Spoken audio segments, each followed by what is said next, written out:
still keep close to the AZUBU players, so there is a chance. It's not over for them. So hopefully things will get underway shortly. We can see the teams starting to file in. I can see CLG in front of me down on the front there. There's Snoopy. Oh my God, he's staring at me.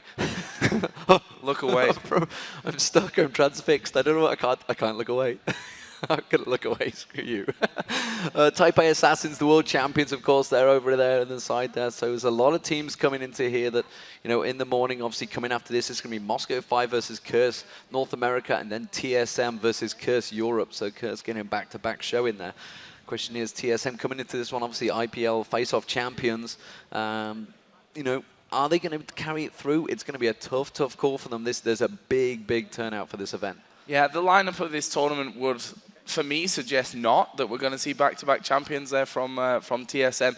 But you never know. I mean, they could come into this one a little bit hot, fired up to go into it. I mean, we've got so many great teams, 16 teams. No one going out in the group stage, so it's a long group stage with, you know, some people would argue not so much of a difference if you finish in that top 1 and 2 compared to 3 and 4. But the thing is, if you finish in the top 2, you go into the winner bracket, which means you've got 2 chances then in the tournament, really. If you're in the low bracket, you can't afford to lose all the way through to the grand final. And even then, it'll be a weighted best of 5 or 7, we're not quite sure yet, in that grand final itself to decide who can actually win it.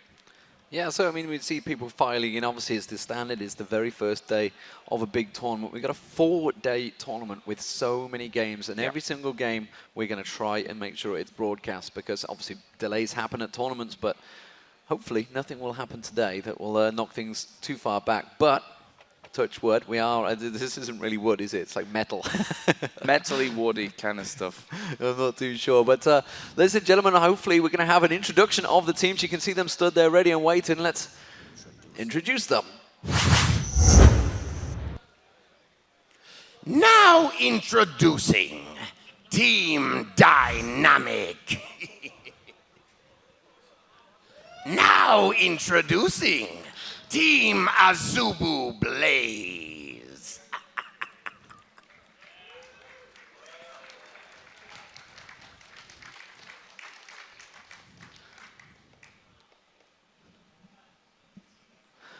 So there we go then, the teams. It actually scared me, it was really loud in my ear. Really loud in my ear. And when you ever hear that noise, it's never a good thing. To get Shaco that loud, you know, everybody has fear of Shaco when you're just playing the early level, especially when before he got nerfed, bless him. But yeah, I mean, so many times you used to run around and it's like, oh no, Shaco's in the game, he's in the jungle. Everybody remembers us such a super overpowered Guardian Angel Shaco coming out of that jungle and just doing things that I can't actually say on air. Oh. Yeah. Oh. He used to get beaten pretty badly. So I guess the teams can sit themselves down now. They're still stood there, but I think you can take a seat now, guys, and get ready for the game. So, Demon, let's get down to it. What are your thoughts? Who's going to win this one?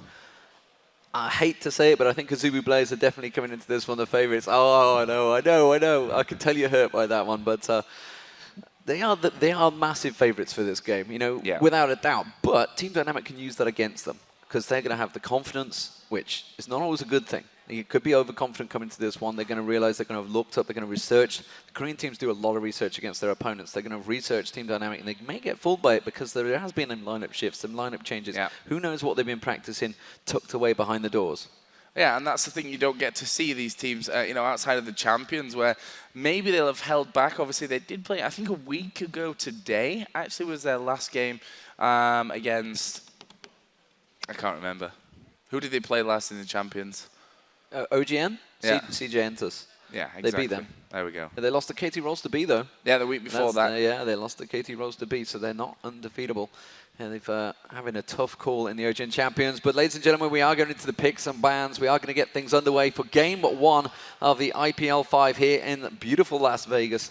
And it's been a fantastic trip for us because we arrived on Monday. We've had time to relax here. And, you guys, relaxing, we have indeed done. Relaxing is what we did. A lot of sleep. So straight away, Blitzcrank banned out. Diana being banned out. Pretty standard stuff. Blitzcrank, I expect to see Blitzcrank almost banned throughout the entire tournament. It's free Blitzcrank week as well, guys, so you got to watch out for that one. So yeah, Blitzcrank going to go out there. Mundo going to be banned out as well by AZUBU Blaze, and there is Nocturne coming thick and fast, these bans, quickly. Yeah, Olaf taken away as well. They're doing ZionSpartan running that one. And Reliat taken out, so that's all the bans gone straight in. That does mean, yeah, I mean, Nocturne taken out, that does not surprise me. Helios on Nocturne and Dallas was a scary thing, but Twisted Fate insta-locked in there, but Rengar and Cho'Gath straight locked in. These guys are not messing around. They've done their homework. They're not messing around, are they? Straight into the ban, straight into these first 3 picks as well. Guessing we're going to see things slow down that a little bit now. And what are they going to complement Twisted Fate? That's got to be Orianna to go with Rengar, surely you would assume. I mean, that's the kind of thing, gets the stealth, gets the ball in him, gets straight in and get the shockwave. It's a great combination, and Jax would not surprise me. So Jax in that top lane will be a scary thing. This also means that it could be Rengar in the top lane, which is something we sort of didn't really work out too well when we were in Singapore. Yeah, it didn't at all, and I mean that Rengar was matched with the Orianna, and it's a great combination. You know, the stealth straight in there into the middle, shockwave comes out. But again, it's one of those combos that if you mess it up, you mess up a lot in terms of the team fight. So they've got to be spot on with that one. There's Lulu locked in as well for AZUBU. Lustboy on Lulu is a scary, scary thing. There were so many times that, you know, even Skara mentioned, like, in his game, just cancelled out ultis, cancelled out all sorts. I expect to see that ultimate going on to Jax as Jax Leap Strikes in there. Yeah, then picks are not going to happen for Team Dynamic. I'm pretty sure that's a full-on troll. They just went in to finally sort themselves out. Expect to go... Whoa, twitching game 1 from Team Dynamic. This is more like it. So we're going to get Nunu Twitch combo. That is surprising. I guess the last pick might be Orianna. I'm not too sure. It could be Morgana. I mean, it's Takashi X. He generally just plays that. But the final picks for AZUBU players are going to come out here. And this is going to be something they're not used to. I mean, when was the last time you saw Twitch in a tournament? Well, the thing is, there's been a lot of talk about Twitch throughout these last few days. I know CLG were talking about it yesterday, Crepo. So to see it in game number 1 is always fantastic. Always like me a bit of Twitch, except obviously if I'm playing against him, then he can just go to hell. And on the other side here, looking like Lee Sin and Corki going to be locked in for Blaze. That amazes me. How did Lee Sin creep all the way through to one of the last picks? He's generally first picked in there. So that is going to be Helios on Lee Sin, and that's a scary thing. And Captain Jack Sparrow, of course, on Corki. Pretty much famous for being on grades, but Corki is certainly one of the top champions right now, certainly in that bottom lane ADs. And Karthus, the final pick. So there are your teams very much locked in, and I'm really interested by this Team Dynamic pick. AZUBU Frost, Blaze, sorry, they've got pretty much their strongest team right there, I think. They've got everything they wanted. And it's going to be very hard. Helios going to be coming out of that jungle. You're going to see Ambition joining them down there. Could he be a three-man gank up the top or a 4-man gank down the bottom? It's going to be very hard for Team Dynamic to try to react to this one. ZionSpartan looks like he's going to be settling on Rengar on the top lane. Just wait to see whether they're going to make any last-second switches, Joe. Yeah, and we saw a Twisted Fate, or actually quite a few Twisted Fate plays over in Singapore, which, you know, one of the games, and I always say this about Twisted Fate, is yes, if you get those ganks off, always brilliant. But one thing that we did saw is Twisted Fate always picking up the kills and, you know, not helping to push that top lane and the AD carry to you know, into the next level and gifting them some kills over. And at the end, it was just a big fat Twisted Fate, and no one else had any kills, and they end up losing that game. So here you can see on your screens, it is going to be a AZUBU Blaze on the left-hand side in their perfect outfits. I love them suits. I love the suits the Koreans wear. Versus Team Dynamic. Guys, you need to get fashionable and get those tops on. You can see there's a couple of them. There's new members. They need some new tops. I think Snoopy's would go very well with a kilt as well, if they had that kind of uniform. So that would be a good thing for them. So we've got we're a little bit early on this morning, Demon. The crowd's not huge. I guess everyone's still in bed. So I would be if I could. Well, who wouldn't be? Yeah. I think we can get a bit of noise out of this lot, maybe. Oh wow, they're just not really up for it. It's just like, you know. I mean, a lot of them are players to start with. Yeah, go Travis. Yeah. Yeah, that was just Travis and Phreak and Tom. Well, at least they're up and you know, ready to go for this one. So we're into the loading screen. We're going to kick this one off. Deman, you've gone with AZUBU Blaze, and naturally then I have to go for the other side, Team Dynamic. I said first game of the day. They've flown out from Korea. They seem to have jet lag yesterday. They seem to be a little bit sleepy, to say the least. So this is the chance, in my opinion, for Team Dynamic to get off to that good start. Hopefully so. So here we go, ladies and gentlemen. If you've just tuned in, IPL5 is underway, and AZUBU Blaze starting as the blue team. And you can see Team Dynamic as the red team once ZionSpartan's computer decides to load. Once he finally gets in. Oh, no, it's Lustboy we're waiting on. Okay. And we're going to go straight to a pause because I can see it on their screens. Would you believe it? First game of the day, guys. You always got to have a good pause to start things off. Standard stuff, really. Just, you know, I'm here, so there's going to be pauses. I've already had Wicked telling me they're going to make sure they can make it at least a 70-minute game when I cast their game. Can't wait for that CLG.EU preparing themselves, yeah. Just going to hope it's Jatt, not you, with that one. So, if you are just tuning in, we are about to resume, and there you go. You can see on your screens behind us, there they are. There's the teams in the corners. Standard layout everybody expects to see. And AZUBU Blaze coming into this one. Last time they visited North America, they took away a title and a nice chunk of change. Can they do the same here? And I think we just heard Jatt putting them up there in one of the top 3, didn't they? So quite a few people certainly have them up there. I guess you got about Taipei Assassins, Moscow 5. These are the sort of teams. So let's question is, how will AZUBU live up to that title? They're going to have to start strong because it's going to be interesting to see how DontMashMe handles Twitch down in that bottom lane against Captain Jack Sparrow. Yeah, and one of the other interesting things, obviously, about this team is that top lane Flame coming in there. Obviously, we had Reaper before. We had the standing of Shy, who's such a phenomenal player. We saw him, obviously, at the Season 2 Championships with their brother team, sister team, whatever you want to call it, AZUBU Frost. Did brilliantly in Dallas.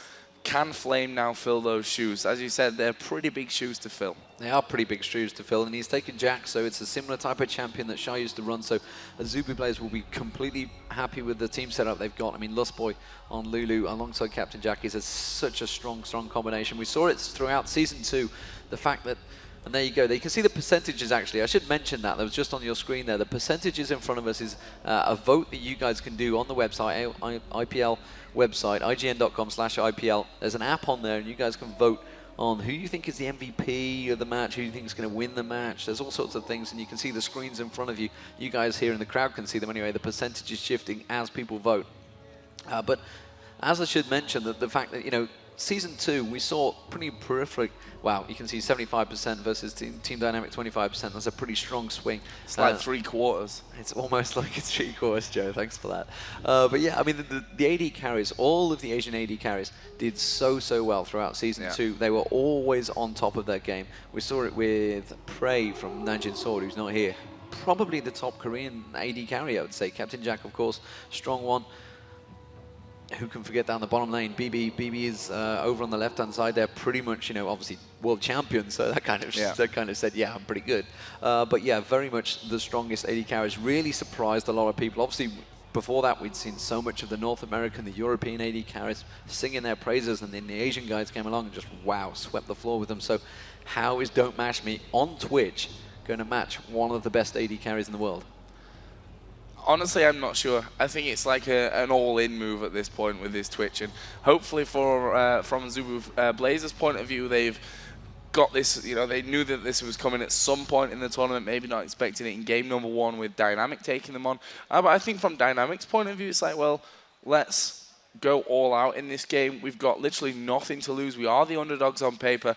AZUBU Blaze, arguably the favorite of this group. I mean, it is a pretty stacked group, this with Fnatic, who obviously last week won a championship again, winning DreamHack, a tournament which they've now won 2 times. Obviously, Season 1 championships were held at DreamHack.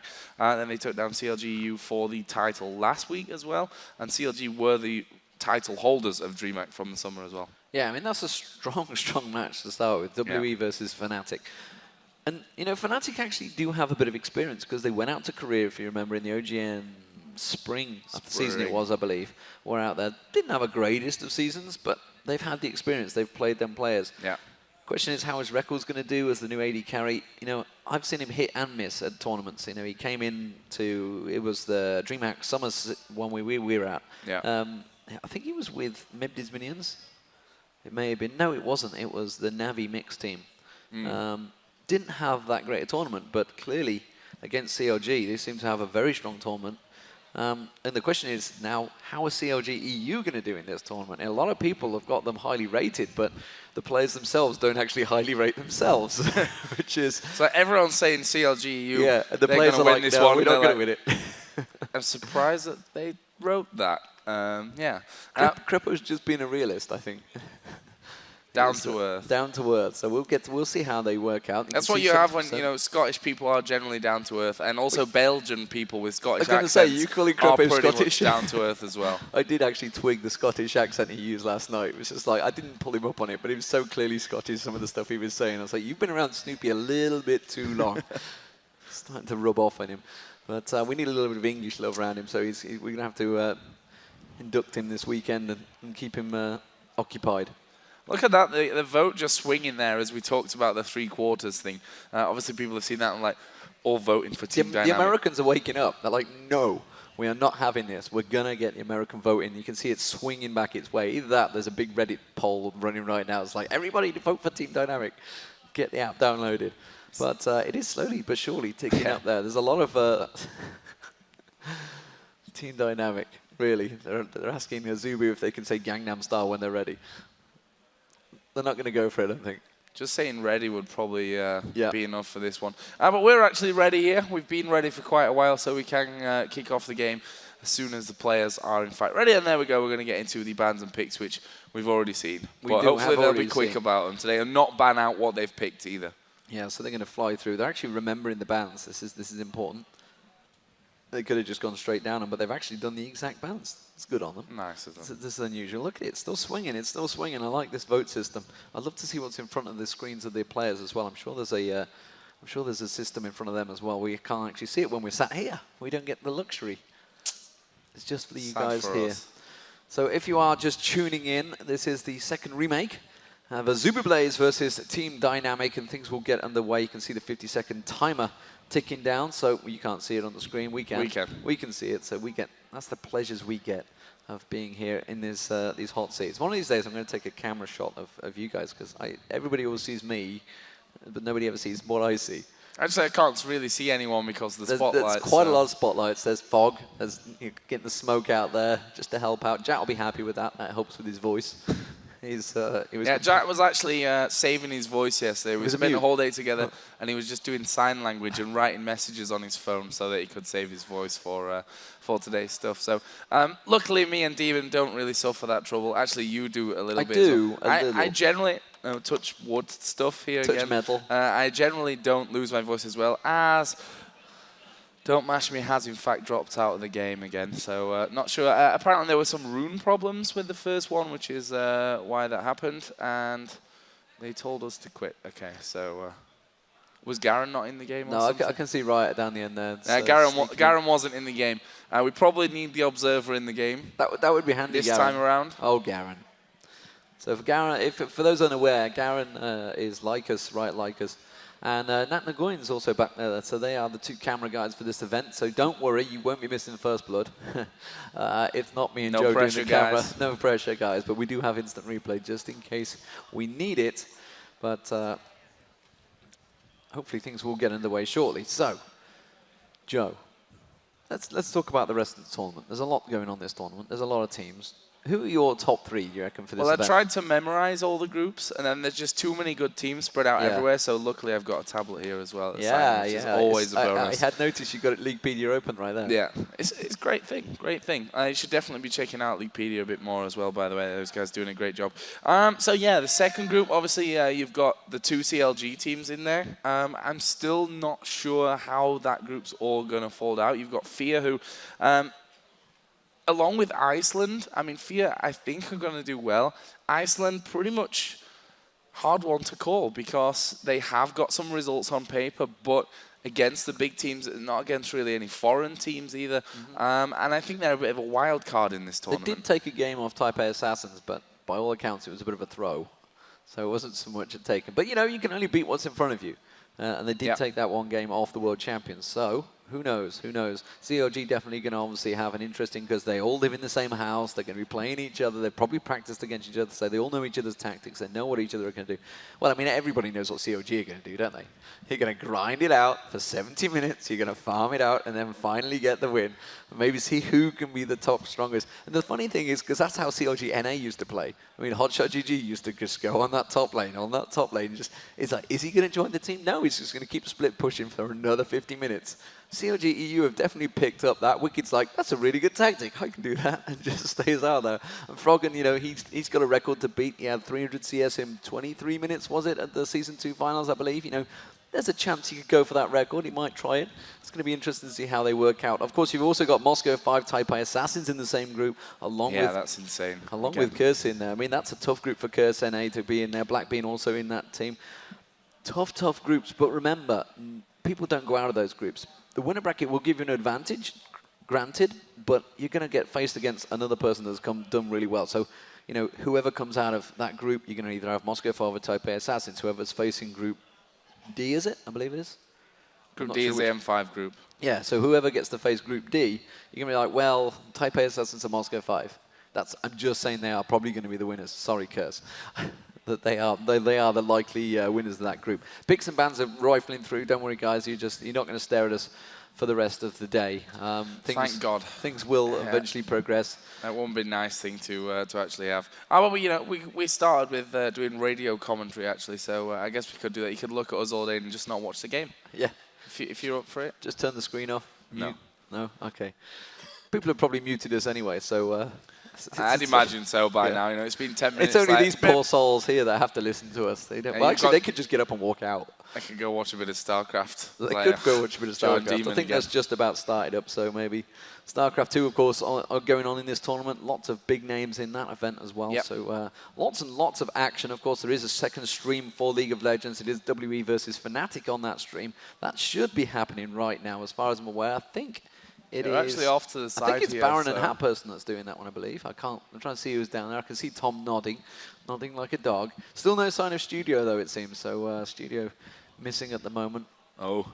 Yeah, one of those days. Actually, he doesn't have to castle later, so maybe 1 p.m. Yeah, he follows us. He's so chilling. So it's going to be Optimus, Tom, and Studio following us around about 1 p.m. today. Of course, we've got this game, AZUBU Blaze versus Team Dynamic. It's going to be starting in 1 second, apparently. Let's see if anyone drops out this time. If it actually Following that, stays it's going to that be way. Moscow 5 and CURSE.NA. Following that, it's going to be Team Solo Mid and CURSE.EU. So lots of big names, big games all throughout the day.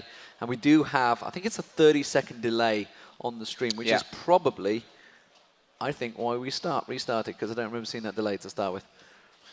That could be true. So here we go then once again. AZUBU Blaze versus Team Dynamic. Our first game here on the main stage of IPL5 here in the lovely Las Vegas. Lee has been giving me a bit of a tour around Vegas. Yes, I've been here a few times, so we've had a good look around all the casinos, the Cosmopolitan. Obviously, this is a new one. I've never been in this one. This was not built last time I was here.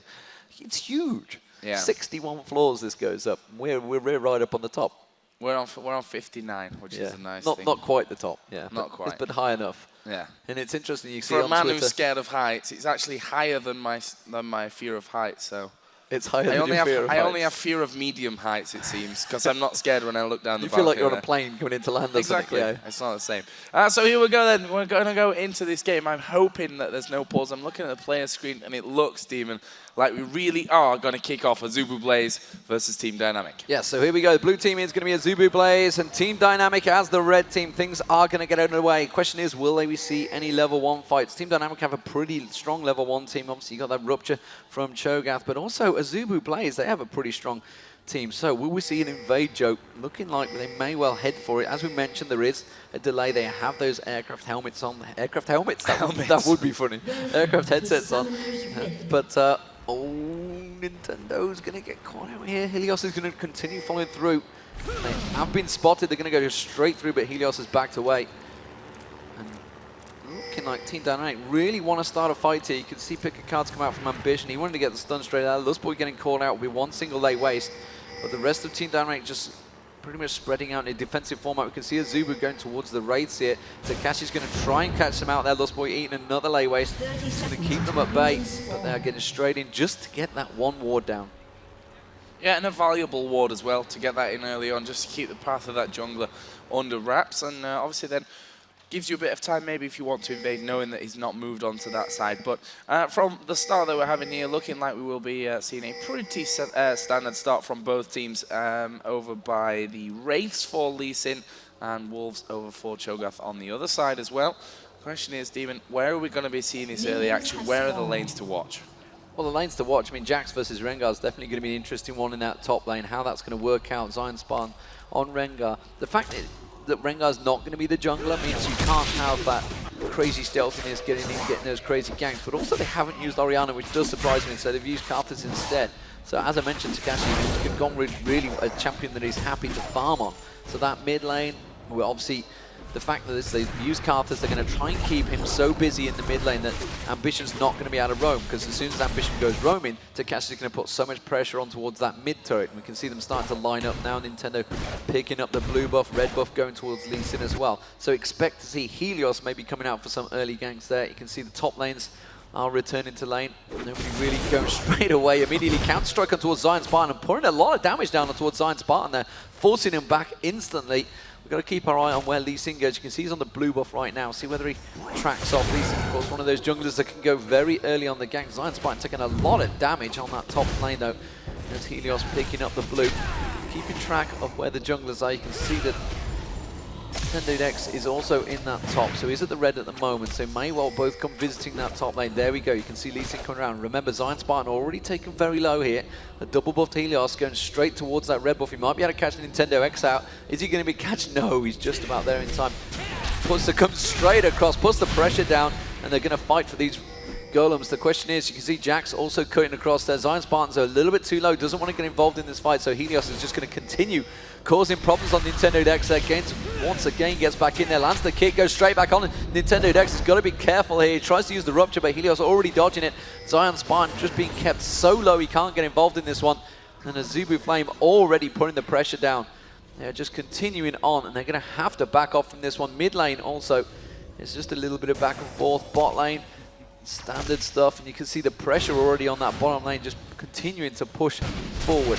Meanwhile, at the top there, they're diving in. This is going to be first blood, and it's Helios that picks it up. We saw how low he'd gotten, and as soon as Nintendudex went back, ZionSpartan was in trouble. DontMashMe being taken very low in that bottom lane as well, Joe. Yeah, and I'm wondering if they're going to push any. I mean, Lustboy level 2, Captain Jack level 3 currently, but they're doing great work across all the lanes here.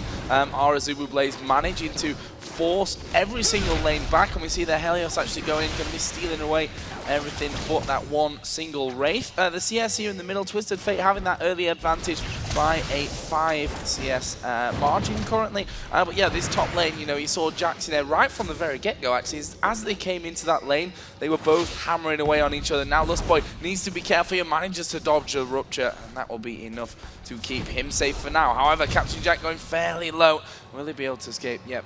To the safety now as Lee Sin is coming down as well. Will they get involved? I don't think so there with Captain Jack so low.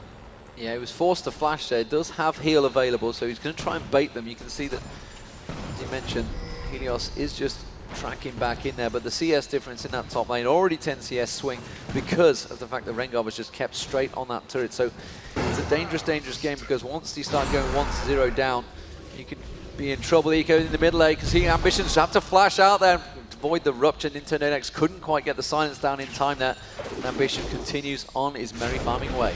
Yeah, oh, and here we go again. Jack's jumping in there on towards Rengar, and it's just little by little, and especially when he hits level 6, which he's gonna do before ZionSpartan, then he's in a lot of trouble. I mean, he's gonna obviously have that passive then from his ulti, a couple of hits, then jump in with leap strike, and hit him again with that extra damage. So dangerous times coming up here for ZionSpartan. Probably needs a bit more help, to be honest, from that jungler if he's not going to be getting caught out again. Actually, Cho'Gath is going down towards the bottom lane, but there was a ward there in River which had spotted his position, and they're just trying to bait in there with DontMashMe being fairly low on Twitch. He will actually be headed away. So let's have a look at the CS once again, as we are going to get a bit of a lull at least down in this bottom lane. DontMashMe is a good chunk behind Corki already, 31-17. Middle lane is bang even, and this top lane again 38-20. And we all know, Demon, once this Jax basically gets that Trinity Force and then a Guardian Angel afterwards, it's that's his optimal build right there. He's in a great position, and now we could have a bit of trouble in this top lane for Rengar. There is a ward there in that Trivish, which should keep him safe. Yeah, it means he's going to back off. You can see Ambition coming in. He's going to get the stun card down. He's just kiting off the turret damage there. Teleport coming in from Takashi. Is it going to be enough? You can see Flame's going to get taken down very, very low. Can he avoid one more hit? As Takashi, he's not got level 6. He's not level. He's desperately trying to kill the minions. He wants to get that level 6 so he can get his ultimate off quick enough. Hasn't still got it. No, there he goes. He hit level 6. Presses R. He should. No, he gets him down. AZUBU Flame goes down. And finally, that desperate farming session there from Takashi to get that kill. Helios, and that's a good, much-needed kill there. And ZionSpartan, that should turn him back. Didn't give him the assist. Oh, that's dangerous. Wanted the assist there, but ZionSpartan's continue the pressure on towards Helios in that top lane, just forcing him completely back and can farm out the wave in between. Very good stuff. Good turnaround by Team Dynamic. Yeah, really great turnaround there with that teleport coming in onto the top lane from Takashi. And it looked like it could have been really bad for Rengar, but in the end, nicely saved. And that will bring us back to a 1-1 kill scoreline. 8,500 to 7,500 gold at the moment, as we see again, DontMashMe taking a good chunk of damage, but Captain Jatt also backing away. He doesn't want to be taking any damage whatsoever, as Takashi here coming out to help out with Nintendudex on this red buff. Yeah, they're going to try and steal that red. You can see Helios coming in, has got vision now. He's going to get in there. It's going to be a smite fight. Who manages to win it out? It is going to be Nintendudex, and now Helios in all sorts of trouble, catches the Rupture as well, and another lay waste, and that's actually forcing him very, very low. You can see coming around the side there, Captain Jatt caught out. Lustboy might get taken very low as well. A whole four-man group of Team Dynamic just gathering around. They are going to back off and not pick up, but they managed to steal away that red buff. Good advantage gain there. In terms of gold, though, you can still see 1k swing to AZUBU Blaze, and still 1-1. Yeah, still 1-1, and a lot of action going down here, which kind of suggests that this is going to be a very close game in the end. You can see now that ZionSpartan actually out-leveling Flame in this top lane after he went down to that Jack's ultimate early on. There was Helios again in this bottom lane. It's helping out there, but still that CS difference remains quite firmly, to be honest, in favor of Blaze. I mean, 50 to 33, 62 to 49, 51 to 42. Only the jungle slightly behind there in favor of Cho'Gath, and they're pushing this turret on the bottom lane very, very aggressively. That should be out in the next 2 or 3 waves, and I guess that we're going to have to see a bit of Cho'Gath in that bottom lane to stop that happening. Yeah, Pixel remains to be low in that bottom lane. Again, another trade in the top, but that's the bottom lane where really the action should be happening. Flame forced to back away, but that bottom turret, like you mentioned, is very low. DontMashMe. Here goes Lustboy. He's just flashed on towards him. He's gone straight towards Pixel. Gets the ignite down. Is it going to be enough? Yes, it will be. Lustboy picks up the kill there with an ignite. Didn't even notice that actually the support had gone for that ignite. So very aggressive play there from Lustboy. Flash igniting on towards the opposition support, and that's going to surely put a lot of pressure down. They've got a big wave. They've got the siege minion. They could take the turret down with that wave. Top lane there, you can see ZionSpartan again getting stunned out, and Flame trying to keep the damage back and forth, but it's still not quite enough. Yeah, and if you look at the items in there, Rengar has actually got nothing right now, as we are going to see him coming towards Flame. There is the ignite down as well. One more hit to finish him off. There is the kill as Helios comes in. He's got that red buff on, but the flash away from ZionSpartan will keep him safe, and that will leave us at 2-2. Very close stuff, and a really good comeback by ZionSpartan. The fact that he was so heavily pushed early on, and he's managed to just get it back in there. Rengar turning things around. ZionSpartan on that top lane. Takashi also had his raids taken away a few times by Ambition there, but they can see they're both farming out their own raids at the moment. So Takashi keeping him back in it. And they mentioned the CS between the two, because it is quite a big swing for Ambition at the moment. He's got about 10 CS difference, but they do have the kill on Takashi. Helios now coming in towards the mid lane. Is he going to go try anything? Lustboy's also lingering off at the side there, trying to get the wards down on towards Takashi. Just forcing him back. They're going to keep the pressure on because they've taken that bottom turret already, and this is standard AZUBU Blaze. As soon as that one turret goes, they rotate straight around, going towards the next target. They're trying to get through the stun card on towards Nintendo. Not quite enough. And AZUBU Blaze stacking up, going to put pressure on, and immediately Team Dynamic have had to react. You can see DontMashMe coming up here, but is it going to be enough to keep him off this turret, Joe? I think it might be when they're coming in right now. Let's see how this one all kind of holds up. I mean, they've got great poke on that turret anyway, with the wild cards of Twisted Fate, with the rockets from Corki, and they are going to take that one down as the stun card will land onto DontMashMe. He's taken down to almost no health remaining. And that's again just showing that AZUBU, with these extra items that they've got early on with that extra CS and the kills coming in, they are very, very powerful at what, 11-minute stage of the game. Team Team Dynamic. Definitely forced back away from the turrets. The top turret will be the next target of focus. They're going to swing it round towards the Dragon, I suspect, here. AZUBU realizing that they've forced Team Dynamic to back off or chomp through those health pots. And you can see AZUBU Blaze starting to pushing their advantages. The gold advantage is starting to swing pretty heavily already. 3k gold. This is going to swing it to a 4k. Can Nintendo get in there? There goes a teleport coming in. The rupture comes through. Is it enough? Comes in, gets the smite down. Team Dynamic turning things around here. Ambition has been completely separated here. He's going off towards the top. It's the man. He's the man they're targeting. They're going to get on towards him. Ambition goes down. DontMashMe picks him up. A beautiful, beautiful turnaround by Team Dynamic. Yeah, it doesn't get much better than that, does it? Come in there, pick up the kill, take the Dragon away as well. That was a great move from Team Dynamic. Now again up at this top lane, we actually have Flame. Let's have a look at his items. Doran's Blade, plus the Vamp Scepter and Longsword and the Ninja Tabi compared to Rengar's Heart of Gold and that Kindle Gem early on. But you can see Flame going toe-to-toe with him currently. He is a level behind, so that experience not working, not full level, as we've just seen him there go to level 9. However, Team Dynamic here pushing down this middle lane, but you've got to feel that ZionSpartan could have a bit of trouble. There is W pop to give him that heal with the 5 points of Fury in there, and that is the middle turret taken down. So 2 for 1 in terms of turrets here. Takashi's actually getting quite deep in towards Captain Jack. We didn't have much mana, and in the top lane we are going to see them going head-to-head again. Zion continuing to chase him as he backed off there. AZUBU Flame wanted to get very aggressive, but couldn't quite go too deep. ZionSpartan doing a really good job of keeping him at bay there. He still kept that level advantage that he had early on. Has managed to try and recoup some of that CS. You can see it's just a 3 CS difference between the two. We did have Helios heading back there, so wisely ZionSpartan has backed off. So things starting to level out. 1k gold difference. Big advantage. Team Dynamic really did a great thing picking up that Dragon. He managed to get the gold back in there. They got a kill off the back of it as well. And they have done fantastic. Let's see how the items are balanced now. You can see AZUBU, they want to stack up. They want to put pressure on. They knew that Helios was in that top lane. They're going to try and grind down on this turret, but immediately Nintendo is coming around. ZionSpartan's there. They're going to try and defend this one. Karthus is a long way off. Does have his ulti available. Actually, no. It's a good halfway off, actually. It's that Requiem, of course, with that huge cooldown now on it. Causes some problems. The pings go down. Nintendo caught by a ward, and they're backing off. Ambition wants to try and get the steal on the blue here.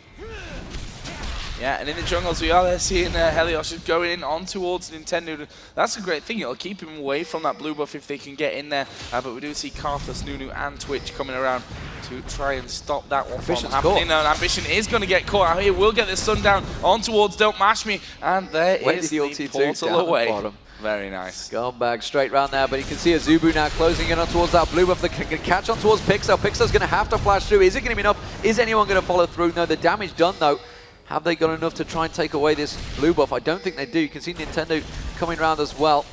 And AZUBU all very low on health. They do manage to put the ward down in the brush there, but Takashi again goes back to try and pick up that blue buff. Rengar had moved down, so they realize it's still a 4v4, but AZUBU just too low on health to contest this one, and Takashi picks it up.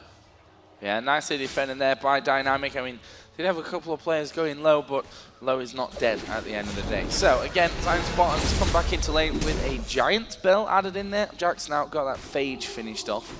We'll see how those 2 item pickups actually impact on what's been a fairly active top lane here, as we do see that stun going down. ZionSpartan should have enough HP to get back, but from Flame's point of view, it's all about trying to force him away and stopping him catching up with that CS again.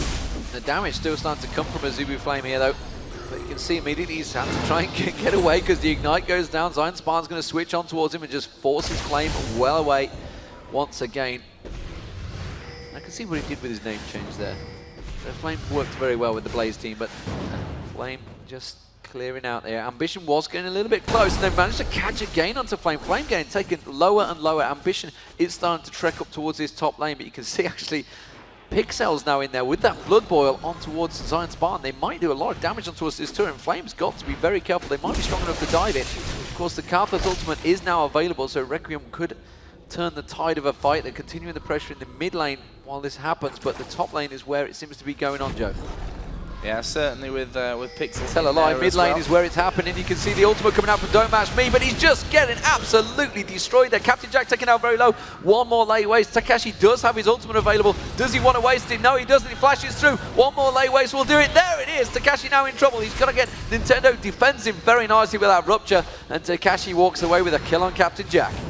Yeah, really nicely played there. Obviously, they did lose Twitch for their pleasure, but that's going to put CURSE now 2-0-1 overall. Is a good amount of CS behind this Twisted Fate, though, in the middle lane. So we'll see how that starts to impact them almost up towards top lane Rod again. of Ages. Yeah, top lane is going to be seeing some more action. This time, Flame going to be trying to force ZionSpartan out of that lane. Actually, ZionSpartan, I think for the first time really in this game, has now taken the lead in the creep score there as well. Meanwhile, between the two AD carriers, again, Corki having that lead. Corki having that lead. Yeah, there's no shock there really against Twitch. He pretty much had that lane well under control, and in terms of the mid lane, Ambition very much farming out Takashi, but Takashi has those 2 kills. So if you look across the gold, you can see that it's actually pretty much, well, actually tell a lie, he's still, despite the fact he is still leading with that gold, because 50 CS is a big difference. There's the most satisfying noise in the game. It is Flame beating the hell out of a turret with Jax. And there goes the turret. Meanwhile in the mid, they're starting to gather around. Takashi coming in there, and Lee Sin was thinking of getting involved. Helios kind of gone out of position. Ambition coming around to sort him out there. But ZionSpartan following Flame all the way down the river and keeping them at bay. But while this all happens, guess who's farming down that bot lane? Captain Jatt. Yep, farming his way to victories. We are going to see Helios getting a little bit caught out there. We'll just dash over towards Lustboy, and that will be safe. But with this Dragon up now, with an Oracle on Nintendude as well, they're going to be clearing out these wards, making sure that they've got the best vision possible to start things off. Actually, DontMashMe is going to pull Dragon out, and it looks like Team Dynamic going to be committed to starting off this Dragon, already down to below half HP. Here we go. It's going to be taken by Cho'Gath. Lustboy going low. There's the Nunu ultimate as well. But there's a lot of damage coming in. There is the Lulu ultimate. Takashi is going to die. Nintendude manages to walk away. Look at Helios. But here comes the CURSE ultimate as well. Is he going to pick up a kill? Yes, onto Lee Sin. And that will be a 1 for 3 currently, and they're chasing down even further. Pixel going very low. Just one more rocket. There is Twisted Fate with the double kill. Can they get any more? And, well, that's the beauty of the Twitch in that situation. Go stealth and try and get away. That sneaky rat does get away there, but AZUBU coming out on top in that fight. They didn't manage to get the Dragon, though. So the gold swing now, it's a 3k difference to AZUBU Blaze, and they're also going to push the towers. It's what they do. What they do best. You can see Lustboy actually continuing to push the mid turret, keeping that creep wave going. So Lustboy picking up as much CS as he can. It's something that you do see the Korean teams do, but meanwhile that bottom turret is going to get hammered down with Flame and Captain Jatt there and Ambition. There's going to be so much damage down. There's nothing that Team Dynamic can do to defend it. And there is the 4th tower of the game for AZUBU Blaze. 7-5 in kills. Advantage AZUBU. Yeah, and there's the way you question, is it worth having a Dragon like that? Yeah, you take the Dragon, but you lose the 4 kills afterwards. For me, not particularly worth it. But we'll see how that affects Team Dynamic going forward in this one. 4-1 in turrets. The CS is across the board in the favor actually of AZUBU Blaze as well. We do have, you can see the gold totals themselves. 1,000 gold extra for Twisted Fate in the middle. I've got 600 in the jungle, 500 in the top lane, and over 1,000 as well in this bottom lane. Stacking up pretty big. And, as this top lane, I'm not sure how ZionSpartan's definitely starting to come back into this one. He did well against Jax, did really well against Flame actually, considering he was so far behind to start with. Got the help out with his jungler. Bottom lane continuing to be pushed. Takashi and Pixel with a blood boil on CURSE there, trying to take down that turret. They're actually doing a lot of damage. Captain Jatt, though, as soon as he appears, they can clear that quick wave out. It does manage to get a lot of damage down. So, coming up to the 20-minute mark, Joe, very much a slower-paced opening game. As you'd expect, it's always the dangerous game to start with that first game. Nobody wants to lose the first game. Team Dynamic definitely comes out as shaky as AZUBU Blaze here. Yeah, and I think especially with this group format that we've got, that it's not just a traditional round-robin, that every game really does matter. And, well, you could be finished if you win 2 in a row, then you're done for the group stage. So that's what every team is looking for this one. Dynamic here having to defend this middle lane once again. And as we said before, the Oracles were up. Let's have a look at Cho'Gath, see if he actually bought one back. I don't think that he did, to be honest. Maybe it's actually on Nunu even at this stage. But Lulu obviously does have that Oracle still alive here for AZUBU Blaze. There we go. We are going to see the Twisted Fate ultimate coming in on towards Takashi. Then Lee Sin is in there as well. And this is going to be an easy kill, absolutely destroyed. Absolutely destroyed, caught him out of position, and that's the danger with Ambition on Twisted Fate. Once you get just a little bit too far up the lane, he can easily come in, get that stun card down. The rest of the team was close enough to react, and immediately it puts pressure on towards that middle turret, and that's what AZUBU is all about, taking them turrets down.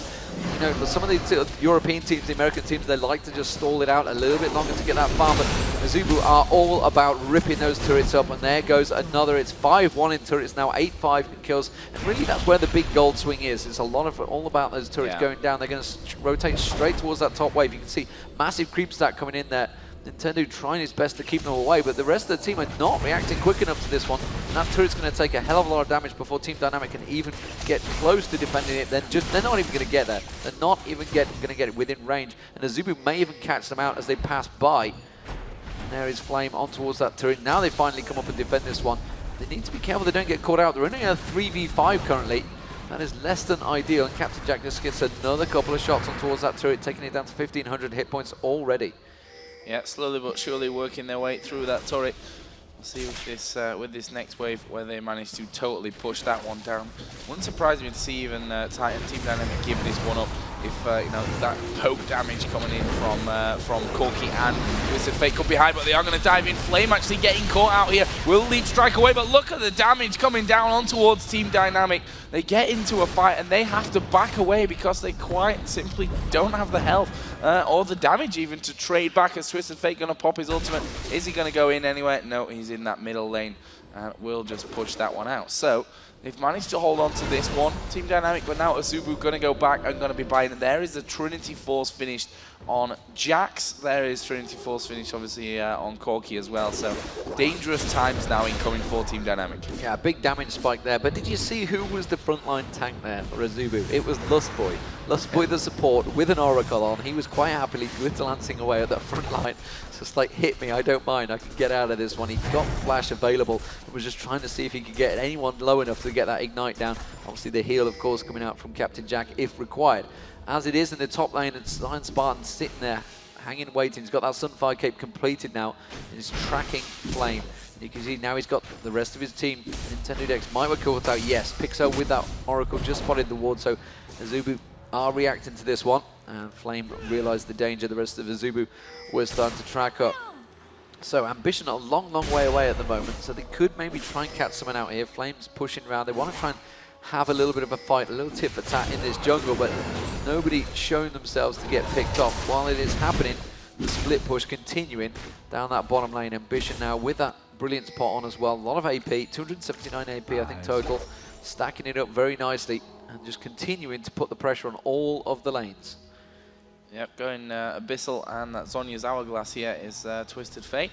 And that's the beauty of him as well, you know, with that ultimate when that's up, which, yeah, it actually is right now. His ultimate is available, so he can just do this all day, and he's going to force Karthus to back away. And the reason they bring Karthus back away is that he obviously has teleport, so he can do the same thing, get back into the action if needed. This Dragon is going to be an absolute 3v4 AZUBU. That will put them up to, or above 5,000 gold now in the lead.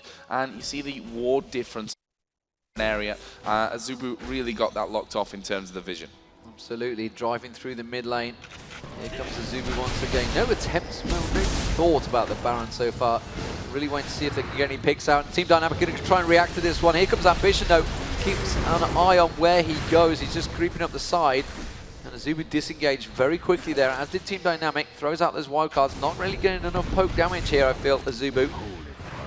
Dynamite wanted to try and catch onto them. Didn't really manage to pick anything out though. Infinity Edge though picked up by DontMashMe. ZionSpartan caught out by Ambition off the side there, and again the Q landing from Helios. Didn't choose to follow up on that one though, but the rest of the team had managed to poke him down. That's took him down to half health. AZUBU though cannot push onto this turret. They have not got enough to just try and tower dive at the moment. They're going to go back and clear those waves out, and again you can see they're just going to go back through the jungle, clear out all of the objectives and take away more gold from Team Dynamic. Yeah, every little bit counts in a game which still is not over. I mean, 8-5, it's a 5,000 gold lead. This turret difference is what's really hurting Team Dynamic now. They've lost obviously a lot of vision over the entire map. He's trying to get on Lustboy there, sorry, on the bottom lane. Tried to come around, DontMashMe threw out his slow, just missed it, because as you know, the Korean supports, they tend to do this. You can see he's picking up the CS in that bottom lane. He's keeping it pushed. He's got 44 CS to 9 now. Yep, and obviously with those double GP10s in place, that's going to really give him that gold advantage over his opposite number, as we are seeing Zonya's Hourglass now finished on Twisted Fate. Yeah, there you go, 6,000 to 4,800, let's call it close enough for that one. So there's the difference for Lulu. Also has a kill and 5 assists, don't forget, and with the money from those dragons, from the towers as well, really helping out on that front. Red buff here just been given over to DontMashMe. And obviously that Oracle on Nunu now is going to be helping out because they had lost a lot of vision in their top side of the jungle, obviously on the Baron side of things. Now they've kind of swung that around, but I'm guessing that AZUBU are going to do exactly the same thing. Come back into this one, clear out as much as they can, get their wards into position. But I don't think that either team is necessarily confident with Baron at this stage. No, absolutely not. AZUBU continuing to try and keep those creep waves, try and keep them pushing. You can see the ambition still hovering around that top lane. Realize that ZionSpartan's there, just passes through the ward. So that means AZUBU as a 4-man stack going to drive through this mid lane, realizing that their top lane is not there. There's a lot of damage taken away with ZionSpartan not being close to that. And they are going to dive in for this one. They're going straight towards Takashi. Very, very deep. There's Pixel that's going to get dropped. He's got an Oracle. That's an Oracle down. Helios, though, in all sorts of trouble. He's taken very low. You can see the poison damage from Twitch, sorry. May well finish him off. There's the Karthus ultimate, but it's not going to be enough. They managed to pop the heal, and now ZionSpartan in all sorts of trouble. Is he going to be able to back away from this one? You can see Nintendudex tried to dive in, tried to get the silence on towards Captain Jatt. Captain Jatt taken so low, the Glitter Lance lands it. Nintendo in all sorts of trouble. He gets dropped by Helios, and AZUBU managed to pick up 4 for nothing there. And now Team Dynamic in desperate trouble trying to defend this turret. DontMashMe in all sorts of danger. He does not want to get too deep. There's the Q just flashing past his face, and that is going to be the first inhibitor turret down, followed, I think, by the inhibitor. Have they got enough to take it down? Oh, they went ridiculously low. It's actually Captain Jatt has to use his Valkyrie to get away there. Twitch chasing him down. Didn't want to be losing those double buffs. But again, as you said, 4 for 0 that exchange. They've taken down this inhibitor turret. No, Will they finish off? Oh, they've had the inhibitor itself now as well. But Helios actually going to dash out, but can he get away from him? Looks like he's just going to try and get Lustboy out of the way of things. However, Nunu doing a great job here of sticking onto him. Ambition will throw the stun card down. That should be safe. On this bottom lane. Meanwhile, Flame here will be able to push this top out and maybe even be able to take himself a turret. Nintendudex is the only one in any kind of position to say anything about this top lane. And Ajax, well, we know how fast he can hammer those turrets down. Yeah, he's just piling up the pressure on towards that top lane. Super creep wave coming through on the bottom wave now. ZionSpartan's going to get a lot of farm on that top lane though, now that they've backed off. And can Team Dynamic try and react to this one? That team fight did not go well for them at all. They just tried to force the issue, force the fight. AZUBU players were ready for it. That's the problem. And it's actually Flame. They put a lot of damage on Flame and he just leap strikes away. Then they put a lot of damage on Helios. He can just safeguard away. So it's really hard, slippery targets to try and pin down. Captain Jatt can just Valkyrie away like he did against DontMashMe there. So they're really having problems trying to focus on a single target that they can pin down. Lacking really the stun. And no crowd control really, other than the rupture that's maybe going to come through there and maybe a couple of slows, but no real strong stun. And AZUBU realizing they're still on top of a ward there. Lustboy will clear that one out. And everybody will back away. So it's looking like maybe a bit of a Baron dance here, but Flame pushed that bottom lane, sorry. Now you've got super creeps coming in there on that bottom lane. They're going to eventually need dealing with by Team Dynamic. So you can see they're clearing out the mid wave. They're well aware of the fact there could be a Baron opportunity coming out here, and AZUBU starting one out. Yeah, they're starting off this Baron now. They know that they've taken all that vision away from Team Dynamic, and with Twisted Fate in this top lane, I wonder if Dynamic even fully realise that one is going to be going down there. Jack coming currently up the middle lane. Twisted Fate will help with some wildcard, but you need to be careful with a Cho'Gath around. Are they going to be able to stop this one? He was actually stunned out there, and that was pretty much the entire chance of Nintendudex coming in to do anything with Smite or with his Nom to try and steal away that Baron. So going over to AZUBU Blaze, and they, from this point, Demon, they'll be looking to drive it home. They will be looking to drive it home. 12-6 gold advantage, very much in favour. You can see it's, where's he up to now? And there he is, 10k gold difference swing for AZUBU. Guardian Angels and Trinity Force, pretty much the complete build that you need on Jax, so he's going to be happy. He's going to be now just quite willing to dive in, do the damage. This could be the end fight here. In fact, if they get caught out a little too deep there, Team Dynamic back away. Already, the two carries taken down to half health. They're going to have to back away from this. Flame just beating the heck out of that mid turret. Top turret now going down as well. Taken very low. Nintendo getting aggressive. Teleport coming in there from Takashi from the fountain. That just shows, and there is Flame single-handedly taking down that mid turret. Those wild cards from Ambition. You can see Spartan's going to dive in towards Ambition. He does manage to take him down, but immediately Flame responds, gets the counter-strike across the whole team. Takashi uses the Zhonya's. Is it going to be enough? Keeps himself in a really good position. It's a good couple of kills for them, but Flame and Blaze are too strong. Blaze picking up another one. Is the Flame's Guardian Angel will get popped here, but it doesn't matter. He's just going to pop back up. He might be able to get Nintendo if he times it very well. No.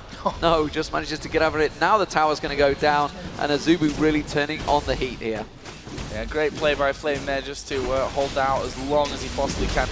Let that tower go down, and now they are in the base still with 4. This is the third and final inhibitor going to go down as they turn around, actually putting some good damage down onto Nintendo. There is the Glitter Lance going to slow him down. Valkyrie in from Corki, and there is the kill. They actually got the stun down onto ZionSpartan as well, and they may just follow straight through for the kill with Helios, who will take down ZionSpartan. Needs to get away though from that slow of Nunu, but the first Nexus turret is going to fall. The second one will follow straight after. There's a heal actually being used by Captain Jack. Now only the Nexus itself. Pixel taking a lot of damage. DontMashMe is in there, and basically they are all going to be falling here before AZUBU Blaze actually finish off the game. There is Takashi taken down. They're beating on the Nexus, and AZUBU Blaze is going to take down Team Dynamic here for the first game at IPL5.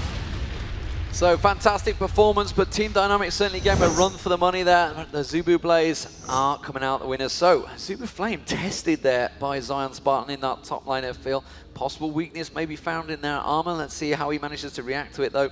It is their first victory of the day, and it's always the dangerous one to pick up. So good start for AZUBU Blaze, not so great for Team Dynamic, but they've got a lot of hope to take from that one. They gave him a good run for the money for a good 20 minutes of that game. And I'm just refreshing here and trying to see if we have a result from the other game, obviously, that was going on, World Elite versus World Elite, yeah. Fnatic. We'll try and keep you updated as we go through them. I mean, it's just look at the players. I can see them on the screen. You know, Helios 8-2-9, so fantastic jungle work there. 3-1-10 for Captain Jack. Didn't really get caught out. Lustboy 1-0-14. Perfect support. Even got 53 CS as well.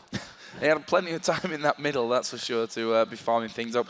We do have a result actually from World Elite and Fnatic. World Elite taking that game, obviously 1-0, all best of 1 in the group stages here today. So that means that World Elite and AZUBU Blaze, the two Asian teams of this Group A, are 1-0 and just one victory away from finish top. Deman, explain to us once again a little bit how the group itself works. Okay, it's the group stage. It's the reason they've done it, it's not quite a round robin. It's done a different system, mainly to the fact that we don't have this draw happen. So we don't have this horrible system where we have to use time breaks, tiebreakers, times, all sorts of weird different things. We saw it with DreamHack the other week. They had a tiebreaker. They did a 3-way tie, and it was another tiebreaker, so they had to use time systems. So tiebreakers don't always work. So the way they've devised this system is now AZUBU Blaze have won. They are going to play also the winner of this group, which is World Elite. Is that the same group? The winner of this group. So World Elite. So it's going to be AZUBU Blaze versus World Elite. That's going to be the second match of this game, and Team Dynamic versus Fnatic. The winner of World Elite versus Team AZUBU Blaze, which will be a fantastic match, will top the group. That's it, 2-0. Whoever comes second in that game will play the winner of the two losers, which will be Team Dynamic versus Fnatic. So whoever wins that group, whoever loses it is bottom. That's it, you're bottom, you're into the lower bracket. Whoever wins that game gets to face either AZUBU Blaze or WE. So simple to explain. I hope everyone knows what we are talking about. So easy. I can see some faces. It's just like, what? Yeah, trust me, when they tried to explain it to me yesterday, I was the same. Scratch the head. Yeah, I was just like, really? Nick Allen was the one explaining it to me as well, so that might have had something to do with it. Well, we'll work it out as we go through the day. Obviously, we're going all the way up till 9, 10 o'clock. I think tonight is the plan from that one. But yeah, congratulations to World Elite, to AZUBU Blaze. I think if everyone was being really honest and you were looking at the favourites, the biggest favourites from those two games, I think we've both seen them both come through of that one. Yeah, I think they were the expected results, but you know, they both put up good performances. I'll be interested to see how Fnatic did in that game versus World Elite after their victory at DreamHack. But that was on the other stream. I'm sure you guys at home have both streams open. You can watch everything that happens. That, you know, we're going to challenge you later. Have you got 3 monitors? That's the question, because there's going to be 3 streams up at some point today.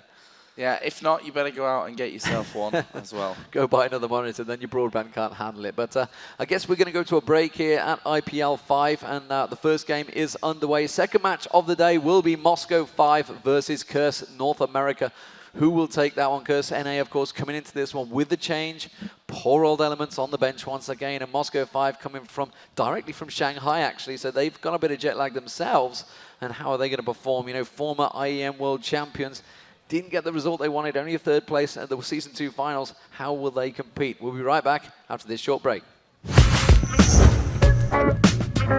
I love to cosplay because I guess it's kind of in the realm of acting and playing pretend. I started doing it when I was really young, and I did it every year for Anime Expo because that was my only convention I went to. And I just found that it was a way to be silly and goofy with your friends, and it's really fun to go and you would walk around and you're like a celebrity for a day in your cosplay because everybody would stop you and take pictures. So I was hooked. I really like doing Psylocke. It's a fun costume. I can't wear it in public. One, because it's very, you know, if you've seen the costume, it's pretty, yeah. And 2, it looks great when I'm standing still, but when I start walking, things start falling off, and then it's just odd. And I also got to dress up as Alyssa Boskanovich from Tekken. She was one of the characters I voiced in Tekken Blood Vengeance. I haven't done any League of Legends cosplay. I think I would, though. I don't know who I'd be. I think maybe if I can do the Riven. I have the hair almost. Just gotta spike it up. That would be fun. Or Teemo, because he's fluffy.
What's good? I'm a purple melee minion.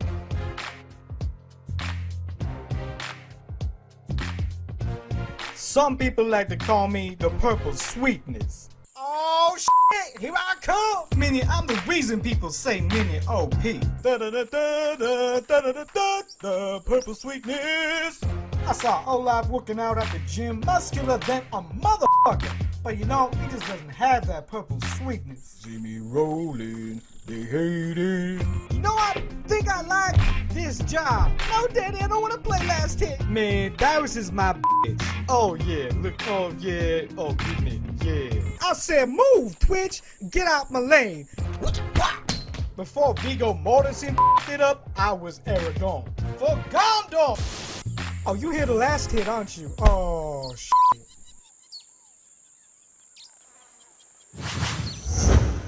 Hey guys, Pluto here. For IPL5, I'm sitting down with the support player for AZUBU Blaze, Lustboy. Doesn't really need an introduction. First of all, congratulations. Fantastic job against Team Dynamic just now. You guys have played against them before at MLG Dallas, 2012. You guys went 2-0 against them. But TD always looks strong early game, but you guys always seem to have it late game. Is that just something to y'all's power late game or TD's weakness late game? 뭐 이제 팀 다이내믹으로 2대 0으로 이기셨고 하고 MLD 댈러스 경기에서도 또 2대 0으로 이기셨는데 하고 이제 팀 다이내믹이 일찍은 잘하는데 아즈우브 블레이즈가 이제 늦게 이기는데 이제 팀 다이내믹이 늦게 못 하나요? 아니면 그냥 아즈우브의 힘인가요? 그냥 일단 저희가 트위스트 페이트를 잡았기 때문에 초반 게임에서도 리드를 많이 잡을 수 있었고요. 다이나믹 선수들이 오늘 좀 긴장하거나 몸 상태가 많이 안 좋은 것 같아요. 그래서 저희가 쉽게 이길 수 있었던 것 같아요. I got to get Twisted Fate, so we got to have a strong early game, and then it just carried over to the late game, and we were able to get the win. And it looked like TD were a little bit nervous, so we were able to get the win. You know, speaking of the nerves, you guys are favored to win this tournament. I mean, you guys are a very strong team. You beat your sister team, you know, ZUBU Frost to be here. You beat Najin Shield. How do you feel kind of representing the Korean scene here in a major tournament like IPL5?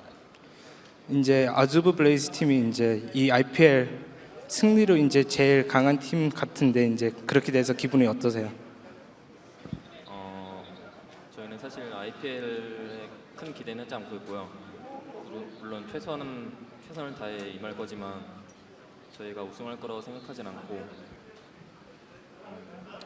그냥 최선을 다해서 되는 데까지만 해보려고 합니다. I think we're doing really well and we prepared a lot, but I don't think we're guaranteed to win, but we're going to try to do our best and try to take the championship. Is there any team in particular that you're worried about in the tournament? 뭐 특별한 걱정하는 한 팀, 두 팀 있나요? 가장 걱정되는 팀이요? 네. 아마 TPA 아니면 월드 엘리트가 저희의 발목을 잡을 것 같아요. TPA랑 월드 엘리트요. If any team there is to look for, it'll be World Elite or TPA. As far as a bottom lane synergy is concerned, yourself and Captain Jatt are, you know, regarded as a fantastic bottom lane. Where do you think that strength comes from? Do you make the calls and he just follows suit, or is there just something about you guys that just clicks really well and makes you guys win a lot of bottom lanes? 이제 캡틴 잭 선수랑 이제 러스보이 선수가 버틀레인에 엄청나게 강한데 이제 왜 그렇게 강하신 것 같으세요? 아무래도 저희는 호흡을 많이 맞춰봤고 아즈부 프로스랑 블레이즈 서로의 연습 경기간에서 많은 조합과 경우의 수를 이미 저희는 경험을 해봤기 때문에 저희보다 연습을 적게 한 선수는 당연히 저희한테 상대하기 힘들 것 같아요. 그렇게 생각합니다. Because we get to practice with Frost a lot, we get to make a lot of different strategies. So we're just more prepared than other teams. Gotcha. Well, congratulations, obviously, once again. I wish you the best of luck. Next match, who's the next match against? If you can ask him. 다음 경기 누군지 아세요? 월드 엘리트 아닐까요? World Elite. Now, have you guys ever played each other before, or is this a grudge match, or is this a brand new kind of thing? 월드 엘리트랑 이제 경기 해본 적 있으세요? 아니면 처음이세요? 한 두세 번 정도 만나본 것 같아요. They've met about 2-3 times before. And who has come out on top? 이제 점수가 어떻게 되나요? 이제 월드 엘리트랑. 대회에서는 저희가 전부 이겼어요. They've won all the matches in tournaments. Awesome. Well, I think that's pretty much all I've got for you. You know, best of luck again. Congratulations. If you'd like to, you know, just continue your strength in this tournament, and I wish you the best of luck. 축하드리고 이제 경기 가면서 이제 응원한다 그럽니다. 네, 근데 저 한마디만 해도 될까요? He wants to say one word. Oh, of course. 지금 팀 다이나믹에 타카시 X 선수가 오늘 생일이라고 하거든요. 그래서 생일 축하드린다고요. 타카시 선수한테 생일 축하한다고 전해주고 싶어요. So it's apparently Team Dynamic players Takashi X's birthday today, so he wants to wish him a happy birthday. Awesome. Sportsmanlike as always. Thank you so much for that. That's all for you. Best of luck. Thank you guys for tuning in. IPL5 will be back with some more great games coming up soon. But for me, Pluto, and Lustboy, you guys take care.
The new AMD A-series APUs give you discrete-level graphics and multi-core CPU power, all on one chip. Here's an idea. Homestuck, Diablo 3, Dubstep, Minecraft, Adventure Time, Dungeons & Dragons. Anyone who has ever made a lolcat has also made a work of art. Anais Nin said that it is the function of art to renew our perceptions. Yes, I know, it sounds a little weird, but the truly significant work of art is the one that prepares the future. It's a high-speed collaboration between people recombining everything into new forms. What do you guys think? What do you guys think? Love it. We agree. I'd buy that for $1. Let us know in the comments. And if you haven't, you should subscribe. I love to cosplay because I guess it's kind of in the realm of acting and playing pretend. I started doing it when I was really young, and I did it every year for Anime Expo because that was my only convention I went to. And I just found that it was a way to be silly and goofy with your friends, and it's really fun to go and you would walk around and you're like a celebrity for a day in your cosplay because everybody would stop you and take pictures. So I was hooked. I really like doing Psylocke. It's a fun costume. I can't wear it in public. One, because it's very, if you've seen the costume, it's pretty, yeah. And two, it looks great when I'm standing still, but when I start walking, things start falling off, and then it's just odd. And I also got to dress up as Alyssa Boskanovich from Tekken. She was one of the characters I voiced in Tekken Blood Vengeance. I haven't done any League of Legends cosplay. I think I would, though. I don't know who I'd be. I think maybe if I can do the Riven, I have the hair almost. Just gotta spike it up.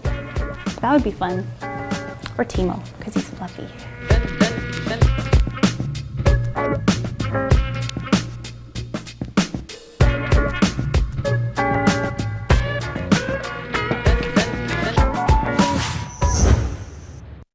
Welcome, Team Curse North America. And please welcome Team Moscow 5.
Hey guys, this is James Rahman with this week's IGN Pro League Top 5 plays. Let's get right into the action at number 5.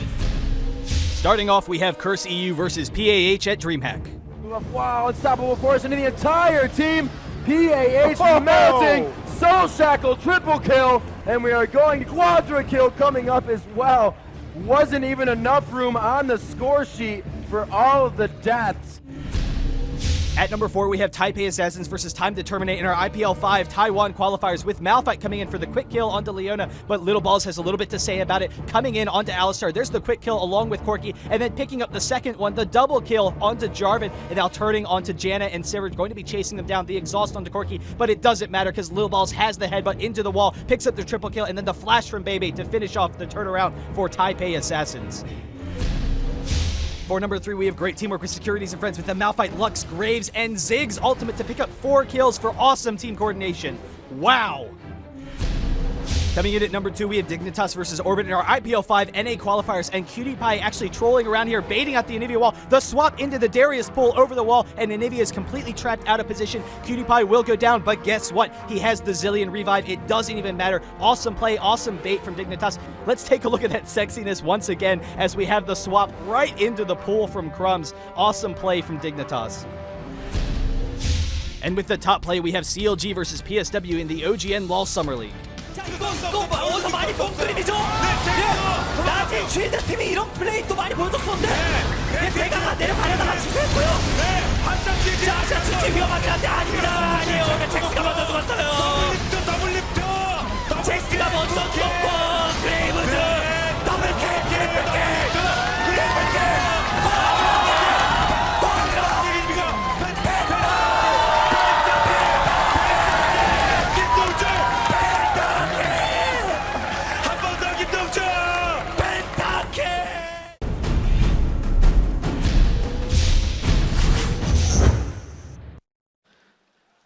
And welcome back, ladies and gentlemen, here at IPL5 in Las Vegas. Viva. Indeed, Las Vegas. So Joe Miller joining me once again here. It is going to be Curse versus Moscow 5. Curse North America, I should say. Both Curses in completely competing in this tournament. And Curse EU facing TSM after this match. So back-to-back big games for North America. North American games all morning. Team Dynamic, they've gone one down towards AZUBU Blaze. I nearly said Flame. Don't know why. CURSE.NA, though, up against Moscow 5. This is a challenge for the morning. This is a real challenge for CURSE.NA this morning. I mean, Moscow 5, we talked a little bit about it earlier, or certainly we talked about it in the pre-game show, that Moscow 5, not the best performance that we've ever seen from them at Tales of the Lane over in Paris just 2 weekends ago, I guess it was by now. However, they have been in China, playing a few show matches over there, and they have been practicing very, very hard. I actually had a word with their manager Groove on Tuesday night, I guess it was by then. Losing track of days completely. We've been here since Monday, so they're all just 8-day week. one big week that it is. And he said that they are really fired up for this one. They want to get back into that winning way that we kind of expect from Moscow 5 after their great runs earlier on in the year. Well, I mean, they were a dominant force for so long. I think they went about 30 games and 2 losses after Kiev and CBIT, or IEM World Finals, whichever you like to call it. Yeah. Absolutely fantastic dominant run.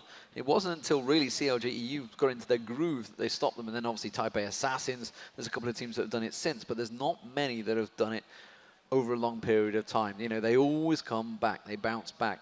Moscow 5, like we mentioned, they've been practicing very hard for this tournament. They want this one. I even spoke to them at Tales of the Lane when they got knocked out. CURSE.EU beat them there, 2-0, clear victory, no doubt about it. They went and they beat SK afterwards, but they were 2-0'd by CURSE.EU in a very strong fashion.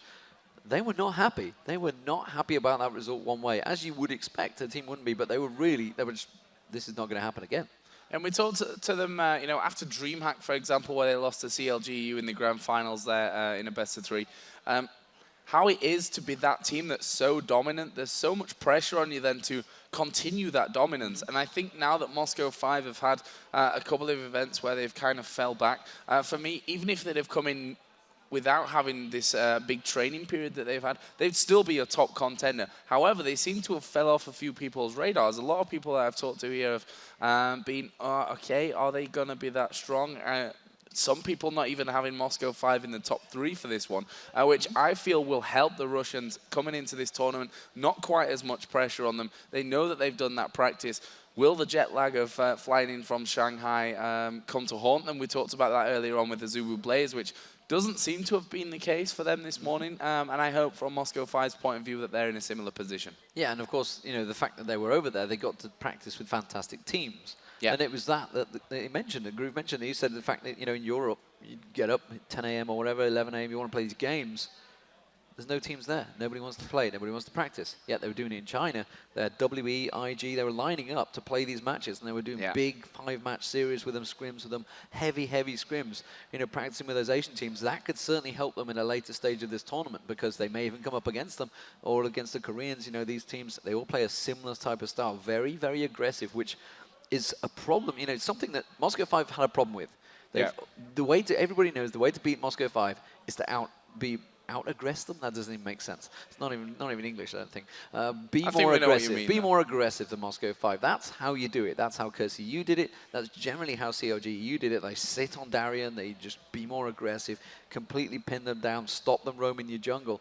That seems to be the way to do it. Now, Moscow 5 have had a target painted on their back. Now that's onto Taipei Assassins. They've got the problem. They're over on the side there. They're practicing at the moment. I think that they know who they were playing, but they're having practice games. Moscow 5, like I say, they've got that off the back.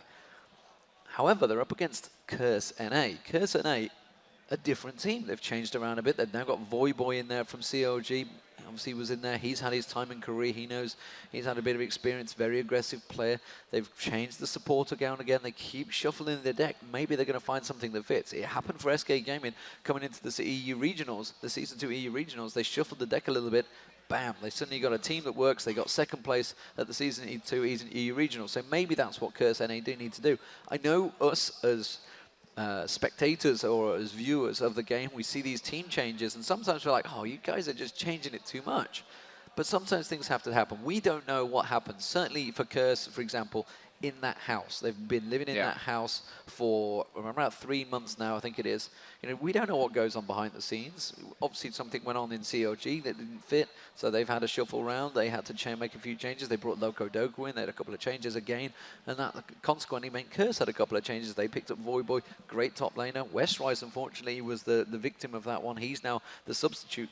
But the thing is, you know, we're looking on these substitutes as a bad thing. Teams, all these teams need substitutes coming into Season 3, so they all have to have them spare subs. So CURSE are technically sorted out already, but you need to be like a versatile substitute, someone that can play all those lanes. Westrise is that guy. Salty was that guy. He could certainly do that as well. Voyboy coming in there, definitely going to improve CURSE. How that's going to work out as a team, how they've structured together, I do not know. It's going to get to see how they pull together. CURSE are certainly ready.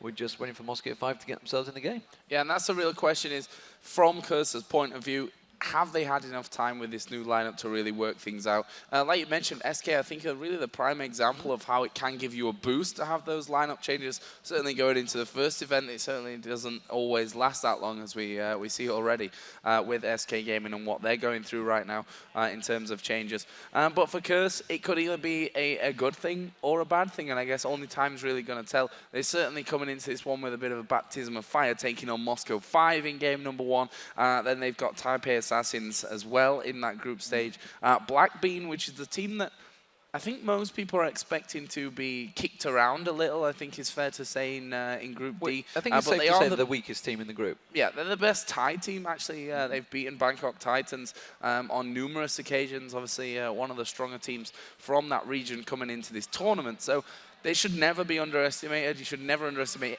any team. It doesn't matter if you've beaten them badly in practice games before.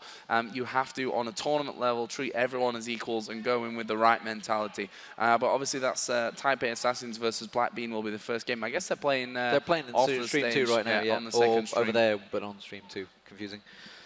But yeah, they'll be there on Stream 2. You guys at home can watch. They'll be on Stream 2. So remember to keep them both open, but keep that one muted. Unless we're on it, then you can unmute it again later on. So Moscow 5 are just waiting to join this group. Alex has joined in there, and he said he's going to 1v5, no props. Got this covered. he's going to take all the positions, top jungle, mid, AD, and support. But he hasn't joined the game yet, so they're going to sort themselves out. We're just waiting for the teams to ready themselves up and get in there. But you know, looking at this group, Type A Assassins, you would expect them to win that game against Blackbean. Blackbean, you never know, though. You never. I mean, the thing is, Type A Assassins probably have played Blackbean before. They're probably one of the few teams here that know exactly what they're up against. They're probably going to feel confident that they're world champions. Why wouldn't you be confident? They were fantastic at that. Toy's just amazing, amazing player. BB is a dog down that bottom lane. Superb stuff. You know, they've got fantastic players. You would expect them to win it. Blackbean, we don't know what they're going to be like, honestly. I've never seen them play, to be honest. They could be a surprise. Type A Assassins were a bit of a surprise in Season 2, so they could shock the world, come into this and, you know, beat the world champions in Game 1. Who knows? It's a group stage. It's a best of one. Anything can happen. They could put some crazy strategy out there. The shield strategy that SGS ran managed to win a game against Type A Assassins. So they're coming into this. They're the ones that have got experience against Type A Assassins more than anyone else. Where is that monitor going? We actually had this earlier. It fell down.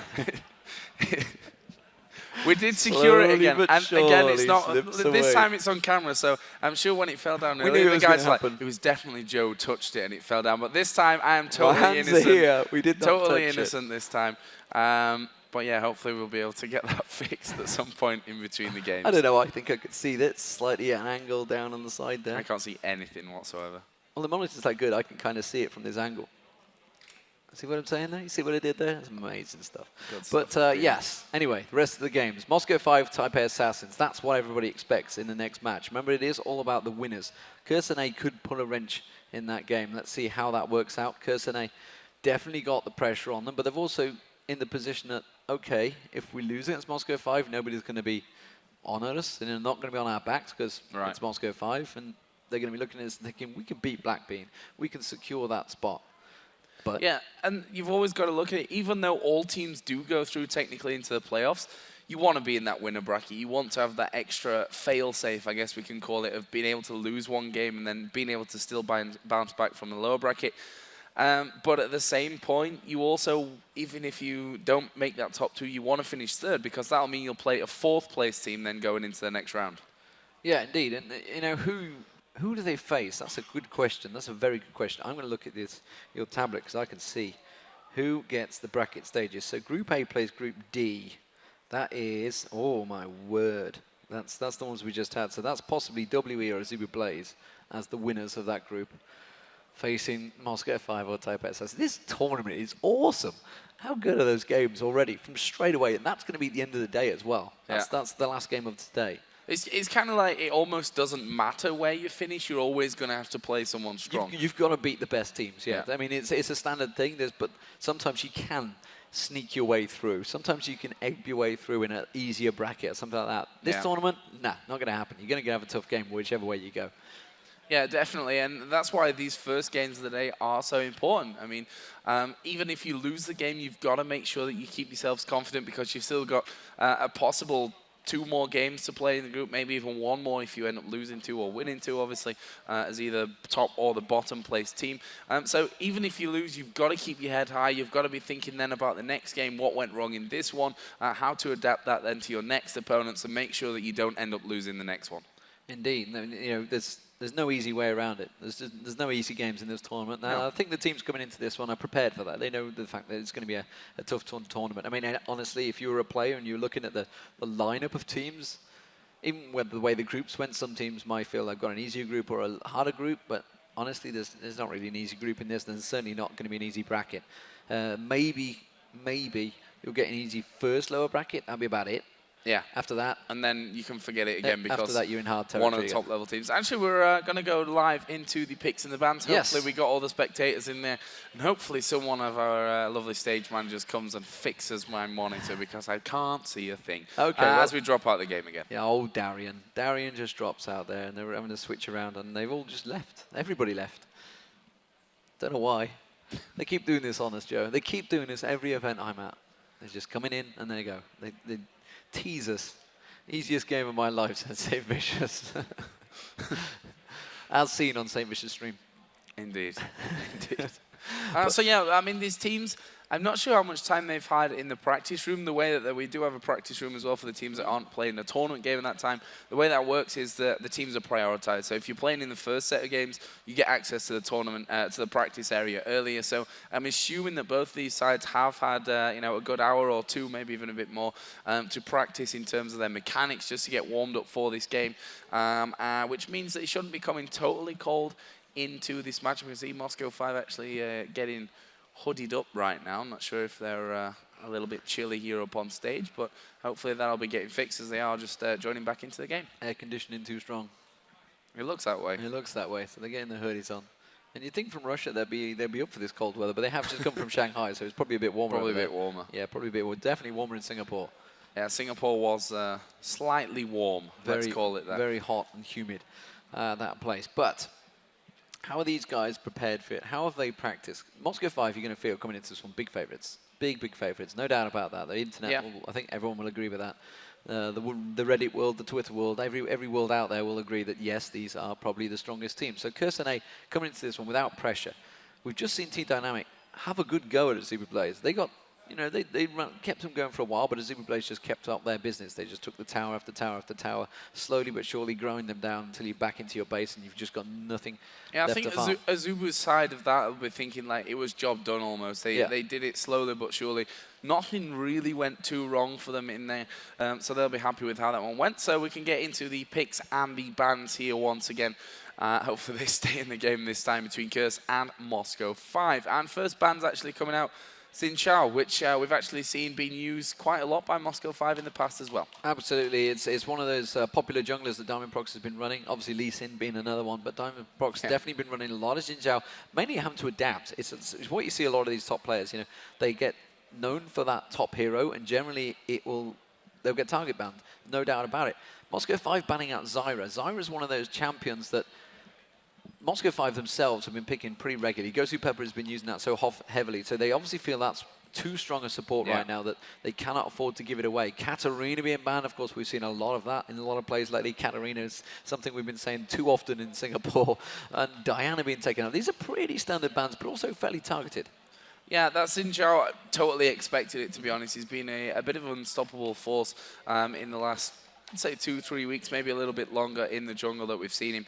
So not really surprised to see that one coming out. Zyra, actually, we were talking to a support player who will remain unnamed, I guess, for this one. He was like, yeah, Zyra's OP, that's why. Absolutely OP, yeah. And I would expect Lee Sin to be banned away from this. And I wasn't sure whether it's Curse that was going to ban it, though, because obviously we've seen Voyboy so strong in the IEM World Championships on that Lee Sin in that top lane. But instead, it has been banned out. So the last ban going for Moscow 5. What will they go with? There's a lot of options available here. Remember, Moscow 5 so strong, you're running the Zillion and Jax combo that they've been running quite a lot. Yeah. So they probably want to keep some of them things available. Twisted Fate being taken away. Nyjacky, he has played Twisted Fate a bit, but I wouldn't say it's his strongest champion. I would say probably Morgana in there. Orianna being left open is big, strong pick, but that's a bold first move by Curse. Yeah, currently got Rengar in there as well, which I'm not going to talk about because he switched to Nunu, which always happens. But there is a Rengar, which we've seen Darien actually playing quite a lot. Actually, it was a qualifier. When Rengar first came out, Moscow 5 were a team that I saw playing Rengar right from the very get-go. So they've got a lot of experience with this champion, and wasn't surprised to see that doing well for them. Well, I mean, Alex said just the other week in Paris, we only play OP champs. So Rengar certainly was very strong on release. Nunu being picked up. That could well be Nunu in the jungle. I would expect it to be Nunu support, though. We'll see how that one turns out. Ezreal being selected. Will Sona go with him? Will it be Lulu? Lulu available? It is going to be Lulu by the looks of it. So Curse going to go with a pretty standard bot lane combo. And more interesting enough, it's Cop moving away from Corki, because that's someone he plays all the time. Yeah, obviously, this is the patch. We're on the Elise patch, actually, so just a little bit of a step behind to what you have on live. So Ezreal does have that nerf to his W in there as well, which doesn't really seem to have brought people away from it. Yeah, there's an Ashe and an Amumu being locked in. I don't remember ever seeing Diamondprox on Amumu in the jungle. I can't say I'm Because he's very normally familiar with that so either as aggressive. well. He's countering. Amubu's a bit of a slow jungler. Can definitely get in there, get the ganks. If he can land it, yeah, you're not going to select that cop. Don't troll us with that one.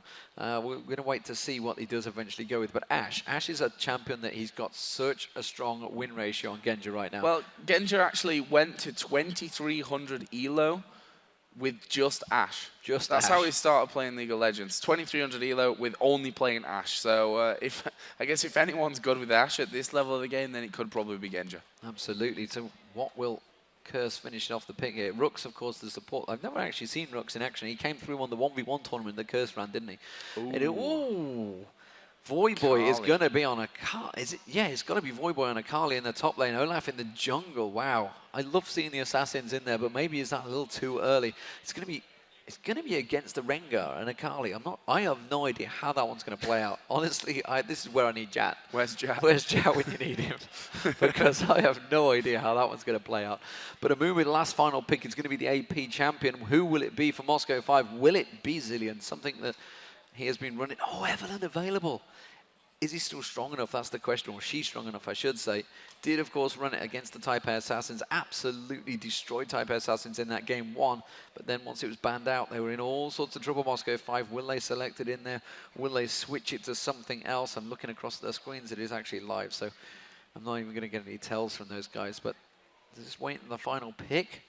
It is Gosu Pepper. Come on, Gosu. What are you going to do? Lock in. He's hovering over the lock-in button. I can see it. Yeah, it's locked in. So it is going to be Evelyn in that mid lane. So Evelyn versus Orianna. That's an interesting one. If you can get around the ball, if the ball control is not strong enough, yes, you can get in and do a heck of a lot of damage. You can have that shield to prevent it. I have no idea how Akali versus Rengar is going to work out. Olaf is definitely going to be a faster jungler, I think, than Amumu. Down that bottom lane, it could be a toss-up. We know that Genja plays very passive, but he has very good stats with Ashe and with that Blood Boil of Nunu. He's going to be very, very strong. But Cop is going to have a lot of protection from Lulu down that bottom lane in form of Rhux. How will that new combo go? Joe, we're going to find out. Yeah, right from the very start when we saw Moscow 5 in action back then, obviously as Empire, we saw Genja running Revive Ashe like all the time. That was his thing. And it was Nunu as well, and there's Carthus. That's all we needed. We could have had the original Empire lineup right there. Well, the Nunu in the bush is certainly something that Gosu Pepper did. Doing an Empire as it got coined. So we are going to get into this game then, Demon. Looking at these two lineups and what we know already about these teams, who are you fancying? Well, honestly, this is a really interesting Moscow 5 lineup. We've seen them as innovators before. Is this a change of their style? And I've never seen Amumu played by them. How that's going to blend with the rest of the team, I have no idea how this one can go. Because Diamondprox is so renowned for counter jungling. He's going to get in the jungle. Not sure if he's going to be able to do that with Amumu. Yeah, I'm not sure about it either, but, well, he's one of the best in the world, so I'm sure he's got plenty of tricks lined up his sleeve for us here. So we are going to get into it then. Moscow 5 versus CURSE.NA. Demon liking the Moscow 5 picks. I'm still not sure what to expect from CURSE.NA, if I'm honest with you. Lineup changes. They've got some fantastic players in this lineup, but it's really going to depend on how much time they've really had to gel this 5-man team together. And I don't think that they're going to have enough time to take on the likes of Moscow 5. Well, Moscow 5 are certainly a strong team. If they can do it against Moscow 5, they can do it against anyone. Voyboy on Akali. I'm excited for this one. It's a champion that he used to play so often before. And against a Rengar, though, I just don't know how that one builds out. I guess if anyone can do it, it could be Voyboy. Could be Voyboy, and they're actually live in the game, so we'll be getting in there in just a split second or two. And obviously this is the first game in Group D. Actually the top 2 will go through and place the top 2 from Group A, which is obviously the World Elite, Fnatic, Dynamic, and AZUBU Blaze group. So a lot on the line, and hopefully we can get my monitor propped up again as well, so I can see the game. It would be nice, because it's the monitor that I also use as well. So I'm kind of looking at it on a skewy angle. I might have to stand up in a minute. But if you just joined us, ladies and gentlemen, Curse North America are playing as the blue team, and the red team is Moscow 5.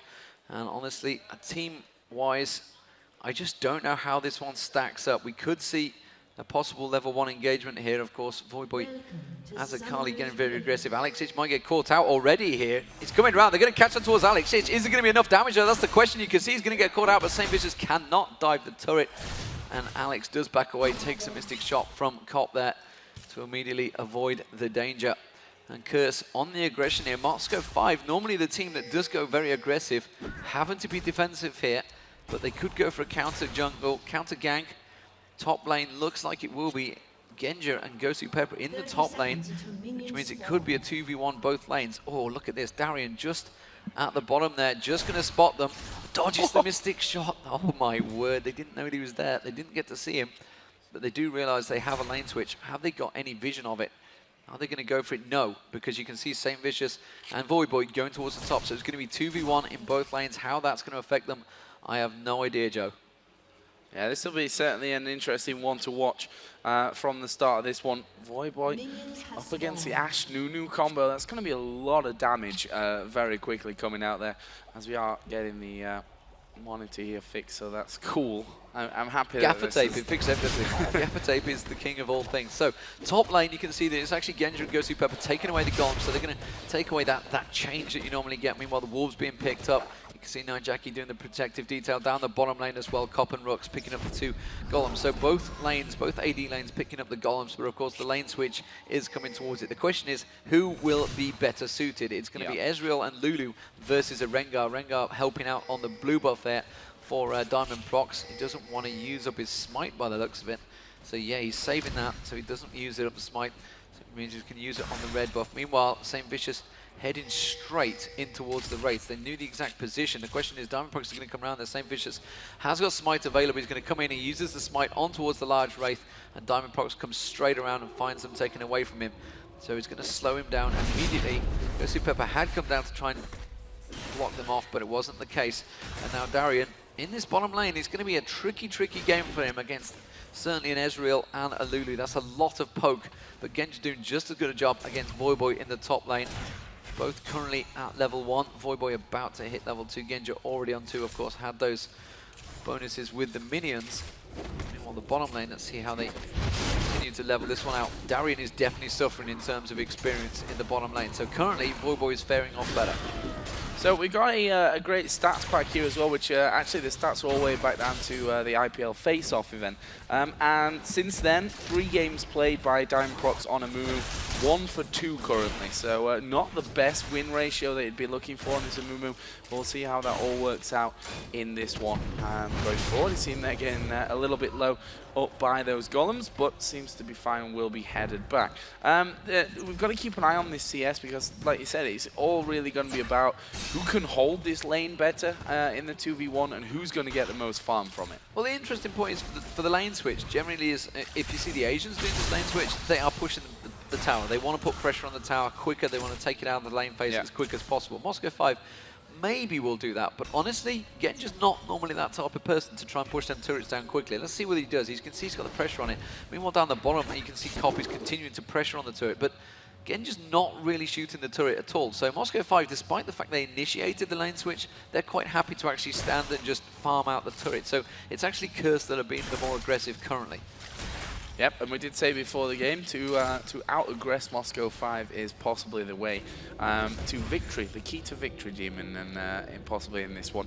But we'll have to see as Diamondprox here coming around towards this middle lane, looking for that gank. Obviously not had a first blood up until now, but here we go. The Diamondprox going to come in. Will Nyjacky get away from this one? The bandage toss will land. Ignite is down. There's a flash in from Diamondprox, and Alex Hitch will flash in as well to secure first blood for Moscow 5. Going on to Evelyn. A great start for the Russians. Saintvicious came around, but quite frankly, just too late to get involved and keep his teammate safe there. Meanwhile, down in the bottom, Darien taking a lot of damage. I think we'll survive here, yep, but still going to be forced to back off. In the mid lane, Saintvicious putting pressure back on towards Alex as well. Of course, he's got that double buff, so the red buff will be helping him out, continuing to spam it out. Genja just sitting in the bush in the top lane, though. Waiting, trying to keep Voyboy away from any CS whatsoever. And we can talk about the CS, you know, the fact that it is going to be that 2v1. It's more about, A, whether Genja can outfarm Cop. Currently, Cop is way ahead. He's 10 CS ahead in that bottom lane. You know, Genja's had to go back, Darien's had to go back early. Gosu Pepper, they're just trying to keep Voyboy away. They're trying to freeze the lane here. But Voyboy just keeps on sneaking out, keeps on throwing out that Q, and just managing to take it down. The mark of the assassin is the one. He's just spamming it out. You can see he's going to go for it again, but he doesn't want to put himself in too dangerous a position. Now he's forced the lane a little bit too far. Genja's going to try and freeze him out, try and keep the experience away from him. You can see the volley shot just keeps him at bay. and they're just going to try and hold the lane there as long as possible. As it is down the bottom lane, though, they have shoved the lane so much up to the turret. They're taking half the hit points off the turret, but Darien is picking up the farm. He doesn't want to pick up too much here. He doesn't want the lane to be shoved up in the fact that they knew that you can see that they're coming back to lane cop with actually going straight towards the phase by the looks of it. So he's going to head towards the Trinity Force early on, as you would expect on an Ezreal. Darien picking up a bit more CS than Voyboy, but still very, very tight between the two. Yeah, I just think that this Curse bottom lane is currently going to be a little bit more successful. I mean, that turret a lot lower, as we are seeing Olaf headed up towards top note just to put a ward in there with Saintvicious. And he already picking up that Philosopher's Stone. Yeah, and Evelyn is wandering down now. Going to go through this ward stealthed up, and this could be very, very dangerous for Curse. Alex starting to work his way in there. Rhux actually doing a really smart thing, and that's basically getting his body in position to detect Evelyn as early as possible as she came down. Yeah, it was only a normal ward, so he didn't get spotted. I think that was just more a case of Orianna saying, yep, definitely missing in the mid. Watch out. Better watch out. As it is, Olaf is taking advantage of the situation there. I think they've realised where Diamondprox is on a Mumu. He's going around to the blue buff, the wolf, sorry, right now. Saintvicious trying to create something here for Nyjacky. Could maybe try and catch him out. Is about to hit 6. There you go. So he's got Shockwave available if he could get it in the right place at the right time. Darien, meanwhile, down that bottom lane, has actually shoved the wave completely up. So he's starting to get himself the levels, and you can see he's up to 6 now. Meanwhile, down Voyboy also getting kept away. They're doing a much better job at keeping Voyboy away from the experience. Still only level 5 down that top lane. So continuing just to keep him away, keep him out of the danger. Blue buff's being picked up, of course, being traded across. Nyjacky going to pick up his blue buff, and Alex Itch picks up his blue buff. And let's see whether anything will get created. I feel, yes, Genja's hit level 6 before Voyboy in that top lane, so look for a possible kill here. Blood Boil down, could go with the arrow maybe, try and start things off. As it is, in towards the jungle, they're going towards Diamondprox. They're going to try and pin him out there. Does use the shockwave, but it misses, doesn't land. He managed to just avoid it. The damage avoided just about there. And Voyboy's got to be so careful in this top lane now. He realizes the dangerous position he's in. As soon as Gosu Pepper hits 6 as well, which he's not far away from, he could have a double ulti used on him. He doesn't quite get 6. He's still a little bit off it. Yeah, a little bit off that one, but going to be dangerous times incoming surely. And Genja's doing a great job of keeping Voyboy away from everything. You just see that with the experience more than anything, actually hitting that level 6 before him in the 2v1 lane. Down on the bottom, they are shoving on towards the turret as well. Look at the HP on it, below half health now. And if we go quickly back to that top one, just to compare those turret HPs, I'm pretty sure that the bottom turret is a long way off. Yeah, you can see there the top only taking a little bit of damage, so not really forcing that. I show you, that ultimate is coming down. Is he going to connect on anyone? Oh, Nyjacky just about dodging it. I mean, he came all the way through the lane, so had plenty of time to react to it. But still, good job from Nyjacky to avoid that. Yeah, not sure if he realised it was coming, just happened to last second turn around there. Oh, there's an arrow. How's the farm working out between these two? Well, it's actually pretty even. There is a 10 CS advantage for Nyjacky. Of course, that means that when Alex Itch went roaming, they are going straight towards Dragon here, though. Of course, they backed off and immediately getting straight in towards that Dragon. There is nowhere near this one. Saintvicious up the top lane. You can see also that Voyboy was up there, so they are a long way off this. Can they manage to try and kill us? Anything? No. That's going to be a quick, simple Dragon by Moscow 5. The True Shot Barrage from Cop coming across, but it's never going to do any damage.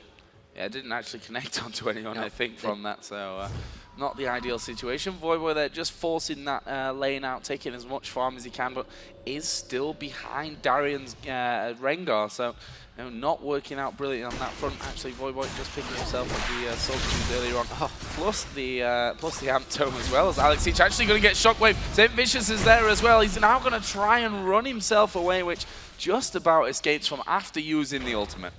Yeah, of course, the Shockwave coming out there. Nyjacky actually managed to get the Wraiths away, but didn't quite get the kill. That's what he wanted. Darien coming up in towards the mid lane here. He's up to level 8, so he's done a really good job down that bottom lane securing the farm, and he's just purely come up to secure the fact that they maybe try and get a little bit of an advantage. Diamondprox was there. Voyboy was also lingering. Their wards spotted him though, so they're going to ping it, and they may actually try and cause something on him. The enchanted crystalline arrow is back up. Will they try and go towards Voyboy? You can see his passing around that ward. They've got the exact situation on him. They might 3v1 dive him here. Diamondprox with that Oracle already. He's going to go straight to the bush, find that ward out there, and clear out any visibility that Voyboy had of there. And that's going to create a scary situation for a 1v2er. Yeah, and the wards actually for Moscow 5 really strong on this top side of the jungle on the curve bush, plus that ramp down from the blue buff side as well. So we'll have vision on Olaf, actually just pinged right on top of his head there as he went through. So they've got an idea that this is going to happen. Actually, they're just pinging that ward that Saintvicious threw over the top, and Amun will say, thank you very much, an extra 25 gold for me. I will be happy to take that one away from you. And now Moscow 5 moving down towards this middle lane. Are they going to go aggressive, try and get a kill? Are they going to be headed for the tower? What's the plan here for the Russians? Well, they might rotate round. As it is, they were doing a fantastic job keeping Voyboy behind there, because Darien actually is getting a little bit caught out. They are going to dive on towards the top turret. Voyboy completely pins it out. They're going to go straight in there. It's going to be Gosu Pepper that tanks up the turret. Voyboy's going to try and dash around, uses his ultimate to dive in there, but the damage is just too strong from Moscow 5, and it's Gosu Pepper with the absolute zero that actually picks up the kill. Not sure he means to. Meanwhile, in the mid lane, Genja's getting pinged on. They're going to put the pressure on towards the turret. He does have his arrow if he needs it. Of course, Saintvicious could just pop Ragnarok to try and get out of it, but he's going to clear it out. So clever play from Moscow 5. They rotated Genja into mid just to defend that mid turret, and then purposely gave position for Alexic to go roaming. And they've realized already, Darien already aware of the fact that he could be the target, backing off before they even got close. There's True Shot Barrage zipping past, but he's already gone. It means the first turret of the game will go to Curse. Yep, and that's what you get from that early aggression as well, pushing that turret as low as they can, coming in there for an easy finisher once they'd finished, once they'd pushed Darien away from that one. Meanwhile, Alexic here in the middle will start to chip away on that middle turret. And again, look at the wards from Moscow 5 on this top side. Got complete vision of the river, just to make sure that Saintvicious is not going to get into any trouble in positions. Blue buff going to be started off here in a second. Moscow 5 already stacking up to take this one away. There'll be no contest on that whatsoever, and Alexic will return back into lane with a blue buff. In the meantime, Darien farming again. He's back into lane. He's got no turret behind him, but just so confident here to be taking his farm. And he's so strong, you know, he'd actually, until Voyboy had kind of been left alone for a little while there, he'd gained nearly a 2-level advantage. You can see he's almost about to hit level 10, whereas Voyboy is just about to poke onto 9. So he's caught up a little bit as they were left in that solo lane in the top for a while. So he's managed to catch up on the farm as well. But Rengar currently, Darien, 20 CS ahead of Voyboy, so coming out much stronger in that 2v1 lane. And this was Moscow 5 that initiated the 2v1. They rarely ever used to initiate 2v1, so they've clearly worked heavily on changing up their style of play. They've realized that everybody's figured out how to counter them, how to fight against Moscow 5, so they've realized they've had to change their style. Clearly, the bit of practice in China seems to have worked for them. Yeah, and Genja actually going for triple Doran's Blade this time with those Berserker Greaves. Obviously, with that Blood Boil on as well.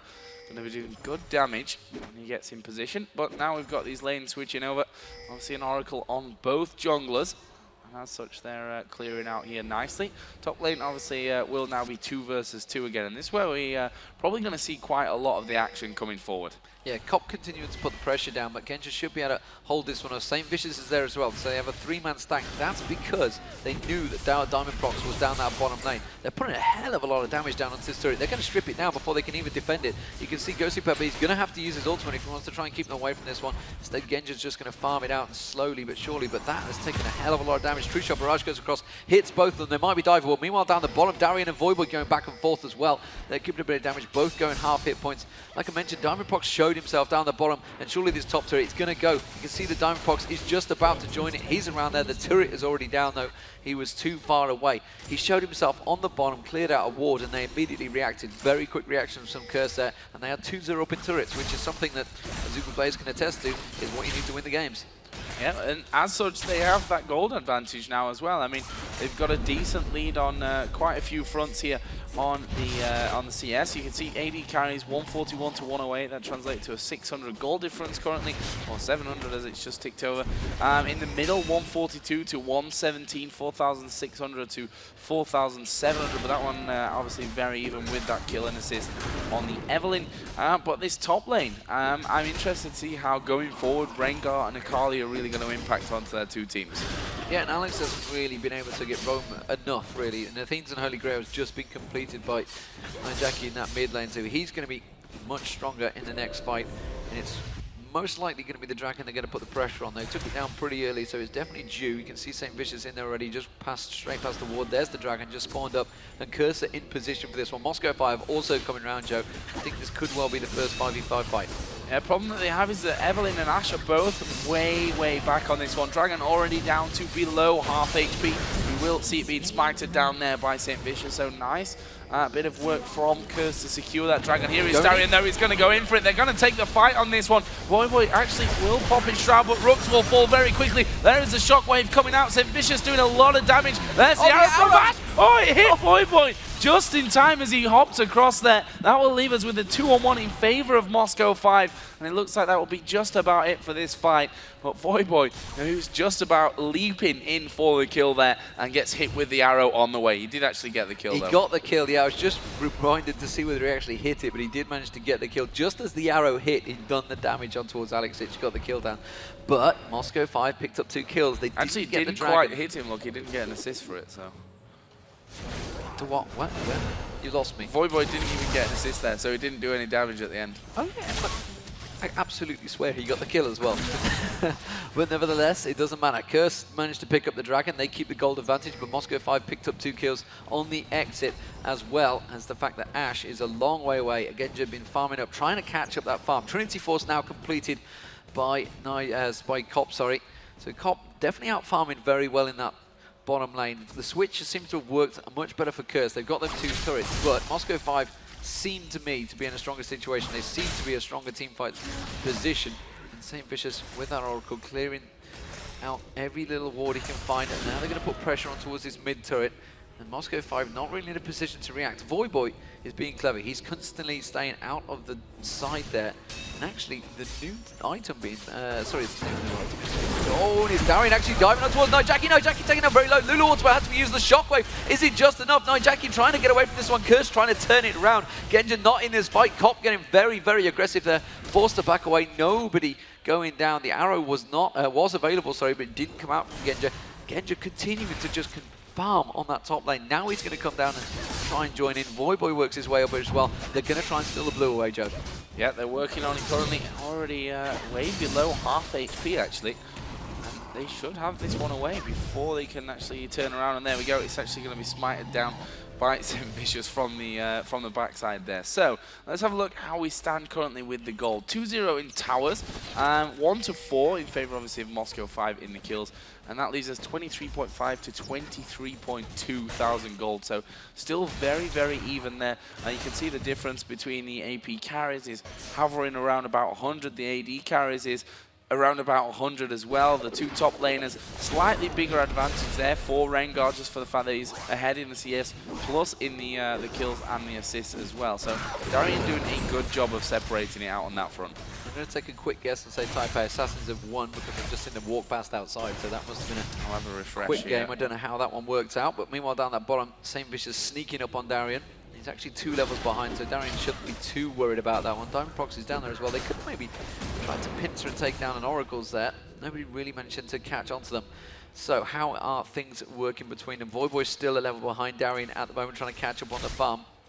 But Genja is also actually a level ahead of Cop because he's been off farming in that top lane. He's actually caught up, made up the CS difference that they have. It used to be about 40 CS. It's now down to 10 already and closing. So Genja doing a fantastic job of just passive farming, keeping up while Moscow 5 just fend off the rest of Curse, keeping that full 1 kill advantage. While all the action happens, nobody's actually managed to pick up kills in the last 5 or 10 minutes. So Alexic farming out as well. Alexic, you would expect Alex to be a bit further behind than Nyjacky. Whoa. Alex got to be careful there. He could have got caught by Shockwave quite easily. They had Rhux there. He could have slowed him down. Definitely would have been the damage from Nyjacky now that he's got that Blasting Wand and Athene's and Holy Grasp. But, as it mentioned, Cop now back in the top lane farming away. Genja and Darien moving in on him. Have they got no vision, no wards? There is just one on the reefs in the bush below Cop. And immediately the stealth of Darien, look at him, he's trying to get in, using the ultimate, didn't get close enough though, wanted to leap onto him, and Cop was wise to that move. So quick score update as well from Group D, Taipei Assassins against Blackbean. Taipei Assassins winning that game.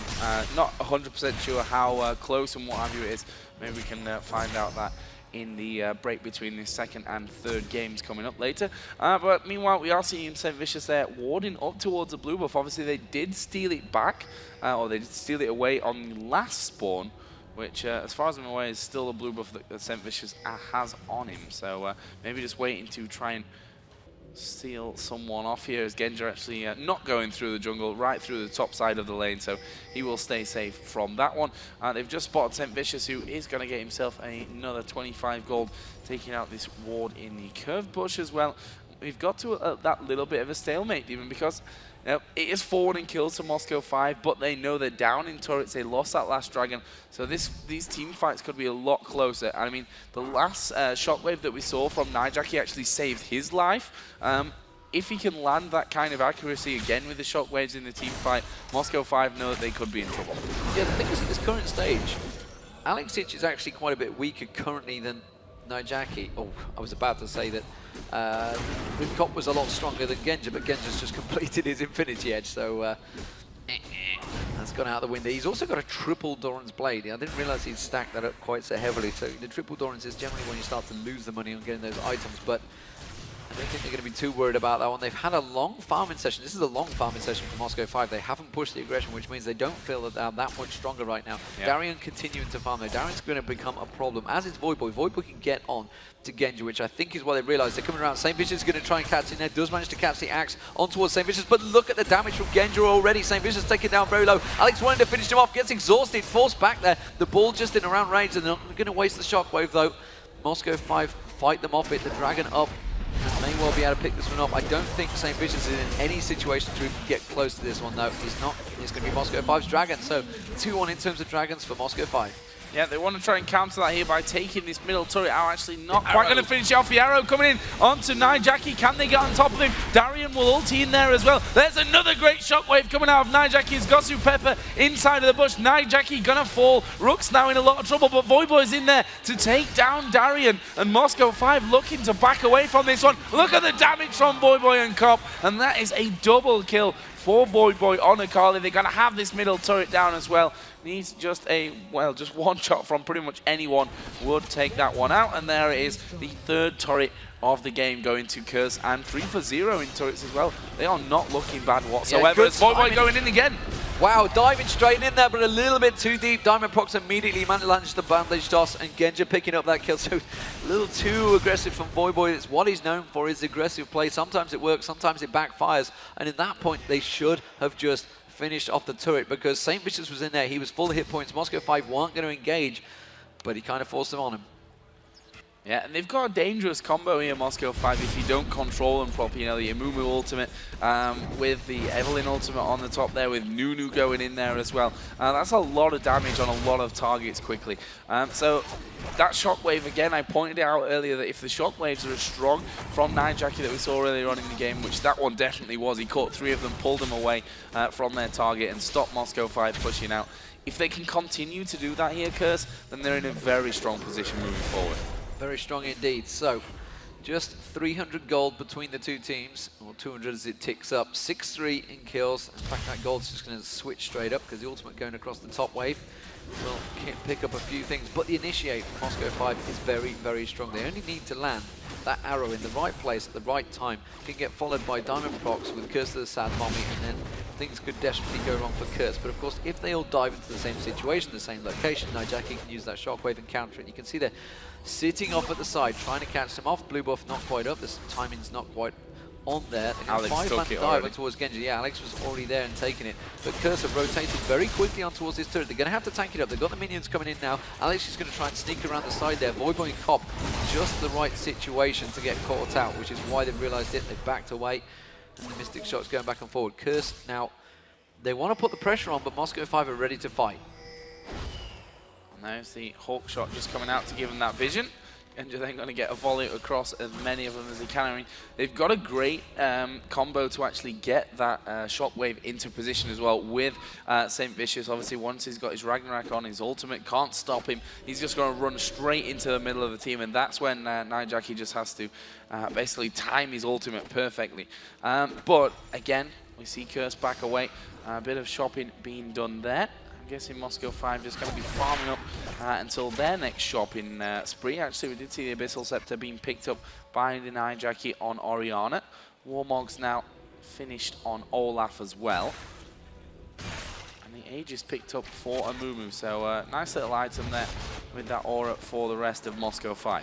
Well, just look at the farm right now. You can see that they're actually, you know, Curse, despite the fact they have taken those 3 turrets down, they keep pushing the lanes so heavily that Moscow 5 are quite happily farming it out. Rengar, Darien is so far ahead of Voyboy in terms of farm. 50 CS. The 2 bottom lanes, sorry, the AD carries now are pretty much neck and neck, 222 to 221. The AP carries, Alexic is even catching up now because he keeps getting his free lanes, his free farm. The ping goes down, they're trying to catch out Saintvicious there. He's not falling for it, and Diamondprox and Alex continue to farm out the wave. So the farm in terms of Moscow 5, they keep picking up, despite the fact Curse have taken those turrets, they're not taking the jungle. You can see it's warded out so well. Moscow 5 have the perfect vision, they can see exactly where people are going, so they know, even the fact they've got no outer turrets, they have full vision of their jungle and they're not afraid to walk around it. So Curse currently, not sure who's going to have the stronger late game team here, Joe, honestly. Ash generally is pretty damn good late game. Yeah, certainly, and got that Zeal in there, obviously, apart from the Infinity Edge that was finished up, and the triple Doran's Blade, so healthy, along with everything else going for Genja in this one. DFG has been finished now by Alex Ich, along with the Haunting Guys and the Abyssal Scepter. So he's going to be putting out a lot of damage if he can get into the right position, which is always the key thing with an Evelynn. But both teams playing fairly passively, farming up as much as they can. Obviously, Curse still have this 3-tower lead. Moscow 5 grouping up in towards the middle, may want to try and take it on back. Dragon should be up quite quickly here as the arrow comes in. It will land on Nyjacky. There's the DFG. There's the Amumu ultimate. And Nyjacky's going to go down the shockwave, only catching Diamond, but that will secure them the kill. As Saintvicious puts on his ultimate, gets ultimated by Lulu as well. And the damage here for Moscow 5 is being turned around. Here comes Cop into the middle. Exhaust is down. Voyboy gets 1. Voyboy gets 2. Can he get any more here? They're going to take down Genja as well. It's Olaf that picks that one up. Voyboy died in the process. Well, that will be bringing the kills back to 7-8. A 2 for 4. You'd take that any day of the week as Curse. And look at Gosu Pepper's health. He was a lucky, lucky man to get out of that. A very lucky man now. I thought for a moment Voyboy was going to just clean up there, because that's how Akali works. They were all in the right situation. That shockwave landed perfectly once again. And it was actually Moscow 5 that initiated all that, but they didn't work for them. They backfired. And like I said earlier on, they didn't feel they were strong enough to go for the turret. They finally tried it,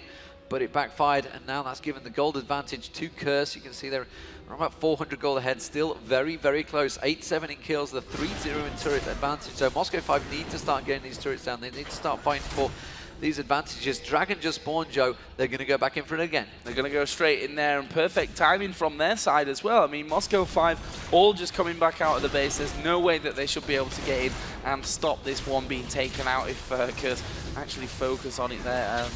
The smite is actually available for Saintvicious as well. Hawkshot comes in, and that will just reveal the Dragon dying as they came around. So this top turret still not being taken down as the True Shot Barrage just coming across to finish off that wave that was pushing it.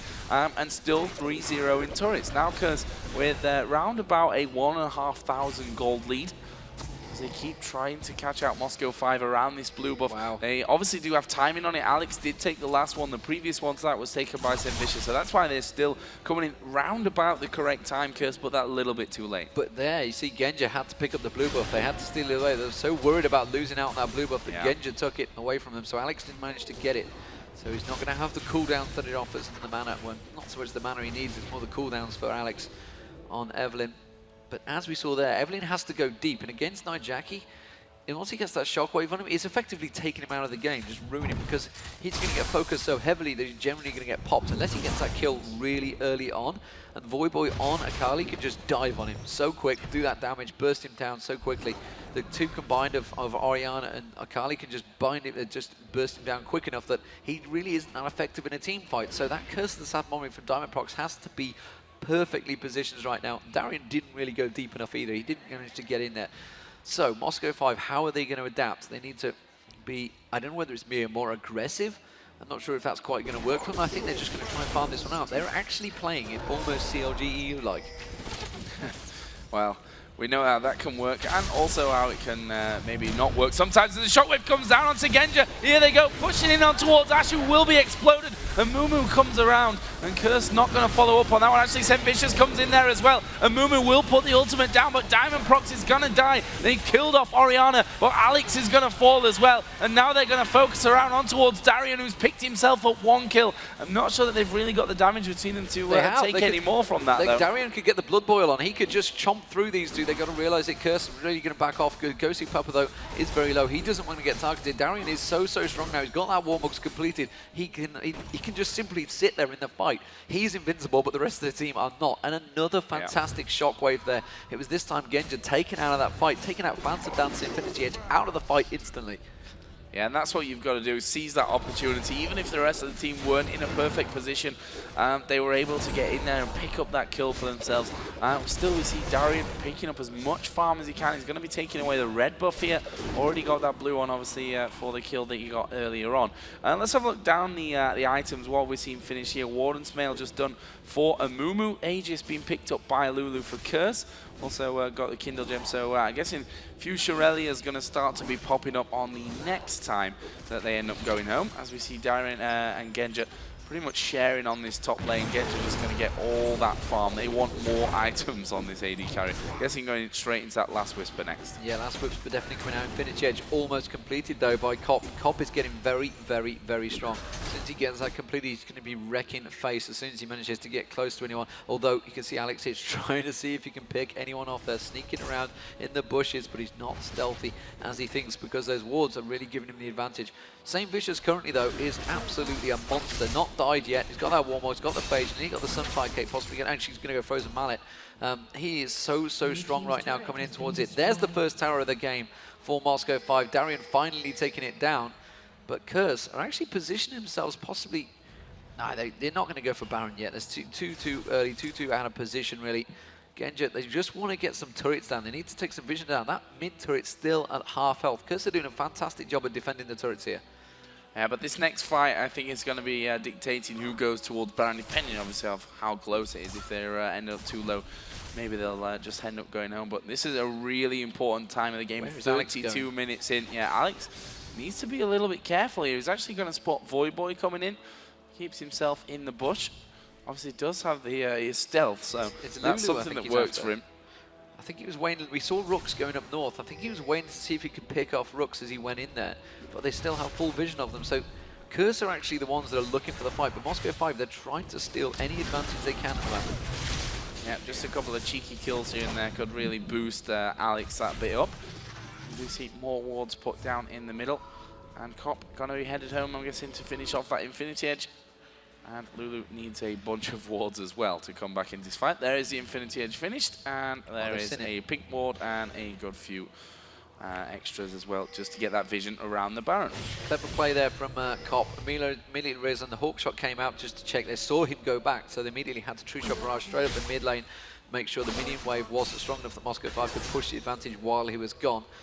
And now the pings go down, and Genja immediately goes back to farm. Shows himself on that bottom lane. What are Curse going to do? And even with that, you can see he's just plinking off, picking up so much CS from that, as it is in the mid lane.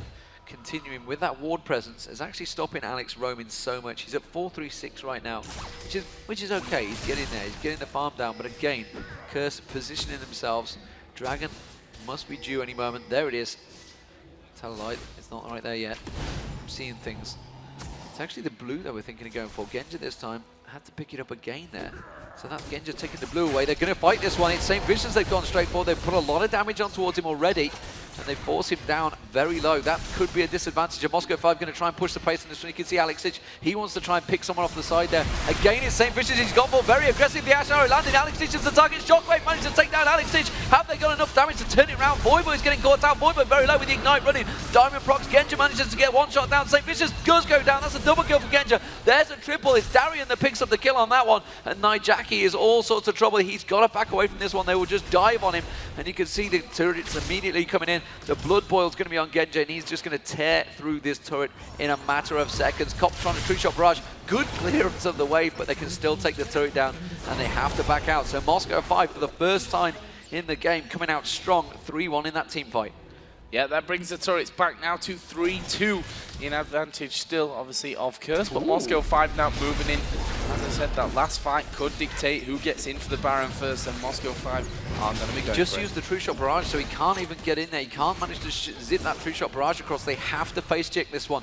Nyjacky's going to be the one that goes for it. He's trying to use that ball, but they've already taken the Baron. Great advantage used by Moscow 5, and now Nyjacky's in awesome trouble. Has to use the speed buff there, has to get away with that ball, but the arrow's back up, and Nyjacky gets caught, pounced on by Darien, and Diamondprox gets in and finishes him off. And now Moscow 5 with a huge advantage, quickly swinging towards them. Curse was so in that, and that one little team fight has turned it in Moscow 5's favor.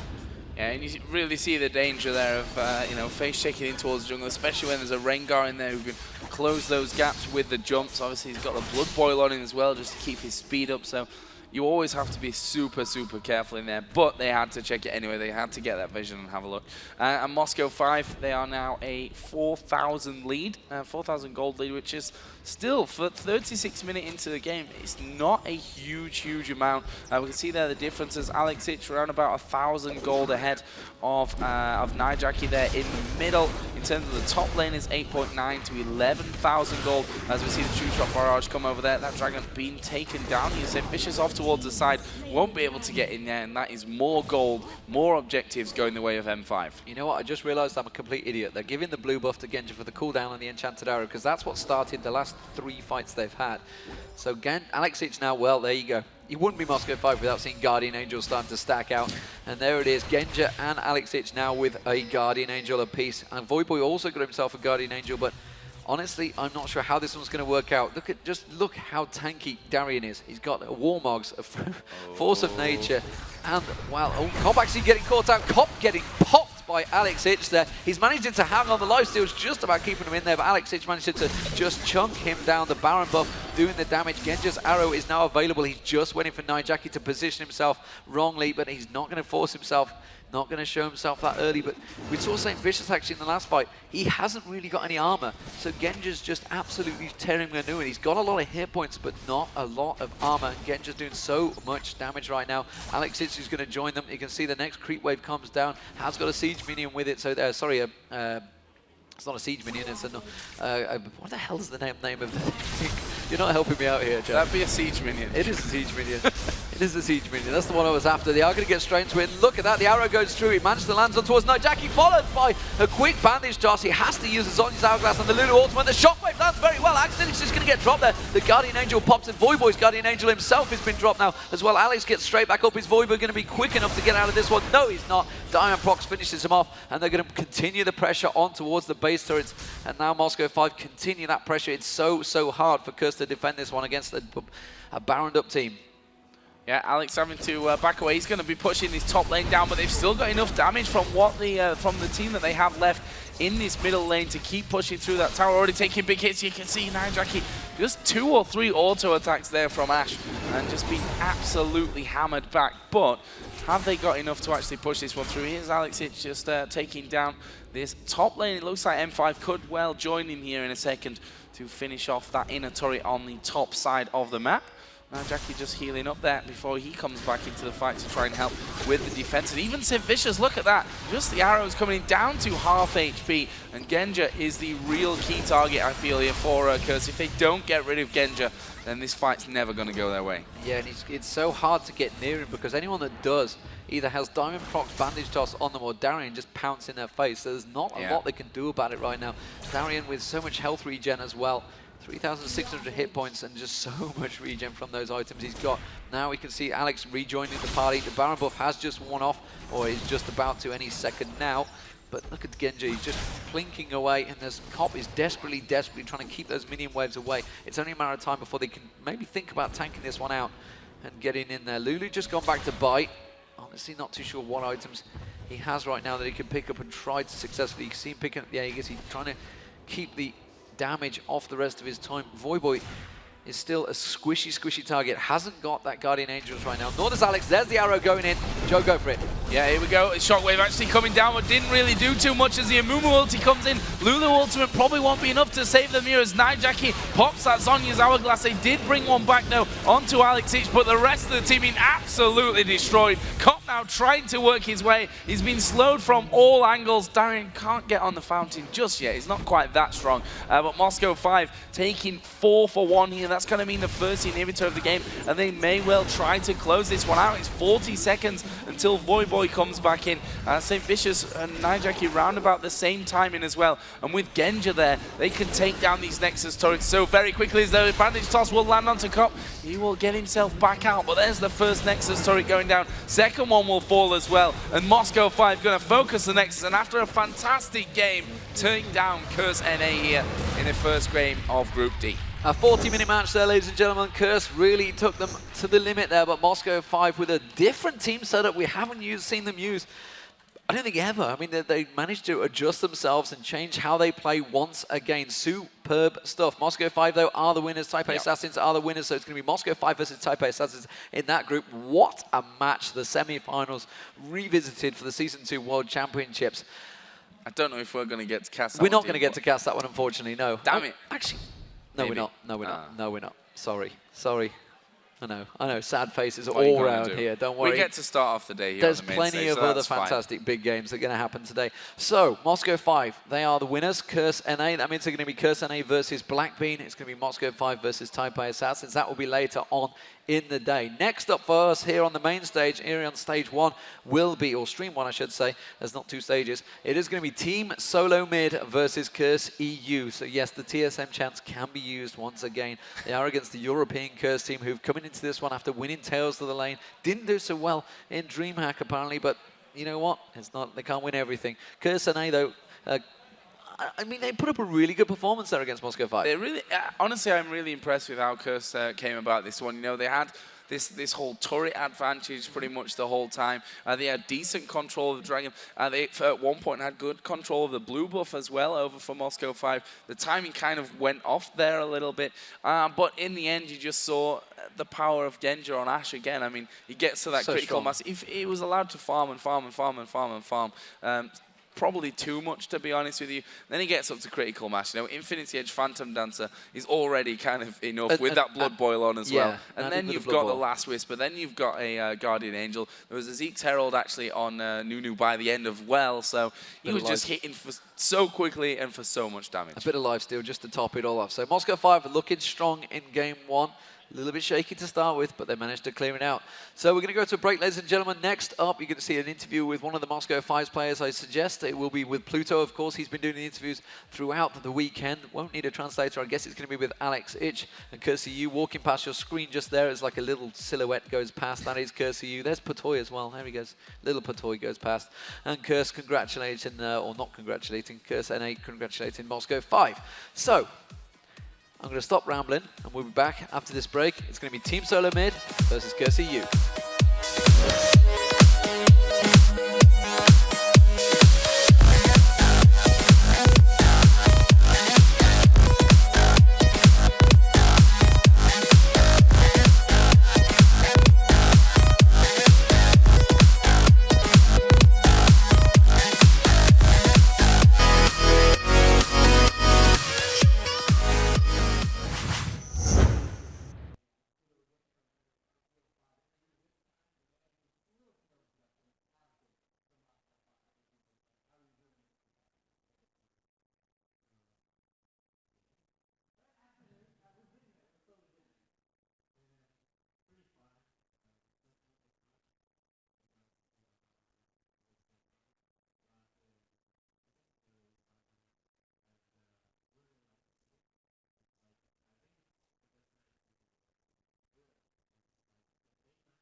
and then also TPA, the Season 2 World Champions. Our Season 2 World Champions, said that right. TPA actually knocked you guys out of the World Championships. So going into your match against TPA, are you guys hungry? You know, like, is it a grudge match? Do you guys want to prove that you're better? Yeah, I think we want revenge. Of course, of course.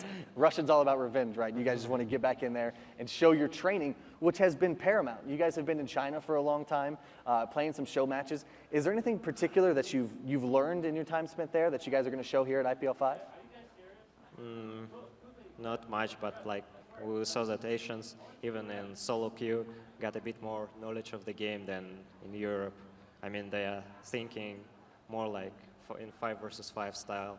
Like doing the things that we're doing as a team, and like we know, I won't say what things these are, but they're doing it sometimes, and it's really awesome. I think that Asian scene is growing up really fast, and maybe World Elite will show this tournament. Are you scared of World Elite then? No, we're not, but they're a good team. You show no fear, M5, no fear whatsoever. Now, your past few showings, Tails of the Lane, 3rd place. You know, you beat out SK for that spot. You lost to CURSE.EU. Eclipsia came in 2nd. And then World Championships, being knocked out by TPA. Is it just like, you guys were so strong at one point in time, and then I feel like you guys have faltered just a little bit. What's been the deal with that? You know, I think we like at World Championships, we just played bad that day. It's like was not our day, but still TPA is a really strong team. I would say even like watching their replays, they got a lot of things in their mind. I mean, when you're watching their games, it's really awesome. You can learn a lot. So they're doing a lot of stuff at level 1, and they're as a team, moving as a team really good. So, and after that, I would say that other teams are a bit lower level than them, but still, I think we got an ability to win them, but it will be hard. Now, is there any secret? I know you say it on stream to hundreds of thousands of people. Is there any great M5 secrets that we're going to see? Or are you guys just going to, I mean, you guys have been historically said, there's a broken hero, play it, win the game, pretty much. You know, see hero, kill hero was kind of the big quote there. So do you guys ever go towards kind of innovative, crazy strategies? Or do you guys, like you said, just play the strong heroes and win the game? It depends on like mood, the thing going in mind. I mean, sometimes it's hard to bring anything else in the scene. I mean, at the moment, it's like everything, almost everything is in the game. I mean, even like bot lane, like Brand Any, it's some OGN tournament. So Master is solo mid by, I don't know, forgot the nickname, or whatever. Corn Salad, yeah, Team OP. So there are a lot of things that you can do. But still, like, the meta changes all the time. I mean, there was, like, every time heroes are changing, everything is changing, so sometimes it's hard to fit the playstyle and stuff, or you just pick wrong heroes. For example, like, at Tales of the Lane, I was really thinking about wrong heroes at mid, and that really a bit hurt our playstyle. So I needed to change the playstyle a bit, and like, the heroes I play. So now it's kind of fine. But still, like, there are some heroes that need to be tested. Definitely need to test them out before you bring them out at a huge tournament like here. Aside from TPA, you know, getting out of the group stages, is there any particular team that you are scared to face? Or are you guys just M5, you're just going to steamroll everyone, right? No, not like scared, but I really like the playstyle of AZUBU Blaze. Okay. Like they're playing the aggressive style, and they know what they are doing. They are trying to like pick early heroes and finish the game as fast as possible. You're scared of ambition at all? Not really, I think, but like of the team overall. Okay, so it's not one particular member. More about Captain Jack. More scared of Captain Jack, of course. Everyone seems to be scared of him every once in a while. You guys had a Rengar pick as well in that last game versus Curse North America. Top lane, well, he was 2v1, I guess, down bottom lane or whatever. Darien, I know he's known for playing Xin Zhao and stuff like that, kind of crazy champions. Was Rengar just, you guys, he's broken right now, he's strong, so play him? Or does he have a history with Rengar? We played a lot of games with Rengar. We were really sad that he was banned at World Championships because we were playing him jungle and top lane, and if the hero can be played at 2 lanes at the same time, it's really good. But like now, Darien really loves the champion. I think almost all the time, Darien speaking champions he loves. And sometimes they're not broken, but if he plays them really good, for example, like Voyboy playing Akali, why shouldn't he play him? I was saying like before the game, like let's ban Akali because TF ban, it was just random ban. We were not caring about the third ban. So Darien was like, I'm afraid of TF, let's ban it. Maybe then Nyjacky playing him, who knows? So, but I was like, why should we let Voyboy play the hero he plays all the time? But like the team was that still thinks that Akali isn't really good in the current meta, so we played against her, and she was really good. Now, you guys obviously probably have seen like Curse playing the double assassin, like the Diana mid, the Kali up top. Did that worry you guys at all? I know you guys banned Diana, I do believe, right? Yeah, we were going for first pick Lee Sin, so we banned Diana, but they banned Lee Sin. Oh, not first pick, I think second pick. You guys were second, yeah. Yeah, we were second pick, so we were going to ban Diana and Lee Sin, but they banned Lee Sin themselves, so we just had no third ban, and we didn't think about that. We didn't know that they will ban Lee Sin in their first pick. And after that, we still knew that they're going all the time, almost all the time, double AP. I mean, I see sometimes, I saw Voyboy playing not Assassin Heroes in CLG, but now he's back to Assassin Heroes only. I think this suits him more, like the heroes like Lee Sin, Diana, Katarina, and stuff. So we knew that he will pick a Kelly if it's not banned, and if it's banned, then the heroes will vary. And I think that it was better to play against a Kelly for my team, so they decided to not ban it out. Now, were you guys, with all the kind of drama and roster changes going on about Curse, you know, picking up Voyboy, the addition of Rhux to the team, were you guys worried? I mean, was this kind of a match you guys worried yourselves about, or were you guys just like, it's Curse, whatever, we'll just stomp them? They are really good at the moment, so it's the first match of the day of the tournament, and you really need to win that for the mood. It's like the first game is the most important game, no matter what. It sets the tone, you know, it sets the pace for the rest of the time. Now, did you guys have ample opportunity to warm up and kind of get your juices flowing before going in? Or was it you guys just kind of, you just woke up, you were jet lagged, you're in Vegas, I'm sure you partied last night, and then you just came out and beat Curse, right? We never party before the games, but yeah. Well, that's good. That's good to have. Now, I wish you the best of luck in the rest of the tournament. You know, you guys have some hard matches. Blackbean in your group, TPA in your group. I think you guys will be okay, but we'll check it out. Good luck. We'll be right back. Let me find my words real quick. We'll be right back after a quick break with CURSE.EU versus TSM on the main stage.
Hey Summoners, it's time once again for homework, and remember, never do homework on your own, never do homework in ranked. Make sure you have a full group of 5 friends in normal queue whenever you try anything on this show. So Katarina's been coming up quite a bit lately. It's almost too much. So then the question becomes, how do you deal with a cat problem? Once the Katarina snowball starts rolling, it becomes very difficult to stop. Sometimes her harass in lane is more than enough to push out some passive AP players out of lane. Not to mention, she loves to roam, she loves to go into other lanes, she loves to get those kills. All this combined with her kit makes her one of the most banned champions in the game today. Homework this time around, get some practice in with some AP mid champs that do very well against cat in lane. And if you don't know where to start, well, the pros are an excellent place to start. Najin Shield has found a lot of success with Rise. Instant Speed CC works amazing against cat. CURSE.EU gave M5 some of their own medicine with Zillion in the mid. The double bombs do way too much damage, Katarina cannot deal with that at all. Finally, CLG Prime, they're very comfortable with the Orianna pick. It's very versatile, it works great. If none of those champs fit your style, an amazing place to start is Diana. The CC and the burst damage is way too much. She destroys cat in lane. Plus, if you want a few more oddball picks, Fiddlesticks and Sion, they're pretty good. Give them a try too. Also remember, the optimal time to go in for harass is after Katarina uses her Shunpo. If she has no escape, that's free damage for you. After you're done cleaning the litter, come on back. Be sure to leave your comments and your tips on how you beat Katarina. As always, be sure to leave your suggestions for future episodes, but until then, do your homework. It is always a good time in the League of Draven. Let's talk about bot lane. Fiddlesticks was one of the most talked about supports last week. The crowd control, the damage is absolutely amazing, but he is a fragile dude. I mean, he's made out of sticks. If you lose brush control though, you're gonna have a bad time. If Caitlyn is on point with her traps, pair her up with someone like Morgana or Blitzcrank or Taric, and you can do so much damage. I mean, hey, cupcakes, they can be brutal. You know, I should know. Teemo has an amazing blind, but let's face it, it's all about the mushrooms. If you feel the laning phase is gonna go on for a little bit longer than usual, give him a try, set up that fungus fortress. Support Pantheon is fun, he's got great damage, the stun is amazing, and it's pretty much only him and Gangplank as support that can actually build into Avarice Blade. And he really works well in that double bruiser bot. You pair him up with Jarvan or a Nectin, if you get that lead, you're gonna keep it. Blitzstar is a combo that is actually really widely used not too long ago. You get a Sheen on Alistar, someone gets a Soul Shroud, and all of that CC just becomes a mess and a whirlwind of mooing and gears and tenderizing. I get it. No, I get it now. Alistar's taking revenge on people who eat meat. He's using the robots against us. Like, guys, Pluto here with Double Lift from CLG.NA. Just kind of a well-known AD carry. I mean, do people know who you are, really? Yeah, some people. Some people, one or two. A few people on Twitter know who you are, I think. Now, off the main stage, kind of sadly for you guys just played against Team Fear, where you guys, I think the word you used were stomped. You stomped Team Fear. Did I use that word? I think you did. I don't. It may have been a little bit more vulgar, a little bit more profane that I'm not going to use on the stream. But it was 13-3, I believe was the kill score towards the end. I was watching, of course, with my eyes glued to the CURSE.NA versus M5 match, so I didn't get to catch it.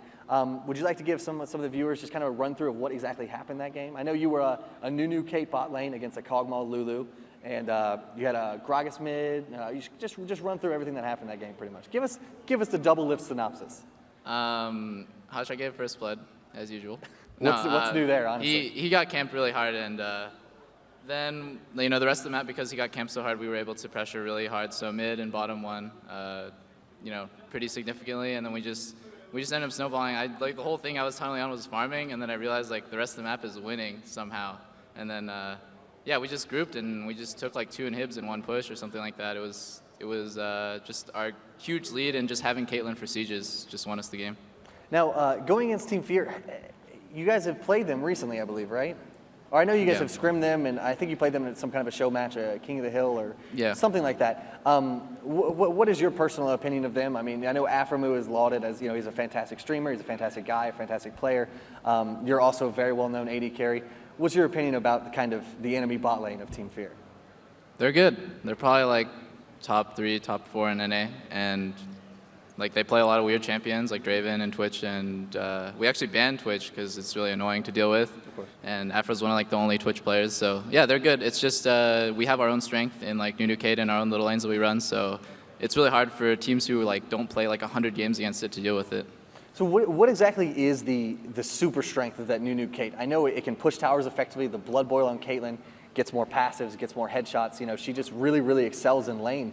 Do you just use that to just poke the enemy into oblivion, pretty much? Yeah, you can just be super abusive, even if you take a bad trade on Nunu Kate, because Nunu has headshot, or because Caitlyn has headshot, and if you have a Vamp Scepter, you just go heal off of double golems, and you go back to full HP. And on blue side, you can just push the lane and go do doubles, which is what I did every minute, and you can't do anything about it, you just lose. Now, last we spoke was Seattle. It was PAX, when you still had Chalster in the bot lane. So this is the first time I've actually gotten to speak to you since the kind of swaps that happened in CLG.NA. You got Loco Doku as your support now. Chalster's moved to the jungle, and Hotshot back home in top lane, some would say. Yeah. How has Loco Doku been as your support so far? He's good. This is the part where you actually just tell him he's really bad. Oh, you're trash. No, he's come a long way. When he first joined the team, he was terrible. Now he's a little less.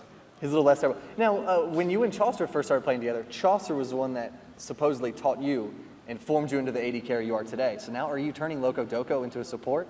So has the student become the master, pretty much? No, I think we have our own little opinions about bottom lane, and we just work on it together for the most part. Sometimes they clash and we get in arguments, but yeah, it's not like me and Chalster where I was just like the pupil and I just became an extension of him. It's not like that anymore. Now that Chalster's gone to the jungle, does he feel comfortable leaving you down there? Is he like, my young Padawan has graduated? Do you have his blessing? He still trash talks me. Not really his blessing. I think Chalster actually calls out a lot of the ganks coming bottom lane, which is, I don't even know how he notices. Like he's like tanking the jungle and he just knows. He's up at double golem. It's like, hey, there's a gank coming. Yeah, and I'm like, oh, okay, thanks. Now, as far as the group stages are concerned, you are in a group with Iceland and your sister brother team. I always never know how to call that. CLG.EU. Now, you were telling me before that you guys have been you haven't been playing CLG.EU kind of recently, but you guys have like a 70-30 split as far as wins losses concerned, with you guys actually coming out on top. Do you think that is gonna, the numbers are gonna be in your advantage when you play against them in the bracket? Well, the last time we scrimmed them and we had a winning scrim thing, like series going, was before Worlds. That's when we last seriously scrimmed them, and so I think they got a lot better, and we've gotten a lot better since then. So I don't really know how we would stand now. But the most recent performance is Dallas, so obviously CLG is a little stronger than us. That's what they've showed, and hopefully we can turn that around in the group stage. Iceland, I have no idea. I thought they were from Iceland. I swear, like in our team discussion, I was like, they're from Iceland, right? And then Luke was like, you're an idiot. They're from Hong Kong. I'm like, oh. I mean, who names themselves Iceland? Yeah, that's so weird. That's like us naming ourselves like China or something. You guys are CLG Taiwan, even though you're in North America. It's craziness. So not too worried about Iceland then, would you say? I mean, has the rest of is it just you who's ill-informed and the rest of your team is super knowledgeable about Iceland, and they're just going to carry you through that game, or do you really just not worried about them whatsoever? Well, I mean, I worry about every match. I guess I'm just stupid, and I never ended up watching the VODs of their game. I think we're gonna do that pretty soon here. Just gonna discuss and watch their VODs. So there's only so much footage you can get of that team, because yeah. Now, is there any other teams that well, I guess you're not really concerned about Iceland, but is there any teams in particular that you guys are concerned about in this tournament as a whole? I mean, are you scared of the powerhouse TPA? Are you scared of M5? Or are you guys just going to do your own thing and see how far it takes you? Yeah, pretty much do our own thing. I think TPA, my prediction is TPA is going to get upset at some point in this tournament. Maybe by you guys? Hopefully by us. That's my dream, I guess. That's your dream, is to beat them? Thinking about it every night. But I think WE and Blaze are going to be the ones who take like top 2 or at least like just perform really well in this tournament. So they're the ones to watch out for then? Yeah. Okay. And now, just the last kind of final thought. Caitlyn Nunu, like you said, is kind of your tried and true thing. You're well known for Caitlyn. I've seen your guides on lawpro.com, you know, of awesome Caitlyn stuff. Who is, in your opinion, like you said, Aftermoo plays a lot of Twitch, which is unorthodox, it's unconventional, but he used it to such efficiency that you guys were forced to ban it against him. Are there any like sleeper AD carries you might pull out for IPL5, or are you just gonna stick to your, just gonna play Caitlyn, just gonna play Ezreal, no big deal? Yeah, we've experimented a lot with different ADs that I feel foreign teams have zero experience against, and yeah, I don't want to say it right now, but yeah, you'll probably see if we play a foreign team, we'll plot something new and exciting. Look at that. You heard it here first. That's the Pluto seal of approval right there. Yeah. Hopefully we'll see it. Would you like to give any shout outs or anything to sponsors, to friends, family that you might have? Well, I guess family is a touchy subject. Ow. Ouch. Oh, okay. The So Pluto burn. The Pluto burn. Shout out to Razer, XMG, on 3D, they're sponsors. They're awesome. And to Pluto for being a great man. Oh, look at that. Great man, great Ginger. Best of luck to you. Appreciate the interview. We'll be back again. CURSE.EU versus TSM coming up on the main stage here at IPL5 in Las Vegas.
Wow. That was really loud in our You headphones. don't know how loud that was in our headphones. That was actually ear-shattering. Draven actually has broken me. Ladies and gentlemen, so it is Team Solo Mid versus CURSE.EU. This is our last game on the main stage today. Well, that's a lie. We're back later on, aren't we? On stage 2. A couple of results as well for you guys, as a couple of you guys might not have seen it. Team Dynamic have gone 0-2 in the group, so they lost to Fnatic earlier on, so it's still WE versus AZUBU Blaze that hasn't played yet. Team Fear lost to CLG, as you just heard there. Anything else happened as well while we've been away? Blackbean, of course, lost to Taipei Assassins, but I think we already knew that one. I think that's everything, Joe. I think that's everything up until now, which means obviously Dynamic, they've finished their group stage game, 0-2, taking 4th place spot, which actually puts them on the bottom side of the low bracket. They'll play the 3rd place in Group D, which right now we have Curse and Blackbean, and I can still hear Draven. Okay, I can still hear Draven as well. Where's Draven and his Where microphone? are you, Draven? Turn your microphone off. Or just mute him. Someone, anyone, please. I feel like I'm getting Inception or something. I know it's a bit weird, but anyway, it is going to be Team Solo Mid versus CURSE.EU this time around, not CURSE.NA, and they've got a stand-in. Dignitas Patoy has come here. Super A's has no longer travelled, no longer with the team, so that's an interesting dynamic straight away, how that one's going to work. Team Solo Mid, we haven't seen them in an offline tournament perform that greatly since, I guess, IPL face-off. Again, I guess it's safe to say, because, well, we know how the AZUBU Frost game went. They got 0-2. A lot of stuff happened around that game that we won't go into. But, you know, they didn't have a great showing in Dallas. It didn't work out so well for them. CLG.NA actually topped them in Dallas, and they were happy with that, but because they finished 4th and 5th, nobody really noticed, unfortunately. So they're going to be looking to put a big performance in this group. Who are they grouped with? Well, it is, of course, going to be Meat Playground and the Singapore Sentinels. So Team Solo Mid and CURSE.EU are going to be looking at this group and thinking they can both get out of it. Meat Playground coming to this one. They've had some good results. Singapore Sentinels had a long flight over here. They've had some good results lately. Didn't have a great show in IPL face-off, though. I think this is one of the closer groups as well, where really any of the 4 teams could come out on the day and do really well in it. But either way, we are going to go into the picks and bans pretty much straight away, so we can jump in there. What are we expecting to see from this one?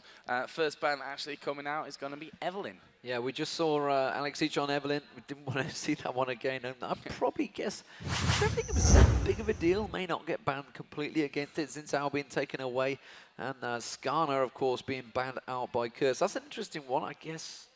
I don't know whether you saw Odd One playing Skarner a lot lately. Maokai would have been one I would have almost certainly thought about banning out. Maluna does play a lot of Skarner, also plays a lot of Maokai. I expect maybe if Maokai is left available, but he's banned out straight away, would have been the first pick, but kind of not surprised there. So the jungler's been heavily targeted here. Diana being taken away, don't want Extinct on that one.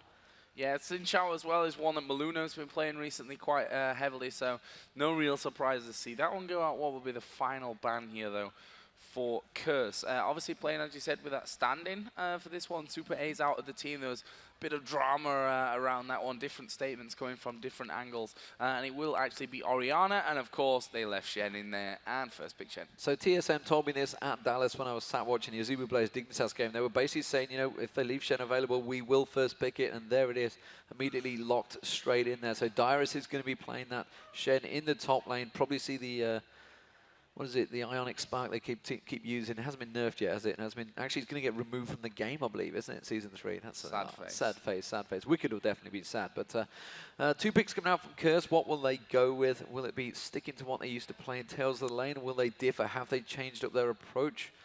If you listen to some sources, they've been partying a little bit too heavily, and they haven't maybe practiced enough. Who knows? You know, the thing is, when you talk about practice, there's a level of burnout factor there. And they've played 3 tournaments in 3 weeks. So how much do you practice in between those tournaments? You know, tournaments are the best practice possible.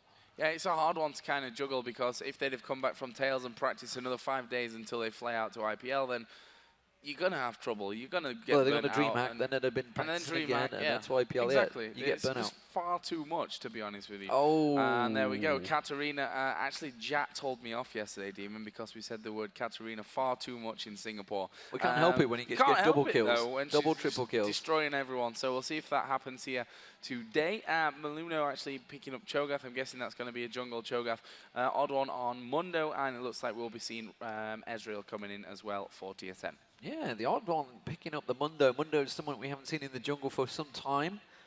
Ezreal will get locked in. We just went in to see whether they do lock it in. There's a discussion going on between the team.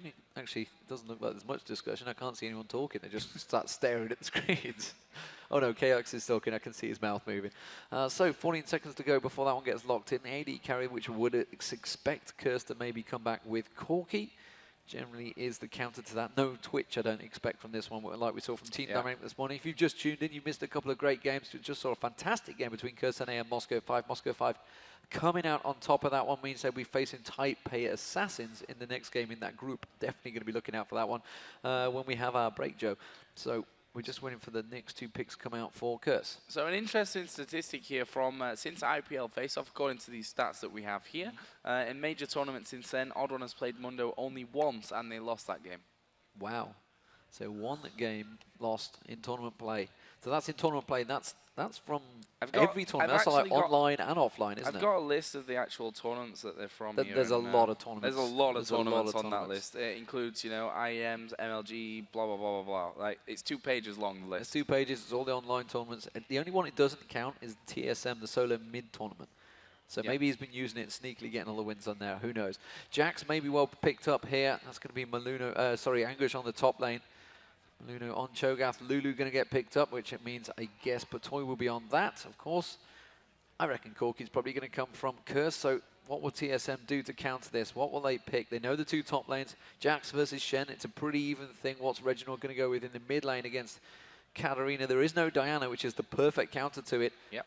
Not really sure what could go with Fizz is something that Ocelot kept talking about. Maybe is a good counter for it, but the question is, can Reginald play Fizz? I'm sure he can, but to what level is more more the question for that one. But we'll have to see about that one. It wouldn't surprise me to see Graves maybe come out of Creaton. I've seen him play quite a lot of Graves in the qualifiers as well. There is a Zyra, so I'm going to assume that's a support Zyra for now. No, it's not going to be because there is Leona. Wow, okay, so Leona gets locked in. Next special is like, no, I really want to play this. Zyra versus Katarina. That's an interesting one because Zyra can get shredded very, very quickly by Katarina. If Kat can get past, though. If he can get past it. So he's going to have to be playing this one from a long distance away. So Reginald, I expect to see him pretty much on the tower most of the game in the laning phases. So the AD carry going to get picked in by CURSE.EU. Final choice. Will it be Graves or will it be Corki? Or will they throw a complete spanner in the works and go Draven? The voice of Draven will be happy. It would be happy. That's for sure. But we'll have to see. They're running the clock down on this one. Still got 20 seconds to decide. But I don't know. I just somehow can't look past Corki or Graves. No, they are pretty much the standard AD carries, of course, unless you Genja and you pick Ashe out there, which is not beyond the realm of possibility here. It is. Oh, Vayne. Or a Vayne. How did I forget Vayne? Vayne gets locked in. Maybe they forgot it as well. I certainly did. Vayne, well, I mean, he can get away. He can gamble away from Leona initiates, but he's going to have a tricky job against the Ezreal, that's for sure. It's going to be playing for the late game now, I guess, Curse, so they're going to see whether they can get the farm going on, but they have an incredibly strong late game team there, Joe. Yeah, they do. I mean, you look at, you know, Jax, Katarina if she gets going, Vayne, that's a lot of damage. That's a lot of snowball as well. If they get the snowball going, then TSM are in desperate trouble here. I honestly don't know really how this favors TSM coming into this one after a couple of rough patches. CURSE.EU didn't have that well of a performance while they're in Sweden for DreamHack, but they had a fantastic performance at Tails of Lane, winning that one out. So they know what it feels to win now. Question is, can they carry that on here against Team Solar Mid? Yeah, they're very hot and cold, Curse, that's for sure. And having a standing, will it work against them? Naturally, you'd probably say yes, but we've seen teams with standings do well at events before. I mean, CLG, look at CLG, win tournaments. They only seem to do well it's the only when they've tournaments got they win. a standing. It's the only time they ever won is when they've had a standing. So they got no standing for this tournament. Sorry, guys. It's not going to happen. So Team Solo Mid versus CURSE.EU. That's what's about to happen on your screens. There is a 30-second delay across the game, so the players, they will not get spoiled by anything. Even if they hear it or if they look, they happen to suggest, if you see them glimpsing left or right, they can kind of see the screens. It's a very tight squeeze, but that's why there's a delay on. There is on your screen CURSE.EU on the left-hand side, Team Solo Mid on the right-hand side. Daddy Dyrus up front was watching as well. Where's he gone? He's just disappeared on me. He was around there somewhere, but anyway. But there he is. He's moved. He's snuck over to the left. So, who do you favour in this one, Joe? I'm glad you asked me first, actually, because I get the choice then. I think Curse, this standing, I don't think it's going to impact them that much. The question is whether it's the DreamHack curse or the Tales of the Lane curse that's impacted, which, as I said, they're a pretty hot and cold team. But I really like their setup. Katarina, for me, I don't remember the last time I've seen a bad Katarina in competitive play. Singapore, Katarina, like we said her name far too much. Can snowball so easily. Yeah, she snowballs so very easily. Vayne, if they get to that late game time, if they don't shut her down in the early game, is only going to become a terror. And Jax, Trinity Force, Guardian Angel, job done. I mean, in Singapore, we saw Meet Your Makers. We saw it with Vayne. They immediately, they were 10-2 down. I think Twisted Fate 7-0-1 against them. And yet, once Vayne got that triple kill, it was all over. Vayne just went on a killing spree from then on in. So that's the possibilities of what can happen. But TSM are known, they are a very good team fighting team. They've got a lot of interrupts in there. They've got Shen can get across and taunt. Odd One's not going to be too worried about the damage coming out there. Reginald's got a stun, got maybe a root in there as well. The stun's going to be very hard. You've got to time it properly. X-Special, of course, can get in and get the stun. There's got a whole lot of CC there to try and deal with Katarina. So Katarina might get taken out of the game, but if you focus so heavily on Katarina, you've got Vayne and Jax doing the damage at the sides. Well, we have a bit of a pause in here, that's why we've got this delay, just trying to... I can't actually see anyone that seems to have a problem, so hopefully that will be fixed here in just a few short moments, and we'll be able to kick this game off. Don't forget, this is Group C. The other two teams, Meat Playground and Singapore Sentinels, who are, I guess, playing over at the side or somewhere else, but that game should be going on at the same time, so we'll try and keep you updated as soon as we get a score update for that game. Well, they're back underway, so it means we're going to be back underway, and I could see Angus's UI is tiny. Tiny. He's got it shrink right down. How do you see these things? I don't know, but they're younger guys than me. They've got better eyesight than me, that's for certain. So we're going to get underway in a moment. If you have just joined us, you've missed some fantastic matches, but right now it's going to be TSM. They're going to be playing as the blue team, CURSE.EU, playing as the red team. Can they go one better than their North American brother team or sister team? I'm not sure what we call it either. Brothers. Bros. Yeah, the bros. So here we go, 60-40. There's the TSM fan club, I guess, all voting their way. But we'll have to see about it. I said I fancy Curse for this one. It just depends on how much Potoy is going to have an impact on this team, whether that be good or bad.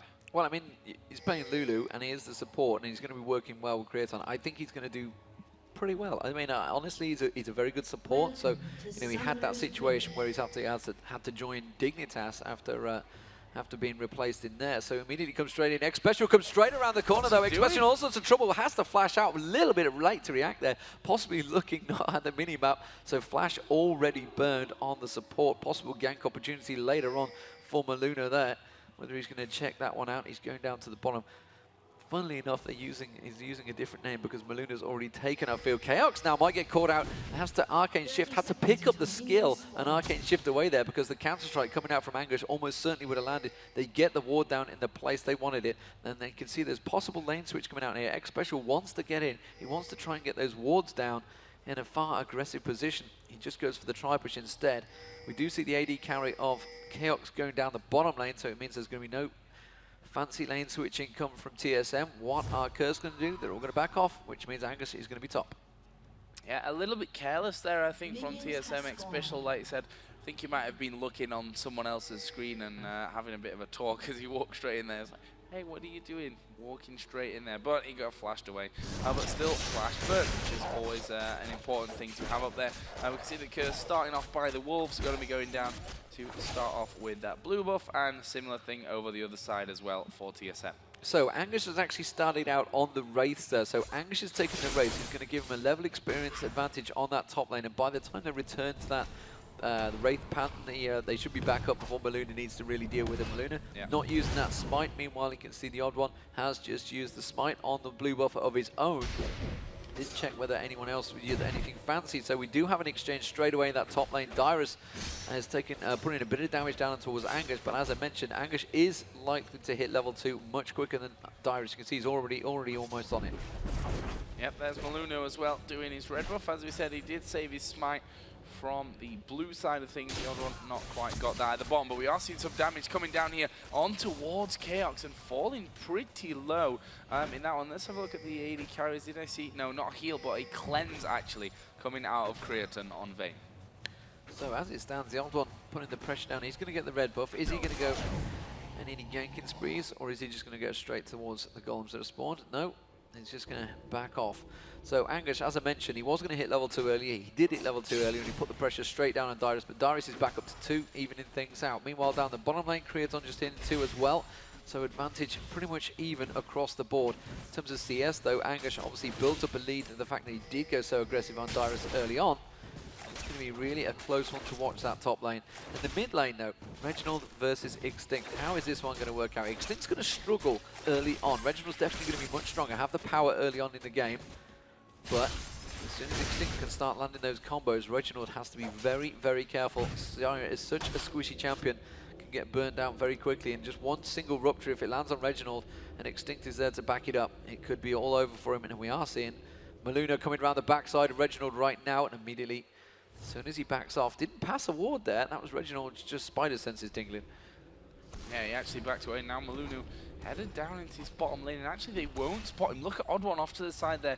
Very low HP. Malunu now going to come around. They are going to get the rupture down onto H Special. He's going to get silenced, and there is the first blood, and he goes over onto Creaton on Vayne.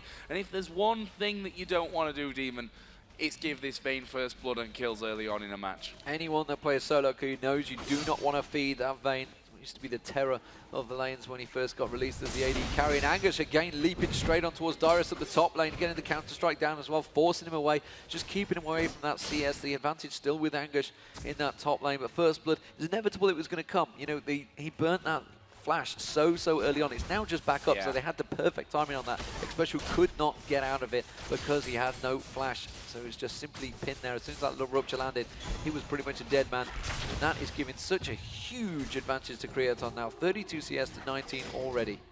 Yeah, he's really hammering him on that CS as well. And the problem is, when you've got that Leona in the bottom lane, you can't afford to go aggressive when you fall behind either. So we'll have to see how that one all works out, as Maluno and Odd One just seeing a little bit of each other in that Riverside. Actually, I think Odd One missed the briefcase, and Maluno just walked straight away from that. So we have not so far away from 1,000 gold. He's currently sat around about 700. Angush here just coming back into the top lane. Actually, he's behind by 7 CS.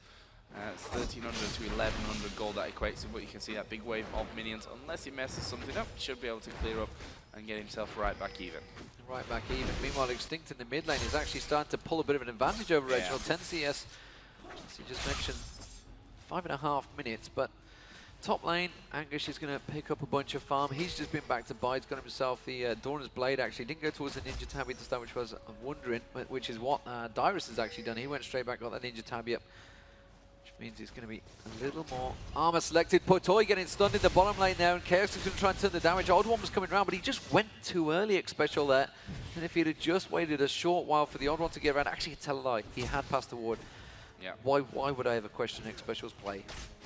Yeah, the ward, he was stood right in the position there at the side of that Tribush. The ward was in there, so they had that vision down on him. But the CS in this bottom lane, I mean, there's going to be a decent wave coming down again for Vayne. It's currently 42 to 35. Maluno here sneaking in towards this top side. Actually, Jax and Shen having a bit of a go at each other already. They've not seen Maluno come in, but that's a big wave on the tower for Dyrus. It's going to take a while, and I don't think Maluno wants to hang around for that. Yeah, he's just keeping the poke in. There was no way he was going to get anything. Angush should push the lane too much. Has keeping that 10 CS advantage, so 10 CS at the top, at the bottom, and in the mid as well. Extinct again, keeping the pressure on towards Reginald, but Reginald's doing a good job. Now he's into dangerous territory though. Creaton taking a bit of damage in the bottom lane as well from Chaos, bit of auto attack damage, forcing them back to the turret. But there is a little bit of an invade coming on here. Where is Angush going? He's walking straight in towards the Odd One. The Odd One trying to react though. He's got the help of Dyrus. Actually, tell a lie, he's had to burn the exhaust. And now Maluna coming around. They want to fight for this blue buff. The rest of the team Curse are there. TSM have not responded to this one. Reginald's got a bit of a wave coming towards him. Extinct's going to come around. They're going to fight for this one. I don't think they're going to be able to defend it, TSM. Now down in the bottom lane as well, a lot of damage being exchanged there. Special, actually, he's going to take a lot of damage. Oh, not quite enough there. As Cristina goes very, very low, but he's going to come back in there. One more hit. Lulu goes in. Oh, and he survived with just about enough health. Special goes back in as well. And Cristina a little bit slow to react. And that is the fine line that you see in these highly skilled bottom lanes even. Just a few HP that makes a difference. They knew exactly how they could get in and get out. Potoi thought he could finish it with a glitter lance, had to get protected, flashed out, get caught. Immediately the top lane now actually going towards Dyrus. Angus has managed to get the stun down, but the silence and the rupture misses from Maluna. Maluna did get the blue buff while all that fight was happening down that bottom lane. Dyrus is keeping busy there, and it's actually the longer that Maluna stays here getting that lane tax, the more pressure that Dyrus can put back on him, because he's going to be gaining the experience level quicker than Angus does. But as it stands, a huge creep wave. Yeah, Angus is going to go back and buy. Dyrus is going to get some free farm. Odd one just picking up the red buff on his side of things as well. And in this middle lane, Katarina starting to pull that even further ahead, to be honest. It's approaching a 20 CS lead there. Bottom lane as well is a good 13 to 15, depending on the positioning of those of that minion wave in the bottom lane, plus the first blood on Vayne. But since that's been fairly quiet, to be honest with you, I mean, we've seen that little exchange in the bottom, no kills from that, nothing coming in there out the top lane, ganks on middle, just not really happened up until now, to be honest. Yeah, and Curse, well, they have that advantage. I mean, why go too aggressive? They have picked up the blue buff. That blue buff's going to get... it's actually been given, I think, to Creaton. Yes, it is, because the blue buff... Well, Katarina doesn't need a blue buff. They're going to take their own blue buff. The blue buff also on Maluna as well. So they have that advantage of both blue buffs. But the question is, what will they do with it? Will they go aggressive with it? Level advantage currently with Extinct. It's just, see Reginald just pinging up a level. So he's got about half a level advantage over him right now. Meanwhile, in the top lane, you can see Maluna is starting to sneak around. Can he catch up towards Dyrus? Dyrus. Oh, don't do it, Dyrus. Don't go aggressive, Dyrus. He's just slowly but surely, and that's going to be the stun. He's going to come through. There's the rupture. Is it going to land? There's the silence. The counter strike has to use the taunt to get away from it. Dyrus, very nicely played, does avoid the damage. And again, Maluna failing to make that exchange. But Angus is slowly but surely starting to gain an advantage, and you do not want Jax gaining an advantage in your lane. Yeah, certainly not. And in this middle lane as well, I mean, we can see that gap is just building and building and building for Katarina. And I'm not sure there's really much that Reginald can do against Katarina at this kind of stage of the game. I mean, if you look at the items, he's got Ruby Crystal and T1 boots currently. So that's really nothing in terms of his damage. Meanwhile, down at the bottom, Creaton actually got the ulti on, will tumble away from the push there from Special, and there is another kill for Creaton, and he may even be able to double up for this one. Are they going to dive it? He probably can, and they are going to dive it. There is the Shen ultimate. They need one more, two more hits. There we go. Creaton's going to get hit. Taken down by the tower. And that killing spree does go down. Dyrus is now falling as well, and that is a sure kill for Maluna. But will he be able to escape the ever sticky Dr. Mondo? Yes, he will. Another briefcase hit there at the back. Oh, the rupture was just in tower range there. I wasn't sure whether Odd One was going to maybe push for that one, 2v1, but they were both low. He had the ultimate down, but advantage CURSE.EU. Creaton, though, does manage to give a kill back and forth, but as you mentioned, the mid lane, you can see, and there it is, Extinct going on towards Reginald, manages to pop the ulti off, and Reginald has to burn a flash to get out of there. CURSE.EU gaining advantages in every single lane, Joe, and that always spells danger for the opposition. I don't think Extinct is going to allow Reginald maybe trying to bait him here, and Extinct having to shumpo straight away from that one. Yeah, and that's the dangerous thing about Katarina, you know, because Reginald's used his flash now, but that ultimate of Katarina is going to be up so much quicker than the flash is. And you can just keep going over and over and over again, and it's going to force you so often to leave that middle lane. So we do see him go in there. There's a ward put down. Extinct realizing suddenly, should probably get myself out of here. Will he dive back towards Reginald? No. Luna came in to cover, and he will stay safe from there. So Ezreal actually bringing back the CS in this bottom lane, but we can see now Curse starting out this Dragon, and I'm not really sure that TSM know exactly that that's going down. They probably have an inkling since middle lane and bottom lane are both missing, and that's going to be finished off nicely there with the Norm of Cho'Gath. Very nicely done, because Angus wasn't even there. He managed to push the top wave while they were picking that up, but didn't even need to be present, so there's no trade. Straight big advantage for Curse. Gold advantage 3k already built in just 12 minutes into this game. Creaton out farming Chaos and at the moment on that Ezreal and manages to just gamble out of the way of that True Shot barrage as well. So really the advantage is heavily in favor of Curse because Kraton is just going to get stronger and stronger and stronger. And now we can see Maluna coming around, not so much sneaking in there. They're going for a hard engage. Ultimate used by Kraton on towards KX, trying to catch on, trying to do any damage. The shield from X Special is enough. The Rupture goes down. He actually stuns him on the turret. He managed to get caught out there. Very nicely done. Kraton tanking the turret, gets out, gets another kill on X Special, and is doing the work in the bottom lane. It's just bad. It's just bad. 4-1-0 Vayne. I mean, you don't escape from these kind of games very often. He's got a 1.2 gold advantage over KX already. Yeah, and that's the really dangerous thing. I mean, for any AD carry in this situation, it's dangerous. But from the fact that Vayne just gets stronger and stronger and stronger as things go along, this is not looking very good for them. Actually, TSM securing their own blue buff this time. Obviously, it was stolen by Maluna the last time around. As we do see Extinct now haunting guys, plus the Sorcerer's Shoes and a blasting one. Good penetration, decent amount of AP for this stage of the game as well. And that's going to be bad. Yeah, I mean, Maluna getting caught out here. Exhaust will go down. Actually avoids the roots, but the ultimate going to come down from Zyra. Maluna doing a good amount of damage, but he will fall anyway. Katarina actually came in from the backside of Angush. He's actually going for that. And, well, Dyrus just dodging out towards the tower will keep him safe. He will. Meanwhile, down the bottom, they're also putting the pressure on the bottom turret. So, again, Carrick sticking down very low. The Glitterlance and Kraton building up the hits on him. In that mid lane, got to keep my eye on that one because that's going to be a feisty exchange once it happens. But, again, Dyrus was forced out of the lane in that top while it was all happening. Carrick, again, eating another one. The X Special's gone for it. He's used the ultimate on Kraton, but the Lulu ultimate turns straight around. And at the moment, Carrick can't really get too involved in that one. They're just going to keep him forced back. Good little exchange though. Chaos doing a lot of damage on towards Kraton while that was happening. Top lane, Angush is beating on that turret. He's got to be backing away because he's got two members of Team Solo bottom, Katarina's at bottom. Ballerina, there is Katarina. Katarina gets in. Chaos just gets melted. Immediately pins him on the wall, and that's a double kill for Katarina. So often, I'm so used to saying that after Singapore. And now Reginald's in trouble. Extinct's going to continue on him. He's got the reset, remember. He's just had the double kill. And now Kraton's going to continue past it. There goes the turret. Turret down. Does manage to get the root on towards Extinct. Has he got enough damage to finish it off, though? He's going to continue pressuring it. The plant might be enough. Katarina's shunt post to Kraton gets away from it. Fantastic bit of play there coming in from that backside, and that's just the danger. You get low on the turret, and if they've not called it out, and you just can't leave that turret at the end of the day. You've got to try and stick to it. Then Katarina comes in, they can dive you, as we see here at the top again.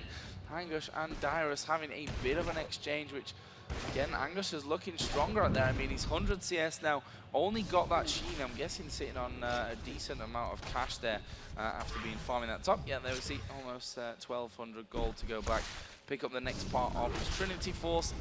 And, well, the CS across the board is just looking very, very good. I mean, it's only Mundo in the jungle who naturally will be faster anyway. That's just the way that Mundo goes about things. But if you look at Cho'Gath's build, he boosts some mobility, Heart of Gold, actually moving up towards the Philo Stone as well. So getting that GP10 in there, which means that even though he's behind on CS, he's going to be ahead in gold anyway. Well, danger for Chaos down in that bottom lane because Kraton's got the Phantom Dancer and he just continues the pressure on you. You cannot escape a Vayne. Once that Phantom Dancer is complete, it will be so, so hard. Pops the ultimate, actually turns on towards the odd one. He's 3v1 at the moment. Kraton's just going ultra aggressive on towards Chaos now. Has he gone too deep? He gets one, turns it around. Gambol's back. He's actually just farming. He's just farming for the life still. The Lulu ultimate's on him now. He's going to have to back away because he's just buying time. Here comes Extinct, and they have to be backing away from this one because Extinct could come in and cream house. Reginald immediately putting the plants down, coming off the opposition, but he flashes in there. X Special just gets away. No, the Glitter Lance from Patoy was enough to finish it off. Very nicely done there. Reginald has to pop the ultimate, but Extinct backs away, and Curse are cleaning up here. 9-2. Meanwhile, in the top lane, Dyrus completely forced down the lane. Maluna and Angush putting the pressure. They are pushing both lanes, Joe, and there's nothing TSM can do about it. Bottom lane, there goes Reginald. Does manage to get the passive return kill, though. That's a good kill, though, because he managed to end a killing spree. 6-2-2 for Kraton. Yeah, again ended, but you just see the danger that they're in there. I mean, it's already looking bad when you've got the Vayne actually 1 versus 3 in them bases. We are seeing Odd One now coming in towards this top lane. Angush, though, is going to counter-strike across, but they are going to go straight into this one. The Ezreal ultimate was a mile away from that one, and this is going to be 2 kills being picked up. It's the Odd One who gets the double kill. He will also get the double buff that was there in that top lane. little bit over-aggressive from Curse in that position. Well, maybe, but they were going. It forced the opportunity to basically, you were going to lose a turret. You're going to lose an inner turret. It's going to be the top or the bottom. Yeah. Your choice. Which one do you defend? They had to go top, so they lost the bottom. So good work from Curse at the moment, despite the fact they did lose 2 members. Not the end of the world. I mean, Jax was on 0-0-1, so it wasn't the end of the world. Didn't lose any oracles either. Meluna lost the oracle in the earlier exchange. No boots of mobility. So Curse putting the pressure down on every single lane. It's exactly like it worked against Moscow 5, if I'm honest. This is like the Curse of Tales of the Lane from Paris. And at the moment, Creaton is a monster. And he's just avoiding all the damage. He's got that Phantom Dancer completed so early. He's starting to build towards the Infinity Edge. He's going to be so strong. Chaos is going to have to do some serious work to farm to catch back up on this one. Yep, and Curse now headed back down towards this dragon. About 6,000, give or take a little in the lead. And Jax is farming. Like, you just don't want to let that happen. Maybe you don't want him to become even stronger. I mean, the kill's not exactly in his favor, but he's pretty much 2/3 of the way through that Triforce now. And with that dragon, he probably does have enough cash to be finishing that Zeal off as well, if not even the Triforce itself. Blue buff again, kind of be secured by TSM after that initial steal early on. They're not going to go for it this time around. And Chaos, you know, so far behind in kills. He's a good amount of CS behind as well. But the problem is, where does he farm now? Like, he's got no turrets behind him up until the inhibitor turret. Can he afford to get caught out by Vayne or Katarina? No, he can't. He can't even think about 1v1 in Vayne. Dyrus at the moment in the top lane as well with Anguish. He's just trying to bait him in. He's got that Sunfire Cape complete now. He's just trying to bait him to keep following him. Get the Sunfire Cape doing the passive damage. But it's not really happening. Pluto and Creaton just continue to farm down that bottom lane. It's like we took both lanes, we're going to continue pushing, and now we're going to force you onto the inhibitor turret. Extinct is just creating opportunities across the map. Extinct is going to start pushing because Reginald's going to have to respond here. You can see 3 members of Team Solo Mid had to go down the bottom to try and deal with it, try and deal with the threat, which is opening all avenues for the rest of the team. CURSE.EU just continuing to push pressure across the whole map. Chaos actually switching build. Well, I don't know whether he switched build or whether he was mid-build, but meanwhile you can see it's Extinct that went aggressive on towards Reginald. Dyrus had to use Stan United to get in there and protect him. Wasn't quite enough though, didn't have the damage, but it forces Dyrus out of that lane. And guess who's back up top farming? Yeah, Anguish in there once again, and now they're going to try and push down this middle turret, which they could well do, to be honest with you. With that Vayne there, you can see how the damage going in onto that turret, and it's not going to last very long. The Rhux are used to try and zone them away and stop any defense coming out from TSM, and that will be tower number 4, 4-0 in Towers Demon, and we're approaching a 10,000 gold lead. And Anguish is looking at maybe trying to catch someone out as they pass by. It's Dyrus actually. I'm not sure if he wants to go with it. Yes, he does. Manages to pop Leap Strike, go straight for him. Hasn't used Counter Strike just yet. Backs him away there, and now he starts backing away. But Toy comes around the side, realizes the odd one is there, and the vision is with that ward. Meluna is coming around, and the odd one does clear out the wards. The rest of the team gather, and Curse realize they probably should back away from this one. Patoy with the Oracle actually targeted there. They knew he was in place. Patoy got to be careful. They would have caught vision if he had got stuck in there. The fact they had to use the True Shot Barrage, look at that, to get the vision of the Baron. They thought that maybe Curse were onto the Baron.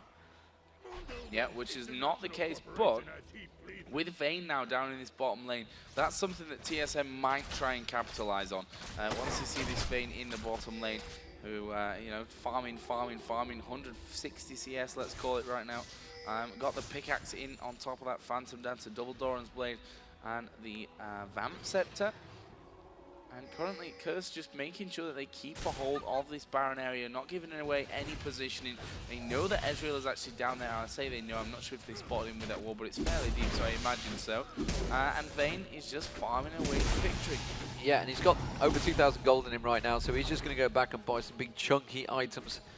That's not going to push any further. Meluna's the target though in the top lane. The odd one goes in. Dyrus manages to land the taunt down. They should have enough to take down Meluna. He manages to land the rupture. Anguish is in there to protect him, and now they're backing away. Katarina is closing in as well. They've got to be careful in this one, because if Extinct gets in there, he's surely going to pick up a bunch of kills. Here comes Reginald, the ultimate down. He does manage to catch on towards him. Meluna taken down very low, lands the rupture on towards the odd one, and Extinct does get in there. Pops the ultimate. Extinct finally goes down. Anguish though, the Lulu ultimate manages to take it down, and that's going to be Extinct popping back in on towards Reginald. Now X Special comes in, the flash forced away there. Curse were forced to back away. TSM coming out slightly on top of that one. Very, very close fight. Yeah, 1-for-1, but this entire time Creaton is still farming away. He's approaching 180 CS. So I say approaching, he is 180 CS. 8,800 to 5,400 gold between the two AD carriers. That is a monumental difference. Yeah, and he's almost at the point where he can go back and buy a flat Infinity Edge. He's already got the pickaxe on there. You can see he's just farming up. He just wants to get that little bit extra gold, and he's just going to back off and buy himself straight to Infinity Edge. And once that's happened, that big power spike that it's going to give them is going to be absolutely lethal for them. So Crayon doing a fantastic job. Heading back to mid, going to farm out there. The rest of the team joining him. How is the rest of the team looking, Joe? That's the question. You can see actually the Ionic Spark slowly getting built by Darius, but he's having problems with Anguish in that top lane. Yeah, he is having problems, and that's because that Trinity Force is actually done now. We're actually seeing a giant spell coming out of Anguish as well there. As Extinct and the rest of the team is moving in to put some water. Actually will get hit by the grasping root, but that's the beauty of Shumpo. He can just jump straight away from any problem. Meanwhile, down at the bottom, Darius needs to be really careful here. Creighton actually just ignores him because, well, guess what? He wants to farm more. Clever play from Curse here. They realise the dragon is spawning in a moment, and actually they're continuing pushing there. Anguish going to put pressure on that top turret. It means they're going to be forced away from that area. And Anguish, actually, look at this. He's just camping it out. He wants to see if he can catch someone. Blue buff has just spawned, but he's going to back away. Gets caught out with a slow there. Patoy is there to cover him off, and he will just back away. Creaton now has gone back. Is that going to be the Infinity Edge complete? Yes, it is. And now it's dangerous time for Team Solo Mid.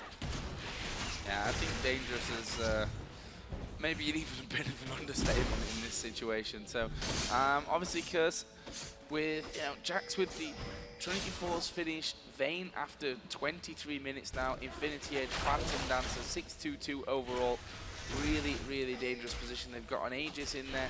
I'm guessing they're going to have a Shirelius popping up anytime now with double Kindle Gem already in position. Katarina has got that Abyssal Scepter, plus the Haunting Guys finished. Got another Baron blasting one in there as well, and they are going to go for Baron. I mean, why not? They want to force the fight here. I mean, they realise they are much stronger. As soon as that Infinity Edge was picked up, oh yeah, Reginald completely caught out of position here, and it's Creaton that's going to find him. The plants are there. It's the vision gives it away. Does manage to get caught out. Has he got enough damage to burst down Creaton? That's the question. He's just going to kite him away. Turns around, just belts him backwards. Silence goes down. Creaton again, the lifesteal farming. He's going to get dropped. It's Extinct that picks up the kill, and now they could indeed go for Baron. The rest of the team Solomon trying to react to this one. Darius is desperately trying to push on, get that bottom turret. They're trying to take some turret advantages out of this one, the middle and the bottom turret. They may manage to get one here because, yeah, there's the bottom turret. Is they going to get the mid turret? Is he going to be too slow backing away though? The odd one's going to get caught out. He gets stunned out. Anguish is just tearing the odd one apart there. Tries to pop his ultimate, but it's not enough. Anguish catches him, so then that's it. They have no smite. Immediately Creaton starts on the Baron. Yeah, Baron going to get started off here for Curse. Darius, in the meantime, is obviously going to be pushing and pushing and pushing. It's Creaton tanking all that damage up there. Ooh, true shot, Barrage catching him. He's got to be careful. Baron could kill him there. Yeah, they've had to back away. Cleverly done there. Next special comes in, and they've just about enough. Maluna does pick up the kill. Darius is back around there. Chaos is joining them, and they do manage to keep them away there. Very well defended there. And Creaton had the shock of his life as soon as that true shot barrage flashed past. Yeah, one of those moments where he's like almost getting taken down from that kind of distance. But he survived, and that could be the crucial thing in this one, getting himself back home to heal up. Must have a decent amount of gold on him still. He's not sold any of those Doran's blades out just yet. We are seeing the first Shirelius there finished as well. They want a 1v1 at Dragon. And there it is. It's actually Anguish going to dive up towards Darius. He's going to be careful he doesn't get baited into this one because the odd one was coming around there. They both wanted to go just solo Dragon quickly, try and get a bit of gold for their team. Not to be though. Anguish sitting on 1,700 gold. And he's just continuing on through there. The rest of the Curse now gathering around. They are going to pick up the Dragon. I don't think Team Solo Mid are in any position to try and fight this one. Darius has just backed off. Anguish going to close in around there. The odd one actually we'll catch a glimpse of him on the red buff. Will they try and go for it here? Chaos is just off at the side there, realizes that Maluna's there. Maluna puts the ward down.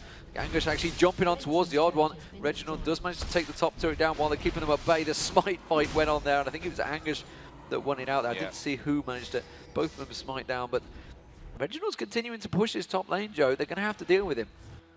Yeah, I think he's wondering whether he should go home right now. He's sat with that second wave coming in, and he will, in fact, be backing away from that one. In the meantime, though, Curse have got complete control of this top side of the jungle. Patoy, with that Oracle on, is going to be clearing out, but are they going to be risking themselves a Baron? You can see there, there's no vision at all for TSM. But what kind of ward amount? I think that's 2 wards, actually, on Leona. And a ward on Mundo as well, so not exactly a high amount of wards, and from Curse's point of view, they can just bait those wards out, and there you see again, True Shot Barrage being used just to grant them vision. Keep the vision of that Baron, see whether anyone's there, continue the farming path, try and catch up, try and gain them advantages that they lost in the lane phase. As it is, it's still pretty close in farm. I mean, Reginald is actually technically ahead. He's been off on that top lane. Of course, Angus has definitely got an advantage. Not a great big advantage over Dyrus. He's just completing that Sunfire Cape, trying their best to catch on to him. But honestly, you know, TSM are not out of this fight yet. No, and we are going to see CURSE here working their way in towards that Baron area. And they are going to be kicking it off. So, Patoy clearing out the wards. Is this just going to be a bait out from CURSE? It certainly looks that way. We are going to see TSM coming in. Odd one, the first one to get trapped. Counter-strike goes down. There's the rupture. Zyra ultimate in a good position. But have they got enough damage here? X-Special going to go low. And Katarina is in the middle of them. That is a killer piece. Double kill for Katarina. Double kill for Cho'Gath. And that is an ace for CURSE. Maluno surviving with hardly any health remaining, but they're going to back away now and start off the Baron again. Yeah, an ace picked up there, very nicely done by CURSE, and that was perfect position. It was the odd one that went in. Granted, he is the highest hit point person in there. He should have been the one at the front, but also dangerous play because he is the one with the smite they needed to save just to keep that Baron up, and that is a full ace. 5-man Baron, nicely done, CURSE. Very, very strong now. It was close, now it's not even close. CURSE.EU very much in control. 12,000 gold advantage, Joe. TSM are going to have to do some serious farming sessions to keep this going, but I don't think they're going to have the time because Creaton and Extinct are just continuing to push this mid turret. They're going to have to do something ridiculous. I mean, if you think about the positioning of that last fight there, from Zyra's point of view, that's where you want to fight with that Zyra ultimate in play. I mean, if you can catch them in that jungle area where the ultimate is actually wider than the path that they're still on, you shouldn't really be missing it. The same goes for Leona as well. That's a good position for her to get the ultimate down as well. But if you don't catch the right targets, and that right target being there, Vayne or even Katarina, they're going to clean floor with you. I mean, Maluno even came in a great rupture that he got down, catching most of TSM out. And they're just too strong. Their damage is too damn high, as we see the Guardian Angel picked up as well from Vayne. I just noticed that Chaos is still only level 13, whereas Creaton is 18 now, so a 5-level difference in those AD carries. In fact, Patoy is up to 14, so Patoy is a higher level than the AD carry. That's a problem. Reginald, of course, up to 17, Darius up to 17, but Chaos has just not been able to get the farm. He just didn't. Look at his build as well. It's like, well, he's desperately trying to keep up, and he's going to have that Infinity Edge. Once he gets the Infinity Edge, yes, he's going to have a nice items in there, but it's going to be too little too late, I feel, and Chaos having to Arcane Shift over the wall there in case Angus catches him out. That top lane is being shoved, but it's CURSE pushing in towards this mid lane. They want to start getting their first turret. Now, are they strong enough to be able to dive the turret? That's the big question. That's what they're going to see whether they can do. Well, they are pushing in here. Angus actually going around the corner. He's got that Guardian Angel on as well. And I think that at some point they may just switch and turn on the fight here. That turret down to half HP. As I said, 2 Guardian Angels in the team. 1 with Jax, 1 with Vayne as well. Katarina now also finish off the Riley's Crystal Scepter. So if she wasn't already annoying enough, now she's got a load more health and she slows you. Yeah, look at that, Creaton just getting a couple of shots in there, tanked up, spots the damage, spots the difference, does manage to keep the damage down there. Angus being the distraction while they do go for the turret. Now they've gone diving in, the ultimate used by Angus there, the Lulu ultimate, they're going to continue on the turret, turret gets dropped, they're going to turn to fight TSM here, TSM going to have to back out quickly, the odd one gets absolutely destroyed, Creaton just tearing through the team there, that's going to be a double kill for Creaton, that's going to be Extinct picking up a kill, double kill as well, and Team Solo mid left to force Chaos out of his own base, they're going to pick up the inhibitor, they may even be able to turn this one into game, Joe. Yeah, I think they should be able to force this one home. It's 30 seconds for Mundo and Leona to come back into it. If CURSE want to play really safe, they might back away, but I think that would be a mistake at this point with Jax and Vayne in there hammering these turrets down. There goes the first Nexus turret. Second one will fall as well, and CURSE.EU going to start their group off nicely, taking down TSM here in Group C, Game 1. Coming onto American soil and taking down effectively the North American champions here, the defending champions of IPL Face-Off. So a fantastic performance, and honestly, from the picks, from the team picks right at the start, we thought CURSE.EU definitely had the stronger team. They seem to work it very well, and honestly, once you get Vayne, once they pick up those kills, it's hard to come back from. There's TSM. They're going to go congratulate the CURSE.EU guys. You know, it's great to see sportsmanship between these guys, but as we mentioned, you know, the fact that Maluna did get down there, they got that kill. I think it was 4-1-0 at one point. Yeah. Creaton, you know, once a Vayne is that strong and keep an equal in farm, it's very, very hard to come back from. Yeah, I mean, how do you lock her down in there? You've got Katarina as well. If you ignore her and focus everything in towards Vayne, then she's going to do exactly what we saw there at the end, picking up double kills after double kills. Not quite the penta that we all love to see from a Katarina, but still solid play from CURSE.EU, and that's what I said at the start. Stand in. How is it going to be? I think your support is the player that you... Well, I mean, look at that. Patoy, 1-0-17. Yeah. That's not a bad stand-in. It shouldn't be a That's stand-in not a anymore. He should bad be moving to stand-in. Germany, to the Curse House. Getting into a Season 3 team. 7-0-8, of course, on Extinct as well. And really, it was, you know, Creaton 9-2-5. He opened the advantages at the start. Yeah. Top lane was honestly pretty even between Jax and Dyrus. It was pretty even throughout the whole game. Xpecial got caught out a few times. 0-8-1. Well, that's does fine not for make Jax good as reason. well. It doesn't. It's fine for the support as well. I mean, you don't mind your support dying because after a certain point, you don't give them gold much, but I would question Reginald Zyra pick versus a Katarina. Don't know how that one worked out. I mean, they managed to farm each other. Really, the lane wasn't the problem. It's more a case of how you deal with Extinct, because he's going to be getting around the map so aggressively and can just shun Per away. Yeah, we Every saw time he that tries at to the get caught, bottom. just boom, out the damage. We saw that at the bottom as well. As Vayne was starting to get stronger, then Katarina came to the bottom and they took down both of them. And that's where it went from bad to worse. I just wanted to have a look, see if we've got another result. There's the Curse 1-0 already in there. Blackbean, actually we've already seen all those other results. So no real updates from the other side of things. So I guess we're going to be going to an interview in the back with Pluto.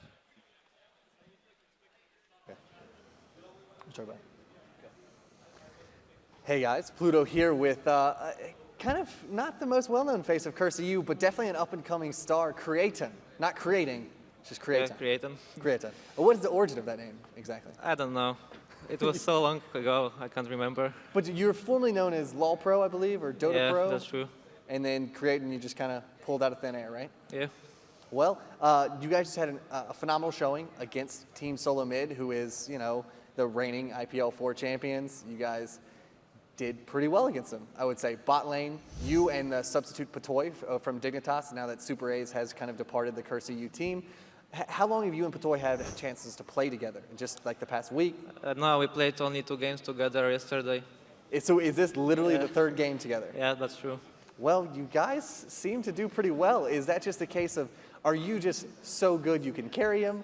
Or do you guys just have some kind of unspoken synergy? I don't know, I feel confident with Patoy. Our game styles are similar. It's just like we don't talk much, we just play, and we're doing pretty good. It just works out for you then. Now, in that game, TSM picked up Ezreal, which is a champion that you are relatively well known for, I would think, in the European scene. So they kind of took that away from you. They decided to play it for themselves instead. Did that kind of just force you into the Vayne pick, or is there something you know, as a well-regarded Ezreal player that Vayne just does well against him? I don't think Vayne does well against Ezreal. I just picked her because our team comp, we had a lot of stuff to protect me. I just could right-click my opponents basically with Cho'Gath and stuff, Jax, everything. So we decided to pick hypercarry just for late game and stuff. Now, I believe the rest of your group is Singapore Sentinels.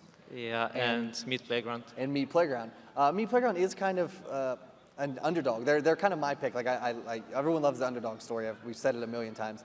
And I love Meat Playground as a team. Have you guys put in any research towards Meat Playground or Singapore Sentinels? Or have you guys, because you guys came off a Tails of the Lane victory, first place. You guys were at DreamHack, I believe. And you guys, what was the place at DreamHack? 5-8, we didn't pass group stage. We Didn't played pass group stage. horrible. Now, is there a particular reason for that? I mean, you guys were looking really good, looking really strong. You beat M5, you beat out Eclipsia in the finals of Tails of the Lane. Everyone had really high hopes going to DreamHack, and then it seemed to be kind of squandered. What was up with that? I don't really know what happened. We just played so bad this day. Maybe bad day for everyone. I don't know. Just forget about it and go for IPL5. So IPL5 is kind of course, your next target. You guys want to Yeah. try to take this as well as possible. Do you think that is going to be an attainable feat with Patoy? I mean, with a substitute, any team can not play to their best. Of course, you're missing 20% of your team. I mean, I feel quite confident with Patoy, as I said before. I don't know. I don't feel big difference. We'll see. I think he fits well to our team. Maybe we can do well in this tournament. Now, how exactly did you guys come about choosing Patoy? Is it something you guys like his playstyle, or you like his playstyle and you chose him, or did he just kind of fall out of the sky? Honestly, I didn't know Patoy before. I just went to Poland for my visa to be here. I come back to Darien and my team says, yeah, we're using Patoy. Okay.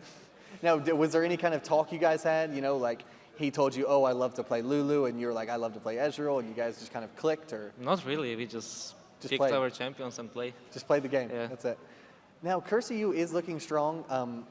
What do you attest that to? You know, do you think you guys are just strong overall? Do you think Extinct does all the carrying? Do you think Angus does all the carrying?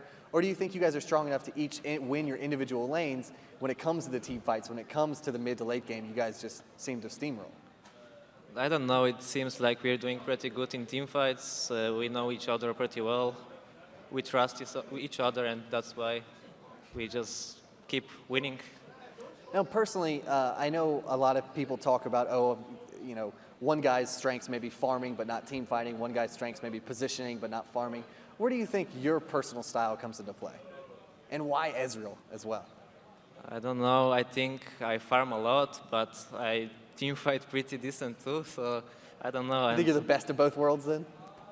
It depends. I mean, every team fight is different, and you can do well, or you can do shit basically. But about Ezreal, I don't know. I just like this champion because of his mobility and skill shot. It's so entertainment to play. It's so fun. Now, you're kind of like the hipster Ezreal just because you have like the striker Ezreal skin. Yeah, of course. Yeah, no big deal. World Cups. I think it was like 2010 or something, like years ago. But, you know, I wish you guys the best of luck, of course, in the group stages going into it. You guys have to go against some strong teams. Beating out Team Solo Mid, no easy feat, IPL4 reigning champions, but you guys seem to kind of brush them away, so it was a fantastic job there.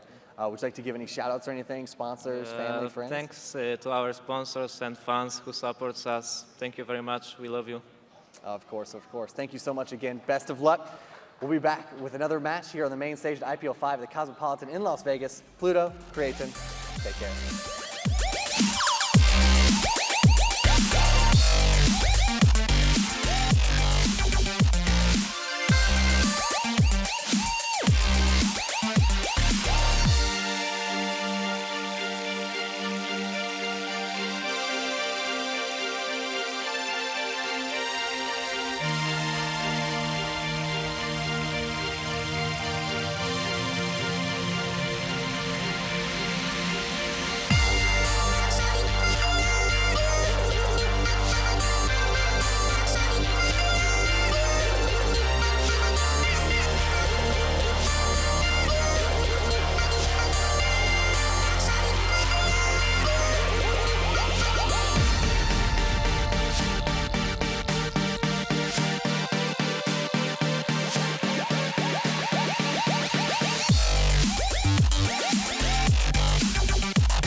筋肉トレ分かった。これから筋トレします。あ、ぜひ筋肉鍛えてください。今もでも素敵ですけど。筋肉好き。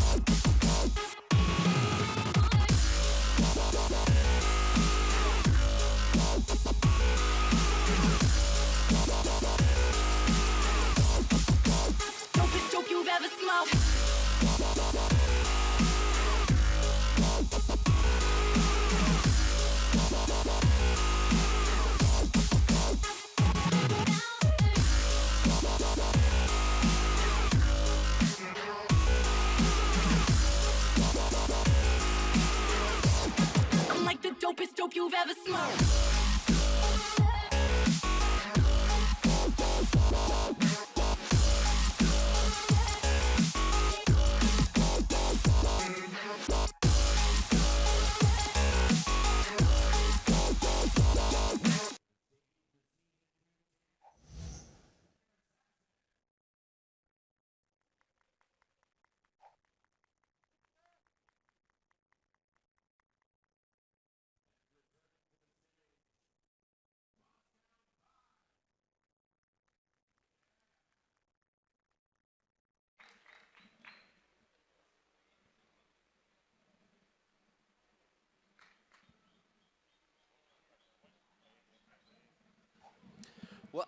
Welcome back, ladies and gentlemen, to IPL5, the lovely Cosmopolitan Hotel and Casino in Las Vegas. And no longer are we Deman and Joe Miller. No, now myself, Optimus, Tom, and Mr. Studio gracing the stage for your presence. In Studio, what a match we have. Taipei Assassins, Moscow 5, they met at Worlds. TPA took down the Moscow 5 beast that nobody thought could be beaten. And Moscow 5, they're back, and they're back for blood. Yeah, we saw in the interview before, Alex Itch interviewing with Pluto backstage. They are out for blood. They are hungry for this victory. They came into this tournament, of course, they spent some time in China, a little bit of a disappointing performance at Tails of the Lane. They are just hungry for a victory. They have that Moscow 5 blood fueling them. They want to take a first place. They want to go back on top of that world. D-Man and Joe Miller were talking about the target is on back of TPA now. They are the team that everybody wants to beat, and Moscow 5 wants to be the team that can say they've done it. Most people, they see the world champion winners in their group and they go, oh, this is going to suck. This is going to be a hard matchup. Moscow 5, they say, this is going to be a hard matchup that we're going to win. And TPA always respects Moscow 5. They're one of those teams where when they see a competitor, they never think less of them. They know it's going to be a challenge, and they're coming in this prepared. Yeah, both teams actually have adapted quite a bit since actually the Season 2 finals. Of course, Moscow 5 kind of revamping a little bit of their styles, have a couple things up their sleeve we haven't exactly seen yet. We saw a little bit of the standard kind of stuff in their game against Curse. And I don't know if it was just a testament to how well Curse is prepared for this tournament, but they gave them a really hard run for their money. So M5 probably going to have to bust out one of those strategies or shape themselves up to take down TPA, who are still looking as strong as ever. Curse, they looked phenomenal. The Rhux support was just amazing. And I don't know, maybe M5 was weak, but they looked amazing at the same time. Curse looked strong. Everybody's looking strong this tournament.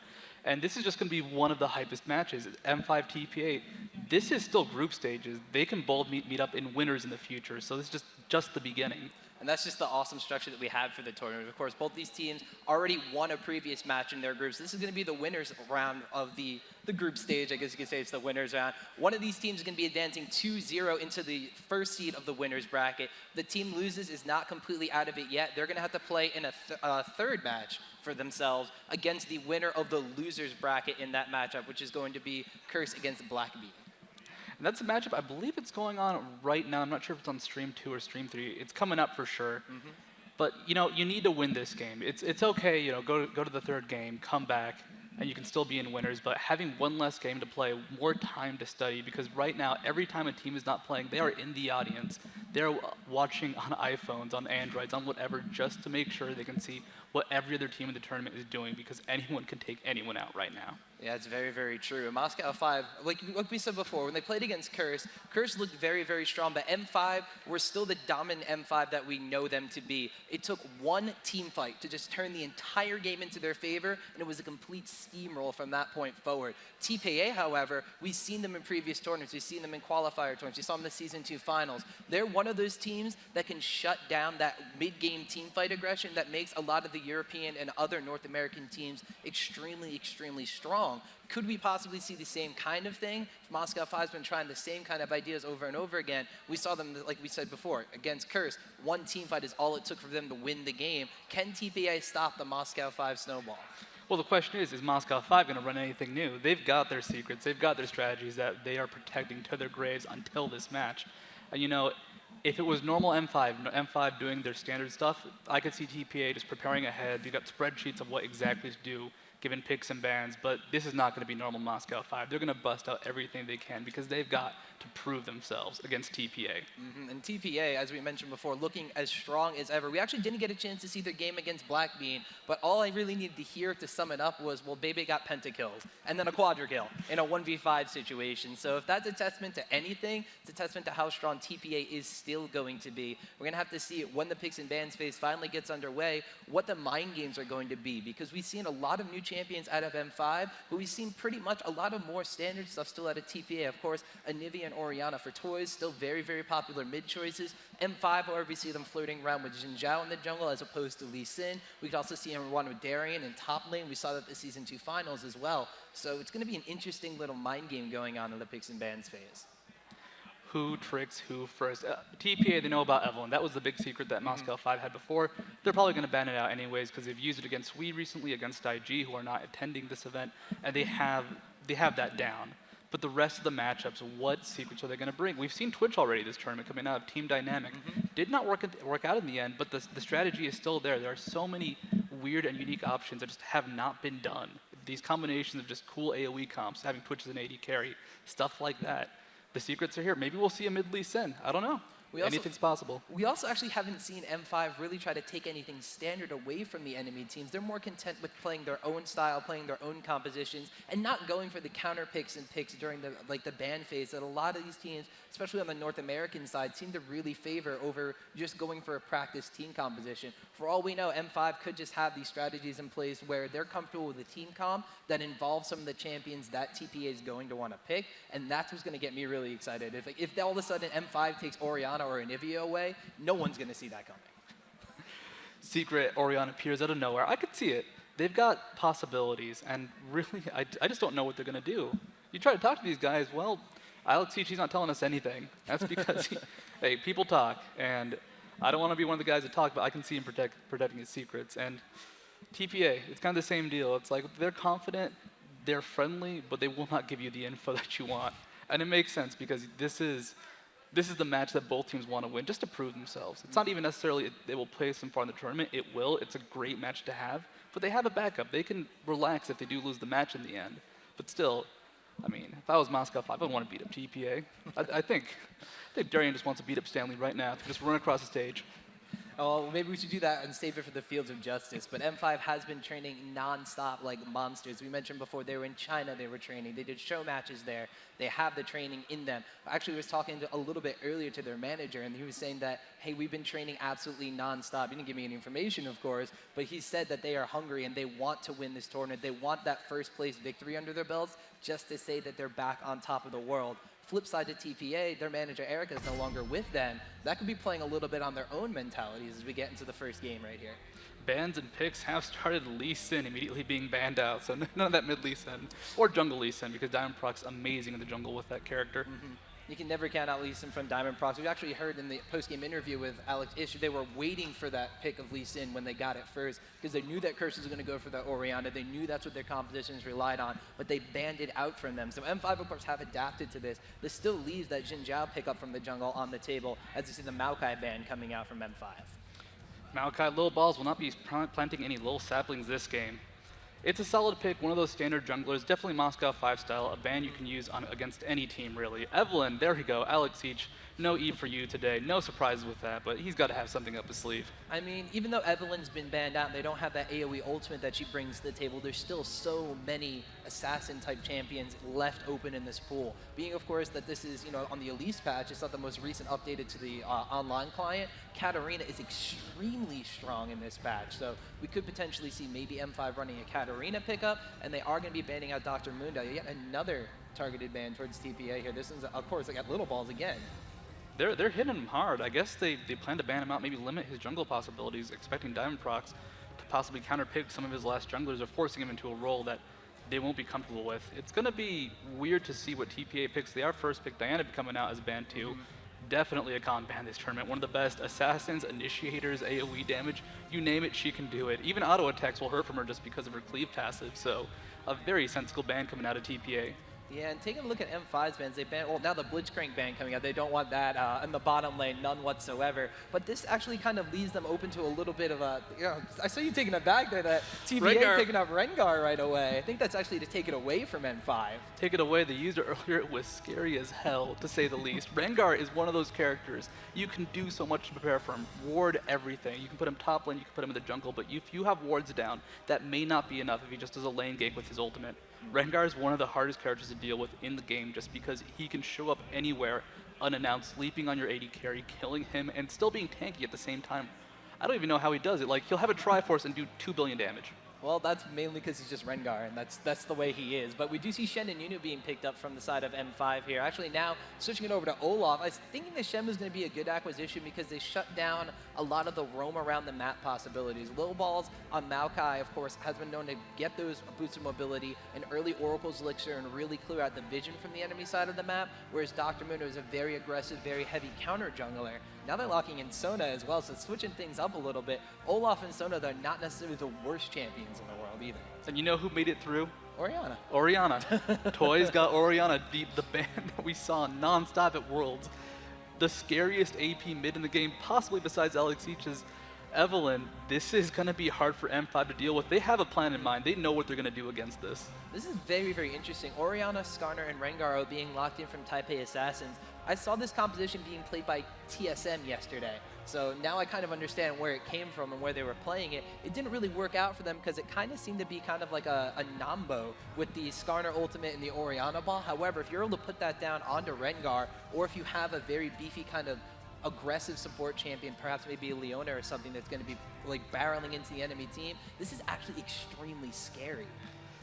Imagine a cat out of nowhere, there's a giant ball revolving around him. All of a sudden, he's clawing your carry, you're all pulled into him. There's a scorpion picking out your carry or your AP and just ruining you in team fights. But M5, they're going for an AoE comp. They're going for, whoa, Misfortune out of nowhere coming out from TPA too.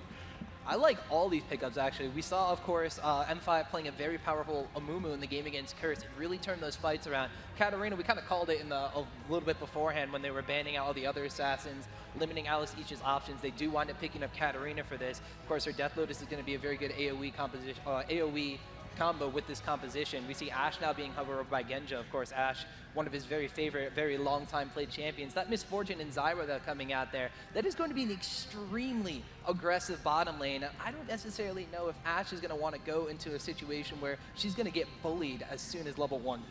This is going to be a really weird matchup. So luckily for Moscow 5, Zyra doesn't get her seedlings until level 2. Then you can plant them, grow them into the plants, which really make her devastating in that lane. But what's going to happen is it's going to be an aggressive lane coming out where non-stop BB's going to go aggressive. He wants to hunt her down. Late game Misfortune versus late game Ashe usually still in Ashe's favor. So they want to win this early. They're locking in the Ashe. We're going to have Ashe Sona versus Misfortune Zyra. I've never seen this lane matchup. I mean, we also have the potential possibility. M5 did lane swap last game, so we do have the potential for them to do it here. Olaf now going to be a very powerful 1v2 laner, of course. If Darien's going to be leveling up Undertow beforehand, he's still going to be able to safely farm and clear ways out from under tower. Whereas on the opposite side, Stan Lee, well, we saw Darien do a very awesome job as a 1v2 Rengar. Don't necessarily know if Stan Lee has the same kind of skill set underneath his own belt, but it's Stan Lee, so we really not going to doubt anything that he can bring to the table here. But still, potentially the lane swap could be going on here. M5 is going to be on the red side though, so if they do wind up lane swapping that bottom lane, they're going to give up a little bit of dragon control because of that. Skarner is able to hit 6 and lock down on that 1v2 bottom lane. Could be a little bit of a scary early to mid game situation for him. they gave up drag control, but they do get the early golems at level 1. They can get a little bit of lane advantage in the 2v1 they try to punish, and that would make a lot of sense because Ashe Sona, they can beat Misfortune Zyra. It's going to come down to a lot of kiting and just a lot of raw skill and talent, which sometimes can be just scary to rely on. So the 2v1 would make sense. Rengar is okay as a 1v2er. Once he reaches level 3, level 4, gets all of his skills, can really build up ferocity just to burn that heal with, he can be effective, but that takes time, and an effective punish coming out from Moscow 5 at level 1, level 2, that can just completely destroy him in lane. We've seen it happen in the past, even when Rengar was unnerved. The thing is, both of these teams have very passive kind of junglers. Skarner and Amumu not really going to be ganking right out of the get-go. So we're going to have a potential for a little bit of passive lane play and for just champions to roam around the map. Like you said, once they go into a 1v2 situation, it's going to be a really interesting way to see if TPA or Moscow 5 respective sides decide to get aggressive up in each other's face. But we are almost loaded into this game, ladies and gentlemen. Rematch of the semifinals at the Season 2 World Championships. Moscow 5 taking on the Taipei Assassins. I know I'm excited. Studio, are you ready for this? Hell yeah! Come on, Optimus Tom, let's do this. I want to see some bloodshed. I want to see those statistics that pop up. I want to see what the percentage of everybody else out there is rooting for. It's still, as you saw by our dress, it's casual VIP Thursday out here at IPL5. So you know, still we don't have exactly everybody here. I'm actually seeing some of the players out in the crowd. You know, they want to come over here and watch. I see some Team Dynamic over there. Happy birthday, by the way. Oh, I got a heart for that one, but who cares about that anymore? We're in game number 1. All right. What's level 1 going to be? Level 1 coming out from M5. They don't have the best start just because Amumu's not going to do that much in a fight, but at the same time, they do have Olaf's axes. They do have Sona and her power cord going to completely dominate a fight. And Toys with his ball for scouting going to really keep that vision high. Yeah, and you can't count off aside from TPA, though. They have the Orianna ball, of course, to scout out for vision. They have Misfortune, who's going to be dealing a lot of the damage out of the get-go. In addition to this, Zyra can lock someone down with Rhux. We see M5 getting a little bit aggressive on their Toys already. Undertow going the opposite direction, though. His Toys just going to back away from this one. Now they're just kind of jockeying for control here, seeing what each other's going to do, kind of getting the feel them out at level 1, and we're going to see if there's any kind of counter jungle or any sort of invade player, if they're just going to back off after realizing where everybody is. Gosu Pepper got his ward down. I think that just might be what M5 wanted. A safe warding now. They can camp this brush. If TPA does do something, they will be spotted. This actually means that they're going to be keeping tabs on where TPA wants to go against Amumu. They are kind of just pressuring over to the side of their own red buff. Looks like TPA actually going to invade here. There goes the root down on the Alex Each. He's going to have to be careful and get out of there, taking a lot of damage from the combination of Misfortune and Zyra there. Undertow's being picked up by Darien. He's going to see if they're going to pursue Orianna ball, give them all the vision they need, though, and they're going to have to back away. Too respectful or too scared. One of the two is neither side really committing there. Those X's really could have caught someone out, but Darien could have died in the process. But still, some damage dealt. Stanley getting a little bit of ferocity before he gets to lane is kind of a big deal, so going to be nice for him. But, you know, standard start, looks like the 2v1 is happening top lane. Yeah, we do see Ashe hovering over there. Sona, of course, going to help out for the lead for the Mumu in the jungle. Looks like he's going to be starting at his own raids, potentially just going for a red buff, saving the smite, and then heading over to his own blue buff. Skarner, in the meantime, for the side of TPA, though, just going to sit back and, no, they're not. They're going to go for a little bit of a later invade here. Orianna putting the ball down, finds the rest of M5 in the brush. There goes an undertow from Darien, chasing down on the Toys. Toys is going to get in your tower range, so Darien's going to decide to go back. M5 with the content of just scaring them away. Now going to try to take away this blue buff, but Mistake's going to root down onto Alex East once again. Power core going off Sona deals some nice damage over to Baby. Little Ball's taking the brunt of the damage from Sona's Q as well. The Golem has been leashed out, but just kind of dancing back and forth at this point. Well, no one wants to make the first mistake in this game. It's going to be close. Mumu can't do that much in a fight. Undertow does go out. Looks like they want to actually root down onto Darien as well. Low Ball's not taking a lot of damage. There's a ward in the brush from TPA, so they can continue to poke down on M5. Genja has now came down. Rengar actually in the bot lane, still farming away. Mistake's dropping extremely low here. It does look like M5 going to leash out the goal and potentially going to try to take this one away. Could be a bit of a smite battle. Low Ball still waiting over in that brush, now forced away by the rest of M5. And finally, Diamondprox going to take down the blue buff from TPA.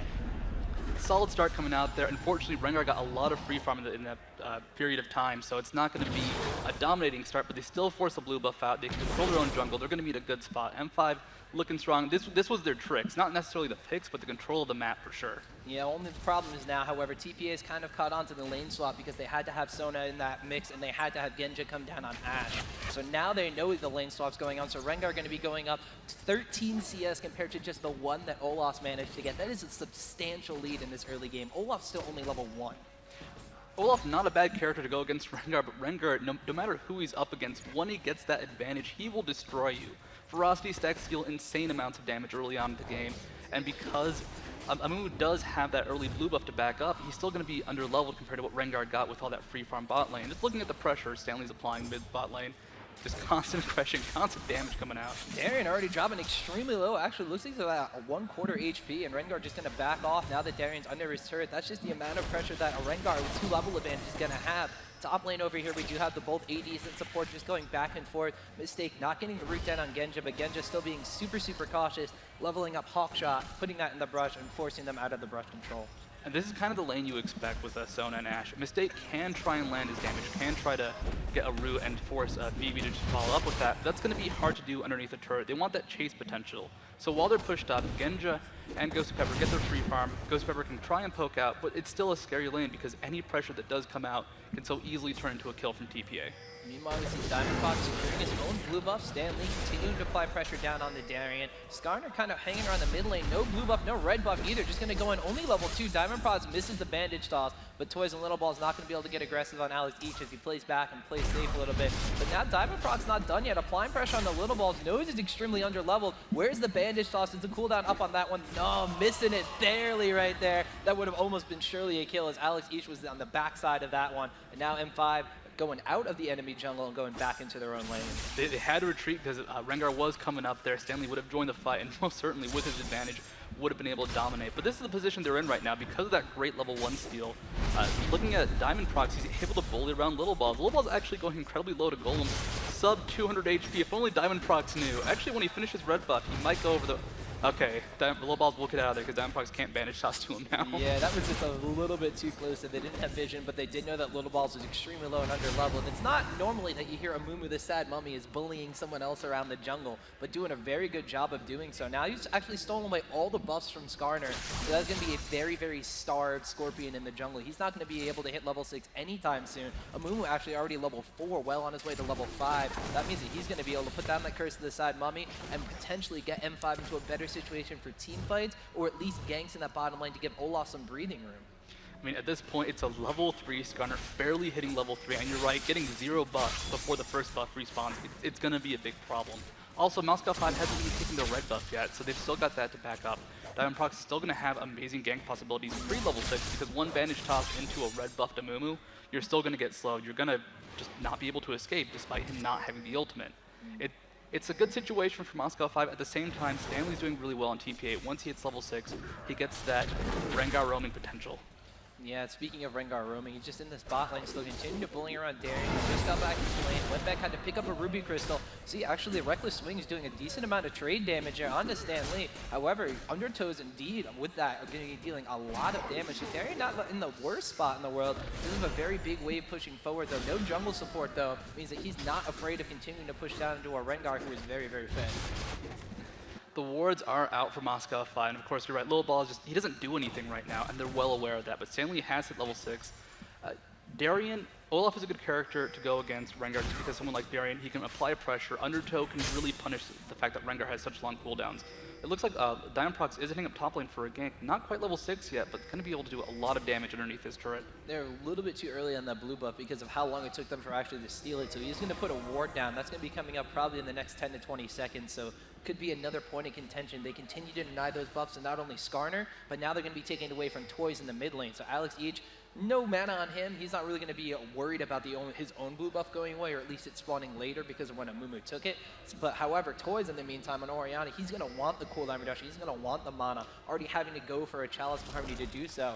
M5 now, with that top lane in that 2v2 situation, their jungler and their mid lane have come over. They are ready to contest this blue buff as soon as it spawns. They're actually looking for BB and Mistake to come down through the top lane, through that tri-bush. That's what Diamondprox is doing, just camping out there, but being cautious about it. No, Little Ball is actually going to catch on to Alex Each here, trying to go back into his mid lane.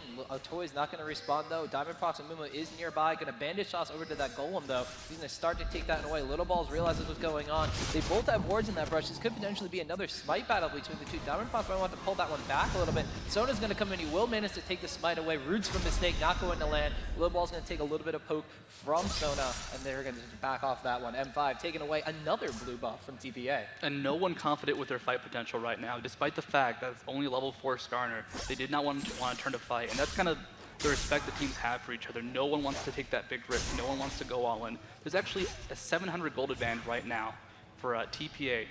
And this is against a team with Ashe. Ashe does get a little bit of extra gold through her passive, through Hawkshot. So the fact that TPA is just CSing so well is kind of scary, but 600 gold, not going to be that big of a deal. Yeah, and if you look on the screen, a lot of that differential is going to be between Olaf and Rengar. 2.4k basically to 1.7k. That is that's pretty much all the differential in the gold right now between TPA and M5. M5 though showing signs of a strategy that actually they worked on with SK back during Gamescom, where SK had to take on CLG.EU. Actually gonna stop that clock as here goes the ultimate from Amumu and Katarina in the mid lane. Towards gonna get the command shockwave, but not enough. First blood going to Alex each in the mid lane. It's so much damage coming out from that combination. Amumu with his passive, his auto attacks reduce magic resistance, so much DPS being done so quickly. And that's the power Amumu provides once he hits level 6. If he's not denied, he will gank your lanes and it's almost impossible to escape it without cleanse. That curse just too strong. So M5 denying the enemy jungler that level advantage, denying them the experience and the buffs, getting their own jungler to level 6 and ganking very strongly. Like I was talking about before, this is what they were doing at Gamescom, denying enemy buffs, taking them away, making those teams that like to sit back and farm, try to play a bit more aggressive and play into their hands for that mid-strong, mid-game team fight. They're doing an excellent job of denying all the resources possible for TPA. Don't be surprised when Gosu Pepper hits level 6 if he just goes aggressive on a mistake. Looks like Mistake gonna back off though at half HP. Would have been very risky. Overall though, the game's still fairly passive. That's really the first gank and first successful gank we've seen this game. Yeah, and you see actually Darien now going in, taking away his own blue buff, knowing that Amumu has taken away from the enemy junglers. So he's going to be able to get that blue buff and get himself a little bit more of an advantage to come back against Stan Lee, who has more than doubled his CS in that bottom lane. Stan Lee going for the tanky build, going to focus not on killing someone quickly, but staying in the fight, being super annoying. And you cannot take down Rengar quickly when he has items like that. He's going to have great sustain from the Kindle Gem and the Heart of Gold, which work off his Howl, giving him extra HP since that region is based off his max HP. And we were talking about this in the champion select. If you put that Orianna ball on a Rengar who's extremely tanky, he can jump in and do absolutely everything to the team. That command shockwave is just going to completely disintegrate the team on top of the Rengar damage. On top of that, you get the roar off. All the damage coming out from that is going to be massive. So we're going to have to see. Actually, we wound up missing something in the top lane here. Genja actually wound up picking up a kill against Mistake. A little bit of a mistake staying too close to the tower. We had a little bit of footsies going on in the top lane, but nothing really too much. As all of a sudden Genja out of nowhere burst down Mistake with a tower shot. I was watching it, then all of a sudden Nash will hit, a Sona ult hit, he was dead. Mistake just taking too much damage from those ultimates. That's something that people forget about. Sona's ultimate does a nice amount of damage. Ash's ultimate does a nice little burst itself, so Mistake just spending too much time underneath the turret. A nice kill, 0-2 in favor of Moscow 5 now. And now with one dead in the top lane and Rengar only showing his face in the bottom lane just now, M5 going to position themselves for that dragon. We thought we were going to give up some dragon control, but because TPA did the lane swap as well, they're pretty much okay with this one. Diamondprox, of course, with the level advantage onto low ball. The Skarner is going to be secure. There's the smite, and they're going to take the first dragon of the game at about 11.5 minutes. And right now, just the way that the lanes are looking, M5, they're doing well, but Stanley, he's going to have to roam. When he roams, that's going to be the big time for TPA to shine. Little Ball is barely level 6. He is going to be effective still. Skarner, as long as he has the ultimate, will deal a lot of damage, but he has to get in there and survive, which is going to be the tricky part. Stanley, though, pressuring that bot turret, going to take it down very quickly, so kind of making up for the difference as the other lanes have given up a little bit of blood. M5 is going to have to be wary of Stan Lee like you're talking about. If anybody knows about that Rengar power, especially going a little bit more tanky, it's going to be M5 because they used it against Curse and they used it very effectively. And they're going to know that Rengar is going to be a force to be reckoned with once they want to get into this team fight phase. So I'm actually surprised at the fact that they're just leaving him down there with Darien, just continuing to let him double his CS. 110 right now compared to 57 of Olaf. So that's a bit of a disparity, I would have to say. And I'm loving his build, really focusing on HP as he picks up 2 ruby crystals in a row.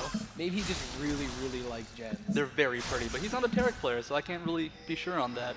Not too outrageous then, I guess. Oh well. With Diamondprox, meanwhile, with an Oracle Collision now acquired, going to be securing his own red buff. See if he's going to give it over to Ash or if he's going to take it away for himself. Looks like Genja's going to be going back to lane, so Mumu going to be able to take away yet another buff this game.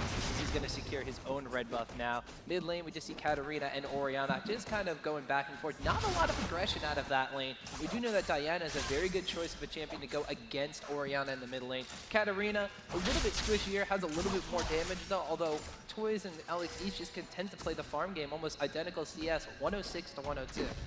And look at that blue buff. They are not letting Toys get his blue buff this game. They know Orion with blue buff is so effective. They might try and catch Mistake and BB going towards it, but they've already got it. They're already going to head on out of there. They're leaving Darien alone with that very, very angry Rengar.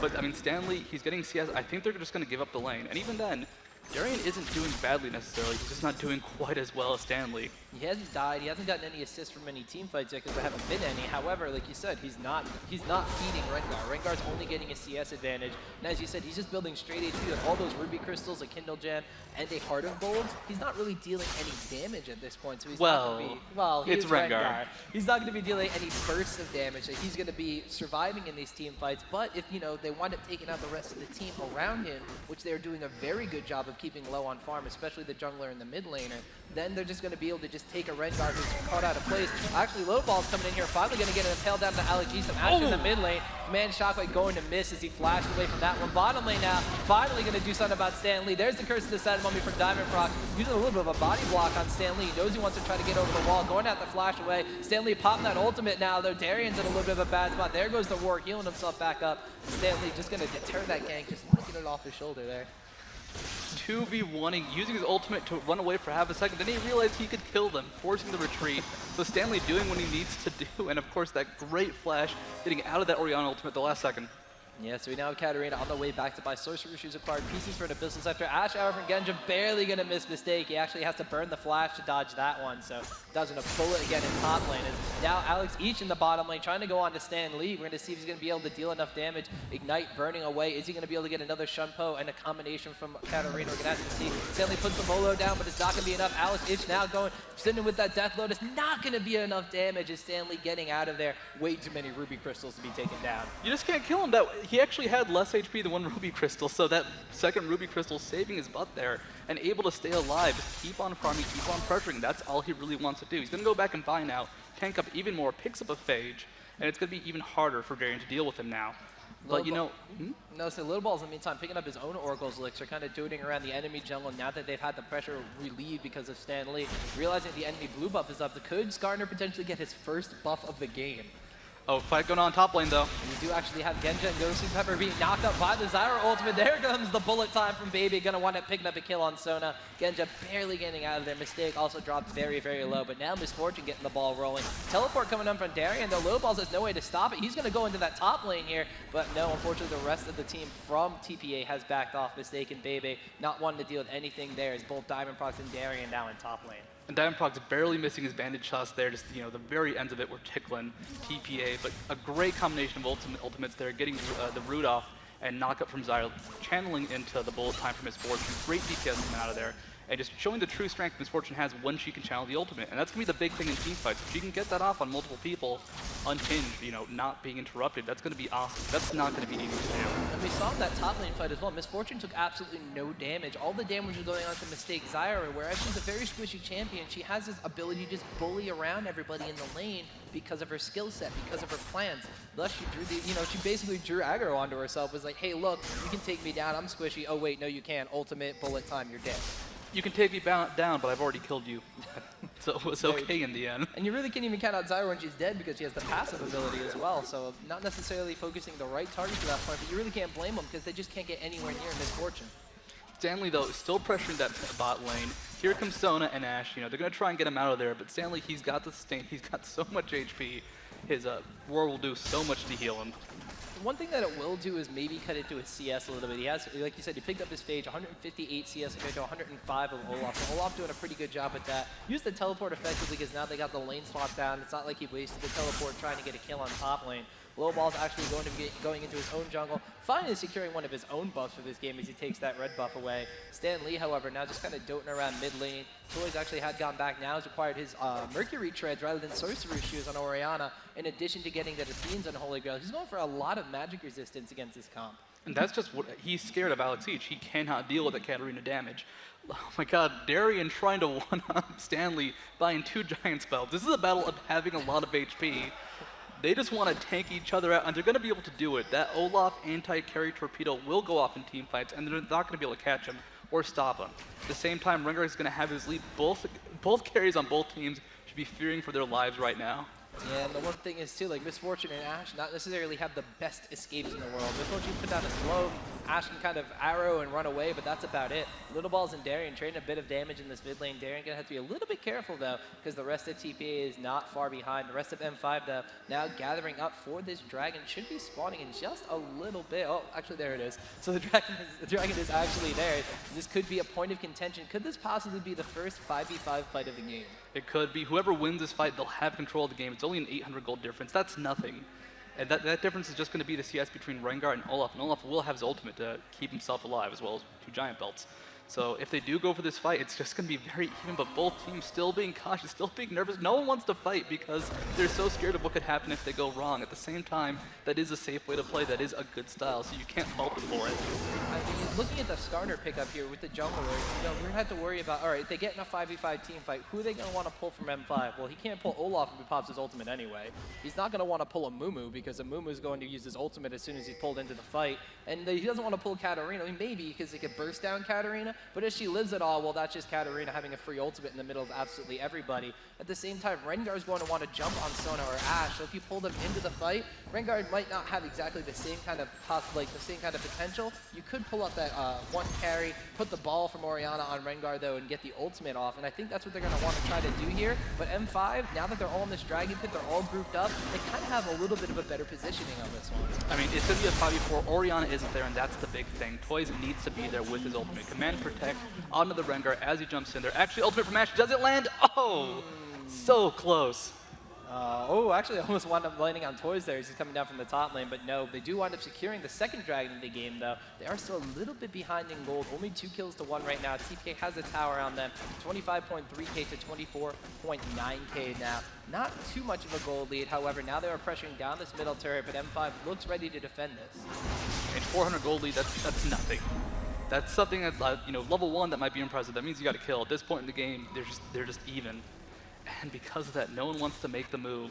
The dragon being taken, that did involve Toys going up top lane. I think they care about the turrets more than the dragon at this point. Just preventing any turret damage is going to be super important because both teams do have decent anti-pinning capabilities, but really, TPA, they can stall as long as they want to because of Orianna. M5, they're going to have a bit of trouble just because Katarina's bouncing blades are okay, but you require the follow-up from her W, her steal.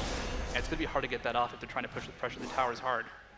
Now we see TPA in the top lane, Stanley just continuing to farm away. Now going to push down this top lane. Not a lot of life left on that one. Probably going to take that one just a couple of hits. Wow, look at the damage. He's only got a Phage and the Spirit Massage, so that's a lot of damage coming out from a Rengar who's built rather tanky this game. Mid lane, that middle tower still poking down very, very low. Diamondprox taking a little bit of poke damage from Mistake there. It looks like might potentially be going for something here. Mistake actually dealing a bit of damage. Diamondprox dropping to about half there. Although the rest of TPA lagging behind just a little bit, M5 in their own jungle, and it looks like they're going to just wind up going back and lay it off for now. Well, Toys just stole a blue buff. This is their time to shine out. Now they're going to pressure hard. They finally got a blue buff. Happened to be while the enemy team was doing their own blue buff, so the pressure's on. Now they have the sustain. Now Orianna can sit at tower and just constantly pressure. Ooh, Ash arrow coming down. Genja's going to land down on the little ball. Diamondprox flashing forward. Curse this side. Mommy and the crescendo, but the Zyra root's going down. There's the command shockwave from Toys' Orianna. Now Little Ball's pulling down. Alex Each has taken that Mistake, though. Double kill acquired, though, as Skarner just pulled right into his path. Here comes Stanley, though. Here comes Rengar trying to jump on the Katarina, but a good Shunpo away is going to save him for now. Orianna ball is on there. Genja getting caught out, though. Bullet time with style, and BB's going to secure the kill right there. So turning it around, another quick kill for TPA. That is a 2-for-1 situation, but they're going to get the tower still. I mean, Rengar is so beefy, and without Genja there to help do some long-range damage, it's going to be hard for them to hold this. Diamondprox doesn't have his ultimate up. They don't have their high cooldown abilities. They can't really fight at this point. So TPA, they get the pressure, they get the damage. They will back off, but it's still an equal fight, even though it was a 2-for-1. And actually, TPA pulling ahead even farther in the gold with that turret and with that kill. So TPA now almost completely in control of this game. BB is getting extremely scary. 2-0-0 on Misfortune. 189 CS. Has a Bloodthirster taken away, almost fully stacked on that. Berserker's Greaves as well as a Doran's Blade. He's got a bunch of money in the bank after that fight as well. Meanwhile, on the side of M5, Warmog's armor has been complete by Olaf. They have an Aegis of the Legion in addition to an Abyssal Scepter and Haunting Guys on Alex Each. And their AD carries completed an Infinity Edge already. So there's still a lot of damage potential from both sides. And we saw in that team fight, M5 had the upper hand until Rengar came in. What was really scary was how long it took for Little Balls to die. He got hit by so much, and his HP just did not fall for a while. Darien being caught up bot lane, though, he does have his ultimate up. Should be able to escape this, but will take a lot of damage in the process. Yeah, having to pop that Ragnarok means that M5 shouldn't be thinking about engaging hard anytime soon. They're going to have to wait for that cooldown to come up just so we can have that anti-CC ability to get into that back line, as you mentioned earlier. Alex is actually picking up an Elixir of Brilliance to add to a little bit of extra AP and cooldown reduction, so potentially going to be looking to try to do something against TPA within the next 2 minutes or so while that Elixir is taken away. However, TPA might just be taking the fight to M5's door with that Olaf ultimate down as they're pressuring on this bottom turret very heavily. Curse isn't up, Sona's ultimate is not up. They cannot initiate this fight on Moscow 5. They need to wait, and luckily for them, TPA is backing off. Yeah, so we did see in the mid lane, Genja just clearing out waves, still hitting away at that mid turret. Little Balls, as you said, it took him forever to die in that fight, which is very surprising considering how far behind he's been the entire game. 2 complete levels behind Diamondprox and AZUBU, and they've had all those buffs stolen away from him. So even though he's been almost completely shut out from a standpoint, like a viewer point of this one, ooh, Asher actually misses on Toys and Little Balls there. But still, interestingly enough, he's in a good spot for this game despite all the setbacks he's had. I think TPA is looking for a fight now that the ultimate's been burned. Diamondprox and AZUBU actually might be in a bad spot. Stanley coming out from the side here, not going to be able to get the jump on them, but Ash actually recalled in the middle of everything. Maybe a little bit of a bait there. Genja's not afraid of whatever TPA is going to do.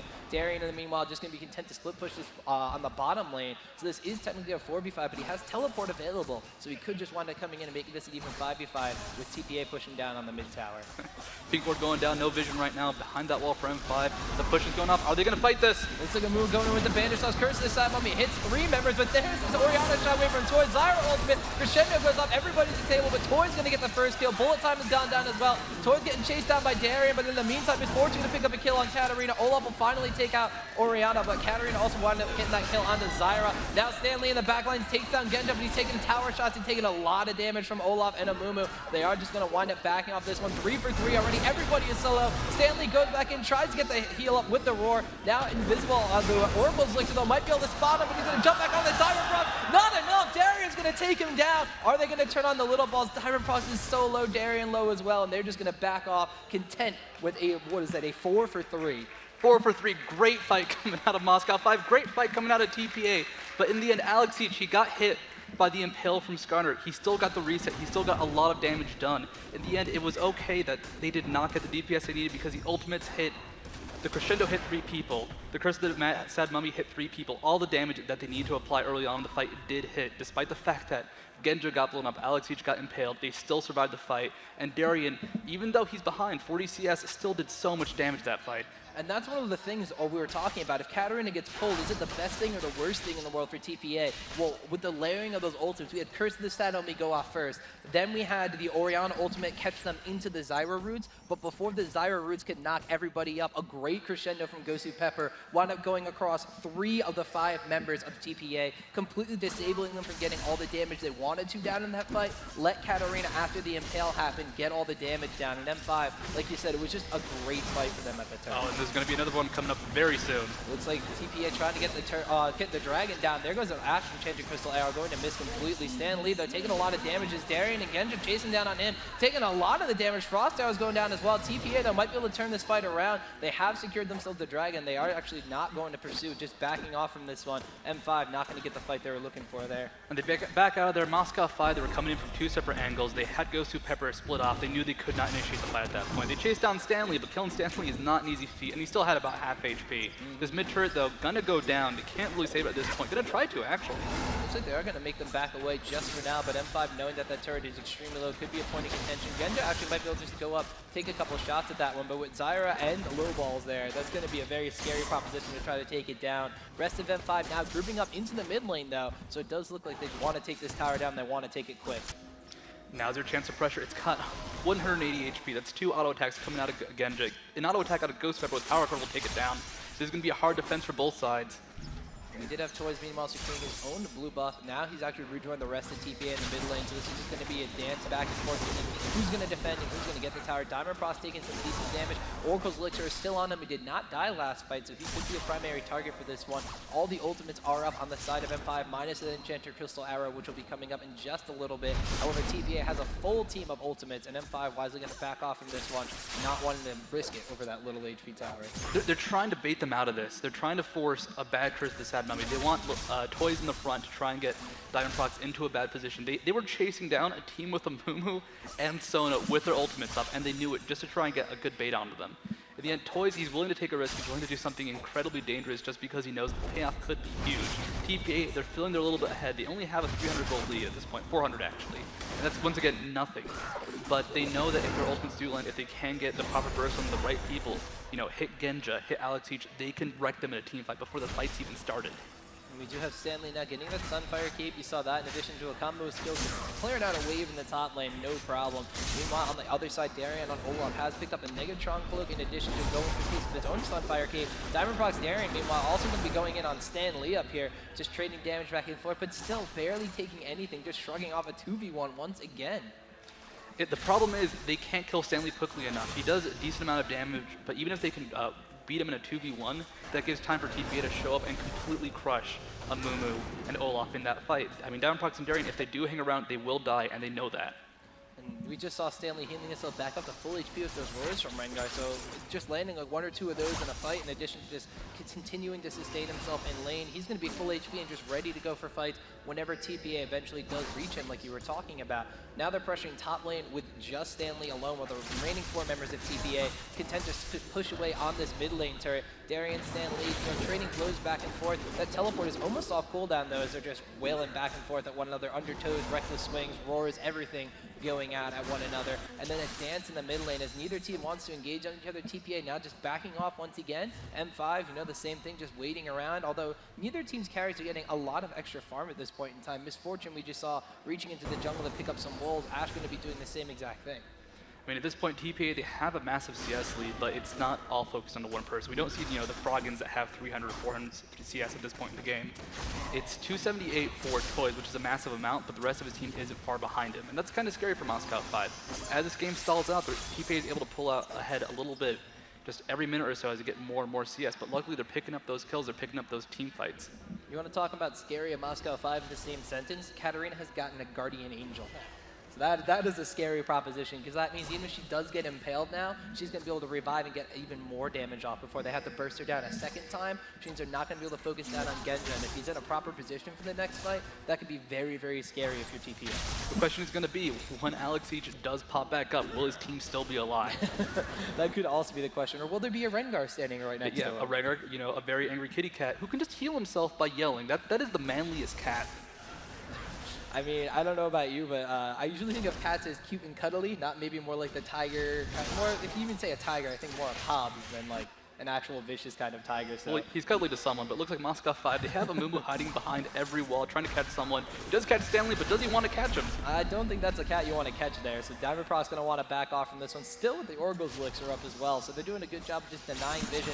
Wards all centralized around the same kind of area. You can see M5 actually a couple dots on the map on their side and the enemy side of the river. Meanwhile, TPA only forward wards that Diamondprox is going to be able to clear out, so they are continuing just to kind of funnel into this one space, which is going to work out great for them. There's the Ashe out, completely missing everybody. It looks like Toys actually might have had to flash away from that one, and he did. So M5 wanted to engage on that fight, knowing that Rengar was away and the teleport was up. The ult's down. I think they're going to look for initiation. Here comes Lilbaz going forward. Can't catch someone. Stanley's nearby too. He's used his ultimate. They're trying to land the CC onto somebody besides Darien. Yeah, Darien's just going to pop that Ragnarok and get away, but there goes the bandage shot from Diamondprox on the mistake. Curse to the side of me does not hit Toys and BB. However, they're going to go down the little ball. Darien, in the meantime, in a 2v1, doing a good job taking down mistakes. The shockwave winds up hitting Alex Each, burns the Guardian Angel. Genja might go down to Stanley at the same time. Alex Each just revived. Not a team around him, though, as you mentioned, Studio. Not enough damage to take down anybody, and TPA get a 1 for none.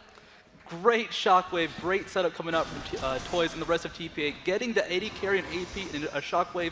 Late game, that can lose you a game. Mid game, that's going to lose you a tower. Great play coming out there. Still 5 versus 4, but Moscow 5 so much lower. And without that Katarina damage, without Katarina with the Guardian Angel, actually, it's going to be so hard for them to win a team fight. Yeah. Right now, that Guardian Angel is doing nothing but besides providing armor. It's just 5 minutes of wasted time. TPA actually, are they looking towards Baron? This is going to be not an early Baron, but they're all fairly low. Moscow 5 could try and fight this. This is a bit scary, but Genja did have to go back and heal, so TPA has a little bit of a grace period. Gosu, Pepper, and Darien, though, not necessarily the most timid champions in the world. Could potentially go in here and go for a steal. Diamondprox also nearby. There goes the bandage shots. Could potentially swipe this down. No, they want to be taking that one from Misfortune. Diamondprox now is going to go down. There goes the Oracle Elixir. In the meantime, it looks like Olaf were able to take out Zyra, but now the rest of the team coming in. There's an Enchanted Crystal Arrow landing on the Stan Lee, but Misfortune going to shut down Olaf. Oh, Stanley's not done yet. Stanley jumping onto these minions, trying to catch the Gosu Pepper, but Sona's just a little bit too far away, and M5 lose Baron and lose 2 team members. That is how quickly these games slide out of control. Now a 5,000 gold lead for TPA, the biggest we've had so far by far. They have Baron buff, they have control of the game. The Guardian Angel is down on Alex Siege for a good 3 minutes at this point. This is going to be hard for Moscow 5 to hold. They're going to lose turrets, and the question is, how much will they lose? When that Baron buff falls off, will they still have their inhibitors up is going to be the big question. It's a little bit of a flip-flop from the first game we saw with M5 against CURSE North America, where they kind of came back from behind, wound up winning a team fight, and then snowballing the game in their favor. TPA is not doing it as dynamically as M5 did it against CURSE. However, there was one team fight where TPA came out ahead after Moscow 5 had come out ahead. They took some advantages, and now they've got themselves a Baron, so they're looking very, very powerful and poised to potentially pressure down another turret, take an inhibitor, or potentially take a game away from M5. I mean, the way both teams have been playing, they've been sitting in the mid lane. Eventually, Darien will go farm top, Stanley will go meet him at the same time, and they'll kind of hit each other for a bit, but nothing will happen because it's Olaf versus Rengar. But they sit in the mid lane, they say, you're going to make a mistake. They just wait for the other team to make a mistake. In the case has been Enchanted Crystal Arrows, you can flash those, you can dodge those, you see them coming, and they have the reaction on TPA to make sure they don't get hit. So they've been waiting for that ultimate to fall. And when it does, when it misses, they initiate hard. And so far, it's been working out for them. It's been close fights for the most part, but that one catch is all you need. Yeah, Genja's arrow actually has been the kind of the signal for M5 to go in. They haven't started a fight by Olaf popping Ragnarok and running in. They haven't started a fight, well, they started one fight with a Moog running in with Curse to the side bump before anything, but Enchanted Crystal Arrow was down during that engagement under the mid tower. So they're just kind of waiting for Genja to land one of those arrows to isolate a target and then go in and then let the team collapse around them to get the AoE damage on. They want TPA to burn those ultimates first, like the fight in mid lane where the Crescendo was able to go off after the Zyra roots were placed down to knock them up, so everybody was disabled and they were able to capitalize on that. But TPA, they're knocking at the door of M5 on this bottom tower here. Baron buff taken away, and that is a very, very scary Rengar. Baron buff regeneration, his war regeneration. I don't expect him to lose any HP from these folks going back. I mean, just watch Oriana's ball tear through those creeps. If anybody from Moscow 5 gets too close to the left side of that ramp, they're going to get hit for so much damage, and that's what they have to avoid. Low ball's getting the protect onto him. At this point, they can initiate with Skarner, they can initiate with Oriana. Darien takes a nice little chunk of damage there, but this is going to be a hard siege to hold.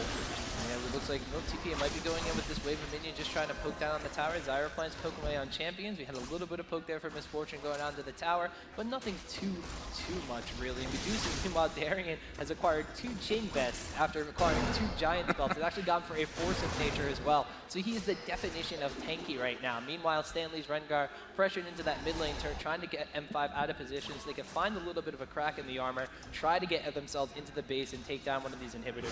He is so tanky, he is pressuring by walking up to the turret when there are no creeps around from his own side and hitting it, just to deal some damage, just to force him to respawn. And this is going to be a long push. It's not that they're getting the turret down to half HP every time, it's that they're getting 1 or 2 pokes off. If they can get a catch, they can get the turret down over time. They're doing this slowly.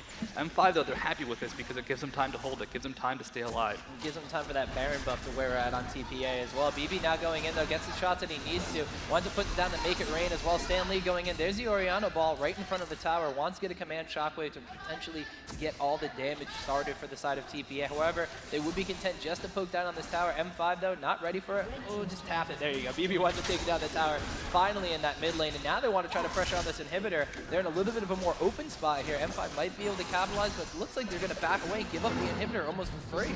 They're too scared to fight. They can't like give up control of this game so much. Oh, bandage toss, will they fight this? Undertows and bandage tosses going together. Diamondprox getting pulled. There's the Zyra ultimate. There's the Crescendo going off as well, but everybody from M5 getting knocked up. Genja in the back actually almost getting taken out by Zyra flank. Gets taken out by Orion instead. BB in the meantime takes out Katarina in the middle of TPA. Stanley chasing down, has a kill on Gosu Pepper already. Double kill. Picks up Diamondprox finally. They get the ace! Goes down. M5 completely got Misfortune, sealing the deal with an ace 5 for none. And TPA just barreling down in their base. They're going to take the game and they're going to get out of the group 2-0 style.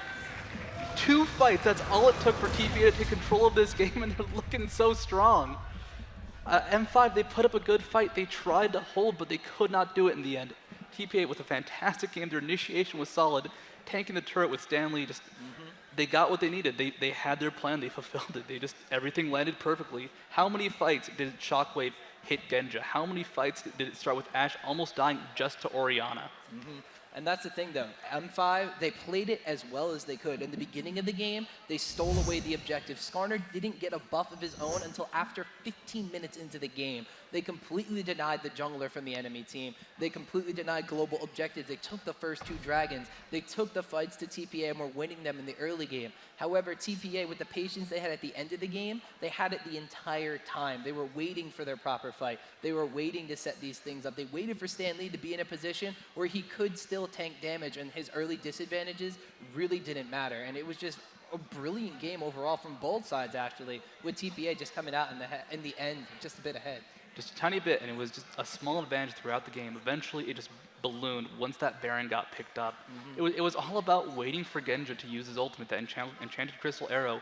It does such good initiation, but it was TPA using it as their own initiation. They planned it out, they waited for it, and they punished M5 so hard for using that every time it missed. And actually, you know, the advantage was probably like the size of about 1 Rengar, I would have to say. That early advantage from Rengar that they gave, M5 went for the full jungle invade. They wound up having 5 members of the jungle to contest that early blue buff steal against Lil Balls, and they wound up leaving Rengar in the bottom lane to have a 13 CS advantage. He was level 3 by the time that Olaf was still only level 1. So there was a lot of disparity in the bottom lane. They left Darien to his own devices. He was doubled in his own CS for most of the game before they finally put the 2v1 back in the other situation. But by that point in time, Misfortune was getting to be a scary monster. Stan Lee was just roaming around doing whatever he wanted to because he was that fed. And M5, they had a couple team fights that they won, like the one in that mid lane under the tower where they layered the ultimates together properly and perfectly. But when TPA, like you said, they burned the Ashe ultimate, they got the better jump on M5, they were just able to take him out. Darien in that game was useful. Stan Lee was a star. That's what it comes down to. He did a great job because he went into such a bad lane with such a big disadvantage. He came out okay, but in the end, okay does not win the game. No, so we actually mentioned also in the mid lane, there wasn't a lot of action going on between Katarina and Orianna. Both of them were just kind of passively farming up for a decent while. Orianna actually with a pretty decisive, I think it was like a 30 or 40 CS advantage by the end of the game came around, but Katarina and Orianna just kind of went back and forth. Orianna wasn't able to be aggressive whatsoever because she had no blue buffs. She had to go for that Athene's and Holy Grail before getting boots too. She had to go for Mercury Treads rather than going for Sorcerer's Shoes to get the magic penetration to deal extra damage. However, when it played into the longer style of the game that TPA was going for, when they got into those team fights that they were able to win, having that extra magic resistance, having a bit of tenacity worked out perfectly because when the ultimates came down, Orianna was able to get out just a hair sooner than the members of M5 that needed to. And just a quick update on some of the other matches out there. Curse Gaming did beat Blackbean, so the next match for Moscow 5 will be Curse. Not sure when that's being played exactly. Blackbean will be going to losers, and TPA, they're going to winners now. So we're gonna have we're gonna have a rematch. M5 gonna have to take on CURSE.NA again. I know that M5 can't be happy about what just happened against TPA, although they really did put up a great showing. And now CURSE.NA, they weren't happy what happened with them against M5, so they're gonna come out looking for blood as well. So that's gonna be a match we definitely want to catch. Everyone's looking for blood. It's actually really gross. There's a lot of blood involved this tournament. I don't know, something about Vegas and blood, vampires, maybe, I have no idea. Won't comment on that one, but moving on. Do we have the next match? I don't know if we do have the next match. Do we have any more results, though? I believe there was also a CLG.EU match going on with Iceland. CLG.EU versus Iceland. Iceland did lose that in the end. CLG.EU, that was a very close game from what I saw, but had to cut that off because, well, TP and Moscow 5 started playing. I thought we were catching kind of what I thought was the end of that game, where Iceland had a Nexus turret down from EU, but EU was pushing into the enemy base, and there's this whole base trade going on. I bet Phreak and Jatt had a field day with that one. And it looks like we're going to be taking a quick break as we set for the next match. We'll see you in a bit, folks.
mistake from the Taipei Assassins. Welcome, fantastic game just now versus M5.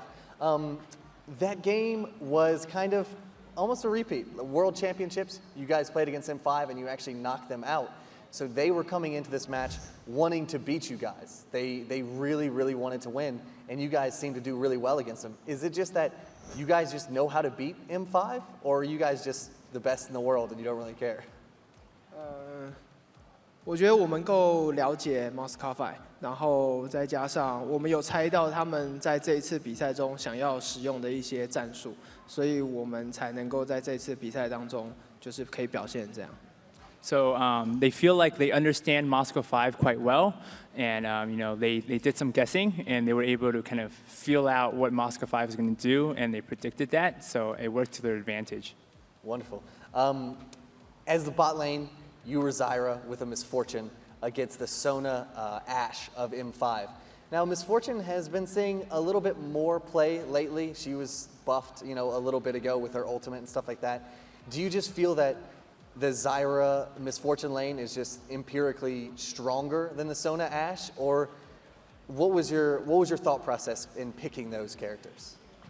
我们会想要选这一套阵容打 Sona Ashe， 主要是因为Misfortune 的降治疗效果，然后再加上 Zyra 可以远距离的帮他定住 poke， 然后我们上6等的时候，那个爆发是非常惊人的，可以有效的秒掉 Zyra。我们主要的Sona， 我们主要的 focus 的重点是在 Sona。So basically, the reason why they picked Misfortune and Zyra is because they felt like it was a really good combo. Zyra with kind of the stuns and AoEs, and then the Misfortune with the explosive kind of damage that she can do. And they felt like that was a good matchup. Now, you guys are obviously favorites coming into IPL5. I mean, you guys, if someone doesn't know who you guys are, I feel like they've been living under a rock, because you guys are the Season 2 World Champions, obviously. How has that affected you, you know, not just as a player, but, you know, as a person? After winning the Season 2 World Champions, are you recognized everywhere you go back home? You know, do people want your autograph and want to take pictures with you all the time? 我们赢得冠军以后回国，就有很多粉丝来接机，然后大概就是300-400个人，然后我们就感到很窝心啊，就有一种回到家的感觉。然后之后就是不管是日常生活中走在路上，都很容易被人家认出来，然后就会想要跟你拍个照、签个名这样。So after Season 2, you know, at the airport actually, there's about 300 or 400 fans who was at the airport waiting for them, greeting them. So they felt, you know, really warm and, you know, heartfelt, and they felt like, you know, they're back at home.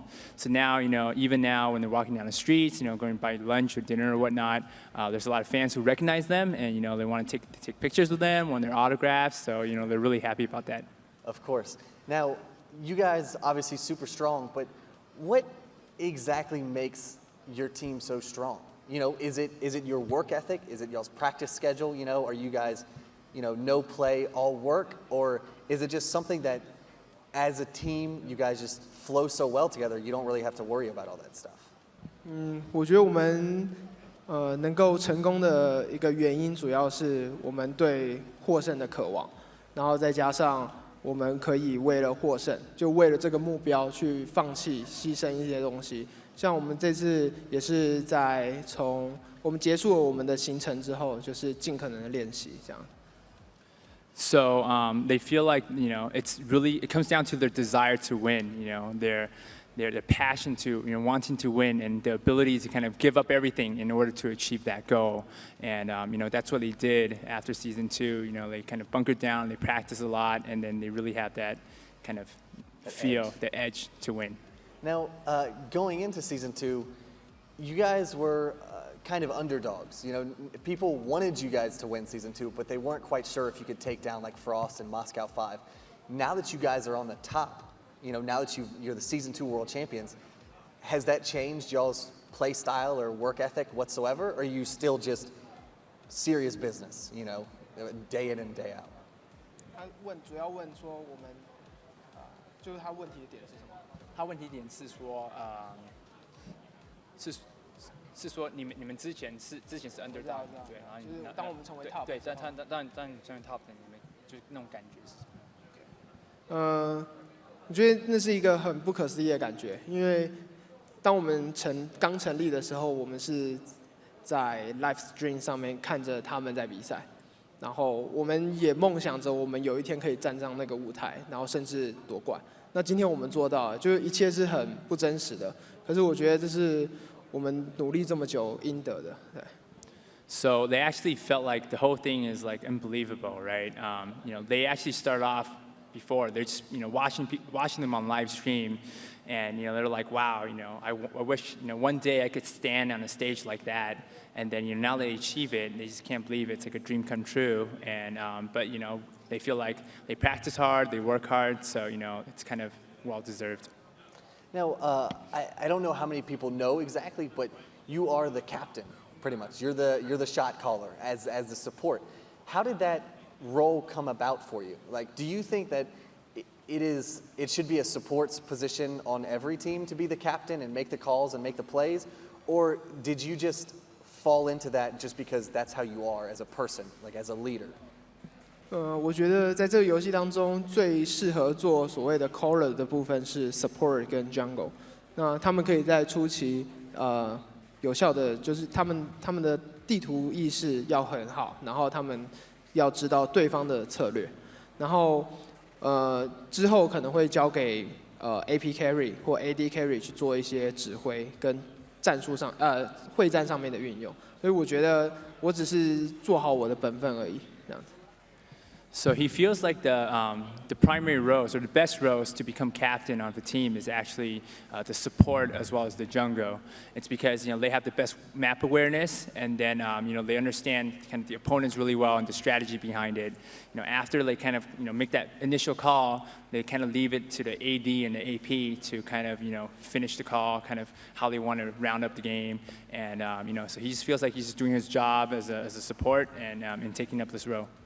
Awesome, awesome. Well, you've got a long road ahead of you, of course. IPL5 is a big tournament. You guys have the group with M5 and Curse and whatnot. You guys looked really, really strong. You're going to come out of the group pretty much 2-0.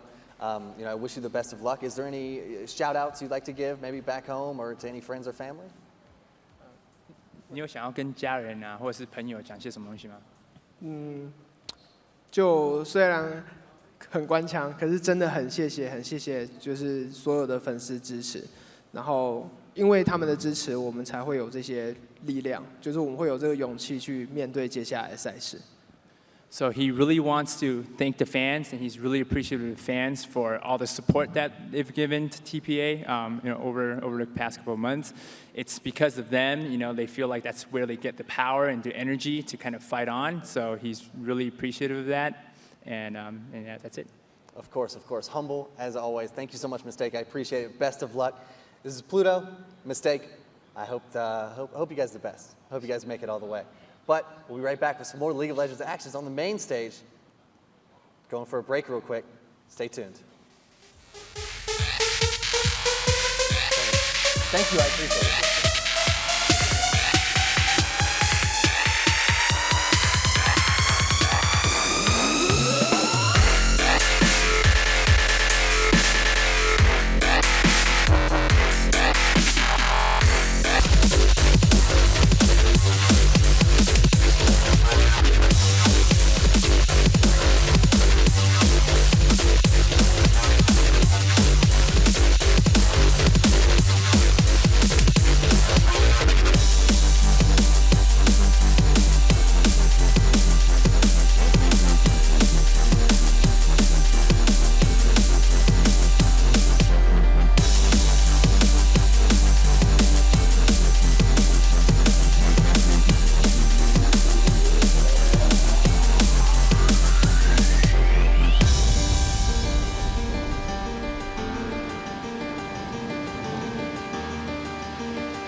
Internet, I know you're out there. My name is Cristina V, and I am hanging out here at IPL5. I'm very excited to be here.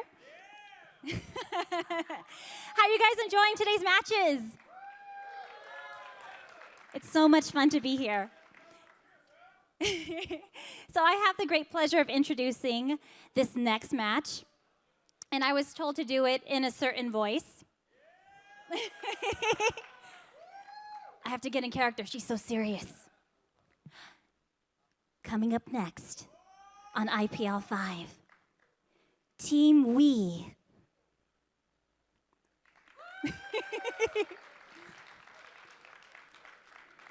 They're all so cute. Versus AZUBU Blaze.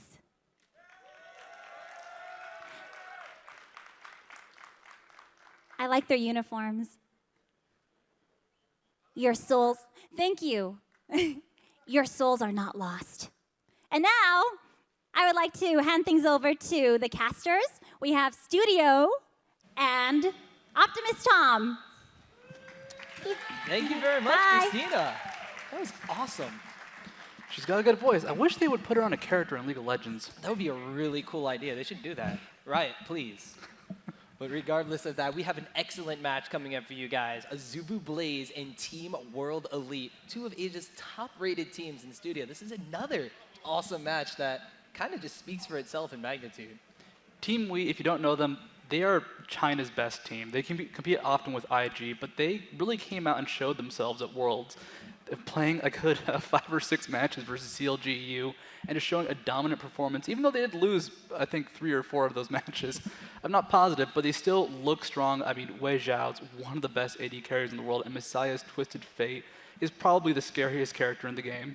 It's very true, and we did see them actually playing against M5 not that long ago as well, and they looked pretty good. AZUBU Blaze, of course, came into this tournament. The first match they had against Team Dynamic, and, well, they looked as impressive as ever, but we've seen them previously at MLG Dallas. We've seen them at the OGN Championship Tournament, and they are basically in their former glory. They had a little bit of a landslide where AZUBU Frost, their brother team or sister team, whatever way you want to put it, kind of came out a little bit ahead of them, but they've returned basically full of blaze into their former glory. And, I mean, they showed up at MLG Dallas. There, they took out Dynamic, they took out Naj and Sword. I believe they also took out CLG.EU. Like, they killed everybody at that tournament, and just, they're a dominant team. And that's just something that's always going to be the case if they keep up their performance, if they keep up their practice. And they have been. That's the scary part, but so has we.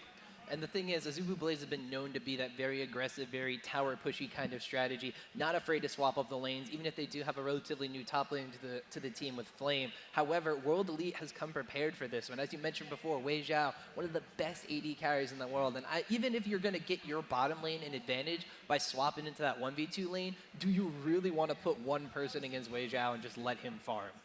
And I mean, you mentioned the new player, Flame.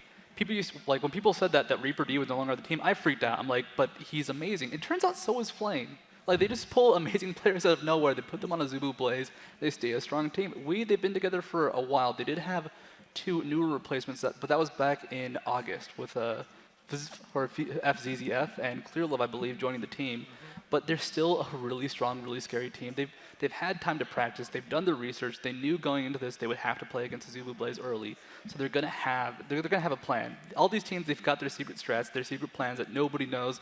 They will not even talk about. And let's not forget too, World Elite came in with a brand new lineup to the Season 2 finals, and they only lost out against CLG.EU in the longest best of 3 of League of Legends history. Well, it's like 5 or 6 days? I lost track at one point, but regardless of the fact, they have had time to practice. They've had time to come up with their own strategies and get their weaknesses and strengths in order, and they are looking absolutely scary. Just want to give some updates on other matches. I believe Iceland is currently playing Fear. Fear looked like they were ahead, but not too sure how that worked out. Singapore Sentinels and Meat Playground played. I believe Singapore Sentinels have won that match. So that means Singapore Sentinels actually going to be going up against CURSE.EU in another winner's match, and then that means Meat Playground's going to be falling into the 0-1 bracket against Team Solo Mid, which is something you really don't usually hear. Meat Playground and TSM in the losers bracket, it's a matchup I've seen before, but never in that position. And well, this match is going to be We versus Blaze in the winners bracket. Whoever wins this will go into the top 8 of winners, and whoever loses still has a 3rd match to play. They could either end up with winners or losers. And the way this is set up, I mean, the faster you get out of here, the less you have to worry. Getting into winners now means that's one less game to play. That's one less game where enemy teams can steady you up, and you have time to breathe. So for both teams, this is going to be a big match, and whoever loses this match, I believe they will play against Fnatic, who did defeat Team Dynamic. There's a very hungry Fnatic, actually. Fnatic came into this one, of course, unfortunately, Alternate was not able to attend due to sponsorship issues. But now we have Fnatic in here, and they came in, they played World Elite in the first round, and they were doing a pretty good job before World Elite. Well, they decided to be World Elite and win the game.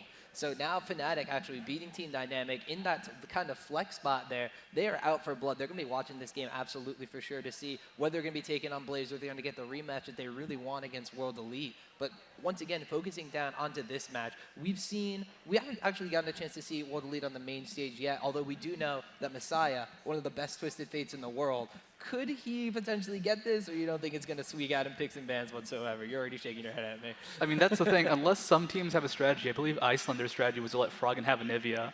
Like, unless you plan around that somebody. Didn't work. No, it did not.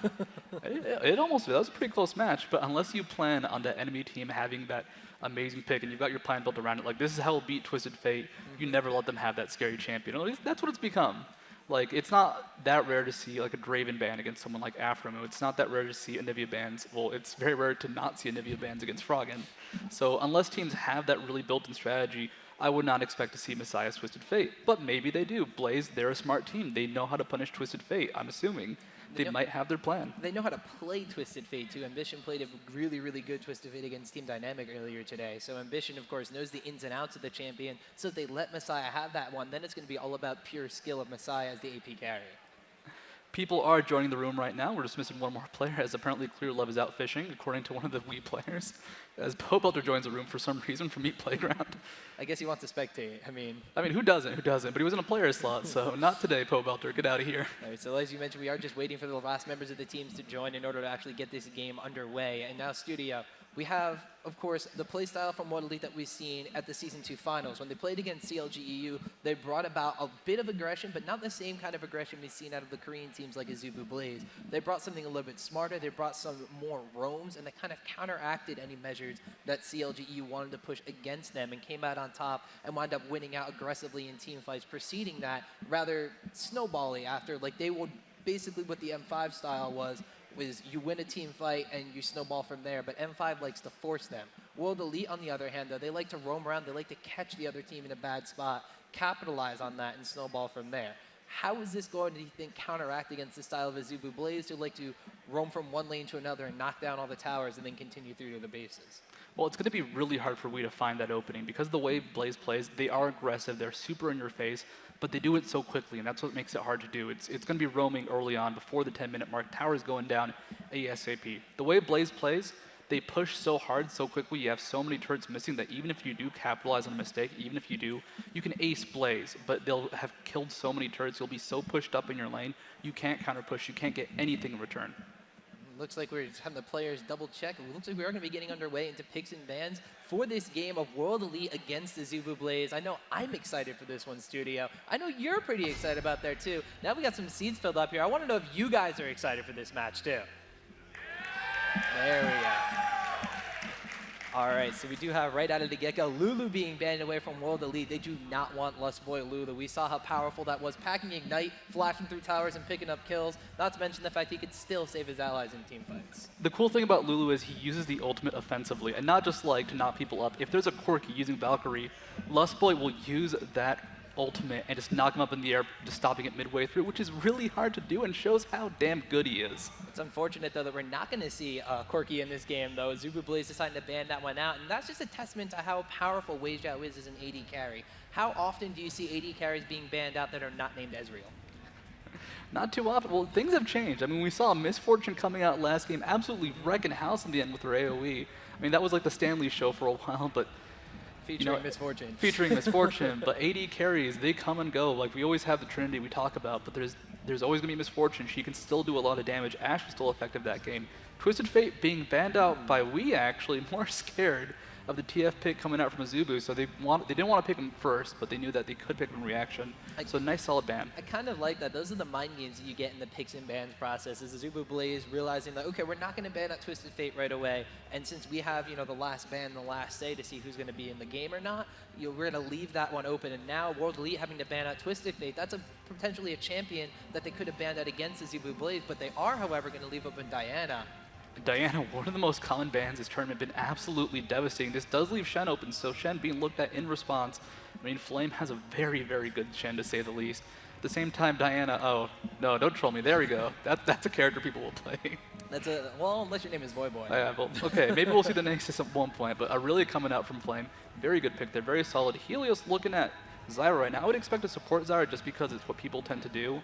Against someone like Diana, Diana can dive onto Zyra, and if Zyra misses one skill shot, she's dead.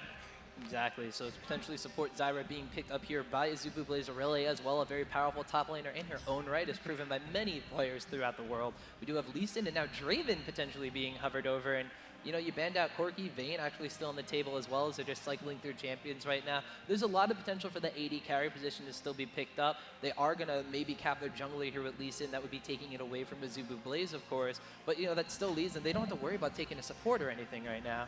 Something I love about Wai Zhao and Captain Jack, you can just say any AD carry, and they'll both be terrifying on it. Captain Jack, his Vayne is amazing. Wai Zhao, his Vayne is amazing. So that Vayne, it's going to be scary no matter who picks it up, and I think the late game carry potential might just come into play with these characters. Well, speaking of, maybe we can get a quick listen in to see what Captain Jack is actually saying now that World Elite has Vayne.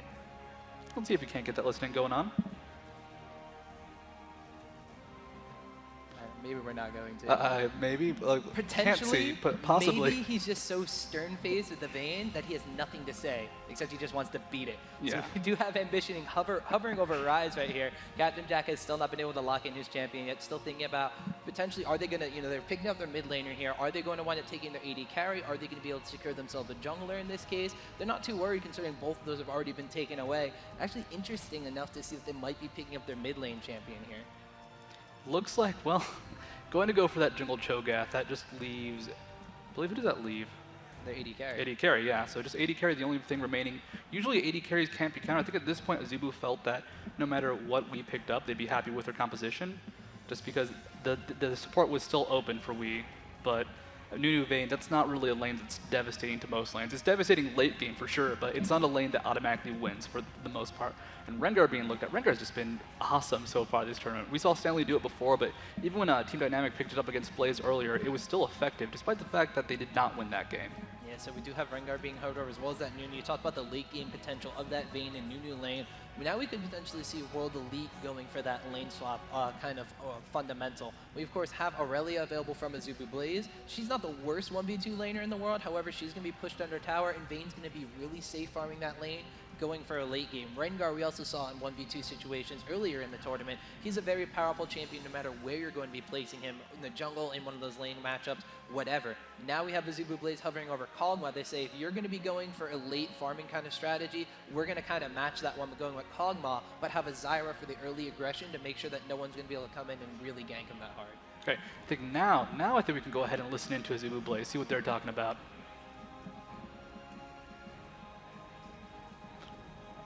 Maybe? I guess not. Guess not.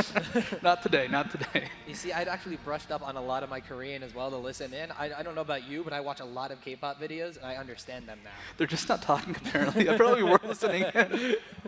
All right, so apparently they're just stern-faced and really focused on this game. The lineups have been set. Does it going to have Rengar in the top lane, Lee Sin in the jungle, going up against Cho'Gath in the jungle, and Aurelia in the top lane. Like I said before, though, there's always the potential of a lane swap, regardless of the fact both these AD carries and Kog'Maw and Vayne are going to be looking to play for the late game. We have Vayne picking up Cleanse, going against the Zyra support. Kog'Maw picking up the heals. He's just going to be going against the Yeti in the bottom lane, or potentially top lane, wherever they wind up.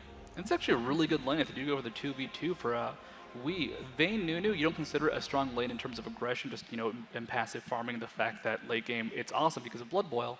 But Vayne against Kog'Maw's not the best match for Kog'Maw. He does have the range advantage, but if Vayne goes aggressive, she has Tumble to get through his slow. She can really get through, like, she can get through everything fairly safely. And Zyra, she's going to try and land skill shots, but that's not reliable.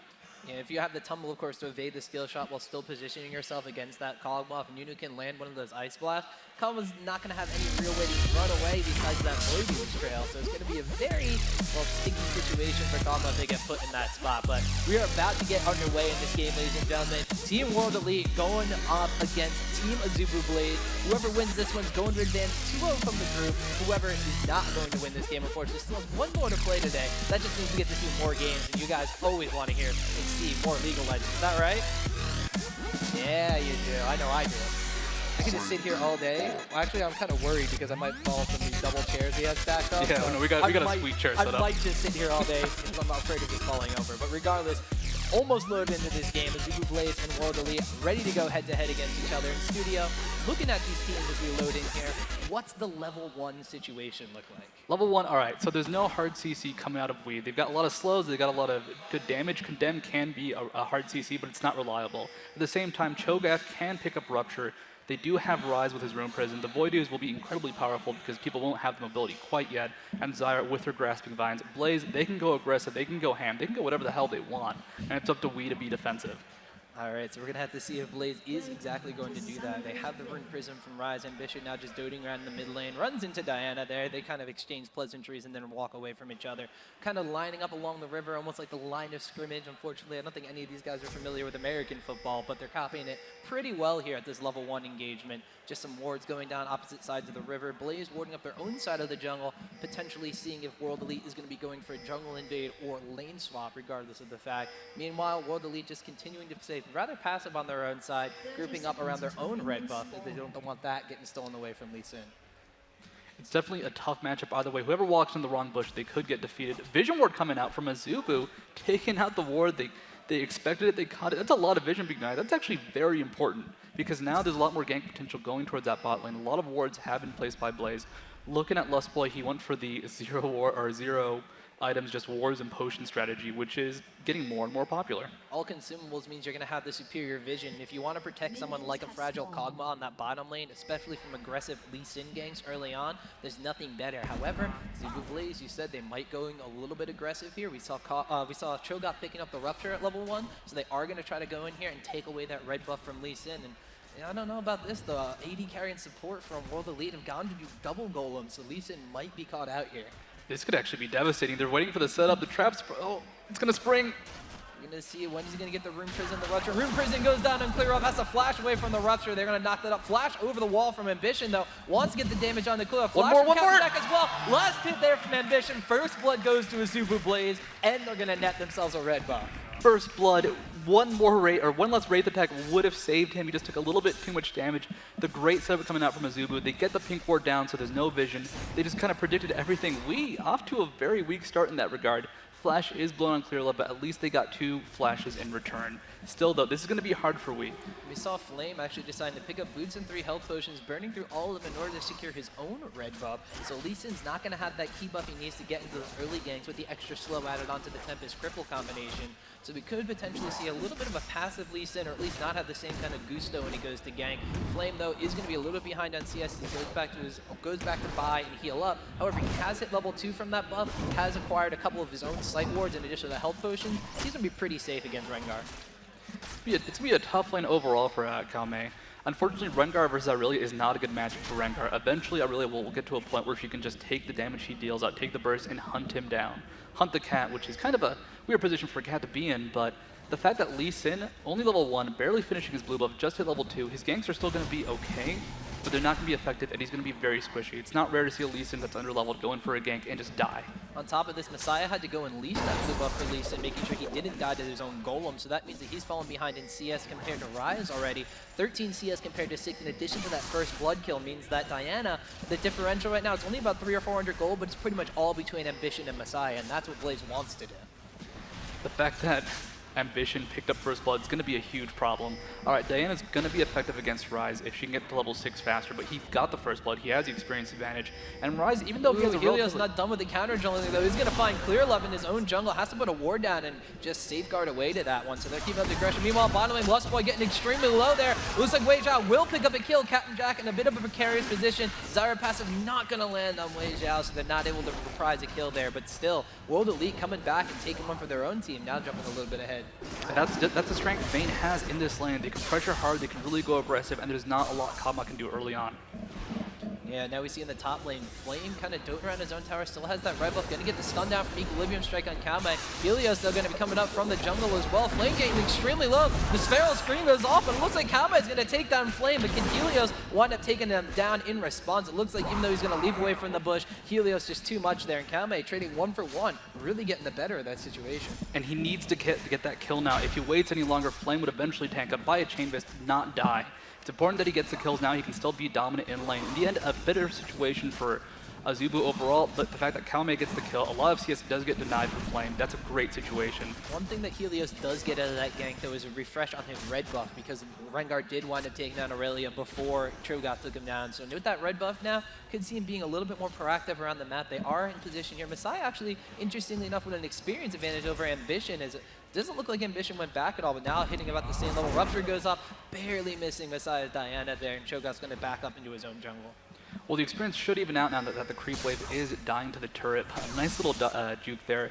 One of the things that Diana does have as a problem is she's melee, she's gankable. By going up top lane though, Flame trying to beat up Kame. Kame taking a lot of damage in response, but he does have the roar. He will be able to sustain really well. Flame's got some moves of his own as he's using that Blade Surge just to CS like a beast, going back and forth all across the map now. Going to recall with a decent amount of money in his bank. Actually, had already gone back and gotten a Vampiric Scepter in addition to those health potions. So knowing that he's going to be pushing a bit forward onto Rengar now, goes back, buys himself up a couple more wards, and he's going to just want to keep himself safe from those ganks again. Bot lane looks like it's gotten a little bit more passive. It's going to be really hard for we to chase down onto Captain Jack and Lustboy. Ping's going out. I think they expect the possibility of someone hiding the brush. Now Philip's going for a gank now. They're looking for this opening. No wards down for Blaze. Yeah, Blaze is completely blind to this one, so Cleo could potentially get in there with a very nice Sonic Wave resonating strike out to see. Actually, he's going to land down on Lustboy. Half his HP gone already. Tempest Cripple goes off. Wait Jow, just enough damage to tack on for that last hit there, and that is another kill for the AD carry of World Elite. And look at the damage coming out from Zyra's passive, taking Wei Zhao down to half HP with a little bit of damage coming out from Kog'Maw. It's still being aggressive. Captain Jack never going to let a kill go for free. No, in the top lane, meanwhile, we saw Flame actually had an experience disadvantage because of all the times he's had to go back and his death underneath that tower. So Kame now starting to take a little bit of control of that lane. Actually, I say a little bit, and we take a look at the CS, 41 compared to 17 of Aurelia. I mean, Aurelia actually picked up a Vampiric Scepter just to sustain in lane. She's having that much trouble dealing with the pressure coming out from Kame. Blaze, they're known at this point for having taken a turret, for having done something really aggressive, at least applied a lot of pressure somewhere. This is not happening in this game. They're not keeping up the high pressure you normally expect. And they're finding those cracks, they're finding their openings, despite giving away first blood at level 1. Yeah, and we do see that Cho'Gath, you know, Helios just kind of taking his own double golems away. He has been into this top lane more than he's been anywhere else on the map, though. So potentially World Elite just putting the jungler on tilt, letting Lee Sin kind of come back in this one. He got his successful gank down. He's able to clear out his jungle relatively safely. Cho'Gath having to put a little more pressure on the top lane and then clear out his own jungle means he's not going to be in the enemy jungle, but we do see him as well as Ambition coming up from the mid lane, though. There is a ward in that brush. It looks like Kame is going to be very careful. If he has his ultimate available, he could pop that one to get away. It is up, but the Rupture is going to go down. Is the Scream going to go off? No, he's going to wind up pop the... Actually, it doesn't even pop the ultimate. There he goes. Cooldown now. A little bit of a graphical delay down there, but he has popped the ultimate, goes invisible, and gets away. And that's a problem you have ganking someone like Rengar. He has the escape, he has the ultimate, no oracles onto Cho'Gath, so they could not detect him, could not hunt him down. It's a hard situation, but using the ultimate at least stops a lot of that lane pressure. He cannot gank now, he cannot roam across without being spotted by some ward or having to go through lane and someone else set up the kill for him. Ping's going down to Messiah, meanwhile, realizing that he was roaming around from the mid lane, but decides to pop back in, so Ambition knows that his lane partner is still there. Not going to get any more ganks down on that Kog'Maw. Then she talked about Kog'Maw being very fragile in that lane. Even though they picked up kills on only Zyra, it's hindering Kog'Maw a lot because he can't go up in CS against a very aggressive Vayne and Nunu lane. 73 CS on Wei Zhao compared to the 45 of Captain Jack. 2 kills on Vayne as well. Just look at the items advantage. Vayne with a full stack of items, double Doran's, Berserker's Grease, and Vampiric Scepter, compared to just the 1 Doran's, Vampiric Scepter, Berserker's Grease, and no other consumables from Kog'Maw. And that is a strength Vayne has. If she can get ahead early, she can keep punishing him. Captain Jack almost level 6, then he can start going for some range harass, trying to use that ultimate, just deal some DPS while he's not, being pressured. Pause does come out though. Looks like there could be an issue going on with the players. All right, so we do have a pause coming out here, but we did see very quickly as the gold flipped up on the screen that we had Wei Zhao 1.1k ahead of Captain Jack in that bottom lane. That is a massive lead, regardless of where you're going to be in this game. And giving it to a Vayne at this a point in time. I mean, we saw what happened when Vayne got fed from CURSE.EU against TSM, being 4-1-0 at the beginning of the game. Even though the CS was a little bit, a little bit closer than we have right now, it just means that Vayne is going to be really, really scary. And you cannot let someone like Vayne get ahead. Any AD carry when they get ahead is scary, but Vayne in particular, she is known as that late game carry. So is Kog'Maw, but the problem Kog'Maw has is he's going to rely only on his auto attacks, he's going to rely on defensive positioning. His team's going to have to kite for him, have to keep him alive, and if he just doesn't deal the damage, if Vayne kills everybody else before he's done anything with the protection they're providing him, they're just going to roll over dead. Yeah, and actually we see a lot of people down there taking a look at the poll below us. We can see that a lot of you guys think that AZUBU, Blaze, and Kog'Maw are going to pull through on this one. 58% compared to the 42% of World Elite. Studio, where do your percentages lie with this one? What 1% are you going to add? All right, here's the thing.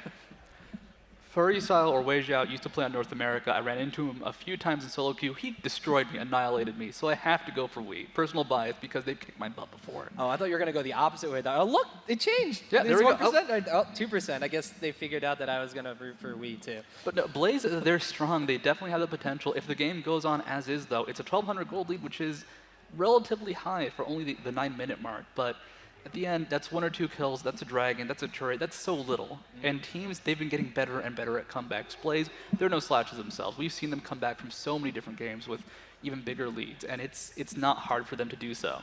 The one thing that World Elite really does have going for them, though, is a very powerful top lane Rengar at this point, completely dominating and shutting down the Aurelia from Flame. And this is something that we kind of pointed out in the first game between Team Dynamic and AZUBU Blaze, where ZionSpartan was able to go toe-to-toe against Flame while he was playing his own version of Rengar. And so it might just be maybe Flame isn't comfortable with the Rengar matchup, and that's why he's going for a little bit of a different kind of build. Or maybe it's just, that is the one crack in AZUBU Blaze's armor. He's the newest member of the team. They haven't had the most time to practice with him. So potentially it could just be the little bit of the sweet spot that World Elite is hitting. You did mention he went the Vampiric Scepter already when we all know Aurelia has Heaton style, and that's She's broken. got her own sustain. Why does she broken. need more sustain? Because she's taken so much damage in lane. She's getting so much pressure. I'm looking at the percentages now. Wee's just getting closer and closer to 50%. And we're like, you know what? Hell yeah. This is a close match. I don't know who's going to win it. Like, it's not one of those things where I have my predictions, I have my feelings. No, this is 2 of the best teams in the world going at it, still in group stages, and I have no idea. I mean, maybe we just have that much influence. We've influenced a whole 3% of people at this point in time. So I don't know. We got to be careful with the words we say. We can influence the masses. No, vote a 50-50 now. Let's say vote Blaze, keep it high. No, Wee's a really damn good team, and so is Blaze. There's just nothing besides that. Like, you can break it down, but they are just so good at what they do. And actually, no, I don't really know what's going on with the pause right now, so unfortunately I can't really tell you, inform you of anything going on. But we do, I'm just looking at the pause screen right now. I mean, I don't have it on my monitor, I have it on yours, so I gotta awkwardly lean close, maybe hover hand you a little bit in order to see it. But I mean, we're looking at the build that Rengar is going. He's got that Kindle gem. It's the very tanky build that we saw coming out from M5 when they were playing Rengar and when they were playing it against TPA. This kind of very tanky, I'm gonna get all the ruby crystals in the world Rengar build. Is that just because he has so much damage on his kit alone, or is it just because he needs to be the tank for the team? Well, it's because the way he can initiate, he can almost always dive in on somebody important, someone scary who's going to have protection. In this case, going to be the Kog'Maw. But if you build Rengar for damage, he can 2-shot Kog'Maw. Like, QQ, they're dead, and they might QQ in response, but Savagery does immense damage. But even if you don't build those items, and Kog'Maw will eventually buy a Guardian Angel. So if you don't build those items, you still do a lot of damage. You're still very relevant in team fights. And when he buys a GA, you'll be able to do something after you've initiated. Quite often, Rengar will jump in if he's built damage, kill someone, and then die. And it's what you expect, but it's such a surprising trade. He absorbs a lot of skill shots himself, absorbs a lot of damage, and he kills someone instantly, so it's a good trade. But they will buy a GA. Those scary targets are going to be less and less easy to pick up, as Ambition playing Rai is going to get super tanky. So the tanky Rengar does make sense. Pause has ended. We're resuming in 2 seconds. Game on. All right, so ladies and gentlemen, getting back into the game, we have a little bit of actually still on us. There we go. All right, as much as we love to look at us all day, I'm pretty sure we want to see this game. So we do have bottom lane here, World Elite Weijiao taking a bit of poke damage from that Kog'Maw. You're talking about he could be a scary force to be reckoned with if he gets into the later stages of the game. They're doing a really good job of keeping him down right now. on the side of AZUBU Blaze that we do see Cho'Gath going for his boots of mobility. Has he gotten an Oracle's Elixir yet or not is going to be the question, because that means he's going to be roaming around the map, trying to deny vision and get advantages for his team through sight. And he just picked it up. Captain Jack bot lane, though, he's got living artillery now. Now he's applying a lot more pressure. Weizhao's going to have better auto attack harass, but there's actually a 4-man gank headed to the bot lane as with a bit of roam going on. Scared of that Rengar top lane, decided to try and apply some pressure. Looks like Dragon's going to be attempted by Blaze, and this is going to give a chance for Calme to farm top, so they better get this. Yeah, Blaze is going to want to get this to try to equalize the global gold count, because as you mentioned before, they have a bit of a behind on the top lane and a bit of behind on the bottom lane. This will equalize the situation all over the place fairly well. Orderly doesn't look like they're really in a position to contest this. Nuno's going to put a ward down, which will be gobbled up by Cho'Gath in absolutely no time. Blaze is going to take themselves an uncontested Dragon, try to even the gold count up a little bit, but Calme in that top lane might be able to take down the tower. He's just pushing it through all the way. And if you wonder why Rengar can push towers so well, his Savagery, his Q, it applies the damage onto turrets. Even if you've used it with the Ferocity bonus, it applies that much damage. His attack speed applies from both Ferocity and non-Ferocity uses, and it stacks. So you get like 100% attack speed, and you just shred through towers, which he's taken down to half HP himself. He hasn't gone for the full push, but there is a lane swap going on, as Lustboy and Jack do head top lane, not wanting to deal with Vayne anymore, but really going to have so much trouble as that bot turret is already down to almost no HP. That bot turret's going to fall in just a couple seconds here, and we thought this is what Blaze wanted to do at the beginning stages of the game, rather decided to keep Weizhao, or try to keep Weizhao under farm. Now realizing that they're not going to be able to do so with the 2v2 lane, they're going to put Calm on that top lane, push back against Rengar, and therefore keep him down a little bit, and have Aurelia, who's already a bit behind, just try to play catch up and freeze that lane once the tower goes down against FZZF and Weizhao. Well, better than saying shouts to Fizz for his awesome name, though. And I mean, they take that bottom turret, they're now 2,000 gold ahead, completely nullified that Dragon. When Captain Jack and Lustboy roam top, they miss so much CS, it just died to the turret, and they're scared. They're scared of Rengar. Calme, even though it's a 2v1, he's level 9, he's a Rengar, he's scary as hell. So they gotta play defensively. I don't know if it's a 2v1 anymore. Lustboy's going down into the bottom lane. Is he gonna support Aurelia? Is he just gonna be roaming around trying to get some vision down before he decides to head back top lane? I don't know about that one, but it's gonna be a little bit of a window of opportunity for Calme to be completely exposed in the top lane. If World Elite can identify this, they're probably just gonna collapse down, but Calme looks to be just hugging that tower in the top lane. I mean, if he shows himself and they see Lustboy somewhere else on the map, he's dead. Rengar presses R, it kills him immediately. He's actually been shown. There are pings onto him. They're looking for this kill. They want some blood. They want some Cogma blood, even though it's really gross and acidy. Well, it might be a little bit of a bait here. Helios is coming around the Oracle's Elixir. Lustboy, in the meantime, also taking the long way around, so they don't know he's there yet. They are going to be waiting in this bush here. We're going to have to see if they're going to get the jump on the Captain Jack. Lustboy's going to show himself in the top lane, though, and I don't know if they're going to stick with this gank or not, but Lee Sin and Nunu now coming up as well. 4-member gank from World Elite coming into top lane. Rengar still hasn't shown himself. He's hiding up there. Lee Sin in the area. They did spot him with the warp, but he killed it. He does have the oracles. It's only 2 up top versus it's gonna be 5 soon. They're collapsing in on this. They better leave the turret or they're gonna die. Well, it looks like they're just pushing the wave up to get Rengar into that second bush. Then they're going to wind up closing the gap. Clearlove actually in a good spot here is going to put the ward down and kick Lustboy backwards into the rest of his team. That was a good play there. Being able to pick up the kill on Zyra, easy peasy lemon squeezy. Captain Jack going to go down to half HP, have to use the flash as well. Zyra passive is going to wind up hitting members of World Elite. That tower goes down absolutely for sure. And that is another tower and advantage taken from World Elite. And they can keep pushing. They're not going to stop. Why the hell should they stop? They have a bot lane, not going to be top anywhere anytime soon. Even if she doesn't do anything. Calme jumps forward, doesn't actually attack the turret, but they're applying the pressure. They're going to try and take turrets now, force the objectives, make Blaze play their own game. Interestingly enough, World Elite is AZUBU blazing AZUBU Blaze. So they're taking down the second top tower now at 13:01 into the game. Now they're going to go into the enemy jungle. They're going to pick up those double golems. Red buff is available. They could steal that one away and just continue to starve out AZUBU Blaze. Poor Flame in the bottom lane finally getting some safe time to CS, but his team is losing the rest of the map because of this. He's still down 20 CS. They took Dragon. They've attacked bottom turret a little bit. Only minions are going to be doing that damage, and that's not going to be enough to take it down. They need turrets. They need objectives. It's a 3,000 gold lead at the 13.5-minute mark. Not massive, but noticeable. It's something that it can decide the game at this point. And Bloodthirster now finished onto Weizhao. Weizhao just completely terrifying. He's going to kill everybody because he can. He is a Vayne with a CS lead. He is a Vayne with a kill lead. He is a Vayne that has more objectives killed on the enemy team. And it's going to be so hard to beat him. They have to burst him down, but do they have the burst at this point? Has Ambition farmed up enough? And I don't know, and that's what's scary.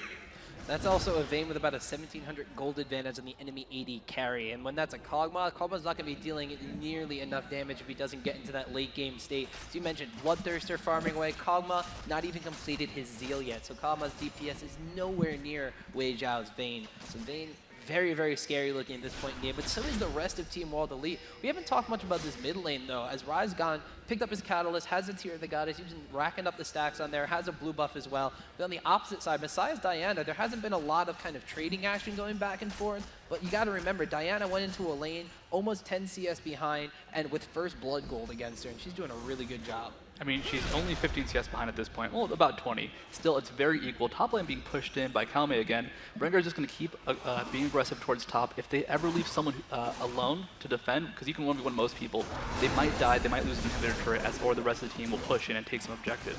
So they're now in a very scary point. Looking at bot lane, now they have clear love in the area to try and pressure it. They're going to try and just take more turrets, pressure more objectives. When someone shows their face top, they will take a turret bot.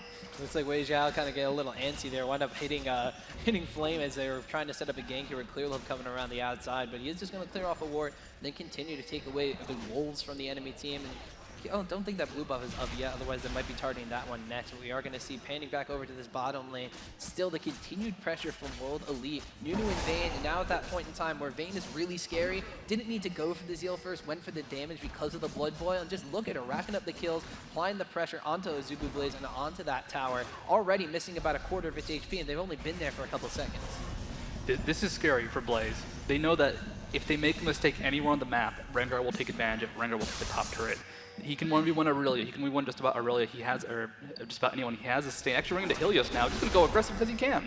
Yeah, you see him jump back out of that bush onto Helios. Kalme getting very aggressive. Ambition gonna come around the other side though. Could they pincer down on the Kalme here? He's gonna jump away. There goes the Rune Prison, but Blaze showing how scared they are right now of Rengar. Just back away from it. Why should actually tank the turret down to almost no HP, just gonna kill it though. They have the objective, 4,000 gold lead, Dragons just respawned.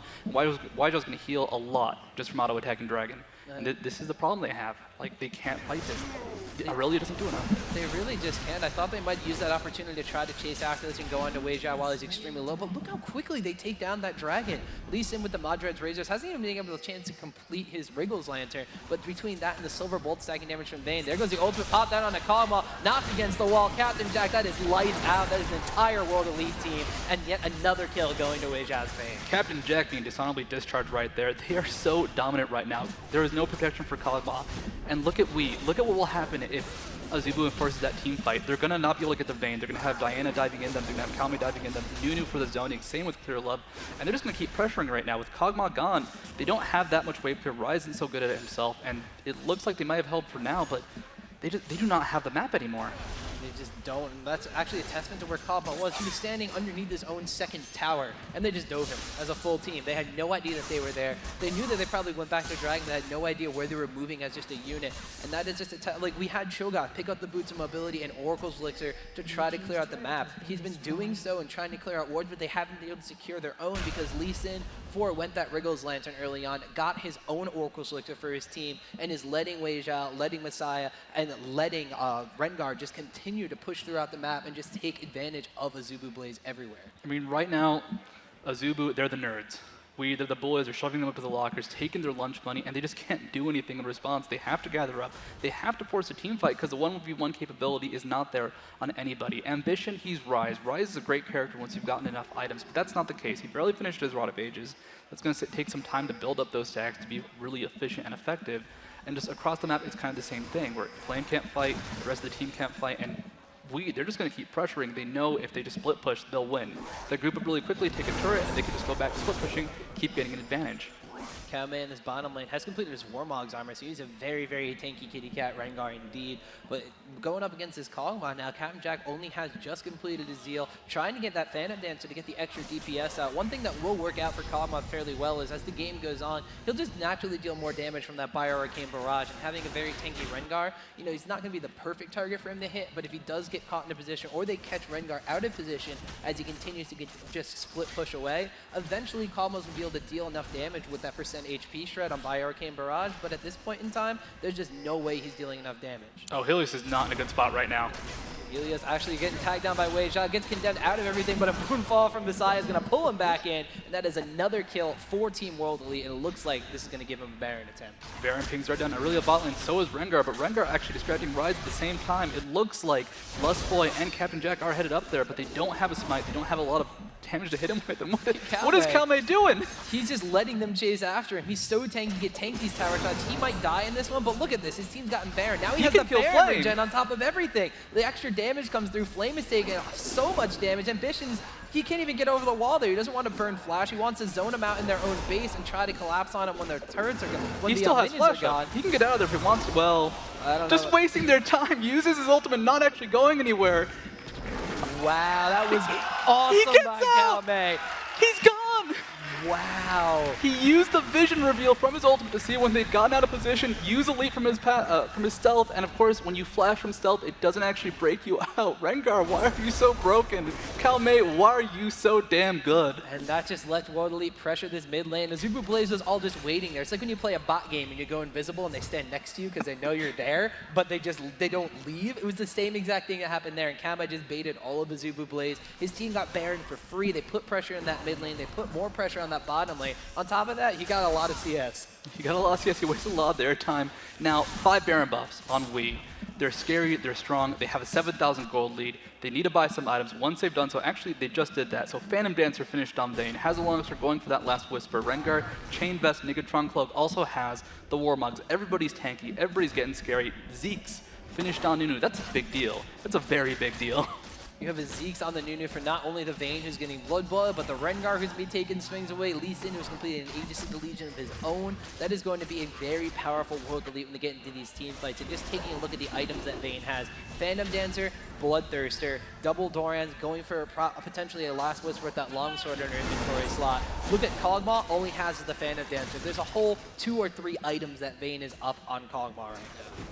I'm loving this Wii push.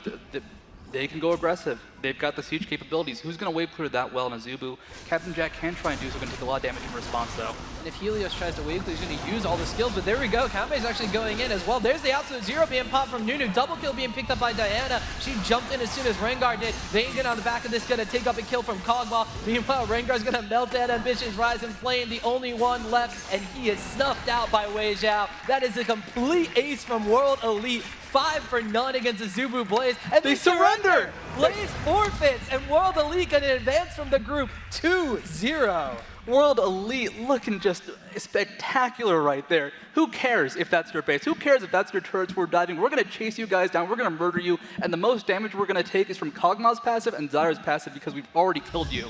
11-2 was the final score in champion kills. The gold count, how far ahead were they in gold at that point? I don't even know. It was like... It was well, they were ahead 7,000, so I guess 8,000, 9,000 at that point. But I mean, there was just no game from Blaze. Their confidence was shot. How could they fight it? It's not. They couldn't rely on a late game because we had a fantastic late game. If you're Kog'Maw going up against a Vayne, and you're behind as Kog'Maw, you're probably gonna die. Same thing other way around, but just they got the early advantage. They pressured hard.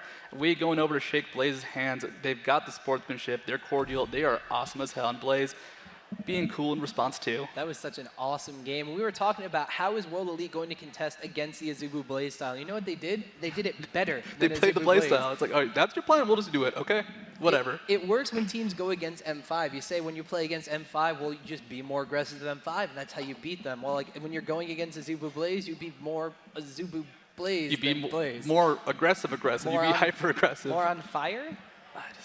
They were on fire, to say the least. And Blaze, they played decently, but they let the game get too far out of control. It really kind of just disappeared. Once the laning really got underway, once Vayne kind of started beating up Kog'Maw in the lane, they took a while to swap, and when they did swap, it was actually when we started upping their pressure, started just forcing towers to go down.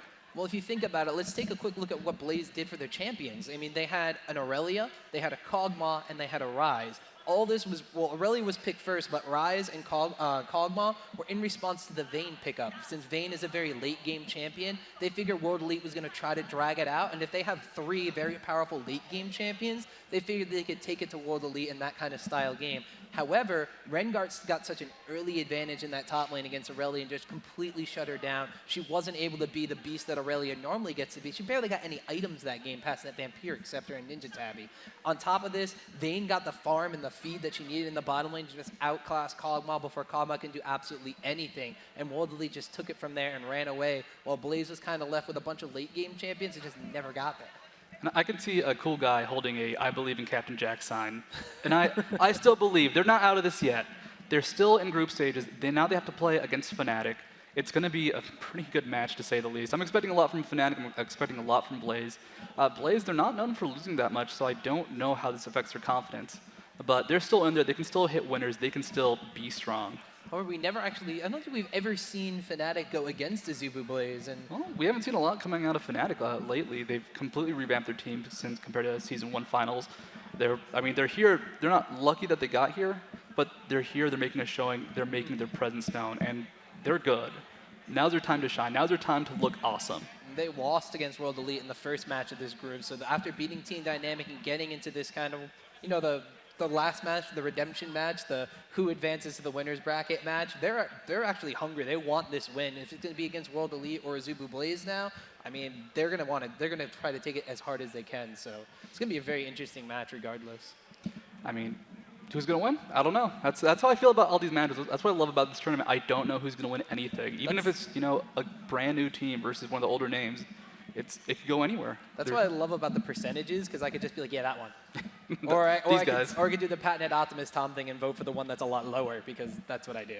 See, I always feel that, vote for the underdog, but there aren't really underdogs. There's the strong team and the other strong team, and they're both awesome. They're both amazing. That's kind of what we got, because we got 16 teams here at IPL5, and all of them are out here to prove that they are the best in their respective regions, or the best for some reason or another. Whether they've won qualifiers to get here, whether they've qualified just because they've won previous IPL events, or because they won maybe the Season 2 championships and qualified. On top of that, there's so much out here, so many awesome teams going on. Do we actually have any other updates from the other streams going down? That we do. So CURSE.EU up 2-0 in the group is going to be advancing to top 8 in winners. They beat Singapore Sentinels. Singapore Sentinels now 1-1 will play the winner of Meat Playground versus TSM. For Group B, it looks like Team Fear beat Iceland. So Iceland, sorry guys, they're in losers now. But we still have to wait for CLG.EU and CLG to Prime to play. And for Group D, I believe no updates yet. No updates on that one yet. Phreak's going to be really sad to hear that Iceland's in the losers bracket. They looked really strong, actually. But, I mean, they had to play 2 back-to-back matches. I think they had their plan for CLG.EU. It almost worked. They almost took the game. But in the end, you lose your confidence. You can easily snowball out of control. So the matches we have left, we're going to have, I don't know if they're going on now or if we're going to be casting them next, but we have the 2 CLGs have to play each other in order to see who's going to play against Team Fear. We're going to have Moscow 5 going up against Curse Gaming North America, and then we have Singapore Sentinels going up against the winner of Meat Playground and Team Solo Mid, and that's going to be the group stages. So we still have a lot of awesome League of Legends stuff coming at you guys, but I don't know what's going to be on the main stage next. We also have the secondary stream where Jatt and Phreak have been casting their little hearts out there. As you mentioned before, there was the game between Iceland and CLG.EU. There was a base trade situation going on. Poor Jatt already barely has a voice, so I feel kind of bad for him for that, but at the same time a little jealous. But we had 2 awesome games on this stage, so I can't be jealous. Yeah, I mean, everything's been so strong. Even though it's more or less been one team getting dominant after a certain point in the game, and not necessarily a comeback situation, it's done so elegantly. It's beautiful in its League of Legends way. Like League of Legends poetry? Yeah, it gives me nerd chills. That's what it does. It touches my nerd heart. You could submit that to the Summoner Showcase. You get a featured. You get a shout out. Maybe, man. Shout outs from Nicosaur would be pretty damn awesome. I mean, I don't know if you're a poet laureate, but I dabble myself. But I'm not gonna spare the stream from that one. But wrote some in high school. Let's leave it at that. Was it like the poor sappy teenager poetry? Let's leave it at that. Okay, we'll leave it at that. But regardless of the fact, I don't know. I guess are we gonna be going into a break? I guess. So we're gonna figure out. Yeah, teams still have to set up. Looking around, I I know Pluto's going to want to try to do an interview too, so definitely chat up some dudes. Before that, I guess we're going to be heading to a break, ladies and gentlemen. Well, so. I'm looking to my left. I see some CLG jackets. You see some CLG jackets. I'm looking to my right. I see some CLG jackets. I guess we know what the next match is going to be on the main stage here. CLG.NA and CLG.EU going to be duking it out to see who's the superior CLG in their group. And their matches have always been close as hell. Like, they play a lot, they scrim a lot. They've shared a house, and guess what they do? In that house, they play a lot of League of Legends, and they play it with each other all the time. So it's going to be a very close match, to say the least. I'm not sure who's going to win. This is how it goes. Both of these teams have had evolving play styles, too, which is very awesome, because we've seen the old CLG Prime, the Hotshot GG split push strategy that kind of come together into a later stage of the game, which is something that we also saw reflective of CLG.EU's main style of gameplay. But now we've seen CLG Prime with Lokodoko on the support being proactive on the map, being super aggressive and taking objectives away from their enemies, doing these lane swaps, getting these very fed Caitlyn Nunu compositions as well. And CLG.EU, on the other hand, we've seen them doing things like playing with double bruiser compositions, being aggressive, which is something that we've never seen of them until recently, and just completely changing up their play style. So, like you said, it's going to be a great game because if anybody knows these two teams, it's going to be each other. Lee said mid, will it be banned out? I mean, I'd ask them right now, but I feel that would be a little bit rude. At the same time, they know each other well. They know what's going to happen with the other team. It's not like EU or NA can hide their strategies very well because they can just walk around the table to the other side and spot them with their computers. So it could be a very close match. Just they know everything. Froggen. Oh, Bam Froggen. I'm looking at the guy who believes in Captain Jack believes in Froggen too. Or maybe they just ban or ban? Oh, ban. Ban, okay.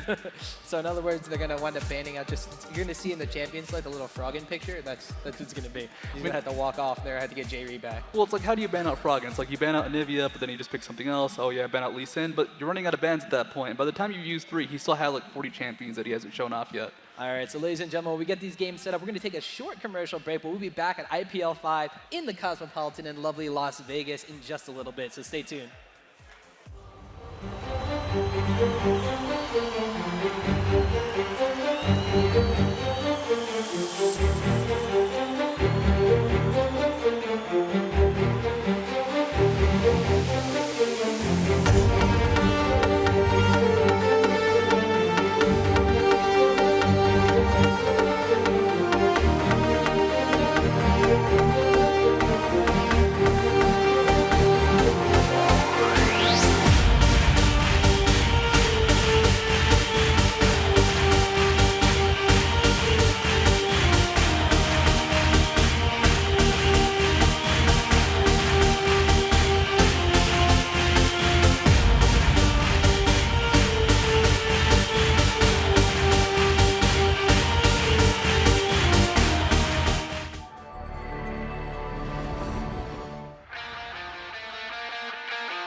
The new AMD A-Series APUs give you discrete-level graphics and multi-core CPU power, all on one chip.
Hey guys, this is James Rauman with this week's IGN Pro League Top 5 Plays. At number 5, we have an AP Tristana play for the second consecutive week.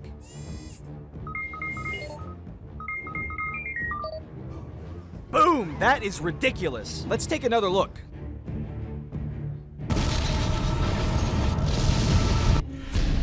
At number 4, we have Shadow the X. He's going to ult right on top of the enemy team as they're doing Baron, picking up 3 kills almost instantly, and with the Baron's help, he will actually go down, but there's the triple kill. Can he get the quadra kill as well? One more attack from the Baron. Yes, he picks it up. Great save from Shadow the X. Number 3 comes from the OGN Summer League with StarTale versus CJ Entus. 그래도 신지드는 어느 그 예전부터 어머니가 쫓아가지 말라는 얘기가 있어요. 이거는 싸움이 안 되는데요. 버드라키, 버드라요, 버드라 백파티, 로코도 백파티. 그러면 한번 우리도 MSL처럼 중창 한번 해보죠. 하나, 둘, 셋. 백파티. 제제. 로코노코의 날입니다. 로코노코가 오늘. At number 2, we have DCC Master with a picture-perfect Malphite into the Orianna combo. Plenty of AoE damage as Renekton is knocked back, but he's going to flash right into the middle of the team. He has plenty of AoE damage. He picks up the quick quadra kill, and then chasing down Xin is able to pick up the pentakill. Awesome team coordination. The Baron health is dwindling very much so. Can they go in for the steal? I'm not so sure. Nocturne ult is still up the vision. They stole it! Legion stole the Baron. There's Nubish out in front of the pit with the Nunu ult, trying to get what he can. Demon Wolf now looking to clean up the rest of Orbit. There goes Urgot. There goes Lee Sin. Kenny goes down in the process. Straka a double kill down onto Vayne. Can he get any more from this? There is the triple. Can he go for the quadra down here onto Nubby Poo Air? Don't steal it. You don't want to steal that moment. There's the ace. Lauda Mortis grabbing that last kill down. Wonderful steal from Legion.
Hey Summoners, it's time once again for homework, and remember, never do homework on your own, never do homework in ranked. Make sure you have a full group of 5 friends in normal queue whenever you try anything on this show.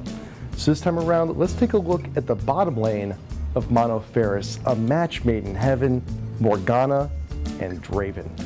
These are two champs that synergize so well with each other. Draven is really prone to crowd control, but the black shield completely negates it. Morgana has one of the best stuns in the game, one of the longest stuns, all the time in the world for Draven to pile on that damage. And later on, Morgana's in the support role. You're gonna be ignoring her. Perfect. Plenty of time to get off the ult, more binds, and ultimately more kills. It's not the most standard bottom lane in the world, but trust me on this one, give it a shot. Believe in Muffin Cutie and Afromoo. Try the Morgana Draven bot lane for yourself this week for homework. Try optimizing Morgana for cooldown reduction in her masteries, but Draven, his pages can stay standard. Always keep one axe spinning in lane so that way, if Morgana ever lands a bind on an enemy champion, you can go all in. 3 spinning axes should be enough at least to take someone out of lane if it doesn't already kill them. To round out the rest of the team, pick Katarina in mid and York in the top lane. In team fights, the enemy team is going to be focusing on Draven, allowing Cat to clean up, or vice versa. And if things go wrong, York is there to give someone a second chance. When you're done playing in the League of Draven, come on back and let us know what you thought about it, and give us a few more ideas on other bottom lanes, other unusual supports you might want to see. As always, we're going to give shouts to the top comments, and remember to leave your suggestions for future episodes, but until then, do your homework. Everybody, I'm disappointed, not a single scoreboard in the comments for last week's episode. However, a lot of you mentioned Ultimate Bravery, which brings the rules to a completely different level. Ultimate Bravery randomizes your champion, your items, your masteries, pretty much everything. If you want the ultimate challenge, give it a try. Click the link in the description below. There are tons of websites out there that will generate these stats for you. Give it a shot if you want to do something fun with your friends. By the way, Mr. Tastic, you're close. You're really close, but not quite there yet. What is my homework? I don't know what I'm supposed to do. Morgana Draven. Morgana Draven as a lane? Yes, as a lane. Like Bottom. What would mid work? If you really want to, like if you want a shorter lane, they can run away. It is a shorter lane. They're not going to have a whole lot of places to run. You throw like Gragas down there or something. Who would you throw in bot? In bot, if I had Draven and Morg, mid, a tank like Volibear or Cho'Gath. Okay. Yeah, maybe some CC. But you wouldn't do it though. What? You'd send. I wouldn't go bot. You'd send someone you don't like very much down bot, would you? I would play Morg in that scenario. You do the lazy. Yeah. You do the lazy thing. Oh yeah, the easy part. You would never hit a skill shot. No, I didn't. You don't have to. Morg just drop pools everywhere. Just max pool. Just max pool? Yeah. Just damage? Yeah. No shields? No. You're gonna be a jerk. You're not gonna help Draven? That's right. You're not gonna help him. Draven doesn't need help. Draven needs It's his league. Well, you know what? It is his league, but he needs help keeping that mustache intact. Oh, is that? Oh, that's why you need support. That's why you need support. Oh, okay. You don't want anyone to fluff it wrong. That's true. Yeah. Well, his ult can kill like everything in mid. It could, yeah. In mid, he could just throw it because there's no elbow to worry about on top or bottom. You just throw the ult every once in a while, kill like 1 million minions. But what if you miss? If you miss the minions? Yeah. It's pretty bad. It's pretty bad. Yeah. Yeah. You could also throw at Baron or at Dragon from mid easily. Get or somebody both. to edit, you Or bastards. no, there's nothing. We're having a legit discussion about it.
Las Vegas? Is everybody having a good time? I'm Adam Harrington, voice of Mord, Karthus, Rise, Kassadin, and Shaco. Please join me in welcoming CLG.EU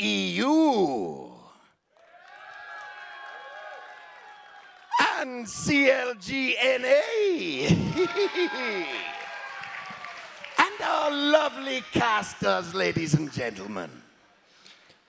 You know, I was afraid of clowns when I was little, and this is terrifying right now. I wasn't, but you still scare me.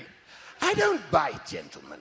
I'm very, very afraid. You guys in the audience should be afraid too. If he disappears off stage, this isn't the Fako. This is the real Shaco. He's gonna be right behind you. You guys are in trouble. Don't take a swing at him, because if he is a Shaco, you're dead. Oh, I'm harmless, ladies and gentlemen. Enjoy the match and enjoy the weekend, for it may be your last.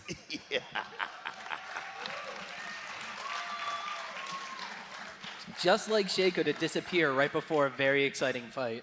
Yeah, the team's doing something. He's got to get the hell out of here. Again, he might be split pushing. He's probably setting up boxes in the jungle. I don't know. But whatever. Adam Harrington, he is the coolest man alive. Definitely. One more time, give it up for Adam Harrington, guys. All right, but we are almost getting started for the next match on stage. If you guys are just tuning in, well, you missed two awesome matches. Where the heck were you guys before? However, we get to recuperate a little bit because you guys get to watch CLG against CLG. I'm rooting for CLG myself, but... Personally, I'm more of a CLG kind of guy. Well, the thing is, there is so much at stake in so many different ways. So the teams, they live with each other, they play with each other a lot, but at the same time, CLG is considered one of North America's strongest teams right now. They are a lot of North American pride, and it's kind of on the line. It's like if CLG North America loses, there will be an eagle crying. That's very true, and this is going to be the matchup to see. They're not going to be out of it. They're not going to be in loser's bracket yet. This is the winner's match of their group. So whoever is going to win this game advances 2-0, automatically seeded into the winner's bracket. Whoever loses this match is going to have to play against Team Fear, who actually did lose to CLG.NA previously in the group. So this could be, CLG.NA advances, not going to have to worry about that anymore, and then Team Fear is going to have to worry about a new opponent, whereas if CLG.EU advances, it's going to be a grudge match between two teams that met earlier. And really, both teams, in a way, they have very similar styles, but the way it's evolved over the past few months, for a while it used to be both teams rely on late game. CLG.NA would be all about the split push, EU would just be about the farming. So a lot can happen, but the way they've changed now, both teams play aggressively. It's not just hot shot, split pushing top. It's not just Frog and clearing every single minion on the map without anyone being able to stop him. Now it's about aggressive plays early. It's about grouping up early for NA. They have so many different options that they've just been developing over the past few months.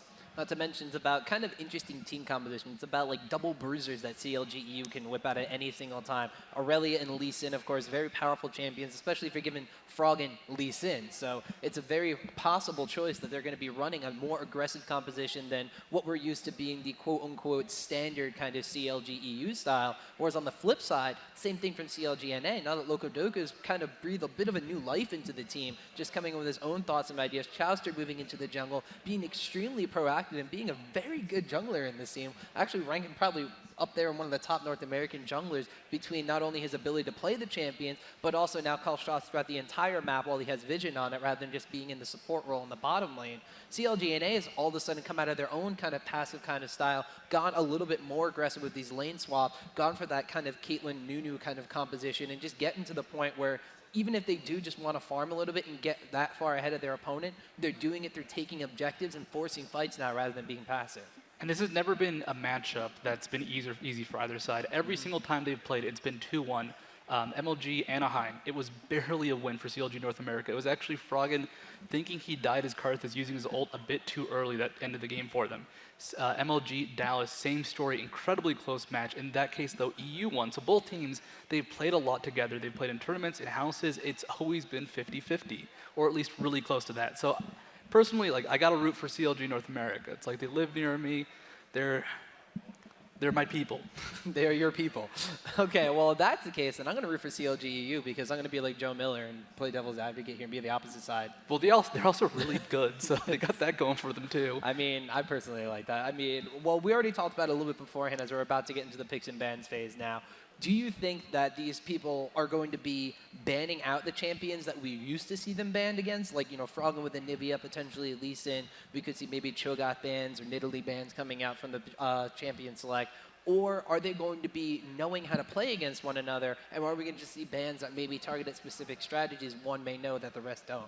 Well, if you think about it, which team can really handle Froggen's Anivia? It's going to be the team that's played against them the most, that's probably seen the Anivia the most because they don't just have to ban it every time they play it. It's going to be CLG North America, so they can go ahead, they can let Anivia slip through. They know what they run. They're just going to ban out what they're scared of, what they know to be scared of. At the same time, there's so many different characters that everybody in the team plays on either side. Like, you can't ban out any one character. If you ban out Froggen, you need to ban like 5 to 6 champions at the same time. And we don't have 5 or 6 men. Well, we do for both teams. Yeah, but okay. That's about it. So if North America asks CU to ban out all their own champions, we'll be good. They can ban out Froggen, but even then, like, he's got Lee Sin, he's got Anivia, 2 completely different playstyles, 2 completely different champions, and he can play them both incredibly well. Let's not forget he has Lux. He's got Lux. I mean, Lux is apparently amazing. Just have to land skill shots, which is why in solo queue may not be that effective. But Froggen, he's got the button pressing skills to make sure every binding lands, every luminosity does bring on the pain. I'm pretty sure that, I forget where it was, but I saw an interview with Froggen where he's like, well, Froggen, how do I play a really, really good Anivia? And all his response was, you don't miss a Flash Frost. So if you don't miss a binding from Lux, then I guess you're a really good Lux, too. Think about it. Flash Frost is not easy to land. It is a slow skill shot. You see it coming from a mile away. If you have an escape, you can use it. If not, you just walk away, and half the time you're safe. Froggen still lands those because you can use it at a time where it applies pressure. It's like you're running from a minion wave, you're running from something else, you're running by a wall. You can't dodge that Flash Frost, and he knows how to apply that pressure with that. But that also goes for CLG. They're going to apply their own special pressure. They still have that split push advantage. Hotshot knows how to be alone and not get caught most of the time, so they can really use that to their advantage. Well, let's flip the focus and switch it away from the rest of the team and just really focus down on the bottom lane. Now, of course, we have Double Lift and Loco Doco going up against Crepo and Yellow Pete. Who do you think is going to take that matchup? I mean, we've seen what CLG.EU's bottom lane can do in the Season 2 championships. We've seen it for a while, but Double Lift and Loco Doco, even though they haven't been together for the longest amount of time and practicing together, kind of, they're regarded as one of the best bottom lanes in North America. They are, and they still have so much to learn, which is kind of scary going up against Yellow Pete and Crepo. Sorry, I'm watching. They're actually bringing pillows to the CLG.EU players. I guess they need them. I know Darius plays with his own pillows, so bringing them up, making sure the players are as comfortable and in the best possible state to play. So shout-outs to them. I mean, we gotta have double chairs. Why don't we get pillows? Yeah, I would like 5. I would like pillows instead of chairs. But champion picks and bans have started. What are the bans going to be? Diana already gone. That's no surprise whatsoever. If you're banning at Diana, that means you, of course, are also going to figure like, okay, are we going to force you into Orianna, or do we want to take Orianna? Diana, of course, is going to be a very good pickup against champions like Anivia, but they're banning that one out. They're just rapid bans fire. are done. Yeah. Okay, now we're on to the picks. They have their plans. They know what they're going to do. Both teams probably expect each other's picks and bans. They should take less than 2 minutes just because they're prepped up. At the same time, maybe they have some secret tech. Maybe CLG, they stayed up late some nights when EU had already gone to bed and tried to get some scrims against someone else, trying to get different strategies that they can bust out. I'm kind of interested to see that they left both. They banned out Vayne for the late game hyper carry, so they don't want to try to force a late game against CLG, which is, surprise, surprise, both CLG teams don't want to get into a late game point. However, they are leaving Nunu and Caitlyn on the table, and Caitlyn, when she gets into that late game, of course, has a very powerful phase. She's weak in the mid stages of the game, but has a very aggressive poke in the early game that can keep champions like Ezreal out and force him to use that arcane shift defensively rather than offensively. So maybe EU finally cracked the code on the Nunu Caitlyn, and they're just letting CLG.NA have it, or maybe they completely forgot about it. We'll just have to see here. At the same time, Nunu Caitlyn, it's a lane that can go really well, but if you do fall behind as Caitlyn, she does get scary late game just because of her range, but her mid-game potential is not that high. So maybe they could go for a mid-game push, something we normally don't expect, but EU, they've gotten so much better at pressuring earlier.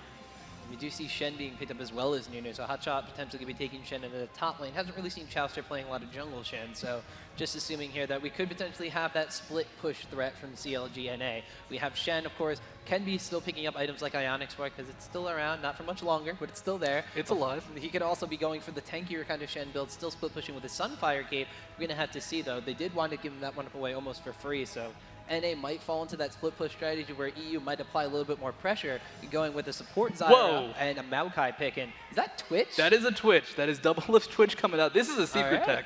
This is the new stuff going on. We saw Team Dynamic do this earlier, but what Twitch provides, it's not that he's a long-lasting AD carry, that if he survives a team fight like Ezreal can, he will kill everybody. He is someone who, if he's alive for 2 to 3 seconds, he can win a team fight because Spray and Pray is such a good ultimate. If it hits multiple targets, you win a team fight just because your AD carry will deal so much damage so quickly. He can die, and it's okay, but that Malphite ban makes sense because he's one of the best people in the game to murder Twitch, now gone, can't shut down his attack speed. What CLG.EU going to play? I'd say Aurelia would just be a good pick because Wicked's amazing at it, but it's banned out. So what's your top laner? Going to be Wicked? Well, we're going to have to see here. There's still a Renekton possibility on the table, and we know how much Wicked likes to play Renekton. We do see Lux being hovered over right now, so that could be a Rumble actually being hovered over. I don't necessarily know if that's what they're going to be locking in. I'd kind of be surprised if they did, but we're going to have to see. EU knows best. Well, think about this. Imagine you're a Twitch. Imagine all of a sudden you get hit by a light binding. There's an ultimate from Lux on you. All of a sudden there are rockets. You're lit on fire because Rumble Lux can just snipe you from far away. Double lift, he may not even get to team fights to survive. Spray and Pray has amazing range, but Rumble Lux combination to tag in Ezreal ult 2, there is so much long-range AoE damage coming out of CLG.EU right now. No, I don't like picturing myself as that Twitch anymore. No. I really don't. But of course, Twitch, as you said, going to be very, very strong come the team fight phase. He's going to have a lot of damage potential he can put out onto the enemy team. Going with a Nunu for absolute zero, who's going to be able to zone out as well, although it's going to be a jungle Nunu at this point, so he's not going to have that same kind of pressure in lane with the Blood Boil. We do still have the Orianna now being picked for the command shockwave, the Lulu ultimate, and a Shen who's going to be able to pour it in, save that, save the Twitch, or just taunt in and be the target for that ball. Shields, baby. This is all shields. Look at this. Hotshot GG, ultimate has a shield. Choster, all right, he's got Blood Boil, not going to be the shield of it. Big Fat LP playing Orianna, going to have that shield. Lokodoka has a shield, and his ultimate will give HP to double lift. This is all going to be about protecting Twitch. And CLG.EU, they want to snipe him before the fight even starts. It's going to be a hard fight for either side, to say the least. It's interesting to see what EU has here. They have the Lux who could stay very far away and shoot people down, of course, with her skills as well as her ultimate. We have Ezreal, who's going to be on the outskirts of the battle, has a lot of potential to get away. Rumble and Maokai kind of going to be up in the front, being that big, beefy tank line, while Zyra, of course, can lay down the ultimate and disrupt the kind of a little bit of AoE that CLG.NA is going to be throwing at them. Of course, if they land the Orianna ultimate and the absolute zero from Nunu, Zyra's ult is going to be able to disrupt that a little bit. However, they still have the Lulu ultimate to survive through it, as well as provide a little bit of AoE on top of that. If they do wind up getting down on Twitch, they could have the potential to run into that AoE or run into the Shen, who's going to wind up taunting them and getting them, locked down and everything.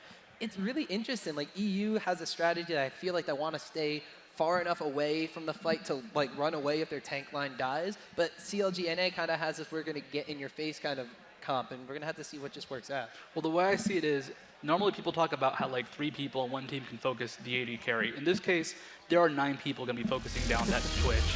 Everybody wants to kill him, everybody wants to burst him down. It's up to CLG North America to protect him, up to CLG.EU to kill him. We're going to have to see if they are able to protect the Twitch, or if CLG.EU is going to wind up taking the 2-0 victory in their group. Ladies and gentlemen, this is the winner's match. Whoever wins this one is going to advance 2-0 in their group stages. Whoever loses is going to have to fall down and face Team Fear to see who does get seeded into the winner's bracket here at IPL5. We are almost loaded into the game, guys. CLG North America against CLG.EU. Let me hear you guys if you want to see a good match between these two.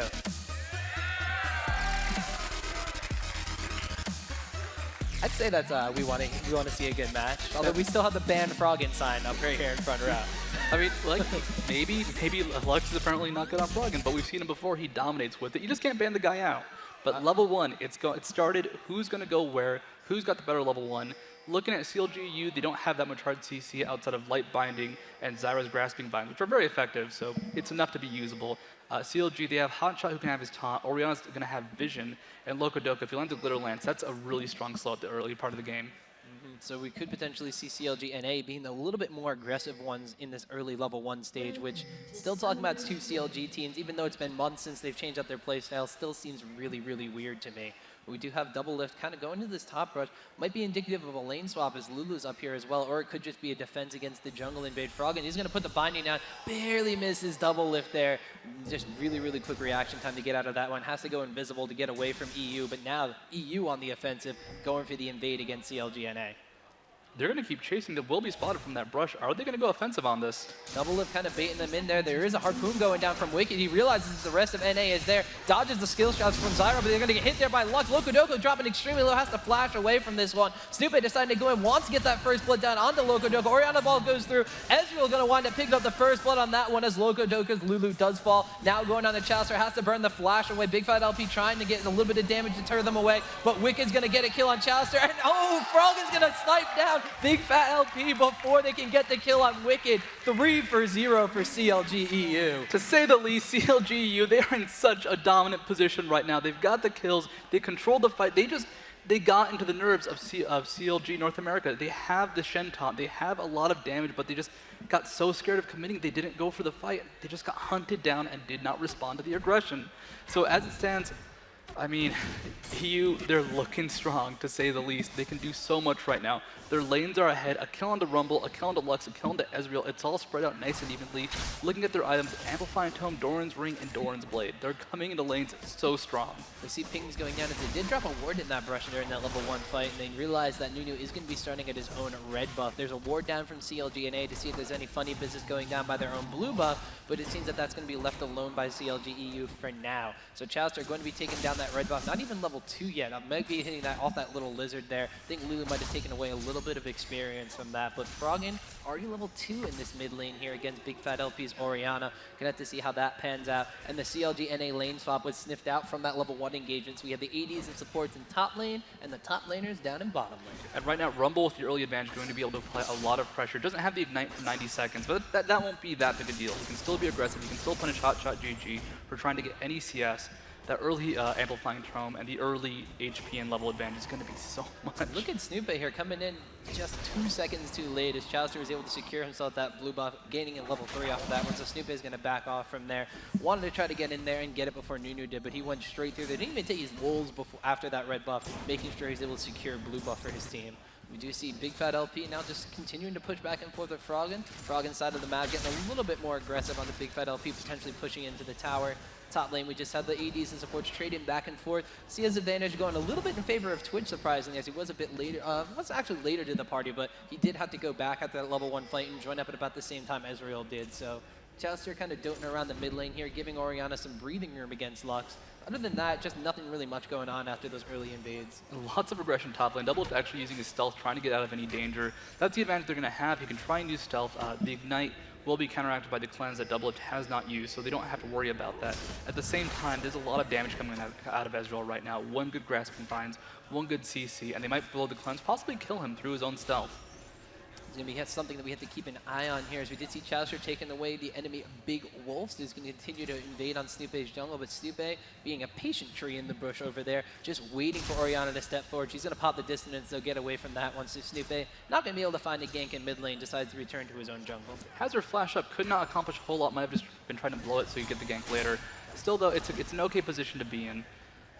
I think they might just want to be shoving that lane a little bit more on the side of NA, so Lux might have the potential to roam a bit later on. I mean, we did see Chalister coming in as Nunu trying to push Lux away, so Oriana could push it back out, and then Snoopy coming in doing the same exact thing. And the way Lux ganks work, it's not going to be her roaming to the lane and necessarily landing a skill shot, it's just going to be her ultimate from the river, for the most part. She can show up in lane, she can definitely get kills that way, but what Froggen likes to do is just kill you from far away. Chalister actually putting a Blood Boil down on top of the Whimsy there from Lulu, going aggressive down on the Yellow Pea. Double taking a bit of damage because of this, though, winds up popping down there. Oh, actually gonna arcane shift over the wall and winds up picking up a kill on Twitch there. Aggression gone wrong, Studio. He uses the flash, arcane shift lands at the same time, still in range to take the damage. That gank now brings CLG.EU to a 2.2k lead. This is just getting scary, as across the lanes, they're just not in a good position. Big Fat LP is pulling Froggen around a bit, but Lux doesn't get that strong until she hits level 6, and you don't really expect her to beat Oriana. That shield a bit too strong. Is he trying to steal blue right with that? Don't exactly know. It looks like he might be, but can't really tell right now. So we do have Lux kind of doting around the river over there. Oriana just kind of contest that one. Looks like that Chalister's being able to secure that, though, as he is still sticking around by his Wraith Cam. So a little bit of counter jungling going on by the Lux there in the mid lane, a little bit of Snoopy roaming around the map, but he's mostly in his own side of the jungle. Wants to get himself in a good space, potentially going to get those boots of mobility and an Oracle's Elixir, start roaming around the map. And since EU has such a huge advantage already, one way to secure that is to completely leave NA in the dark. The early Oracle, it'll just it'll shut them down entirely. Like right now, Hotshot GG going up against Wicked, he's behind in CS. You kind of expect this just because Rumble has such a strong early game, especially with the advantage, so it makes sense. Chauster right now, he's not necessarily going for kills, he's just making sure the lanes survive. Any aggressive ganks, any aggressive tower dives can be punished, but if they go forward, we already see what happens. Double of dying in a 3v2 situation, just taking too much damage despite the fact that he blew Flash and Cleanse to get out of there. Yeah, so we do have Yellow Pete now, basically even on CS and Twitch, but he has 2 kills and 2 assists. He's got a phage, man. The nothing that Twitch has. Like you said, there's a phage already, there's a Doran play. He's got a substantial lead over Double Lift Twitch in that lane, and I don't know if you could chalk that one up to mechanics alone, but they had a really, really great start, and they're just continuing to snowball this one. Taking a look at the rest of the lanes, even in the mid lane, 53 CS compared to 45 now from Orianna. In that bottom lane still, we have Shen at a little bit of a creep score disadvantage, 51 compared to 43. Shen actually not even going back yet to spend any money, he's just getting constantly pushed to his tower though. Well, Wicked finally going back himself, trying to really just be aggressive. How much gold does he have? Can probably buy his Haunting guys, yeah, about able to afford it. They're looking just for constant aggression. They would just want to be ahead in lane. They don't have to force big fights. They don't have to do that much. They just have to go back at the right times, get an item advantage, come back, and kick some butt. Top lane, Double Lift can't do that much to Yellow Pete just because of how Twitch works. You need a lot of auto attacks. You need to land the Venom cast before you can use Expunge for that really high damage. But because you can't stay near Yellow Pete without dying at this point, he's just not going to do anything. He's actually using cast to farm from range. That's not a good position to be in. And this is very interesting. As you mentioned before, CLG.EU doesn't want to commit to any real fights right now. They want to get advantages in the lane. They want to make CLG.NA make the first move. If NA makes a move to be aggressive and EU is in a commanding position where they are ahead in their lanes and therefore can be ahead in a team fight, and even we saw already the positioning from players like Yellow Pete is just spot on with that arcane shift over the wall in order to get the kill on Double Lift. If they can capitalize on things like this, NA is literally going to run themselves into our own trap, and EU is just going to snowball it away from there. Phage proc lands on a Double Lift. Actually, Chauster going up top lane for a gank. They want to make something happen. This could be a chance for either side to really do a lot of damage. Well, there's a ward in the brush, and he just walks straight through the lane, so I don't know how much he's going to actually do. He steps on the seed there, so they're not going to be able to get the plant coming out for the 30% slow over there. We do have Chauster in the meantime. Still sticking around, though. Loco Doco as well, doting around this brush, but don't really think they're going to be doing anything. This has, however, relieved a little bit of pressure on Double Lift. He's able to snipe himself a little bit of CS to stay even with Ezreal and push the lane back. Oh, actually, ult comes out from Yellow Pete. Does miss Double Lift. Double Lift trying to go invisible is revealed by our seed, I believe. Now just a lot of damage coming out before the stealth could proc, and that's a lot of DPS prep, or Double Lift having to retreat just from one barrage of auto attacks. If he gets hit by anything, he can die so quickly, and that's what's scary. Just Mystic Shot into the vines, into auto attacks, murder Twitch. He is so squishy early on in the game. Bot lane, we saw Snoop as Maokai trying to go around that bottom lane, but deciding against it as he decides to go back into his own jungle, now hovering over by his own red buff. Gonna be picking that one up. Level 5 has decided to go for the Heart of Gold, not going for that fast mobility boots or that fast Oracle's Elixir. Guessing that they have enough pressure in the lanes, don't have to really worry about NA doing anything to roam around right now. They've shut down Twitch, so he's not gonna be a problem. Chauster on Nunu is not gonna be dealing the most damage. They really just have to worry about GG and Shen, and Shen's not really gonna be putting out any damage soon, but he still has that Stand United ultimate available to try to turn a gank around. It's scary because if any lane gets too far ahead, it's a dominant character. Someone like Ezreal, if you see him get a bunch of kills early, it's not that rare to see an after move, or even Yellow Pete completely kill everybody ever. At the same time, it applies to Lux, it applies to Wicked playing Rumble. Across the map, if anybody gets ahead for EU, they're characters that can carry the game, or at least the mid part of the game for quite a while. Well, we just saw Chauster pop an absolute 0 to push the wave in the middle lane, so potentially going to be setting something up for CLG.NA, or maybe just giving GG a little bit of breathing room to wind up going back, and he is actually going to recall here, potentially going to pick up more pieces so that Athene's on Holy Grail. I love that, like, as he's trying to get some pressure relief for that mid lane, even Froggen just counter-drilling the entire time, throws a binding, doesn't get the blue race, but he's close to it. And just the pressure, it's not ganks that are coming out, but EU, they've gotten a bit more CS, they're getting a little bit more of a gold lead. It's very small, but they're building up slowly and steadily, and they might be looking for just a big fight once they bought the right items. It looks like Double Lift evading a narrow escape from death there as he dodges Zyra Roots. 2 plants coming up on top of some shots from Yellow Pete would have absolutely melted him down. So Double Lift's still only level 6 compared to the fact that Yellow Pete is level 7 and Creplo has actually hit level 6. Chauster still continuing to sit up here in this top lane, but every single time he blood boils Twitch, he gives away the fact that he's just right over there. I don't think they even care if they know he's there. They just want to keep him safe. So far, EU has not made a move for that Dragon Pit, even when they see that Chauster is top lane. I'm not sure what they're worried about. They may just not want to force a team fight right now. May have just gone to the CLG.EU roots of playing passively and playing the farm game because, well, it's in their favor right now. They can lane as long as they want to, and it should be fine. When you have an almost 20 CS advantage in the mid lane and your bottom lane, which is technically your top lane now, you're going to want to just sit back and farm and increase that lead exponentially before you get into a fight. If you go back with more gold and buy items and then go back to lane and force NA into a fight where they're under item, under leveled, and under farm, well, they're going to be in a really, really bad spot. Saving grace is even the double list, you know, was a little bit behind on experience. Chauster continuing to come into that lane, just continuing to show his presence, make Yellow Pete play a little more passive and give him that blood boil, just means the fact that Twitch has been able to kind of stay on even par with Ezreal's CS, although those 2 kills and assists have just outclassed him in items. They're not giving Double a chance to breathe. Taken down to about 2/3 HP. Constant pressure coming out. They're not going to let him get any free farm, and that's why Chauster has to camp up there. And it's really important that they keep his pressure up there because that means Wicked can bully around Hotshot. That means mid lane, Froggen's going to try and land some skill shots, going to try and push heavily against Big Fight actually. It's really hard to pressure Orianna as Lux, as I said earlier. He does have the Chalice. He's going to have a lot of mana regeneration, not really going to be possible to DPS him down. But if he can't CS underneath his own turret, pressure there, force them to lose gold overall instead of just trying to get kills and get an advantage that way.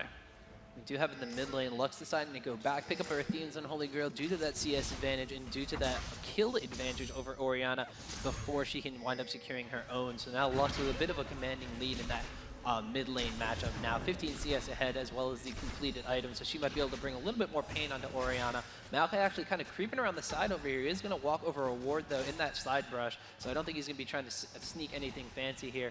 Although he is going to be going into CLG.NA's blue area, potentially putting a ward down, maybe getting a timer on that, and that could be the next point where EU tries to close their clutches on NA. But now Snube actually kind of floating around bottom lane. They might wind up diving Hotshot. Oh, there goes the Rumble ultimate. Equalizer goes down. Twisted advance forward. Hotshot's taking a lot of damage. This tower's extremely low as well. Hotshot's able to taunt and flash out of there. Snoop is going to give chase though. Wicked will probably want to take down that tower. Snoop is going to turn around as well. And EU just going to be content with that to take down the tower as soon as it... Oh, the minion's going to do it. And Wicked just saying, hey, I don't even need to be here to kill this turret. And the truth is he didn't. At the same time, looks like CLG.NA, they're going for the blue buff. They saw Snoop at bot lane. Hotshot can teleport in if they go for this big fight, so this might be their chance to shine. A 5v4 would be in their favor. Well, we have a Zyra Roots going off on the Big Fat LP, so that plan's going to slow them down. They know exactly where they are. Now Chaucer actually taking a shot and a phage proc from Ezreal for his trebles there. Blue buff is being contested heavily by NA. All 4 members here, 5 members of CLG.EU are now floating around us, so if Shen's going to come in, he's going to have to do it pretty soon. There's a Lux laser. Actually, I don't know if that took it away from Nunu to wind up taking it away with that consume. Orianna ultimate goes backwards for the command shockwave, so they're able to get out of there. Snoop actually coming in, twisted advance onto Nunu. They are going to wind up picking that one up. Lux gets the blue buff regardless of the fact now. Hotshot unfortunately not able to get over that wall there, and CLG.EU winds up taking 2 kills and their blue buff back, and NA left kind of just shaking their heads. And now EU, they're going to press the advantage. They have a 6-0 lead. They're just stomping right now. They're ahead 4,000 gold. Mid turret will not survive this push. As it stands, North America they don't have anything. That was their big time to fight, and even though Wicked didn't have his ultimate up, the snipe from Frog and the snipe from Yellow Pete, those ultimates combined did so much damage. Not to mention the fact that everybody was all lined up for that Frog and ultimate as well as it stole away the blue buff, so just dealing massive amounts of damage onto the entirety of CLG.NA. Now they're giving up dragon control because of this as well. Already at about a 5k, soon to be almost 6k, 6,500 gold advantage. 6 kills to 0, 2 towers in favor of CLG.EU. And ever since that level 1 team fight, it has been in absolute control of this game. What do they do now? They have a team that's really dependent on someone being far ahead, that someone's going to be double lift. At the same time, all right, maybe someone like Orianna can really hold on. That can be the case, but no one's ahead right now. Only people are only equal, and that's not going to be enough to deal with the heavy AoE, long-ranged AoE, and bursts coming out from CLG.EU. How do you deal with Rumble Ultimate and Lux Ultimate and Ezreal at the same time? 2 of those, Ooh, actually the Rumble Ultimate and the Lux Ultimate kind of making X marks the spot right there, but I actually didn't even see if the Lux is able to steal away that blue buff. I'm pretty sure... Lux did not get it now. Alright, I'm pretty sure he's able to actually secure that. That's our own blue buff that's still floating around her head over there. So we are going to see Big Fat LP and Chaucer continue to push down into this mid lane, trying to get Froggen away from this, but Froggen has that blue buff. He's just going to sit back, throw spells back. Hotshot was actually the one that had to take that one away because of the Lux laser. Nice smart reaction there. Like, they still have the reaction time, they have their mechanical skill, but the items are just going to be such a big problem. And of course, EU, they have low cooldowns. The Equalizer from Rumble, it's a 90-second cooldown, still decent, it's still an ultimate, but it's relatively short compared to Stand United, compared to the ultimate from Nunu at this point in the game, since he's not even level 11 yet. Looking at Froggen though, he's got a 36-second cooldown on his ultimate. He can spam that out when he wants to, and that's just going to get shorter as he hits level 16. Not to mention they have the True Shot Barrage from Ezreal that he can spam out and still have it relatively quick. So we do have an Oracle's Elixir now being acquired by Chowster. He's going to try to give his team a little bit of breathing room through denying the forward vision of CLG.EU. You see him clearing out that ward in the Tri-Brush top lane, potentially going to clear out that brush in the mid lane. And if CLG.EU doesn't have the vision, they're going to be maybe, even though they're that far ahead of them in items build and everything, looking at the CS now, GG's been able to catch up in the mid lane. Hotshot's still about 35 CS behind Wicked in that bottom/top lane. Double's been able to keep up on the CS and everything, so they know that their opponents have the skills and are kind of keeping up with them. They just don't have the items yet. They denied that vision though. EU is not going to want to be as aggressive as they have been on the other side of the map. If they can get one good catch, if they catch Froggen, Wicked, and Yellow Pete, maybe just 2 of the 3, they can get some quick kills. Lux is not going to be tanky. Wicked is going to be relatively tanky, but he did go for a Woda instead of what we normally see, which is haunting guys into Abyssal Scepter. So he's not going to take that much damage. He's going to have a lot of sustain. So if they don't kill him quickly, he will gain a lot of HP back. But if they get some good bursts on, they're not out of this yet. They're just in a dangerous position.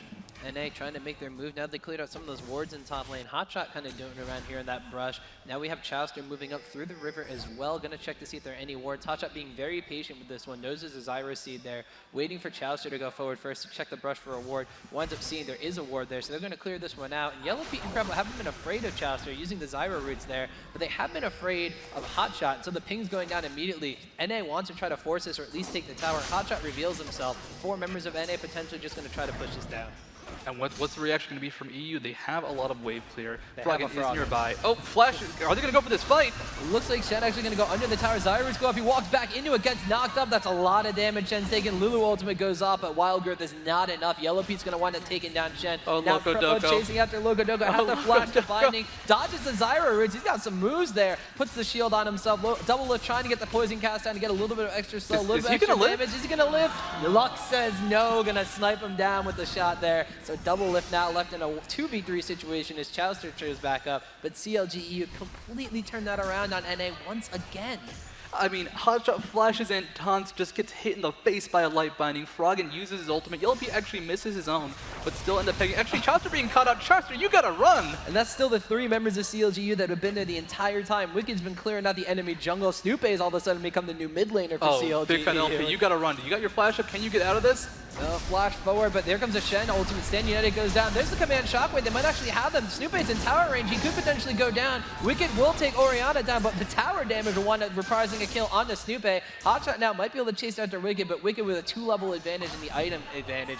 Probably just going to be able to get away, but Froggen barely missing a light binding going down on the double lift there. He escaped by the skin of his teeth, and EU is just going to be content taking this top tower now. They have a kill. They at least are on the board. They're not going to be pure zeros if the game does end right now. But that one kill was on the board, like, one of 2 people who did not matter if they died. They did get the oracles from Snoop, but he's 0-1-5, no killing sprees in their favor.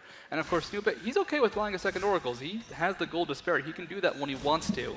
So North America, they need to amp up their game. They need to get some more objectives done. They need to get some good catches, like that catch with the dive onto Big Fat LP. That's something that they can do. That's something they can do really well. But I don't think he's going to take that many risks. Or they can just be aggressive now that Hotshot GG doesn't have his ultimate up.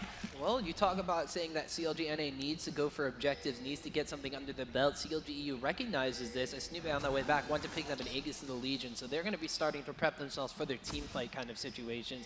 We have an Infinity Edge already acquired by Yellow Pete's Ezreal, going straight IE after the Phage there. We have Athene's Unholy Grail and the needlessly large rod onto Froggen's Lux, not even stopping to get boots level 2. Doesn't really need them at this point. And Wicked, being super farmed as he is, you mentioned before, will the Ancients, Haunting Guys, and needlessly large rod acquired. They're looking scary. He's going to deal so much damage just with the Equalizer, and then Flame Spitter hurts so much. I mean, right now, they need to get to the back line. They need to get to Wicked before he can get his Equalizer down. They need to get to Froggen before they've been hit by light bindings. They can kill them quickly, but getting into that position, getting close to them is going to be the hard part. They need to either force out some aggression, which they could do, pushing a turret and trying to bait them out of it. But if they go for the dives, blue buff goes to Froggen. Nice steal there. That is pinpoint accuracy from Froggen on his ultimates. I believe he's only missed 1 buff this entire game, or 1 kill this entire game with that ultimate. So I mean, taking a look, run down the items now. Shen actually going back and picking up his own Aegis of the Legion, so they have that equalizing the team fights for now. Athene's and Holy Grail have been completed on Big Fat LP's Oriana, and an Infinity Edge has actually been acquired on Twitch. But while CLG.NA is going back and buying these items a little bit later than EU, they're giving up map presence. They're giving up this dragon objective you guys see being taken on the screen right now. They're giving up a little bit of forward vision and giving up actually not even forward vision, but vision in their own side of the map to try to get EU out of there. Chaucer having to run around. Actually, don't know if he still has an Oracle's Elixir on him, but he does still have an Oracle's Elixir. So it's still doing his best to clear out wards and try to generate some sort of advantage, but we see True Shot Barrage, we see Lux Laser going down. They just are not able to push any towers whatsoever. They can't get those objectives. They can't force anything because EU has such a good defense against it. Yellow Pete used his ultimate there to stop the push from CLG, killed everything except one range minion in the back. Push ended. Wicked can always use the equalizer to stop a creep wave. Froggen has his own ultimate. They just have so many different ways to stop these pushes. And CLG, they can't sustain a push. They can't siege up because if they get a good initiation, Snoopa hits the right target, Wicked gets a good ultimate off, it's an even worse situation. They need to be quick, they need to be fast, but I mean, CLG is just not letting it happen. They're in such a good position. They have so many wards across the map. And how do you catch an Ezreal? How do you catch even a Rumble who's going to have that scrap shield to give him move speed? Actually just diving underneath the turret, pressuring Hotshot.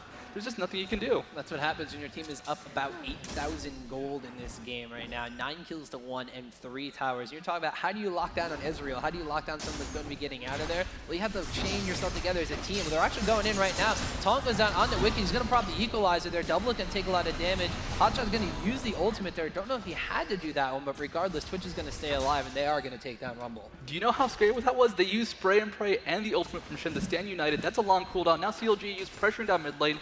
They don't care if Froggen died. They can just keep pressuring. Actually, Hotshot taking a lot of damage from Froggen over that wall, and it's frankly, it's okay to lose Wicked just because those long cooldown ultimates got used.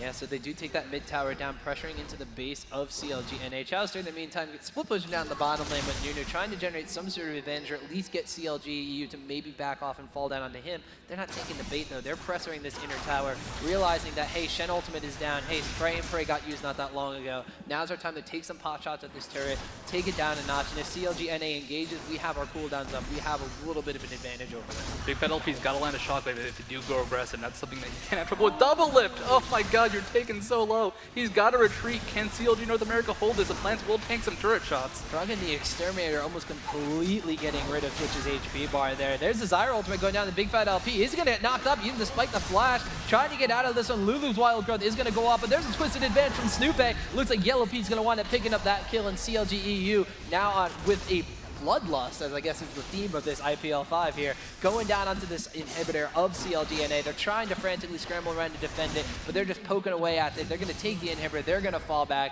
and they have that advantage now. I mean, that Bald Eagle is shedding tears right now. CLG.EU, they're going to roam top lane. They can take Baron whenever they want just because that inhibitor is down. And North America does not have the items. They just don't have enough to fight right now. They have to get into the perfect fight. Anything else, anything short of amazing is not going to be enough. Well, here comes Wicked, popping the equalizer down on the double lift and Hotshot. Ooh, actually that's the first Lux Laser I've seen Froggen miss the entire game. It goes right between Shen and Twitch. That would have been probably a kill down on Twitch if it wound up landing. They do take this second top tower down though, and CLG.EU just complete control of the map. Look at just the mini-map here. Look how much blue is on the map, whether it be wards, whether it be minions, whether it be enemy champions from CLG.NA. And then look at the amount of red. There's no vision whatsoever left on the map besides one ward over the wall of their own base. Even that bottom lane that Chaucer was split pushing off now has a wave that is completely grouping up. EU had to go back and heal off of this one, and this may be CLG.NA's only chance to at least establish some presence. I don't know if they can do this Baron.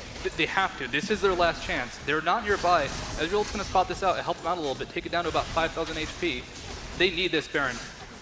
They do indeed need it, so they are going to be trying to get this as quick as possible. They have the smite, they have the consume. It's very low. They are going to want it taken down Baron Nashor. Lux Laser coming in at just a second too late there, so they do secure the Baron buff, so that at least gives them a little bit of a breathing room against EU, but that doesn't mean that EU just can't decide to die them whatsoever. 10 kills advantage to 2. The gold count now creeping up to the 9,000 advantage. EU is looking super strong, and Baron buff might not be enough to deter them. Well, it doesn't even matter if EU doesn't die. They can go ahead and wait. They can sit in their base for 3 minutes, lose outer turrets, and North America would still be behind a significant amount of gold. At this point, I mean, they're in their base trying to fight off super minions. EU can do what they want. They're going to go aggressive. They're going to push down that bottom turret. But the truth is, if they did nothing but CS and take jungle, they'd be fine. We have Deathcap coming out from Rumble, Deathcap coming out from Lux. HatPerson would be very, very happy about that. The Lux laser over the Oh, one. is it gonna The be equalizer. Is he going to get Loco Oh, he gets Goko? The Rumble ultimate taken away, takes down Lulu. There's a command shockwave going through though. The taunt from Hotshot. This could be really good for CLG.NA. Hotshot's hitting down very low though. Zyra ultimate disrupts absolutely everybody. Froggen is going to wind up taking down Shen. They're double lift now in the brunt of most of the damage. Gets the shield from Orianna. True Shot Barrage not going to be enough. Just barely skins past him. And he's actually going to be able to net 1 kill on Wicked though. However, the rest of CLG.EU is still up and pushing. It's basically a 2-for-1 trade. They are going to back up though. Froggen and Yellow Pete Crepo all just getting down very low. They hold the turret. That was the fight they needed. The taunt onto so many people. Spray and pray was hitting everybody. All right, Froggen's still pressuring, but that was the fight they needed. They're alive. They know they can still do this. It was still a 2-for-1 exchange, but how close to dead was Snoop? How close to dead was Yellow Pete? Everybody coming just to the brink of death and barely surviving. If they can do that, if they can keep holding, they are not out of the game yet. Unfortunately, that inhibitor is going to be up soon. If they fight it, that might just be their end. Had they had the Lulu ultimate to combine with Shen, they would have had that little bit of extra time for CC. They would have had the extra slow, and they would have had a better engagement, enough to take down all those very low HP champions. So this is a power we were talking about in the bans and picks phase that CLG.NA can bring to the table. Hotshot going for an Ionic Spike now. He might want to go for split pushes, which could be the downfall of NA. If they wind up split pushing away and Hotshot's not there for the fight or the taunt at the right time, if they're able to maybe kill his target down before he can teleport back to it, that could just be lights out right there. Well, the problem is they can send Wicked. Wicked can 1v1 Hotshot, no problem right now. So if Hotshot split pushes, they will just 1v1 him, kill him or force him to ultimate, and it will not accomplish anything. And the problem is, you're right, they took out Lulu before the fight, but they used Equalizer on that. They used Lux's ultimate on that. And frankly, those are 2 big ultimates. With those up, they would have won the fight. NA being caught with their pants down a little bit. Half of them are out of the base, half of them are in the base. They're going to take that inhibitor turret down and take the bottom inhibitor relatively for free. So they go Dragon, turret, inhibitor, and just walk away like they're just farming up minions. Has mid inhibitor respawned? No, it looks like it should be up soon though. I mean, Shen's split pushing top lane right now, but CLG.EU, they're just going to sit there. They're just going to pressure. They know if they force the ultimate, they can still win the fight. Whatever happens here, they're confident. They're up 10,000 gold. Are they going to roam towards Hotshot? What's their plan now? Just push top lane in? Don't really know what their plan is here. They are going to back off though, realizing that the bottom and middle lanes are down. And as we talked about before, even though that middle inhibitor is going to respawn soon, it's going to be very, very vulnerable when it comes up. No tower whatsoever. That could be just the focal point from EU. They are deciding to rotate towards that top lane though. And we're going to have to see if they just decide to push that one all the way through and then get the middle inhibitor on the respawn, kind of doing that little duality between top and mid lane, trying to stretch out CLG.NA and not get them all together for that big engage they need. And that is a good play right there, because why waste time? They could wait for the middle inhibitor to respawn. They could try and pressure next turret, but that top inhibitor is going to be an easy target. 2 inhibitors down, that's almost impossible to hold, almost at any point in the game. Twitch is okay at it because you can always use spray and pray, but that's his ultimate being used, and frankly, they need that for the fights. Mid inhibitor has respawn. CLG.EU, they might look there, they might look top. They can really look wherever they want to. And it's up to North America to get the catch, to get the taunts. North America does get the catch, and they're under tower. It could be the fight that they need to turn this one around and be back in the game against CLG.EU. Down 9 kills, down about 10,000 gold, 8 towers to none. They haven't even established a forward presence in this game whatsoever. From level 1 on, it's been the CLG.EU show, but NA putting that stand up at that bottom tower in that 1-team fight. If they can do the same exact thing here, they might be able to get themselves back into this one. And as you said, it's up to Hotshot to get the taunt. It's up for a big fat LP to get that Orianna command shockwave down. It's up for them to not take too much damage from the Equalizer or the Lux laser, or at least bait them out before they go for the engage. And are they going to be able to do it? Looks like they're going down to Hotshot here, get some skill shots down. The Orianna shield's going to absorb a decent chunk of damage, but problem with the death cap and the Athenians and the Holy Grails is dealing so much damage. There's skills coming out. They're looking for something. Yellow Pete was taking the tower. Zyra ultimate goes over the wall. That's another big thing that NA wants to try to bait out from EU, because now they can go in and not have to worry about any disengage from CLG.EU. They could still have the Equalizer, but an absolute zero could get fully channeled down, and that could just be enough to melt down EU as is. And here goes Hotshot going in. Orianna ball is in the middle of everybody. One tagging on to Stupe and Wicked. There's the absolute zero. Looks like Hotshot GD is going to fall, but Maokai has been eliminated by Double Lift Twitch. Now go down to Frog and has to flash away. Gets a light binding down on the 2 members, but not on the Double Lift. Jason after double kill now acquired by Twitch. Zyra Root's going to stop him in place. Is he going to be able to get a triple kill? No. NA going to back off, and that is what they wanted to have happen. They keep holding. That was perfect. North America, if you can keep that up, you can still stay in this game. You're still alive. They're going to hold their Nexus turrets. They're actually going to keep pushing top inhibitor from CLG.EU, but they're so low, and frankly, Double Up is doing what he needs to do. He's surviving the fight. He's getting 7 or 8 auto attacks with spray and pray up. look at all of EU. They were taken so low, the exception of Crepo, who actually I think just healed from his base. So he was taken low too. He deals so much ridiculous damage that if he's not focused instantly, the Lux ultimate did not hit him. If that did, maybe it would be a different story, but because it didn't, he was able to get his auto attacks off, able to lifesteal get those up. And now we see edge crits, and now he's Phantom Dancer. He's scary. He might be able to carry the team on his own. Well, with the shields backing him up too, but he might be what CLG North America needs. Double up, this is up to you. I mean, we're taking a look at the side from CLG.EU. We see Crepo now acquiring a Zanya's Hourglass on support Zyra and Sorcerer Shoes. So Zyra's gonna hurt in these fights. If that Zyra ultimate misses like it did in that fight, that could be devastating because that's a decent chunk of damage coming out from CLG.EU. Randu and Zoman going to be acquired by Snoopy in a little bit. He has the Warden's Mail already. Looking at a Void Staff coming out from Froggen next and potentially a Guardian Angel from Wicked. On the flip side from NA, as you mentioned before, Infinity Edge, Last Whisper, Phantom Dancer onto Twitch. That's what they need. They want him to be the super hyper carry Twitch, and he's gotten to that point, but now the team needs to coordinate with him. Hotshot GG went for that Ionic Spark, potentially going to be going for a Guardian Angel or something. He only has a Null Magic Mantle and a Heart of Gold. If he gets Randu and Zoman or Sunfire Cape, something to stay alive just a little bit longer, unlike your Monitor, which just fell down. That was very weird. But if he's able to stay alive just a little bit longer in these fights, it could be that second taunt with a little bit of extra tank they need to turn the fight around. Zeke's Herald on Lulu is going to help out as well for all those auto attacks that they wind up having. And I mean, if NA can hold another fight like that, what is EU going to do to try to break through them? I mean, it was an 8,000 gold difference before. This Baron's going to go to EU, and I don't think North America can do anything to stop it. They're not even close by. So they're going to have a 9,000 gold advantage. They're going to have Baron buff. But at the same time, that gold advantage was more or less the same a few minutes ago, and North America held well. We see a Lux Laser going over the wall. Did he snipe away the red buff? Looks like he sniped away the red buff. So that is another buff stolen away by Froggen and his pinpoint sniper accuracy with that ultimate. That's super important because that red buff is going to apply to everybody that was hit by Spray and Pray. That's a big deal that they do not have it on double F. So it's going to be a really hard push for them to hold, but if they can, they've done it before. This is their chance to shine. This is the chance for CLG to show their true strength to either side, really. Well, now the Baron buff is on the opposite foot as it was last time. CLG.EU now has that. That could be the little boost that they need in order to take down NA. We're going to have to see how they chain together the ultimates, how they chain together that crowd control, and what skills get wasted before they need to be. Hotshot is going to take another light bind into the face, gets the Orianna shield on him, still taking a decent chunk of damage though. That ball just acting out there like a sentry. They do not want to cross that point. They do not want to get command shockwave and have the taunt go off after that. Yes, they have the Zyra ultimate to disengage, but if Zyra gets locked down, she's not going to be able to offer that. She has to pop her Zanyas. She's not going to be able to offer any of that crowd control that EU has against NA. The scary thing here is a double up can die. He can be very easily taken out of the fight. They can still land the equalizer, they can still land the final ultimate, the final spark from Lux, and it will devastate. It will be such an easy kill.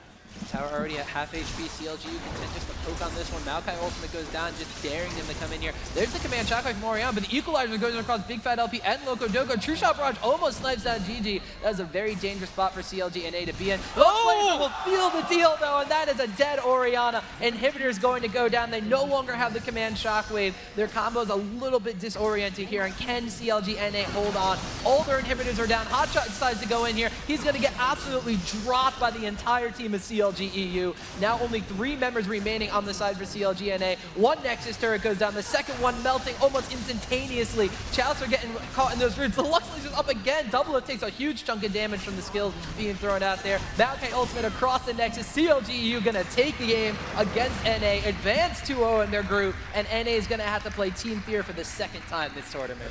Beautiful play coming out of CLG Europe. There was nothing they did that game that wasn't impressive. Sometimes they would use their ultimates to try and go for baits. Other times it was all about that snipe. How many times did they win those engagements before the engagement even started? That was just, basically was a CLG.EU story. We saw them at that level 1 fight go 3 kills for none. Now going across to their CLG brethren, going to congratulate them in the manner of sportsmanship that everybody has shown at IPL5 thus far. Really awesome stuff to see. But regardless of that, we can't help but notice that since that level 1 fight, it was all about CLG.EU, and it was about NA trying to gain advantages and trying to get back into the game. When it looked like they were going to, unfortunately, they were fighting an uphill battle the entire game, and sometimes the hill is just a little bit too steep to climb. They were fighting tooth and claw. I mean, 3-0, such a big disadvantage to come into the game with. And I mean, they played well, they tried so much, but when it came down to it, the early lead just snowballed out of control. Those 2 holds, they held for a long time. Most teams would have fallen under that pressure, under those damaging ultimates, but I mean, it wasn't just Doublelift, but Doublelift got his auto attacks off. The backup and shields coming out from the rest of CLG North America really helped them out in the end. It was so close. They could have held it maybe if you didn't have Baron, just maybe if it was a little bit worse for them, if they had a little bit less gold. But you know what? They had the advantage. They played it well, and they won the game very, very soundly. They were baiting out ultimates from EU, making them waste that Zyra ultimate in the fight in top lane was very, very crucial because they didn't have that disengage, they didn't have the knock-up to try to break up what NA was doing. In that bottom lane, they wound up wasting the Lux ultimate and the equalizer before the fight even started by baiting these things out. There were 2 or 3 team fights where they just held on and were trying to come back into the game and did it very, very successfully. Unfortunately, the last engagement with that Baron buff might have pushed them over the wall, but also the ultimate coming out from Big Fat LP, but then being melted down. There was no extra DPS coming out from Orianna. There was no Locodoku in there to try to save anybody who was being targeted down by CLG.EU because he got melted as well from the laser. And unfortunately, they just weren't able to hold that 4th and final time. And do you know how hard it is for a team to lose all 3 lanes, which did happen to CLG, and still really hold in the game, still not just die? It is not common. Usually you see 3 lanes lose like that. It's over by the 20-minute mark. They made it to the 32-minute mark. They held for as long as they could. It was impressive. And you know what? They're still in groups. They're not dead yet. They're not in the water. And it's a CLG game, so it at least has to go for a half hour, regardless of the fact of what's going to happen. But as you mentioned before, they are not down and out yet. CLG.EU, they are going to advance from the group 2-0, so they're already seeded into the winner's bracket. Meanwhile, CLG.NA, they're going to have to go up against Team Fear, who they did beat in the beginning of the group stage already. It was actually kind of handily as well. I think it was a 13-3 victory, so we're going to have to see if Fear is going to step their game up, or if NA is going to get that reprisal and go into the winner's bracket with their CLG brethren. Aside from that, we got Moscow 5 going up against CURSE, Singapore Sentinels going up against TSM, and AZUBU Blaze going up against Fnatic. All of this is for their last spot in winners. Whoever loses goes down to the loser's bracket. They're stuck there. You cannot lose a set at that point. Whoever wins, they're going to be up in winners. It's going to be very comfortable, very casual. Double elimination. Still, that means, of course, that even though they're going to be trying their hardest, if they do lose, they're not completely out of the tournament yet. That is what this group stage is really fighting for. The top 2 teams get into that winner's bracket. They have that little safety cushion, even though they're going to be put into basically a really, really difficult bracket, regardless of the fact that every single team here has the potential to take the tournament at one point or another. So even in that loser's bracket, it's not really a loser's bracket. It's more like a last chance bracket because all these teams are going to be fighting tooth and nail to try to get to that first place finish. They're going to still be alive. They can still come back. Any team can still take first place at this point. It's just going to get harder and harder the more matches you have to play, the farther down you are in losers. It's not going to be easy, to say the least. But I mean, well. I was gonna say, so are those the only matches we have left for today? Or? We do have some of the winners brackets. We'll be starting towards the end of the night. But when it comes to groups, we're almost done. Nice. Yeah. So what were the remaining matches we had still? We had AZUBU Blaze and Fnatic, Singapore Sentinels and TSM, and Moscow 5 and CURSE. All right, so like we mentioned before, these guys are going to be fighting for that spot into the winner's bracket. And some of these are, like we mentioned before, they are basically matchups that happen in the beginning of the group stage. And now both of these teams, one of them wound up losing in the winner's match, and the other one won in the loser's match. So they're out for blood. So like Moscow 5 against CURSE. CURSE lost to Moscow 5 already. They're going to come back. They have a chance for redemption, not only to get into the winner's bracket, but to beat the team that put them in this precarious position. Whereas if you're a team like Moscow 5, you're a team like CLG.NA, and you wind up losing that winner's match, you don't want to get knocked into the loser's bracket. Well, I mean, Tom and me, we're going to be heading out of mainstream, I believe. Next, I believe I see Red Baron and HatPerson roaming around, going to be taking the stage after us. So we're going to have a lot more matches coming up at IPL5, and we'll be back after a break.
Hey guys, Pluto here again for another interview. Yellow Pete sitting on my couch this time. How do you enjoy my couch? Is it? It's very comfortable, thanks. Fantastic. Well, I'm glad to have you on it. Coming off your victory against CLG North America. Now, I always get this confused. Would you rather me say sister or brother team? Brother team. Okay, good. We'll get the masculine side of it, make you guys feel more manly, and we'll have brother team. Okay, you live with them, you play with them, you know them, I feel like, inside and out. So do you think that gives you guys an advantage, or do you think the playing field is even for you guys? I think it's roughly even. I mean, they learn as much about us than we learn about them, so we have a pretty good idea of what they're going to pick in certain situations, and so do they. And yeah, we've been playing this matchup so often that it's often very predictable. Now, I had Double Lift here earlier, and he said that the win percentage for his team is like 70-30 split. So they win 70% of the time, and you guys win 30% of the time. Was he just eating crow and talking a big game, or is that actually how the statistics play out? Going over all the matches we've ever played, I don't think that's the case. Lately, that might be roughly true, yeah. Okay, gotcha. Now, going into this match, you guys had already beaten Team Iceland. So now that you're 2-0, you get to move out of the group stages. You don't have any more matches today. You go straight into the bracket tomorrow. Yeah. Iceland was played off stream, or on a secondary stream, not on the main stage. I didn't quite get a chance to watch it. How exactly did that game play out? They picked globals, Twisted Fate and Shen, and we did pretty well at the start, but we did a couple mistakes too, which eventually led up to us losing our first inhib against 2 globals, and them getting a Baron 2, so it was very, very risky for us. But we eventually managed to pull back into it when they tried to end the game and couldn't do it, and yeah. Now, but it was definitely a tougher matchup than I expected. Gotcha. Now, but you didn't expect it at all, even though you guys had researched them, you had looked into their play style, their skills and stuff like that. Did you guys kind of write them off, or was it's just way tougher than you expected? We didn't completely write them off. I mean, they did take games of TPA before, so we knew they had at least some skill. Yeah. And there wasn't too much footage of them to actually look into. We found 3 or 4 games of them, and some of them were pretty old, so there's not too much research to be done. We mainly looked at what, for example, TPA went against them in the recent match, and yeah, they just went from there. Now, speaking of all these bans and picks and whatnot, you guys 100% so far in the 2 games, I guess, not very many games, but you've played Ezreal both games. Froggen has played Lux both games. Froggen, as of late, has been playing Corki mid, Lee Sin mid, Lux mid. He plays everyone, is what it seems. You can't really ban him out. But Lux seems to be his staple. He really likes going there when they ban out Lee Sin, or of course Anivia. I guess that's unspoken. Yeah. Why is it? Does Lux just fit his playstyle, or does it fit y'all's team comp? It mostly fits our team playstyle. The playstyle is actually somewhat similar to Anivia, because you have very good sieging potential, as well as very good turtling potential. You have super good wave clear and poke under enemy towers. So the concept is somewhat similar. The CC isn't quite as strong, but the ultimate is very potent, obviously, and the damage output, the huge burst, instantly, obviously, does the job. And then we try to add up some more instant sort of global damage with Ezreal ultimate and Rumble ultimate, so just to snipe squishy targets. Gotcha. How does he feel personally about Anivia being banned 80-90% of your games? I don't think he minds it too much. Really? He has so many champions that he feels completely comfortable on, and yeah, he would still pick it obviously if it wasn't banned, but it's not a huge bother. No, it's interesting.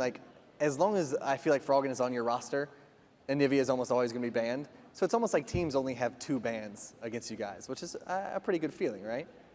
Unless they feel confident taking his Anivia down. Which is, it's tough to clip that bird's wings, if you ask me. Now, Ezreal across both games, 100% for you. Why exactly Ezreal? I know he had the recent, of course, kind of nerf to his W, not slowing the enemy attack speed. Is he still just top of the list as far as AD carries are concerned? I wouldn't even say so, but I think he's definitely one of the safest ADs to pick early. And we often end up picking AD early. That's just it. There's a ton of more champions that I really like to play and that I feel I'm equally good on. But it's just if I'm first picking and we're not looking like we don't know yet which direction our lineup is going to go or the enemy lineup is going to go, then just having a versatile, safe option is just what we usually go for. How do you feel personally about getting kind of shoehorned into Ezreal? Do you wish you could play like the kind of crazy Twitch and Varus and stuff that we've seen? For the sake of tournaments, I'm always going to do what it takes to win. What's best for the team? Yeah, of course. I can, if I want to play other champions, I have tons of opportunities in solo queue and scrims and wherever. So I'm not too bothered now. Who is Yellow Pete's personal favorite AD carry? I like Kog'Maw the most. Kog'Maw? Yeah. Okay, awesome. Now, you and Crepo, of course, have been playing together for a long time. You guys are a well-versed and tried and true bottom lane. Loco and Double Lift, they've been playing for roughly a month, I believe, together. Do you think they're not quite up to snuff in comparison to, the Crepo Yellow Pete dynamic duo? I wouldn't say so, no. I mean, they don't have as much experience playing together, but individually they're very experienced players. And so, no, I don't think that's a huge disadvantage. In time, for though, them. right? They might be good. Yeah. Give it some time. Of course. Give it some time. You guys started off really strong in that game. It was 3-0 from the very beginning. I believe you managed to pick up first blood, and then your team picked up 2 kills shortly thereafter in the level 1 engage. Once that happens, I guess I want to know what a team's mindset is after that. Are you guys so enthralled that you just want to put the pedal to the metal and end the game quickly? Because that's obviously not your style. Or do you guys still like to do your tried and true, like just slow roll, we'll win eventually kind of things? Our usual approach would be just to not lose the advantage and just slowly build it up even more. So if you got a pentakill level, it's just a very easy to play and very safe option. You just get, like, after such an engage, you get 3 kills level 1. It's almost impossible to get ganked afterwards because all of your lanes are going to have wards from level 1, and you can just extend your lead very slowly, and you're going to win eventually. Leave it to CLG.EU to get a 3-kill advantage early on and still play a 90-plus minute game. Pretty much is what you guys would do, I believe. Well, this one's 90 minutes, so give me a break. Now, I wish you guys the best of luck. Obviously, you're moving into the brackets. You've made it through the group stages 2-0 unscathed. I'd love to afford you the opportunity to talk about any sponsors, any Twitter or Facebook or friends you have out there. Maybe a couple? Yeah, I want to thank our sponsors, obviously. Razer, OnTV, Elobuff, and XMG. You didn't have to read your shirt that time, so that's I didn't really have good. to read my shirt this time, yeah. Fantastic. I'm getting used to it now. I also want to thank everyone for cheering for us and for watching us. And yeah, that's basically it. Of course. Thank you so much, Yellow Pete. I appreciate it very much. Best of luck in the brackets and the rest of IPL5 here at the Cosmopolitan in Las Vegas. Until next time, we're going to take a quick break. We'll be right back with some more League of Legends action.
What's up, IPL5? I am Eric Bra, one of the voice actors in the game. I play Jax and Draven. Welcome to the League of Draven. Yes, and Beard. And I'm out here to introduce the competitor over on this side, which would be the Moscow 5. Hello, Vegas. I'm Adam Harrington, voice of Katsudan, Karthus, Rise, Mordekaiser, and Shaco, and please put it together for my boys, CURSE.NA. And let's give a good round of applause to our shoutcasters right back here. We got AJ, the HatPerson, Mazer. And my boy James, the Red Baron Railman. And make some noise for Pluto. Get it up. Let's do this. Yes. Yeah. I was wondering how long it was going to take until we heard the hoi hoi hoi, and we had it from the man himself. Yeah, honestly, thank you for the introduction, gentlemen. Make sure to tip Nick Allen on your way off the stage. And I think, well, not too quick, because I think you might want to try and steal that beard, but that's just, Oh God, that would be incredible. That'd be I would weird. love that. It'll be a little weird, But though. guys, guess what? We have Curse versus Moscow 5. The introductions were perfect. I'm looking forward to this match. We had it earlier today. They are replaying each other in this group stage because we have Moscow 5, the losers of the winners, and Curse, the winners of the losers, coming together 1-1. Whoever makes it out of this will be in the winners bracket, and it would be an NA team in the winners bracket or Moscow 5. Either way, it's a good show. Well, an NA team in the winners bracket would be ideal because, well, let's face it, right now it's not looking... Well, there's one guaranteed at least. Either CLG or NA will be, or I'm sorry, CLG.NA or Fear will be in the winners bracket. There is a guarantee. By default. But I think a lot of people coming in, this is, I mean, Curse, this is their time to shine. It is. They've looked really strong as a team recently. A couple of months ago when they were first coming together, they've had a lot of changes from their team, but originally they played like maybe 2 comps. They didn't really have that much that they could really do strategically. But I've heard now they have just like a dozen different strategies that they could run. They have a lot of really interesting things. The first game, we actually didn't get a chance to watch it, but I've heard it was really close, and actually it was almost dead even until one team fight. And what happened was Saintvicious, he was actually caught out of position and forced to use his Shyvana ultimate before the team fight happened. And then when the Ash Arrow forced an initiation, they didn't really have an option. They had to fight it, and the ult was down. So that one team fight instantly turned the game for Moscow 5 when Curse was in a great situation to win it potentially. Yeah, and you know what, Curse, they have so many X factors now heading into this tournament because now, first off, we got Voyboy now joining the team, and also we now have Rhux coming in here taking the Element's place. And Elements is also still here, still supporting the team. But these are 2 members that are still relatively fresh to the team that a lot of players here just do not have a read on with this specific team. But then again, you look at M5, these guys have been together forever. There's no roster changes, no nothing. They're sticking with it, and that is this tell of a very strong team when you see so few or no player changes whatsoever. Well, and we've already seen some interesting turnarounds. You were talking about no player changes for M5. They're a very consistent team for a long time. They've been kind of the top dogs. AZUBU Blaze, I'm not sure how that game actually ended, but the last I checked, it seemed they were going down to Fnatic and actually headed for the losers bracket, which coming in, that's not something that I think a lot of people would have expected. I mean, that was a big shock to an extent. And Curse, they're going to try and do the same thing against Moscow 5. And it's going to be a really interesting matchup. I'm really excited to take a look at it. If they get some of those really coveted champions like Diana or Lee Sin, that would obviously be beneficial to them. But Moscow 5, knowing how strong those are, do ban them out in those, the first game. So it's essentially almost a best of 3 here. It really is. Except that Curse, they get an advantage though. It's now 1-1, but yeah, and that is how the modified groups that we're doing. They're essentially little mini like double limb brackets, but that does allow for the rematches and things like this. And before we actually get into the game, of course, we got to give a huge shout out to all of the sponsors here to make everything here possible. We got Aces with all the monitors. We have so many companies. We got Corsair. We got Seagate. The Origin PC, which is awesome, guys. Yes. I know a lot of us IPL guys, we're going to pick one up on our way home. So we're all really excited about them. But they're really cool. We listened to the players after IPL4 talking about, the laptops maybe not up to snuff. So now we have these really cool Origin PCs. They're really, really cool. They came in crates. We had to actually break out crowbars. It was like Indiana Jones. A little bit, just a little bit. Just top men. I think like 5 of the IPL staff died opening up the Origin PC. I heard 10. 10. Well, that's a shame. That's a shame. But we'll see. Number of cool sponsors. And remember, guys, this match is brought to you by viewers like you. Yes, absolutely. Your local PBS. PBS is a sponsor. So there are people waiting on the phones. You can donate. You can, make this happen. Yes, but this hat not available, though, unfortunately. No, not as a donation. That's not available. That's mine. That's all mine. We got the game up. How many people we got? Are we actually almost ready to go? Yeah, Curse. I believe it is almost ready to go. But to go into the matchup we have some interesting lanes here. Yes, we do. Orianna, we had seen Type A Assassins. They were able to use the Orianna effectively in order to, take out Moscow 5 earlier on. Right. And part of the issue is Moscow 5, they're very known for the Katarina. Curse, they banned out Katarina in the first match. But, Katarina as a champion, she needs to be able to snowball early, which means that your team needs to be able to burst people down. And having all the shields that AZUBU had, in particular, it meant that they were able to keep themselves high enough that Katarina wasn't really effective in that matchup. So, Nyjacky, one of his strongest champions for Curse, is that Orianna pick, and it gives them that shield. It gives them that hard initiation. With Saintvicious, it combos very well on their team. I think that's definitely a coveted pick for them, if not a ban from M5's side. Yes. And then the lane for me that's going to be really exciting is that top lane, because Voyboy's matched up against Darien in the past. And I was talking with some of the other casters, and we were all talking about M5 some of the past. And at the Season 2 World Championship, supposedly, M5, when they were asked to discuss like their player profiles or team profiles, they're like, well, as long as Darien doesn't feed, we'll be okay. Well, Voyboy, he's played Darien before. We've seen, he was the MVP of IEM Kiev, I believe, maybe Hanover. But he's played Darien before, and he's definitely someone that is a high-risk reward player. He can go in for those kills. He can pick them up easily. He can also, maybe fall behind himself. So that top lane could definitely be an interesting matchup. And he's also not afraid to make some crazy, wacky way out picks, i.e. Nasus. We may be seeing that again. I'd like to, but it's still group stage. It's still early, and we may not, but we'll see right here. Picks and bans now in progress. The rematch in Group D. Group D here. So we'll be seeing the winner here moves on to the winner's side. The loser going straight on into losers as soon as we hit bracket stage, as soon as all the groups are done. And already Evelyn banned out in that previous match. Alex H, he was allowed to get that Evelyn pick. I'm not sure which would be worse for him to grab, Katarina or Evelyn, because Evelyn, the late game for both of them is very strong, but Katarina can be very dominant early on. Well, that's the thing. It's just sometimes you just have to bite the bullet, And M5 is a very difficult team to ban against. And they're one of the few teams out there that you can't. You really can't. You're going to be leaving something amazing for them open no matter what you do. Like I've seen that, you got Zillion, strange picks like that. You can't. Why would you ban out Zillion? If you're trying to force it out. But sometimes it happens. Sometimes you need to. We still have yet to. I'd like to see some more of that come in also. Alex Ish, one of his strongest champions we've seen for a long time has been the Zillion. Yes. And he has a lot of versatility. Yeah.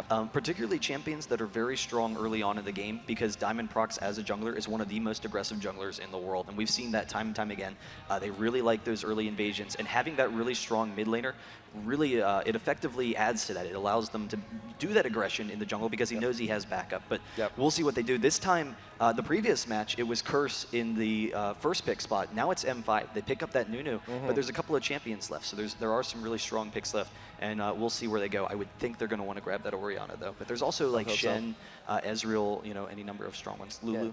And we've also seen, Jax has also been a very contested pick for M5 as well. But we've talked a little bit about the top lane. That may be a possibility there. But right now, M5 with that Nunu, I'm assuming he's going to be down bot. M5, they've been doing very well with the Ashe pick in the AD slot also. And just to give a little comparison right now, just win rate Genja with Ashe in solo queue. Like 90%? 87. 87. God. Huge. Absolutely huge. So it's a threat. Well, the thing is, Ashe is an AD. She does struggle in some situations. If you don't get the items on her, she doesn't have the same damage output as a number of other AD champions. But her utility, can instantly win you the games. The fact that you get to pick and choose when a fight is going to occur as Ashe is very strong. And there's that Zillion pick. We'll see if Alex H actually locks in. But that's always been one of the strongest picks for Alex in that mid lane. Let's also do some more stat spewing here. Right now, Alex H on Zillion win rate. In tournament play, 79%. But at the same time, you have to look at what is M5's win rate in these tournaments. For 79% on the one champion, I'm sure most of them were up in that range. So we'll see where they go. It seems they might be going with Amumu. And Diamond, he's really liked that Amumu pick so far this weekend. Ashe and Amumu, those have been their favorite picks so far, having that Lee Sin bit out. But Xin, he actually wasn't banned the first time, so that is an option. It is an option, but even already now, just with the Ashe alone, it's like, hey, by the way, we're dictating the fights. If you say you want to know, you're telling me that you want to tell us when to fight? No, I think not. Have an Ashe arrow, have a nice day. And even you don't even need a Mumu, but a Mumu just adds another layer of protection onto that. He will be locked in. It will be a sad mummy in the jungle. And one of the scary things with Ashe is a lot of the stronger champions that we're seeing right now tend to be shorter range. I mean, Kog'Maw is definitely really strong, and Caitlyn as well, but some of the other really common ones, Ezreal, Vayne, Graves, Corki, Ashe has such incredible range with the volley that even though she can be kind of weak, you know, early on, there's no way to exploit it because it's a 10-25 range and she gets the crits. We have Orianna and Katarina picked up here from Voyboy, Curse. he has actually played Katarina a lot in that top lane, and that's a really strong pick for them. And this is also the perfect solution to the problem. Well, what if we don't want them to have the AP? Well, that's your answer. You pick 2 APs. Yeah, and that's it sets them up perfectly. This is a similar comp to what we've seen Curse run a number of times. They have the you know, strong mid lane with the Orianna. It gives them that AoE in the team fights. It combos well with Saintvicious, but then they allow Katarina to snowball in those fights. And the biggest thing with Katarina is knowing your positioning and when you can enter the fights. Well, when you already have the Orianna AoE to set you up perfectly and to kill everyone, then it makes it easy on Katarina. And she is a very strong laner, as we've seen in the recent month. So now the question is, what is the jungler going to be to wrap up Curse's nice little AoE package? Well, they have a couple of options. They could go with a Cho'Gath. We've seen them do Cho'Gath a lot recently. I think that Shyvana or Nocturne are the pick, though, considering they have the Orianna. They want someone to initiate. They could also go with a Malphite, but Shyvana and Nocturne are definitely Saintvicious is some of Saint's strongest junglers. But there's the Darien Shen pick, and actually the Master Yi. APE? So APE for APE. Alex Ich. I'm thinking it. This is exciting. I like it. I'm tingling. I've got a little tender sensation going on. You might want to get that looked at. Yeah, but Darien, for the longest time, Shen has been one of his strongest champions. I mean, it's a really great pick for him.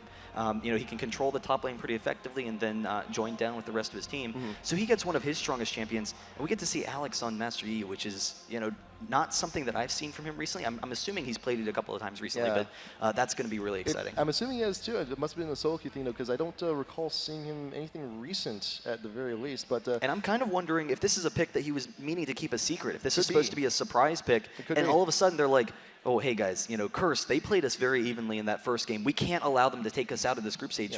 The losers bracket, the road through the losers bracket is really intense. You just have so many matches that you have to play because it is a 16-team double elim. So, you know, maybe pulling out all the stops here. Right. Essentially, if you get dropped down to losers, and if you want to make it the entire way, you're essentially playing twice as many matches just to get to the top spot. So it's a big road of endurance, and you know, if anyone enjoys running and going long distances, it is Master Yi. Yeah, that's definitely true. We'll see what they can do with that. Curse actually picking up Maokai, and Maokai for a long time now has been one of the strongest junglers. In particular, he's really effective at controlling that mid lane, and his mid lane ganks are incredible. Like, you compare it with Shyvana. Shyvana doesn't have the best mid lane ganks. That's one of her weaknesses, so she doesn't put that much pressure on the mid lane. Well, against Master Yi, you want to be able to shut him down early. They can't allow Alex in a position where he can just, you know, free farm against Orianna and then potentially, you know, take control of that game. So that Maokai pick is really very much so targeted to try and shut down that mid lane. And Saintvicious is very comfortable with Maokai, his most played jungler in competitive play, just right above Shyvana. And you know, Nunu comes, you know, very close third also. But yep, it's a champion he's played a lot. It's someone he's comfortable with, and it's someone I think is going to be doing very well at shutting down definitely a few of those champions, especially someone like Ashe. We actually may see Saintvicious focus a lot down in the bot lane too, because they're very aware of what happens when Ashe, you know, gets the proper farm and gets the damage necessary. So we'll see what happens there. So we're loading on into the game, and we will see what happens. We will see if Curse can actually go ahead and bring it back with them and head on into the winners. But M5 though, let's face it, M5, they're pretty popular guys, they're pretty favorites, pretty huge favorites. Well, M5's incredible, there's no doubt. So, you know, it's really the David versus Goliath story. I mean, it always is. But seeing if Curse can do it, and there's a man right in the front row. We need Fat Cop. We do. Get Cop some donuts, so we'll see if he can get going. But it's going to be exciting. I looked at Alex Ich's rune pages real quick. So runes, he's running AP for Quince. He's running Magic Pen Reds, Armor and Magic Resist for Yellows and Blues. But then he's running 21, 0, and 9 for his Masters, for anyone interested. So it gives him a lot of damage. He has that mana regen, so he has that spam ability in lane. But he also has a couple of defensive runes to allow him to lane against Orianna. Because no doubt if he does well here and we see more of the AP Yi going on later into the brackets, well, it may be safe to say we may see a little solo queue invasion of Yi for just a little while. But and look at those numbers. Look at those percentages, 62% to 38%. M5, the massive favorites going on into the last match of their group. Yeah, no, it's definitely going to be an exciting one. 62-38. Oh man, Curse fans, get voting, get that back to even. The game hasn't even started yet. I think they used all the votes for the EU side. Oh right, yeah, that's true. Yeah. But we'll see what they can do with this game. It's kind of wavering a little bit, so maybe they have a chance. But definitely a nice opportunity for Curse. And Rhux so far with Curse, he's been really strong. I mean, he's really worked out well in that bottom lane for them. Game is unpaused. We're now back in it. Whatever issues have arose are now gone by the wayside, and we're about to get on into this one. And Curse now moving out of base. M5 doing the same. We may see the point defense coming from M5. And also note too, Lulu, the most picked support of this tournament so far, going to be on Rhux, going for the all consumables, all wards, and potions. And we've said it many times on many previous casts, when you see a support get that mana potion, that is indicative of a lot of harass, a lot of support, a lot of abilities used, so we're going to be seeing plenty of Glitter Lances come on in. And we don't know right now whether or not Curse is actually going for that lane swap potentially, but you see early wards right around that mid lane. So they keep an eye up on their jungle so they know that there's no invasion. They can protect their blue pretty effectively. So it will allow Maokai for a good early start. He actually recalled. I guess just grabbed some mana from some of those saplings. Yep. But we'll see what they can do. I think one of the interesting things, we talked about the top lane a little bit. I'm kind of curious what's going to go on in the bottom lane because Rhux, as the new support for Curse, he's been very effective with harass. And I think the biggest thing that I've seen from Rhux that looks very strong, when you compare him to Elements. I mean, Elements is definitely a really top tier support, but Rhux is very good about forcing fights where he's the target of the other bot lane. He takes body shots for Curse or for Cop, so that Cop can freely attack the enemy AD carry, and that often results in situations that get Cop ahead in lane, and that's a really effective thing. However, sometimes you see Rhux, maybe with some poor decision making, he gets caught out a lot, and he tends to get himself out of those situations. But against Ashe and Amumu, those aren't champions that you can get caught out and get yourself out of that situation. If they catch you out of position, if you make any sort of misstep, you're going to go down, and that's a really scary thing for Curse to deal with. Yeah, and while you see the offensive capabilities here coming in from that M5 bot lane, you have the Blood Boil, you have all that extra movement speed and attack speed. Also remember, it is a double slow. If one wasn't already enough from those extra flashes coming from Ashe, the Snowball is a massive slow as well. But we may see those trades happen, and anytime if you have a trade down bot lane, if you manage to give up your support for a kill on the enemy AD, it is actually still something in your favor because you are denying farm from the enemy AD and you're getting yourself more ahead. Yeah, and already both junglers making their way up. Amumu, he actually started red, so doesn't risk any early engages from Curse potentially that could set him behind, but he doesn't have his smite. Still, he has enough damage. He's going to be able to take down that blue pretty easily, but we'll see, if both of them actually meet up. So the paths that they're taking, it should bring Diamond right up to this top lane. He can maybe get a gank on Voyboy, and then Maokai as well on Saintvicious can maybe do the same. Yeah, well, it looks like Diamond's actually going to be crossing that finish line first, getting in position here up in the top lane, chilling out in the brush just for a little bit. Voyboy not too far away, possibly waiting to see if he's going to push up, but here comes Saint, just finished the red buff. Is he going to lead with the sapling? He could just walk straight on in. He's not going to lead with the sapling. He's going to get caught. Walks right into the brush. Twisted advances down onto Darien. He's trying to keep him stunned. So he just has to flash out. Flash response. That is the first blood. Going to be going to Shen. Oh, that was brutal, and Diamond, his positioning was perfect to intercept. He wasn't looking for a gank. He was positioned so that he could get Saintvicious on his way up in that lane, and that's a really massive early lead in that top lane. So Shen, he should be able to bully around Katarina in that lane until Katarina gets a couple of levels. She needs to get lower cooldowns on her abilities. Until she does that, she's not going to be able to range farm. She's going to need to farm in melee range, and that's just going to allow Darien to completely abuse her. And the worst part about that, too, is that you gave double buff. You gave up a double buff, and that is one of the big high-risk things of when you're a jungler and you're trying to still meander into a lane, or if you're unfortunate in happenstance of meeting up with the enemy jungler and you're trying to get into an early team fight and you're caught off guard like that. So yeah, it's going to suck for Voyboy for the next few minutes. Yeah, we'll see how that results. I mean, he should fall pretty significantly behind farm, but we'll see how he can keep up. Once he gets a couple of levels, again, he should have the cooldown reduction that it won't be that much of a concern, and he'll be able to be okay there. Alex getting some nice damage onto Nyjacky, but Nyjacky turning around. Diamondprox is here as well, gets the bandage, but the cleanse from Nyjacky trying to get out of there. Darien is here as well. Maokai turning him around, so Darien does back off, but Nyjacky pretty low, is kind of forced out of that lane, and the heals from Master Yi, you have great harass with your Q, but also the heals allow you to stay in that lane. Yeah, and Darien walks on down, meanders onto the mid. You don't have to be level 6 as Shen to actually go into other lanes. Your things called feet. You can use them to walk to places generally. You don't always have to hit R. Yeah, and that's why getting those wards in that top sort of river is so important for both of these teams. But Curse in particular, because they have an early disadvantage against both Darien and Diamondprox, and so they're going to be looking to press them. And a lot of times you see Diamondprox, he puts most of his pressure on the top lane, between the top and the mid, because he likes to combo with Alex H. So they need to get wards in that area to make sure they can shut that down. But we'll see what they can do. So far in the bot lane, though, Ashe has a nice early lead over Cop. They are pushing into the tower, so Cop's going to be able to catch up on some of the CS as they hit the turret.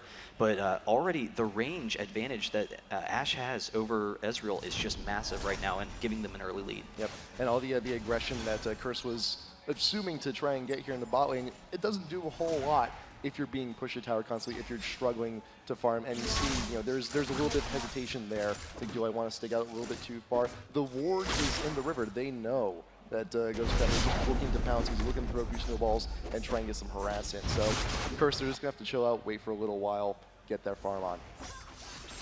And we'll see. I think the team that's to strike next will most likely be at Moscow 5, considering some of the aggression we've seen from Diamondprox and that he has a nice early lead. But he recognizes that Maokai is incredibly strong at this point in the game, so he doesn't want to put himself in any dangerous situations.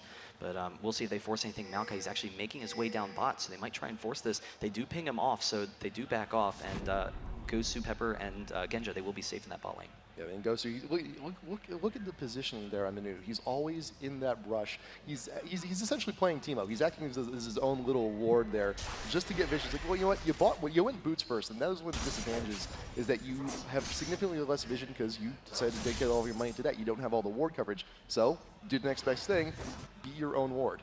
Oh, and the blue is close to spawning. It's about 30, 45 seconds away, but Diamondprox and Alex 6 are coming for this dive behind this bot lane. They aren't level 6 yet, but Orianna's coming in as well, so it's going to be a full-out fight. Saintvicious is also there with the twisted advance. Rhux going to get chunked out huge, though. Ignite still going down on the Saintvicious, but here comes Darien in to help join the fun. Double kill for the Master Yi. Wonderfully done. Great coming from behind. Voyboy has a little bit of time to himself in the top lane, though. He will be able to catch up a little bit of farm, but that is 2 kills just given up. Well, they can't fall behind early against Moscow 5. Right. That's already what's happening. Yeah. The previous match we saw, with the Dragon as well, but the previous match we saw it was very even through most of the game, but that's really scary, that early pressure, and Alex H actually zoning off Nyjacky. There's the slow from Gosu as well, just going to force him back, but Gosu Pepper rejoining with his team. They should be able to grab this. Copy's trying to slow them down as well. There's the Shen taunt into Orianna. He's able to back out of there, and the Dragon will go down. Amumu picks it up, but they are all very low. Very low. Ignite going down. Boy, there's the Orianna orb, though. You could have given it to Void, but no, he wanted to. They're stuck in the Dragon Pit. Diamondprox. Oh no! He had the flash up, just was not paying attention. Probably had the shop open or something. And so they do take them down. Voyboy coming down, so that's 2 kills for them. It does bring it back to just under 2K gold lead when it was about to jump to a 3K, so that's a huge exchange for Curse. They definitely need that to happen. It also gets Katarina in a good situation in this game. So she's now even with Shen at 1-0, but she also has a slight CS advantage because he left. He has the Dragon, but Voyboy is in a great situation at top, and he should be able to AoE farm. And then the strength of Katarina will really show the fact that she's a massive AoE clearer. She can constantly push Shen into his tower, whereas he, his single target focus, he's not going to be able to push back very effectively. And maybe that holds Darien stuck in that top lane. Yep. And also, realizing Voyboy, he's starting to itemize. He's got the tier 2 boots. He's got the spell pen, so he's going to be doing a little bit more damage and a little bit. He's going to be a little bit more relevant in these exchanges if he decides to come on down from top lane and actually help out the rest of his team. And Darien actually still actually sticking it out here in the mid lane, killing some time. Alex H going to go ahead and grab the blue, bring it back with him so he can throw down those alpha strikes just with a little bit more frequency. And one of the exciting things about Master Yi is he's actually very similar to Katarina and Evelynn. In that M5, they like these really long, protracted fights where they can get resets on their cooldowns. And Master Yi, with his ultimate, he gets the reset on his Alpha Strike. That's going to allow him to snowball those fights, potentially very similar to Katarina. And he actually goes top. So I think that's partially because they're concerned about the pushing power of Katarina. Yeah, actually, you see Amumu actually sticking around mid there, trying to farm. He could also. Nope, just taking the farm. Just taking the farm. That's all he's doing. And that's always a good call. If it's going to hit the yeah. turret, I mean, it's allowing him to get himself in a good situation. So grabbing the farm whenever you can is definitely important. Yeah, it's just it's going to go to waste anyway. It's going to go in the tower. You might as well just give it to whoever's nearby. And we've seen this nice little quick exchange between both top and mid and the jungler. Just like, hey, there's some food here. No one's around. might as well eat it, have something, have a nice little stack for myself. And then Mumu just going to go straight back into the jungle, grab those rates, and continue on his normal path. And you also see Voyboy with very smart warding right there in the front of the blue buff ramp, just in case anyone decides to get a little bit rambunctious and try for a gank up top. And that's a little bit indicative Voyboy is looking to push here. He's looking to clear. Well, it protects Voyboy because he's such an aggressive top laner. Right. And they know that Diamondprox in particular likes to pressure that top lane, and Alex H, he likes to head up there as well. Yep. So that they will be safe in that situation. Voyboy actually making his way down, so he wants to get in the mid lane. Master Yi is still there. They maybe try and force this. Yep. Saintvicious, he was also making his way back up to mid, but he saw that ward die. He knows he's been spotted, and now Diamondprox here with that relatively early Oracle is going to be clearing out some of that coverage, make those ganks just a little bit more effective, and he knows, he's like, hey, we've been spotted out a few times, we just need to make sure that doesn't happen again. But it's interesting, Master Yi, he's actually a really safe mid lane. There's the engage from Saintvicious, there's potentially the ultimate, there it comes from Nyjacky, but Alex H actually dodges the ultimate with his Alpha Strike. He's able to get onto Nyjacky. Nyjacky forced to cleanse, there's the ultimate from Diamondprox, the Shen ult as well, trying to get him out of there, but the Astro comes on the backside, Nyjacky goes down, the Shen taunt into Saintvicious, and M5, they're going to win this exchange. Gosu Pepper with the ultimate, the end of that one, and going to be taking out Malco with that, but Voyboy's a little bit pinched here. Can he actually get the safety? Yes, ward over into the Dragon Pit, going to Shunpo on over that and be nice and free, but that is still, you know, it's 2 kills though. There's 2 kills in the curse. Yeah, it's allowing M5 to continue on their lead right now, and they have a really aggressive team in fights, and I think part of that goes back to Amumu, you know, how much they like Amumu, and he has sword shoes, which, you know, is not something you normally expect, but he doesn't really need anything else. He doesn't need the Merc Dreads for survivability. He just, you know, he has a Heart of Gold, and having that burst damage, it sets up Master Yi in particular very well. Right. And they know that Ashe, you know, kind of low damage early on, so they need to make up for it elsewhere, and that's really going to be and for them. Yeah, it's not too uncommon. You see Amumu itemizing the things like Rod of Ages or Rylai's Crystal Scepter, just for a little bit more oomph, and just to help keep the enemy team just behind a little bit more, a little bit while longer. And if we do actually see him itemize into Rylai's, that is a lot of chain slow actually coming in from the majority of the team. So if someone gets caught, it ensures that they stay behind. Yeah, we'll see that. I mean, they already have a lot of CC. It's going to be very difficult for Curse to disengage, and that's kind of the issue the first game. They were in a situation, the one fight they lost, they were in a situation where they didn't necessarily want to fight. Saintvicious had his ult down, Diamond forcing the fight down bot, potentially. They don't know he's there, Cup's in a dangerous spot. He will have that Arcane Shift, but if they kill him fast enough, it's not going to matter. They're waiting for the Ash Arrow. He cleared that ward a little while earlier in the day. Not to reward it. There is the Ash Arrow cover from Cup. Nice cleanse. Wild Growth just in case.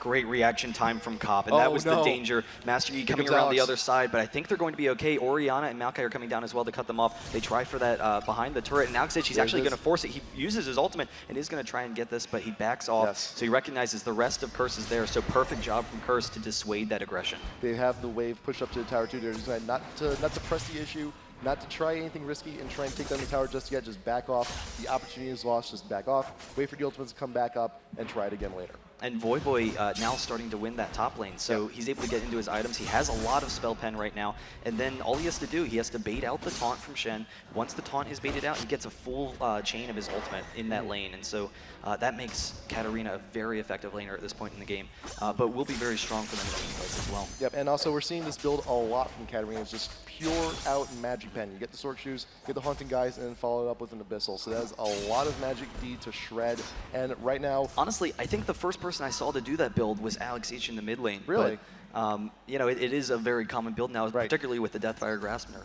Yeah, DFG is not something you see very often, but at the very least, you also have a fair amount of magic damage coming from the rest of the team. Like, you know, Jackie, he's going to be a huge presence in those fights, so that Abyssal will help out the team immensely as you start hitting into mid game. Yeah, that's definitely going to be very strong if they can pick that up. So, you know, we'll see where they go there. I mean, their AoE fights are incredible, and then they have the Lulu ult to try and, you know, protect them from the quick burst of M5. So once M5's ultimates are on cooldown in particular, the Ashe and Amumu ult, once those are on cooldown, M5 is considerably weaker than Curse is in team fights. So M5, they need to make, you know, the great effort. They need to be able to win a fight with their ultimates. Otherwise, you know, the rest of Curse could maybe come back. But that's partially what Yi's there for, is the fact that he has that great sustained damage. If they can pick up one kill, then all of a sudden Yi can turn that fight around. Yep, and at the very least, M5, they can tell, they can dictate when the fights start, where they're going to start, because that Ash Arrow is just too good. It's just too damn good. And Lulu, the ultimate is actually back up, so in case M5 decides to go for another dive down bot, that will be ready. Ezreal with the True Shot Barrage, clearing off some of the minions down there in bot just to clear a little bit of time. But M5, though, they are actually going here back over to this dragon.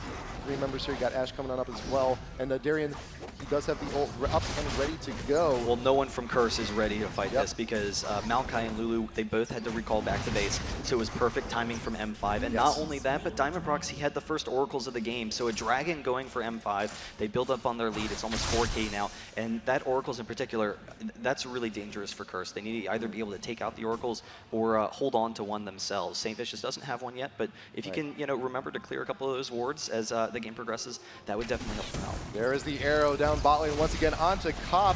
He does not have the cleanse just yet, so he wasn't able to get away as carefree as he did last time, but Gosu Pepper taking quite a bit of damage on the retreat. But that should be enough to dissuade Cop, hopefully get him to back. But he's sticking around just for a little while longer. Alexish decided, deciding where he wants to go. Do I want to go back down bot? He should decide to stay mid, farm up, keep up the pace. And it was interesting to see that Gosu Pepper, even though Ashe wasn't going to be able to get the kill, he actually flash ulted in order to get Cop a little bit lower and maybe set up Alex H. If Alex H could have come in behind the turrets and they were close to getting a kill, then maybe he could get a double kill there. He does lose his flash as a result, but it was a nice opportunity for them. So we'll kind of see where they go. Darien playing very safe in this top lane. He is going for that Warmogs build, which is what we've seen in the past out of him with Shen. He just gets the Warmogs and then he's just unkillable basically. And Diamondprox, if he was heading up top lane, that could have been a reverse of fortune, but what we saw earlier on for that early jungle fight. But here comes Saintvicious with the twist advance. Post flash, Darien actually bring him within tower range, but recognizing there is no more gank opportunity, Voyboy decides to back off. But Diamondprox here with the oracles does see that brush is warded. Little warning sign to Curse. It's like, hey, Sad Mummies here, you might want to back off. Well, and you see Curse, they've been very smart with their fights so far in that they're not chasing M5 in any situations. They recognize M5 has been very good about transitioning from lanes. So Alex Ish, he's been looking to move out of that mid lane constantly, and Diamondprox, they don't have great ward coverage right now because of that Oracles, so who knows where he could be. So instead of trying to force anything on Shen, when they were losing that situation, they just immediately get out of there and run because they know M5 could be right behind. And that is the sign of a very well-coordinated, well-seasoned team to recognize which opportunities are good, which ones are bad. Because you see a lot of teams out there, they just go straight on into fights, every single one head on, trying to make a difference. But sometimes the best option is to just stay in body. Back off. Alex and Diamond coming bot once again, but they do have the ward to catch him off. So Cop and Rhux, they're both able to back out of there, so they are safe for the meantime. Gosu, he's coming up to ward, so that blue, it should be up in the next minute, but we'll see if they try and force a fight. There's actually the Ashe ult almost hitting Cop on the side, but they are able to back off. Yep. But they are close to losing their tower. They are very close. I mean, that thing just 1 or 2 more shots, and that thing is just absolute dust. Darien returning to the top lane, but as we said before, he still has that ultimate. He's surpassed level 11, so he's now level 2. The cooldown is a little bit better. You can do it a little bit more often, but the Voyboy is actually just straight up roaming. He's actually given up a little bit of the experience lead, but at the very least, though, you're looking at M5, just 1 more shot down bot lane. They should be able to grab that turret. It's interesting, though, they could have killed the turret there, but they decided not to. So Genja, he specifically, he walked right up to the turret and then backed off. So they could have killed the turret. But, it seems they're comfortable with the longer laning phase. They know that they are already in a successful spot. Ashe is way ahead of Ezreal. He's 60 CS ahead of Cop. And so he's winning the lane right now. Why end it? Why do they need to end the lane early? They don't. So he wants the turret to be able to push back the minions as much as possible. There it goes down to the minion push. There you go. But, it just stalls it for a little bit longer and allows Genja to continue that farm and that massive lead. In excess of 2K of a lead between the ADs. Genja, that's how much of a lead he has right now on the Cop. That is quite impressive to have. But now that the bot tier 1 is gone, we may see M5 just start to roam up a little bit, gather around mid, possibly take that one out, lead Darien up to his own devices. And now the quick burst potential of Ashe is really scary because every time her ultimate is up, M5's going to be looking for a kill and then looking for an objective off of that kill. So that's the key with Ashe, is you need to be able to, you get 1 kill, you need to be able to push it. And Ashe has the range that she can poke down towers fairly effectively. But we'll see what they can do there. Honestly, this mid lane Yi, I think it's been really cool to watch because Alex, he's been keeping ahead of Orianna in that lane. but part of it is the fact that his harass is so safe with Alpha Strike, he doesn't really have to worry about getting in harass range. Darien chasing down Voyboy a little bit, he's in a dangerous spot. But it's the fact that when you harass with the Alpha Strike, if you kill the minions, you teleport back to the original minion. So you're not in melee range. You don't have that long walk back to base. So that's the thing, though. How do you deal with that? I mean, it's, you see sometimes, on occasion, Master Yi and Solo Q will control just a little bit. It's like, well, how are you going to harass me back? What are you going to do? What do you do against an APE? I mean, part of it is that jungle support. So, you know, getting a jungler that's very effective about ganking, Maokai is, but they've been a little bit scared because they fell behind early to M5, particularly in that top lane. So they didn't want to force anything that might lose them that. Voyboy, he's present here in top lane. There's a taunt going down. They're looking for the stuns. Somehow, Voyboy trying to get out. Nice Shunpo over to the ward. Will get out somehow. And Genja walking past the ward there, he does back off before that Glitter Lance hits him. But another turret for M5, so they have 2 turrets down. The mid turret could be the next to go. 1 Ash Arrow, they could force a fight. AZUBU could ult underneath the turret and maybe clean up Curse. So Curse has to be really concerned about the fact that they don't have a good enough disengage against all the CC. They're still pushing down the top while they're splitting mid. Orianna, she can't defend the top because of the push mid, and as a result, they're going to lose their 2nd top turret. Saintvicious threw down the ult just for a little bit of extra damage on the minion, but the top tier 2 does go down. Taunt going down on both members of here. Curse top lane. There's the AZUBU ult. You also got Wu ult trying to disrupt, and there's the ult from Katarina, but will not be getting the reset there. Darien with the shield, but here comes the Ash Arrow hit Nyjacky. There you go. You got the cleanse being forced out. Darien, he's taking quite a bit of damage on the back of it. Here comes the volley over from the side.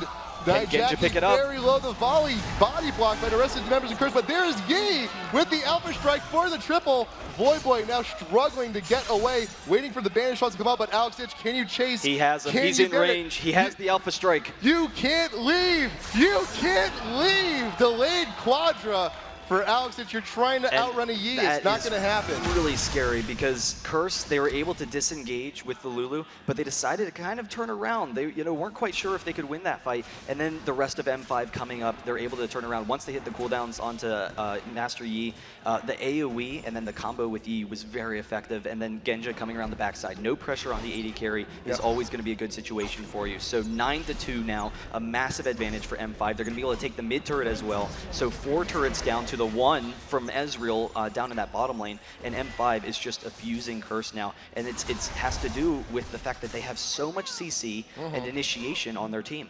And not only do you have the CC, but they also have great ways to keep Curse from escaping all of these fights as well. If anything, just in the Yi. You also have, you just wait for Amumu's banish to come back up, wait for a taunt to come back up. Once those engages happen, it's not going to end until there's a bloodbath. It's just plain and simple. And M5 getting yet another dragon. They have so much map control at this point, and even if Curse does try and fight this, they know they can win the fight straight out.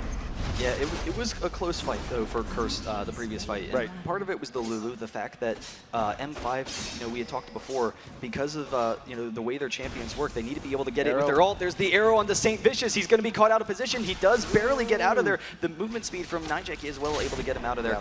But the scary thing is, once M5 picks someone, it's very easy for them to grab a kill. But once their ults are down, they're a little bit weaker. They're significantly weaker in those fights. So the Lulu ult, it can try and protect Curse so that they can maybe turn those fights around. And it almost happened with Katarina.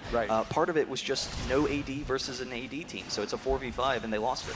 I can't help but imagine if Voyboy did get the reset on the ult somehow, it could have been a very different fight, but fortunately enough, that did not happen. That may happen in the next fight. We'll have to see. We'll have to wait a little while. Voyboy keeping Darien away, but that shield now is just a little bit too strong from that Shen. He could just tank the turret all day if he wants to. Well, and that's the thing. Now that he has the Warmogs, Darien is basically unkillable in that 1v1 situation. Curse, they're going to try and engage on him, so they actually maybe just get the blue for Nyjacky, but they recognize Katarina right now, Voyboy, he's not going to be able to bully around Darien out of lane, and now he's going to be split from the rest of his team because Darien can just split push the whole game, and they really need Katarina in those fights.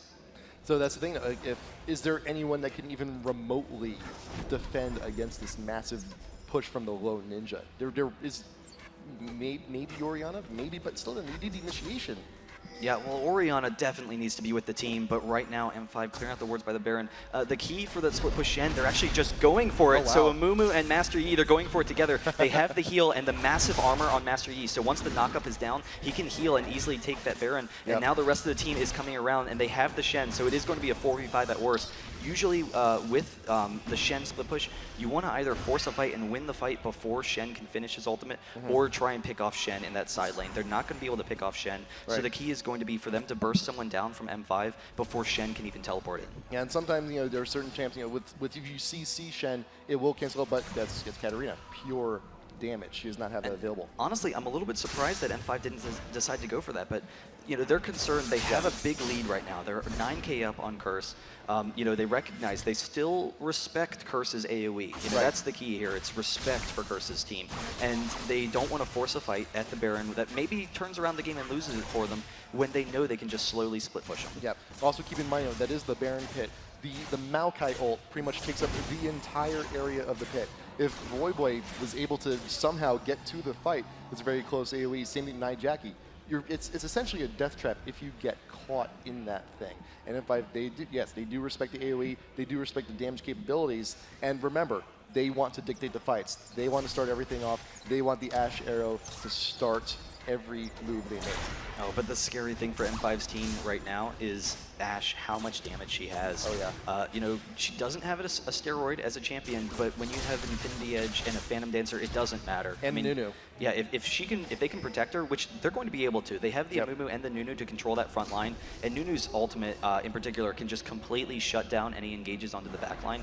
It's going to protect Genja in these fights, and then with the range he has and the just massive DPS he has, it's going to be really scary for Curse if they can't burn him down. And what's going to be even worse is that when Gosu Pepper eventually does get that Zeke's Herald, and Ashe is going to get very close to maxing out on attack speed, and the damage output just raises exponentially. Genja getting chunked out huge, though, gets caught by the orb, free tower shot, is going to have to play it safe just for a little while longer, and M5 they're deciding to disengage, just go off to the side, take out some little bit more of the jungle camps, and then move out from there. They think they're going to be going to mid next. Yeah, that was great for Curse in that situation, because I think M5 actually might have been looking to force a fight after taking that turret. So Ashe was taking down the last of the turret. I think the second the turret died, they might have just thrown the Ashe arrow and forced a fight with a Mumu, because they know they have a nice enough gold lead.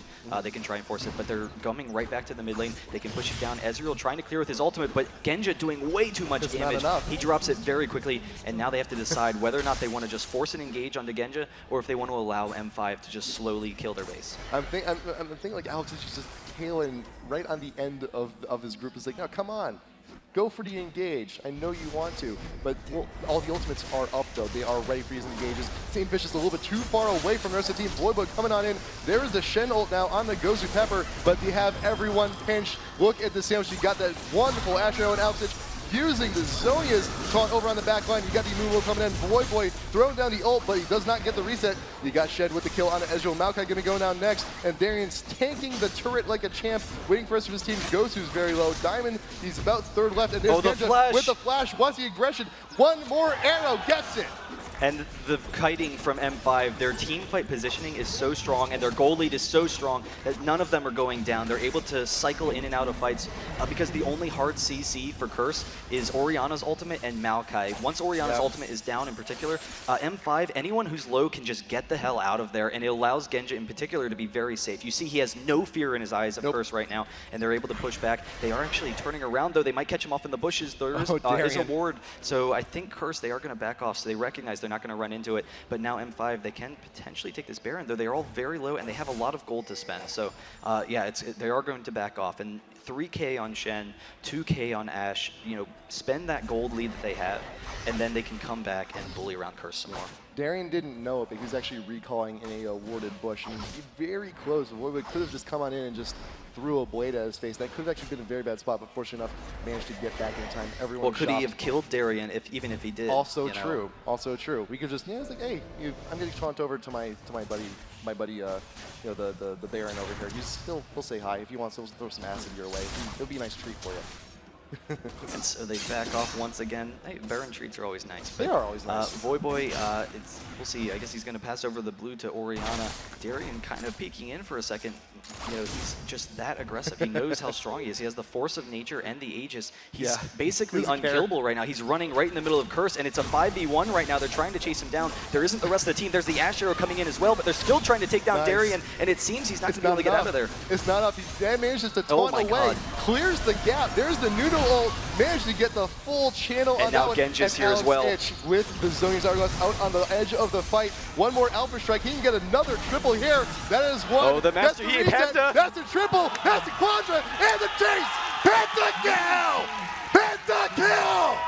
Alex Itch with the pentakill on Master Yi, and that is the strength of their team. Once they get everyone low, M5 takes it home. They're pushing down the Nexus, and oh my god, Darien was such an incredible tank. 5v1. He was tanking their team 5v1, and they couldn't take him down. It allowed the rest of his team to get there. Alex Itch, or Genja, he was all the way in the bottom lane. He ran all the way up to meet up with Shen, and they take home the victory. M5, they will move on to the winner's bracket. Curse with some impressive play. They do go into the loser's bracket, and that's going to be a really tough run for them. Oh, fantastic.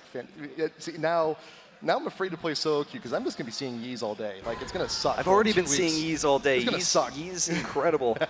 He's such a strong mid laner, and then the split pushing and everything. Yeah. But incredible play from M5. They go over to shake Curse's hand. So definitely good sportsmanship there. Both teams giving it their all. Very impressive play. Yep. So with that, it is the Curse. Group D has been decided. TPA and M5 going to be moving on to the winner side. CURSE.NA going to be going down to the loser side. They're going to play Dynamic, I think. I think you're right. I think you are right on that one. So Curse, first round of the losers bracket, they're going to face off against Dynamic. So we'll see, where they go from there. M5, the winners bracket is going to be brutal, though. I'm trying to think. M5 is as the number 2. They're going to be playing against World Elite, and we saw how strong World Elite was in those earlier games. Wei Xiao as an AD carry is just unbelievable. He's absolutely sick, but really impressive play from M5 all around as a team. And this is only day one. Yeah. This is day one of a massive 4-day event. And we're glad you guys are here joining us. It's going to be so much good League of Legends action here. But you know what? There's still more to come. We got a few more finales of some of the groups coming on up. It's been a very long day. We still got some more matches, and I think we should just probably go ahead and get that next one set up. So we will be back in just a little bit more League of Legends action headed your way. This is IPL5.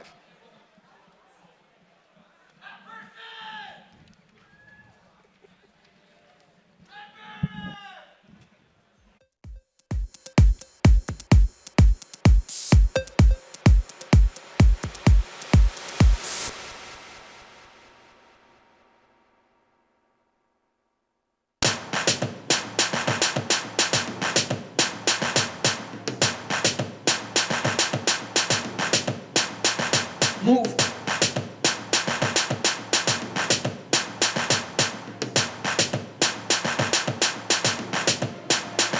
Move.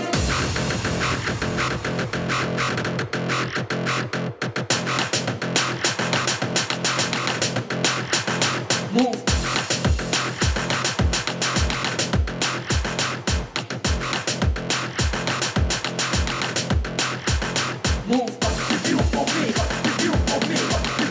Move.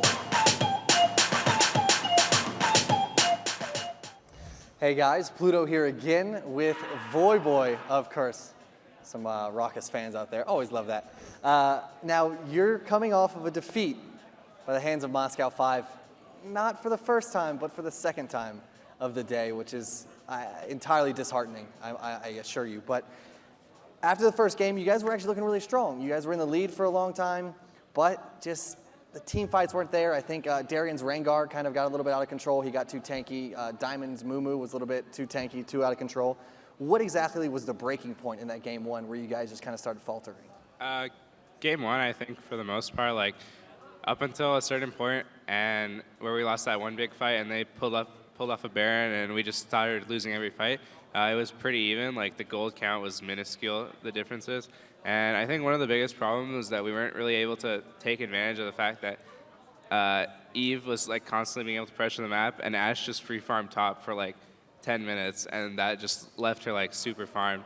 And every fight, like Rengar obviously got a ton of farm, and he would just jump on our back line, and Ashe would just clean up. And after a certain breaking point, we just stopped being able to win fights. Did you guys expect a Rengar pick at all from Darien? Is that a normal champion for him? Yeah, we expect him to pick Rengar. But I know you also play Rengar, so was there you guys didn't decide to pick him up for yourselves. You guys wanted to leave him on the table and perhaps see what Darien did with him, or did you just not feel comfortable playing him against M5? No, it's not comfort. We preferred to pick. We decided to first pick Oriana because we thought that it would give us a better shot, and we kind of expected him to second pick Rengar. Okay, wonderful. Now, between game 1 and 2, obviously you guys had a little bit of time, and game 2 was just, it seemed the exact opposite. You know, M5 just seemed on from the get-go, you know? How exactly did you guys prepare for that second game? It's rare that you play the same team twice in one day in 2 separate kind of matches. Yeah. So did you guys sit down and talk and say, look, this is what we did wrong, this is what we need to ban, this is what we need to do for game 2? Yeah, I mean, we definitely had like an in-depth discussion on how we thought the best way to deal with M5 strategy was. Like, for the past like 6 games, they've been running this like AoE, Ashe initiate, assassin comp that just takes advantage of enemy team's mistakes like nothing else. And we thought that we, for the most part, had kind of like sliced it apart, and we thought we had the right approach going into our next match. But obviously, they tore us apart second game. That's rough. Now, do you think that has any, like coming into this tournament, I feel like a lot of eyes were on Curse North America just because of the addition of you in the top lane, the addition of Rhux, you know, here playing support.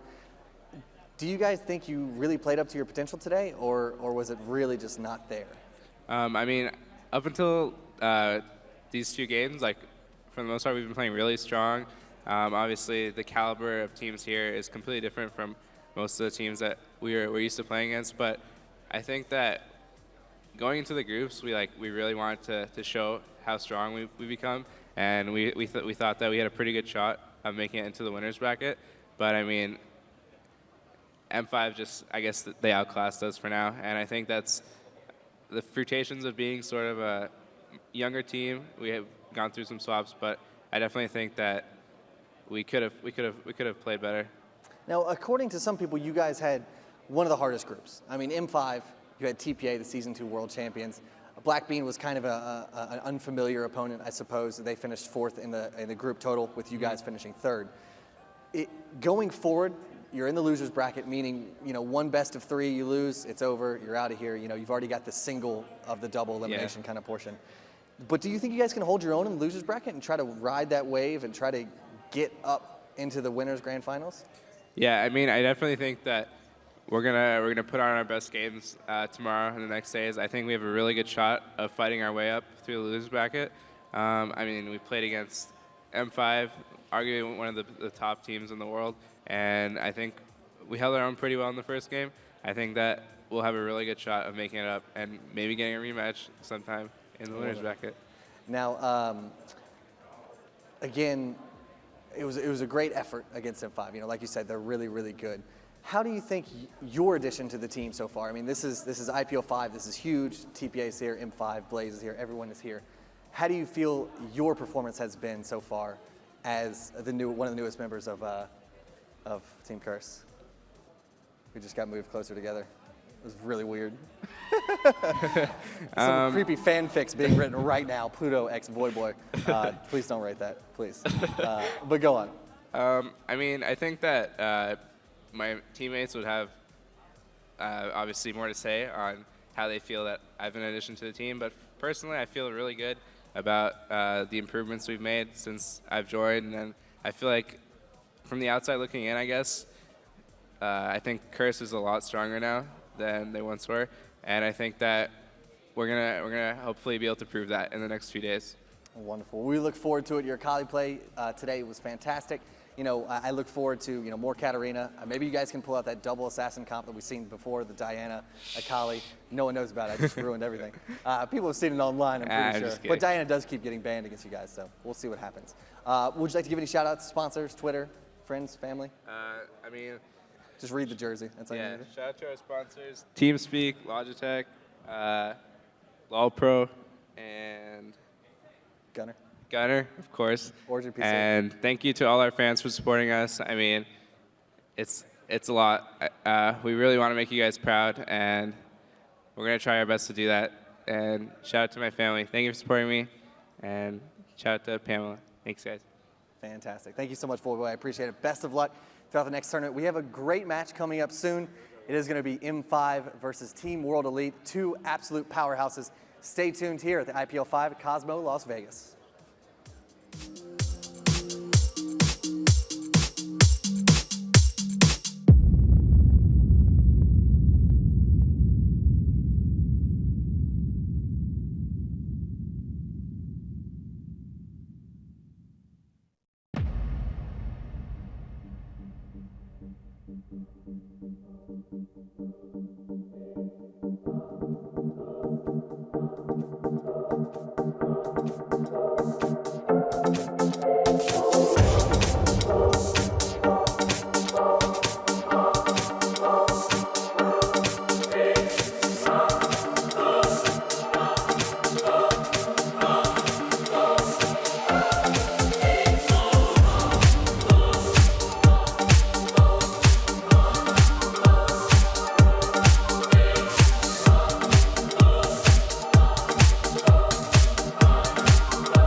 China, Team M5 BenQ, the reigning champions of Europe. This is going to be quite the match. So it's been a pretty crazy day overall. When you just kind of look back, all the groups done now except for the Singapore Sentinels and Team Solomid. They're about 24, 25 minutes into their match on the other stream right now. So we'll see who moves on to the winner's bracket from there. But WE destroyed their group, in all honesty. Like, they played the first two games. They beat up Fnatic, and then it was Dynamic and then Fnatic. No, Dynamic lost to Blaze, and then, WE took out Fnatic. And then Blaze. It was close a little bit, and then WE was like, and we turned it on, and the game ended, and then they fought AZUBU Blaze and crushed AZUBU Blaze, and then, of course, Fnatic took the second place out of that one, beating out AZUBU Blaze as well. So, yeah, WE, I mean, they beat the second and third place team in their group very convincingly to move on. M5 BenQ, you saw them beat CURSE twice up on stage, and, you know, all the victories in general, I mean, they're both these teams looking really good. Yeah, well, Team WE had the fast route to here, but Moscow 5 did have that loss to the Taipei Assassins, and then they beat CURSE.NA twice. So really, M5 coming into this whole tournament on a bit of a slump. They've really looked vulnerable for the first time really in their history since they became known. They were so dominating from IEM Kiev up until really the World Championships when they'd lost that one set to TPA. And then, you know, they lost to CURSE.EU in Tales of the Lane, and then, you know, they dropped another game to TPA again. The APE clearly came out. They're playing Jungle Amumu now. You can tell they've definitely added a few things to their repertoire because, you know, we've never seen them do. Diamond's actually playing something other than Lee Sin, right? Yeah. No more getting banned out because Lee Sin and Xin Zhao are gone. So the Amumu is a really strong addition. And this is going to be a really telling game because it's really the first game of the best-of-8 winners bracket. And we're kind of weeding out and finding the top teams of this giant 16-team field. And this is, in all honesty, going into the tournament, if you said Team WE and Moscow 5 were going to meet in the quarterfinals, you'd be a little bit surprised. But that's really just the way the tournament sets it up. And it is. I mean, like, there's so many amazing teams here overall. You can't really look at any of these teams and be like, push over, right? Like, I'll beat them in solo queue. Like, they're all, like, phenomenally good teams. And I look at this, I'm like, wow, M5 and WE, they're meeting already? Like, that's crazy. And then I'm like, well, but there's all these other teams that are, like, ludicrously good as well. And I'm like, okay, this makes sense. Like, I get it. Like, everyone here is, like, ridiculously good. So I can see this being, you know, one of those quarterfinal matchups. And, you know, it's a best of 3. We're down to the best of 1s for the day, pretty much. And, you know, if you win here, you're in the top 6. That's really, really good. You lose, you're still at least top 12. And you're going to, you know, get dropped down to that lower bracket and have to find someone else to fight against. I think either of these teams could really take it. I know, you know, WE had a bit of an unfortunate only top 8 finish at the World Finals. You know, M5 BenQ losing to the World Champions. You can't really call them slouches for that. With that, though, WE, they lost to CLG.EU in the World Finals in, you know, the longest best of 3 in the history of the world.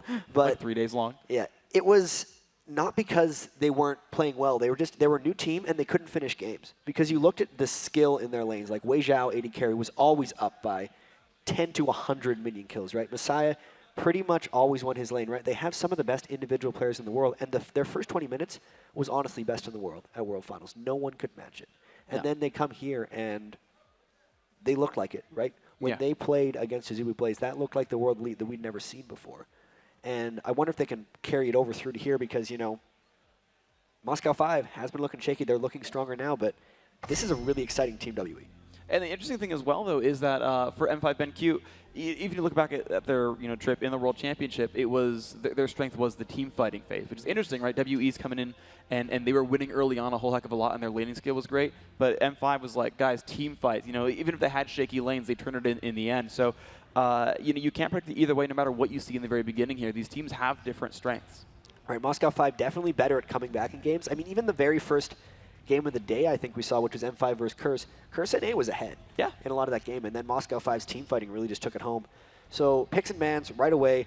Evelyn and Lee Sin banned away from Moscow 5 for Team WE. Don't want Alex on Eve, and the Lee Sin is just known from Diamondprox. And then Zyron Blitzcrank.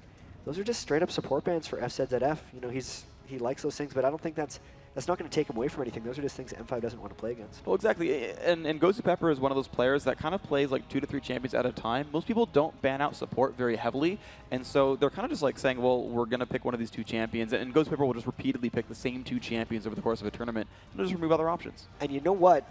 Moscow 5's probably going to get Diana out of this. This is what WE used to beat Blaze, and what maybe they're messing with me, but Diana has been a very contested pick. Fnatic used it to destroy AZUBU Blaze in the group that WE is just coming out of, and WE actually used it against Fnatic. And the big thing here that I'm expecting from WE at some point is a Maokai, because in over 60% of Moscow 5's games since IPL Face-Off, they've banned Maokai. They really don't play against him. Diamondprox does not play it. As far as I know, he hasn't picked it up, and it's been left unbanned. On top of that... You know what else hasn't been banned? You're going to say it. Go ahead. Sorry. On top of that... No, I'm not. You can cover it. Okay. Their jungler, Clear Love, really just... Are they going to pick a Moo? Damn it. Okay. No, I'm sorry. Keep that going. was your call. That was your call. Good so job. Twisted Fate hasn't been banned from Messiah. Like, if he doesn't pick it, I'm going to be really sad. But I was talking with Crepo, like, while he was watching the matches up on stage and everything, and he's like, I mean, yeah, like, Frog could keep up with Messiah in lane, but, like, you ban the Twisted Fate. Like, you ban the Twisted Fate. You don't let WE have Twisted Fate on Messiah. It's just a bad idea. Yeah, he's only got to play it once since IPL Face-Off, and they were victorious. So 1-0. Yeah, you're right. It's almost always been. I missed that entirely, but, you know, they don't expect Alex to play it because they obviously picked Diana right away. Only Voyboy, I think, has played Diana in the top lane. So that's most definitely a mid lane matchup. That's a very dangerous matchup for Twisted Fate, I'd have to say. Especially once he hits 6, he can't protect himself that well. And I think that's part of what M5 was thinking, right? Is that, like, Alex really loves playing Twisted Fate in general. It's one of his favorite champions. And they kind of knew with the bans coming out there, it's like, okay, well, they either give us Diana or they ban Diana and take Twisted Fate. Or, you know, something like that, right? Like if they ban out Diana, M5 could take TF for themselves. If they don't, then they get Diana, which is pretty much a free lane against TFs, and they can just kind of snowball that lane down. I know M5's really, really good at getting their jungle into the mid lane, crushing down on the opposition. Should work pretty well if they go for it. So they're holding off on that mid lane pick really until the very end. I wonder if there's any particular reason for that. Twisted Fate would be a good prediction. What Moscow 5 might close out the team comp with here, they've taken Corki away. Genja's been playing a whole bunch of Ashe, but they've been comboing that with Nunu in all these games. The fact that they've went with Tarek, who they have a very good success rate with, makes me think they're going to go with something a bit more aggressive in the lane. Ashe is more of a sit back and poke and wait for late game. Yeah. This is not really the M5 strategy going here, but Jack's in the top lane. That wouldn't surprise me if they finish that off. And then AD carry, I really couldn't guess it. I mean, so it's a lot of all-in melee. Okay, so it's going to be Tristana in here. Yeah, so this team is like super crazy all-in and jumps on things, and then Genja's like crazy in the background. The thing is, he's going to be out of range of Sona Crescendo and of Amumu's ultimate in general. So like, I actually like this from Genja. I actually like Tristana's one of my favorite AD carries, and as long as you survive the mid game, which M5 tends to do really well at the very, very end, like you can never be touched. And they got the Twisted Fate. There it is. Bam, right in. So.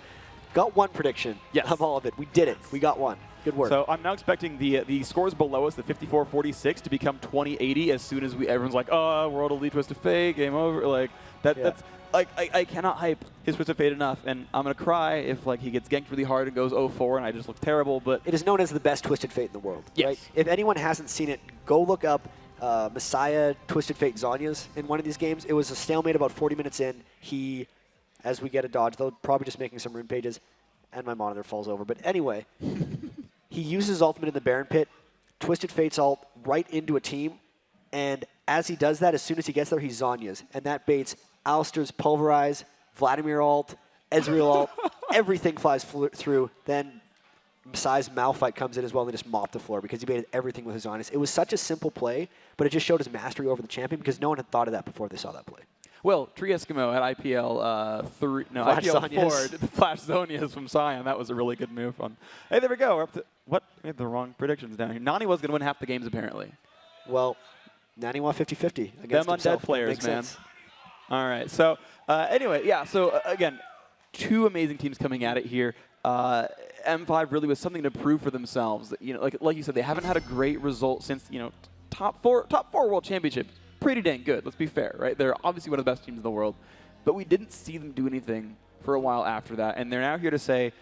And they've had to have done their research, of course, right? They know other top teams like this. They know Twisted Fate's there and is a really good champion, and they're like, Alex, we trust you. And Moscow 5 came out and said that they boot camped and practiced really harder for this tournament than they have for a while. Like they're really, really going a lot on this tournament, and this is going to be a very cool tournament because this is really our last chance to see these guys play big time on Season 2 with a lot of the changes coming out very shortly. And it's just, man, I want to see how Moscow 5 adapts because giving up Twisted Fate to Messiah, they really need to have something planned because that is flirting with disaster right now. It's interesting, you know. And you see a lot of these players have similar things. I mean, you saw the instant, Evelyn ban, right? A lot of these guys are knowing, like, Alex, we know your Evelyn's amazing. We'll take that away from you because it's scary. The Lee Sin ban, right? WU is all about respect bans, right? They're all about it. Like, we're going to remove these options, and M5 is really just like, I mean, yes, okay. There are bans that make sense with Cho'Gath and whatnot, and Blitzcrank and Zyra. Like, those are all great, amazing champions. It's fine.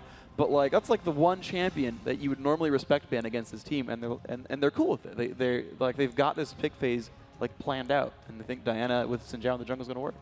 So what would they have planned actually to deal with Twisted Fate? Because Diana can try to kill him initially, and Diana also has strong ganks going bottom lane. Top lane, though, Darius just seems like he's just waiting to get killed by TF and Olaf. Like, once he gets a Twisted Fate gank off on Darius, he doesn't have the tools to escape. He's really going to have to win that lane hard, and mainly Alex is really going to have to be beating up on Messiah's Twisted Fate. Otherwise, I could see him coming across with this game. Well, as far as early pressure is concerned, I actually think they have a good chance of shutting down Xiaomei because you've got Xin Zhao's going to jump in, knock him into the air. You've got Darius going to pull him back. By that point, like, Olaf's going to start dying. That pre-6, like, I don't see how Olaf gets away from that kind of a gank. He's got Ghost instead of Flash. Like, as soon as Xin Zhao tries to go for something, like, he's going to get that combo going. Could be a 1v2 lane. It could be. I mean, and Tarek in general is kind of one of those 1v2 sort of screaming sort of moments where... That would be a 1v2 kill lane, whereas the Lulu was a 1v2 push lane. There's actually a bit of a distinction there that hadn't realized before this tournament when we saw, like, why is the new Ashe not pushing in the 2v1 lane? It's like, oh, because it's Nunu and he doesn't push that well, right? Yeah, but he's going to zone you super hard. Like, you've got double slows in that lane. Ashe's going to get hasted up. Like, any guy who kind of faces that's going to have a rough time. And in the same case here, right? You've got Tristana with really long range, with explosive shot, with the rocket jump to slow down as well. Tarek just crazy burst you to stun as well. Now, the thing is, though, I actually don't like that on M5's side because Olaf is one of the best 1v2s in the game. He's got long range. He gets spell vamp at level 2. He can start throwing undertow down to pick up minion kills. He's got a pretty low cooldown. Like, you compare it to Shen, who's going to do a pretty good job because he's got the Vorpal Strike. Like, it's even better for Olaf. And he also combos to ganks better, too. Like, if his jungler Dutch who maybe finally comes into gank, undertow's got like 1,000 range. He's going to land that slow and set something up there. Like, if I'm WWE, I'm okay with, at least in my opinion, I'm okay with Olaf getting 1v2 there, whereas Darius, he doesn't have tools like that. Very true. Olaf is picked for 1v2 lanes, and Darius is getting 1v2 lanes picked against him to shut him down. And we have a pause. We've paused. But something should be sorted away shortly. You know, we were just talking about the team comps. We can continue doing that. The big thing about this that I'm surprised this tournament is Lulu being the most important support not seeing her in this game at all. Yeah. And AZUBU getting seen a whole lot more because he's someone who's been immensely strong for a while, but teams felt he was very exploitable early in the jungle. You could invade his buffs, and I feel like the game has evolved at least early long enough, and especially with teams having to play with Maokai, who's also vulnerable early, they may have finally realized that they could just play AZUBU as well. Yeah. And then once they get the teamfight presence, it really just crushes once you get to the dragon fights, once he hits level 6 with his ganks. And you can see Moscow 5 definitely represented it. And then, I really like how WE just took it away from him. Yeah, it was really good. It was a really good, choice there, and it's a good adaptation, of course, throughout the tournament. Right? You tried to call that a AZUBU pick earlier on. We did see Genja play it and land super max range bandage tosses in mid lane to shut down Curse in the very first game of the day, or at least the very last one. I'm sorry, I don't remember which Curse game it was, but it worked really, really well for him overall. And the thing to sort of point out here is that, these guys have gotten better and better at level 1 fights. And we've actually seen some of the games this tournament decided by those early battles where, in one of them, Aframu got a triple kill at level 1 against Iceland and just fear crushed the game from then on. Because it was well, our AD carry is 900 gold, so I guess we win this game now. And just, we'll play out the 20 minutes. And that's happened sometimes. And so, you talked about the blue getting stolen and how difficult that can be for mana-dependent junglers. It's very difficult overall. These players are getting better at these level 1 fights. And they're okay, well, we know we have an unsafe, sort of setup. So we're going to ward our blue, sit somewhere else. We'll see which way you go for. And then they'll just run for the buff at the end. And they've been a lot better at sort of protecting their jungler and letting that level 1 start go a lot better, and then suddenly that biggest weakness of AZUBU falls off and he needs to farm and catch up, and then you're fine. So it looks like we've actually had to remake the game entirely, so we can all just be a few minutes, and then we'll get in there. But you can see the voting actually on the screen, 52 to 48. This is about as close as I'd call this game, too. I'd actually say World Elite, if you're going off the recent results of this tournament, would be a little bit higher. But Moscow 5, definitely a more well-known team. No one really knows that much about World Elite aside from the giant set they played against CLG.EU. They've been dominating over in China. In all honesty, since the World Championships, have played in, it was 2 tournaments, I believe. They beat their companion Chinese team. They won the, what was it, Esports Masters or something? World Esports Masters, I think World it is. Esports Masters as well. That was up against, I know Curse was there. I know some European teams were there as well. Invictus was there, I think. Yeah, Invictus Gaming was definitely there. And they have been looking really strong, and it feels like their roster is finally gelling for those guys. And I just, looking at that percentage, feel like if you're trying to bet to win, it's going to be 51 for World I mean, Elite. hey, I have slightly better odds now if I bet on WE. I mean, we are in Vegas after all. So, heck, Reginald, if you want to bet me again on this game, if you're anywhere here, we'll go for it. But anyway, yeah, I mean, like I said, I feel bad because I keep kind of rehashing the same point over and over. But, this is the match where I'm just okay, so we're up last in the day, so we're getting one of those winner bracket games. And I'm just, checking constantly, which game's it going to be? Which game's it going to be? And it's WEM5, and I'm like, I scored a really good one. This could very well be one of the best sets in the entire tournament, right? This is something, when you see an international tournament getting hosted, these are one of the games that you hope happens, right? It's just Moscow 5, even though they've fluttered a little bit lately, just known as they're Moscow 5. They're probably the best team in the world, is what everyone's been thinking for the past 4, 5, 6 months. And then Team WE, best team in China for so long. It's just, we know what the picks and bans are. It's just a matter of getting this game underway. Yeah, and so what do you kind of see happening at the very beginning here, right? We talked a little bit about that AZUBU invade, and he's blue dependent, and it's a little bit risky for him. Do you think M5 just charges in and goes for it? They've got Tarek, they've got a good level 1, Diana can check brush, they've got a decent setup for this whole thing. Are they going to go for something aggressive? So what happens in so many of these games nowadays is they'll just kind of go put wards in each other's Wraith brushes and then just jostle and essentially avoid each other if they can. So I think Moscow 5 is going to be looking to press the issue, but Team WE is probably going to ward their own jungle to know where Moscow 5 comes in, and they're going to try to go either into Moscow 5's jungle or just avoid them in their own jungle. And we have only seen, I think, well, I haven't seen all the games, obviously, because they've been everywhere. Yeah. 1 or 2 level 1 fights in the plethora of games we saw this entire day.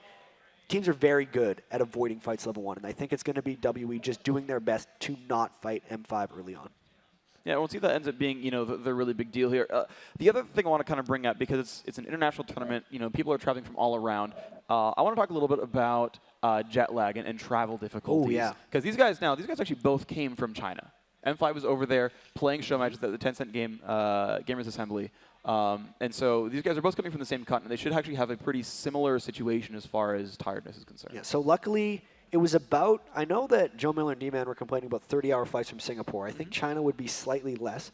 But nonetheless, they arrived Tuesday night. So they have the whole Wednesday to recover, and then today. It's going to be a bit of an issue, but I think because they arrived early enough, they should be okay. The only potential concern there is this has been a really long day. Yeah. Moscow 5 played the first game.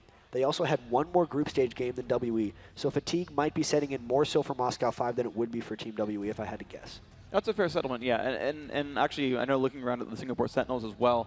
Like I was in the elevator with them going up last night, and they were just like kind of leaning on the wall, just like almost falling asleep. They were actually in the background here, like waiting for their last game against Solo Mid, and they were like a little bit falling over and kind of like leaning on their chairs as well. So some of these teams have actually traveled very poorly. Jet lag is a real thing. It's a real thing, and Definitely affects it people. definitely hurts some of these guys. And we kind of saw that from SGS at the IPL face-off a few months back. But it seems like these guys, you're kind of looking around, and you can kind of tell on their faces as well. If they're smiling, they're kind of joking around. Like they're usually kind of up and they're mentally there. And I feel like in both these cases, I've seen them be animated enough that I think they're both mentally here and that they're going to be good to go. Yeah, and Moscow 5 did just play. There's been a bit of a delay since the last group stage game, but they just played on the main stage. They didn't even have to change computers. So they might be slightly more comfortable than Team WE when they come into this. But actually, no, I'm not going to do it. Did WE play the stage game against, because I wasn't here for it, I was on the other stream, but... Right, that must have been, WE versus Blaze must have been on the main stage. I'm not sure, though. I would have guessed so, yeah. I know WE versus Fnatic was off stage, and I know WE, yeah. So anyway, but we are getting most of the way through Champion Select. We've got 12 seconds left in that. The picks, of course, the same as before. Darius in the top lane, jungle Sinjao. In the mid, it's going to be Diana, and then Tristana and Tarek is that bottom lane for Moscow M5 5. BenQ. Yep. Yeah. And then Team WE has top lane Olaf, jungle Amumu, mid lane Twisted Fate, which is Messiah, and Wei Zhao and FZZF on Corki and Sona. So, that's the team WE wanted, in all honesty. And that's a team that I haven't seen M5 play before, but that's because they've been practicing. Haven't seen Alex play much Diana. Darien playing Darius is something he used to play a lot of, but then kind of shied away from. I like the way M5 is bringing out new stuff. And it's interesting because they're also playing those individual champions a bit differently as well. Like, Darien's been rushing Warmogs in every single game I've seen so far. He's always like a tanky top laner guy, and he's always stacking health, always going heavy durability, and just like being the major initiator, like tank guy for that team. He's been in that role almost every single time. That really fits him fairly well. A lot of times, at least in that last game against Curse, he almost withstood 5 members for about 10 seconds, taunted away, allowed Alex to come in and clean up for a pentakill, and it was just because he just built straight tank.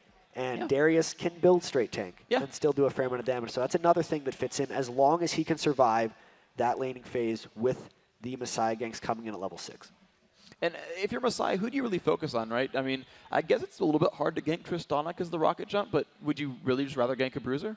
I've seen Messiah play Twisted Fate before, and he really doesn't care, right? Like, he will look to whatever lane has the biggest advantage at the time and then go for that. So if their Wei Zhao FZZF lane pushes fairly aggressively, he'll be going there, or if Darien gets in a bit of trouble, he'll be going there.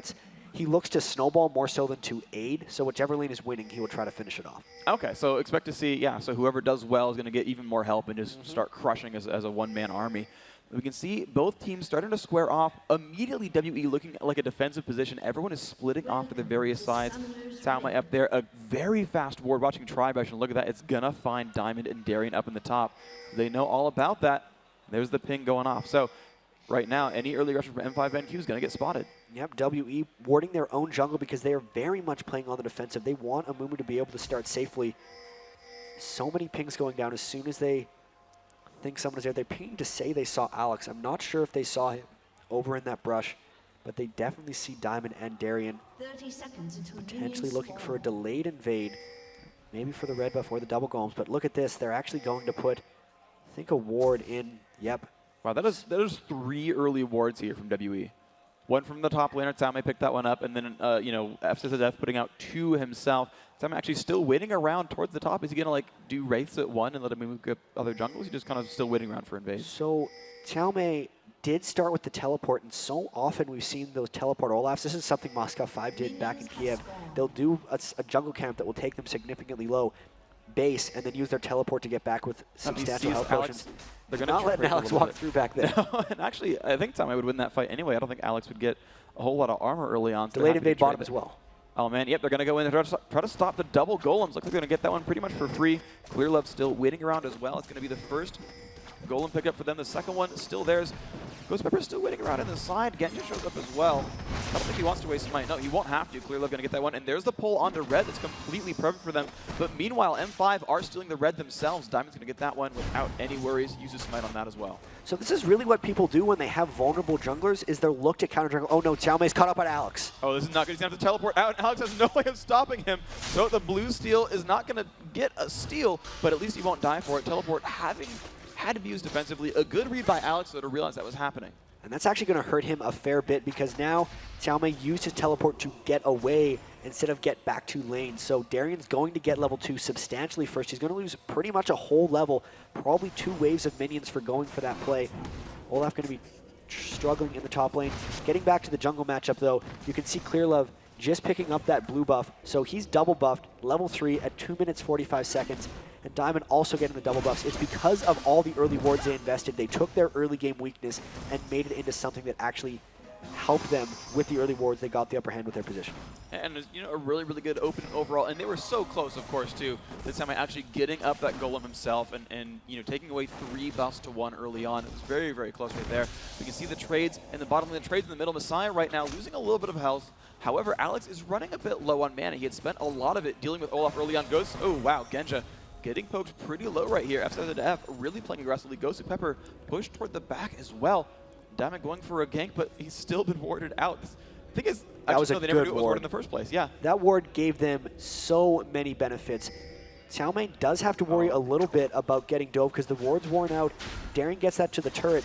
Xin Zhao and Darius do some of the highest combined level 3 damage in the game. They could very well just burst him down under the turret since he only has Ghost if they get the wave there. But Darien really taking his time. No rush getting this to the turret, which tells me they're not looking to dive. And there goes Diamond. He's not going for it. Clearlove actually immediately ran back to the top lane after recalling too, so he was like very afraid of that gank happening. Looks like they've read that properly though. He's running back down. We can see this bottom lane though, very aggressive though. You know, constantly Wei Zhao is putting on the pressure. You can see 22 to 13 in minion kills is a huge difference. That's already plus 10 at 4 minutes. That's a pretty big deal. They're already at 500 gold. So that's actually very impressive. Bottom lane, Wei Zhao just doing dividends, and that's going to be a very poke-heavy lane.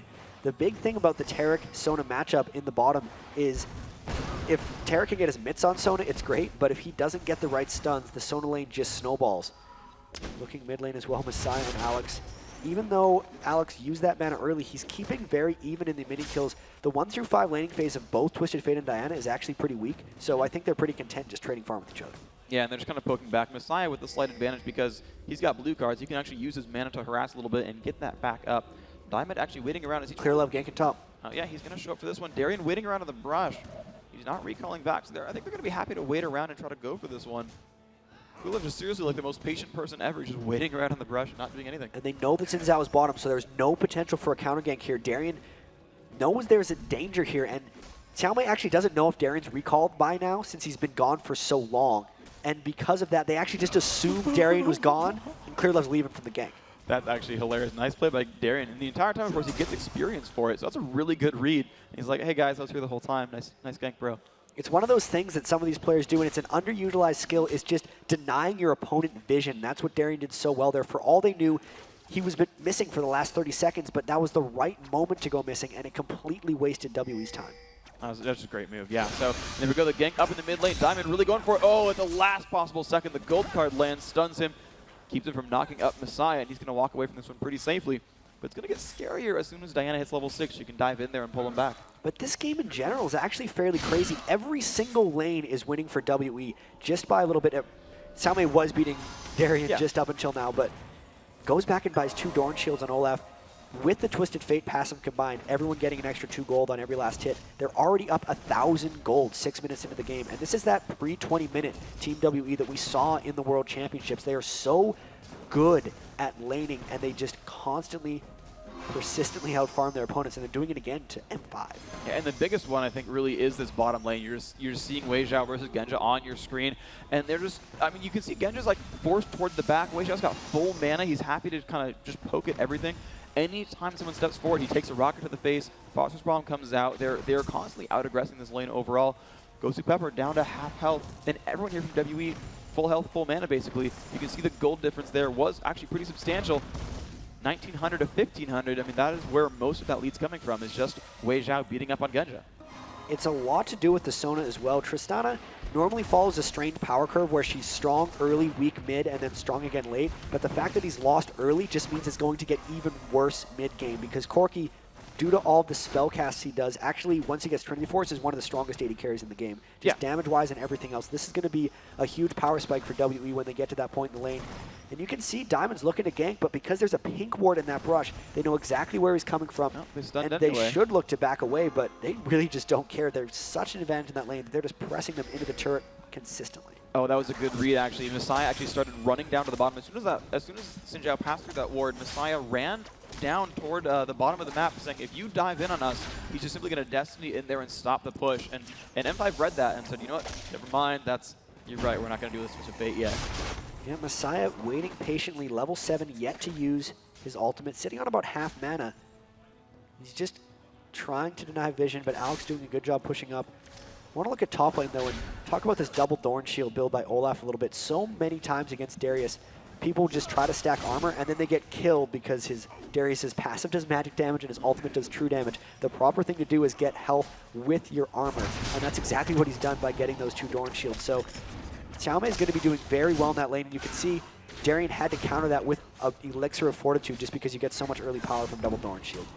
And I mean, actually something we saw happen at the World Playoffs as well, is he rushed that red Elixir at the top lane. He does it a lot. He just does it. It's a lot of stats coming out of nowhere. Honestly, a lot of people forget the item exists, and they'll dive you, and you'll get down to like 100 health, and suddenly you've gained 300 back, and the dive suddenly fails, and he kind of just counterattacks you. And heck, being Darius, he's got a lot of counterattack damage available to him. So we'll see if he ends up baiting into and out with it, or if he's just going to kind of play the farm lane and it'll just sit in his inventory for a while. Yeah, Darien especially recognizes how snowbally top lane can be, and sometimes getting that Elixir Fortitude, he's really the only player who does it in top lane, can give him the swing, but I don't see that happening with Xiaomei, and this has really been, even with the jungle invades because of all the wards, a very passive game thus far. Right now it seems like M5 is slightly afraid to do anything because they're worried about Messiah teleporting in, and then WE is just not doing anything because they know they're consistently out-farming them, now 1,400 gold ahead, so they're content just playing this lane phase.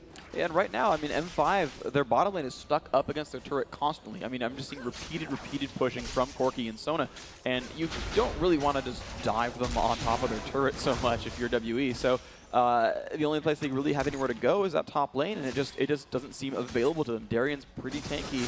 Sammy's not really getting any free damage on them, so he's not available for killing.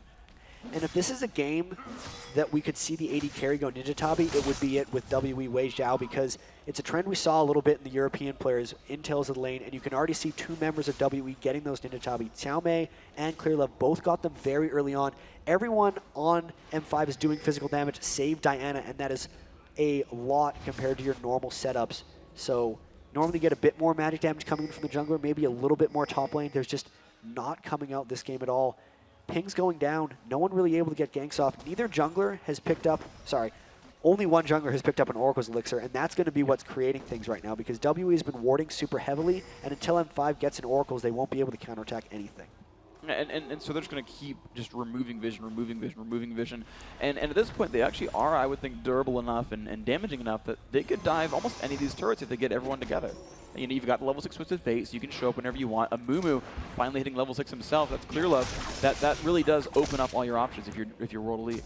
We actually see ClearLove wandering bottom lane looking. They're actually pinging the wards they want him to clear out. But Diamond could be there if there's a potential 3v3. He sneaks into that brush but gets seen by a ward. He'll clear that one out. And M5 will be ready if he decides to stick around. But instead, it looks like he's just going to clear out more wards, and Diamond's going to look to meet him here. Let's see if anything happens. Well, they could possibly 3v3 this one. Diamond's waiting around. There's Gosu Pepper. He immediately runs backwards. He's got his own ward and sees that. CLG actually taking a lot of damage. Darien has ult. That's going to be a lot of burn damage. Will he bleed enough? He's got some armor and magic resist getting lower. Nope, the double Doran's blade out regenning Darien's bleed. He's going to get away from that one. Uh-oh, but here comes Alex. He's going to jump over the wall. I think he outranged his ultimate. Oh no, he did a bit of a fadeaway hook shot. He was going to try to just burst through to CLG, but he just didn't quite get there. Double Doran shield and the health crystal, really just making sure Darien can't kill him. But with that, he is losing lane a little bit because 90 to 69 is the only lane. Sorry, not the only lane. It's so strange because I see the 1,000 gold advantage, and I assume they're winning the lanes, but a lot of that has to do with TF, and a lot of that just has to do with the bottom lane. So Clearlove's super ahead as well. It's the bottom lane of the jungle, but on the other side of it, Alex Ish is winning lane against Messiah's Twisted Fate, and Darien is winning his lane top against CLG. So, you know, honestly, this thing is split even down the middle right now. Top lane, mid lane, better for M5. Jungle, bottom lane, better for World Elite. So Messiah really been completely contained by Alex thus far. Level 10, yet to use his Twisted Fate ultimate. When are they going to do that? They're now grouping up. They have the Oracles clear on the Dragon. They've spent so much time clearing around this that there's no way M5 knows where they are. This is a completely uncontested Dragon from WE. Good. No, it's a really, really good move. There we go. That's been picked up, and they timed it right after Alex Ish recalled back, if you notice, as well. So that had to be a team call saying, look, their mid lane can't show up in time. They've got free ward coverage. Let's grab that one out. And that's, I mean, that is definitely that Oracle's paying so many dividends here. Now Diamond getting his own. He puts one down, walks right by one. To pick that one up. Nice little 25 gold picked up there. Now both these teams are going to start blinding each other. We've got no kills, but they've been posturing quite a bit in this game so far. This could really explode at any time because as they're getting more and more farmed, the damage just scales up every single time. And if we're going to see a fight here, I expect it to be near Diamond, just because he's picked up the Oracle's Elixir. That's what WE's been using to keep them away. And if they can get that down, they're going to completely take him down. And the bottom turret actually falls. So much pressure was been applied by Wei Zhao and FZs at F. That's going to be a cue for Twisted Fate to get a little bit more map control. Those two are now going to go to other lanes and start shoving them around. This could very well kickstart this match. Yeah, it's going to be a pretty big deal for them. And they've, of course, gotten so far ahead now. You can see most of a Trinity Force completed. Phage, Sheen, and the Berserker's Greaves already done for Wei Zhao's Corki. He's going to have a lot of mid-game damage at this point. He's pretty far ahead overall. 1,100 gold ahead, actually. Yeah, it's huge. He's doing a massively amazing job. And the one thing I actually want to point out about this as well is they've been chain pushing to a turret against a Taric with a Xin Zhao jungle. That's two hard crowd controls that could show up at any time, and they've been doing it fearlessly. The ward coverage, their ability to kind of predict where they're going, they've gotten away from it every time. And actually, 4 members coming top lane. They're going to just crunch down on Darien. He's got flash, but man, he is dead. Oh man, the ult comes out. Everyone just showing up. First blood. Everybody participating in that first kill. And I'm looking down the right-hand side, and that was 2 ults used for it. Maybe 3 if you count Corki. And that's actually, they didn't need 5 members up there to kill him. That's a huge commitment. Because of that, you can see Alex pushing mid and also Genja pushing bottom. Even with that kill, oh my goodness, teleport bottom from CLG holding it off. But they are going to lose that mid turret for that gank. So definitely an overcommit from that. Got the kill, but gave up the turret. Yeah, I guess at the end, you know, showing up with Messiah there does give them a lot of pressure in the mid lane, but that was just, it's what we saw with any sort of aggressive lane swap where the AD carry support kills the turret and then immediately goes somewhere else to keep pushing. And they just had CLG sit around because, well, we'll get a free gank out of it and it'll just teleport bottom anyway, so no big deal. So there we go, 2-1 in turret kills. Nice job, WE, making all the right moves early on. They're up a kill, they're up a turret, they're up a dragon. They're doing everything right, it seems. Clearlove actually getting caught up by Alex. He's taking a little bit of damage there. He's going to get found by Diamond as well. The stun comes off. Another stun to the back of Clearlove. Crushed down. 3 members of M5 making that one happen. Nice, nice moves there. The knock up into the Taric stun was just exactly what they needed here. He loses the Oracles too, so that's a big play for them. He picked up the Oracles before getting his second GP10, and actually Wei Zhao forcing Alex to flash over the wall. With that mid turret down, I gotta say, even though WE has 2 turrets to 1, I think M5 gets more map control from that. So much is unlocked when you get that middle turret, as we saw when they were able to pick up Clearlove's Amumu. And you're seeing Darien uncontested in the top lane right now. Actually, Xin Zhao, if he waits around on the brush, he might be actually baiting out Wei Zhao. Oh, look at that. He's going to get walked right into on. There's the damage output. Goes for the knockup. He's going to get that one. Oh, he flashes the pull. is going to make it out, but still, that's flashed down. They burned, you know, I mean, burning Corki's flash is going to be a lot easier to kill now. Yeah, and that huge advantage that they'd accumulated in the bottom lane is getting away pretty fast because Xiaomei went bottom, reshot the lane back to Genja, and Genja's been down there the entire time. You can now see 144 to 129 in the minion kills, and that's pretty close. That's not that bad. Genja again going for his triple Doran's Blade build. That's exactly what he did on Ashe as well. Really likes just having that extra durability before going into an Infinity Edge. And, you know, still waiting on Messiah to start taking control of this game because they could have gotten that kill top without him going up, and that probably would have saved the mid turret. He's got the blue buff. He's gotten a little bit of AP. We'll see how they end up playing with this Twisted Fate because it's a very passive play, but I'm not to argue because WE Messiah is the best Twisted Fate in the world. It's just how's M5 dealing with it and why hasn't he done anything yet? And just because I think none of the lanes were available for so long. You know, again, that bottom lane just pushed back to its turret over and over and over. Darien, I mean, he just straight up won his lane, and apparently nothing was available ever for the counterattack for the gank. So there was nowhere for him to go ultimately. You know, there's no lane to snowball. Right? You said that's how he ganks, and there just wasn't anything available to him. And that's M5. That's everyone individually playing so well that they were keeping up, or they were just safe in general, and they blocked out any possibilities. Yeah, they are spamming pings on a Xiaomei. Let's see if they go for anything onto Olaf. FCZF waiting around by his turret as well. Looks like they don't quite get anything here. Messiah and Clearlove now back to the mid lane. Diamond had actually had to, he burned FCZF's flash earlier, and now 3 members coming in for Xiaomei, but he's got his ult and Ghost. If he wants to get away, he will. All right, the Golden buff is on. Knock him into the air. They're going to pull him back. There is the ult finally forced to be used. Misses the undertow, but does walk away from that one. Yeah, he's going to get stunned by Ghost Pepper. He kind of had to burn that, but it now gives him control over this turret, and no one is even trying to stop them. They're just letting Wei Xiao farm up on the left-hand side of the map and get more gold for himself, but they're not making any moves to even try to defend that turret. That's going to make it 2 for 2, and 5's going to tie up the turret kills. When you look at that, 24,000 to 25,000, pretty close. Oh, the ultimate. Alex is getting crushed on right there. Would you look at the damage output? Nice try turning it back around, but won't quite get it. Great gank happening, and that, I think that came from Destiny. 3 members of M5 actually coming up. They might look to fight. FCZF has no flash. Oh my gosh, they're going to get the knock up there. FCZF, hey, he's going to get dunked on. There's the first kill picked up for Darien. Now a 4-on-4. Gosu Pepper will fall very, very fast. Darien now stuck suddenly in the middle of everybody. Tries to get in. Can he get clear left? There's Vision. Double kill for Darien. He's going to get traded back out, but that was 2 good kills and a nice 2 for 2 trade. Just in time for the Dragon as well. The double kill is good, but that was a great play by WE overall. Oh no, Diamond and Genja actually coming around. They might not be able to get this Dragon. They don't have smite, so they don't want to engage.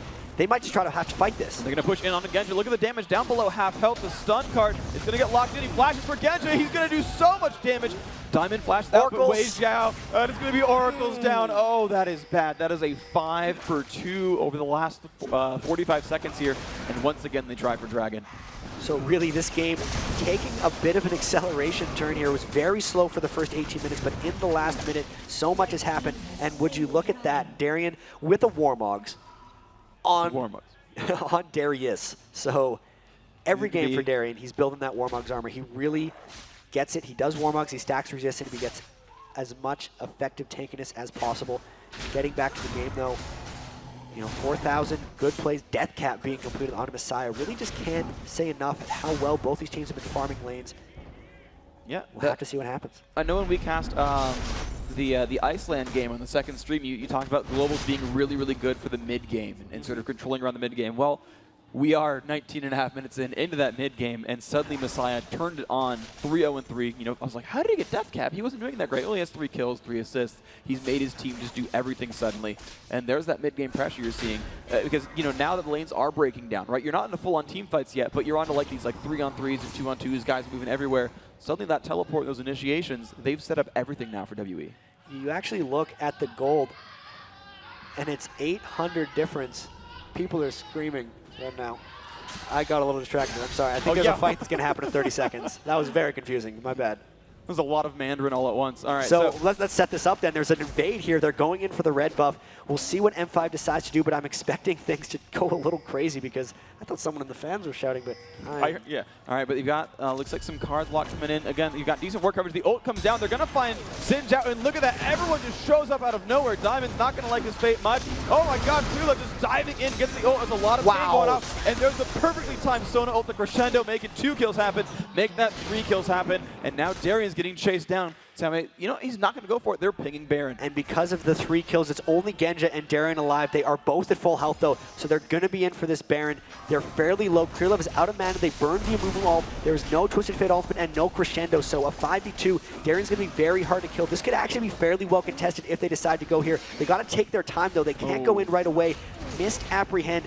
They will be going in at this for some point because they are not going to be giving up Baron, or W is going to have to disengage. It's going to be really close. Genja's playing it really well, staying very far back. Weijia getting a little bit of punishment on him. Again, damage on a Darien doesn't matter too much. Baron down below 3,000 health. They're pushing in harder. They're going to try to get clear left. There's the stun. Genja not in a good shape. He's going to fall immediately. Now Darien's in the middle. He tries to dunk on a Weijia. Will the bleed be enough? He flashes back. It's not going to be enough. The bleed is still going to keep ticking. He might get low. Diamond's coming from the side. Can he get anything? That is Baron going down. Diamond's ult is not up. He can't capitalize. No, he will try. He'll go for Salme, but he's going to go ult and Ghost. There's no way Diamond chases that one down. That's going to be just the 2 kills picked up there and the Baron cleanly. WE, it's their second 5-kill streak in a row. And just like that, they have taken complete control of the game. A couple timely initiates with the Amumu and Twisted Fate together, and they just turned it on, getting that Baron Nashor as well as multiple kills. Now you can see M5 trying to push down a little bit. They got to be careful to not overstay their welcome. They're going to get the turret, but from here I'm expecting W to just try to roll right through the mid lane because that mid turret is still up. Oh my gosh, would you believe that? Yeah, you know, it's a good counterattack though on the back from M5. They actually just took down that second middle turret, but it's the only place they've actually, I take that back, not the only place.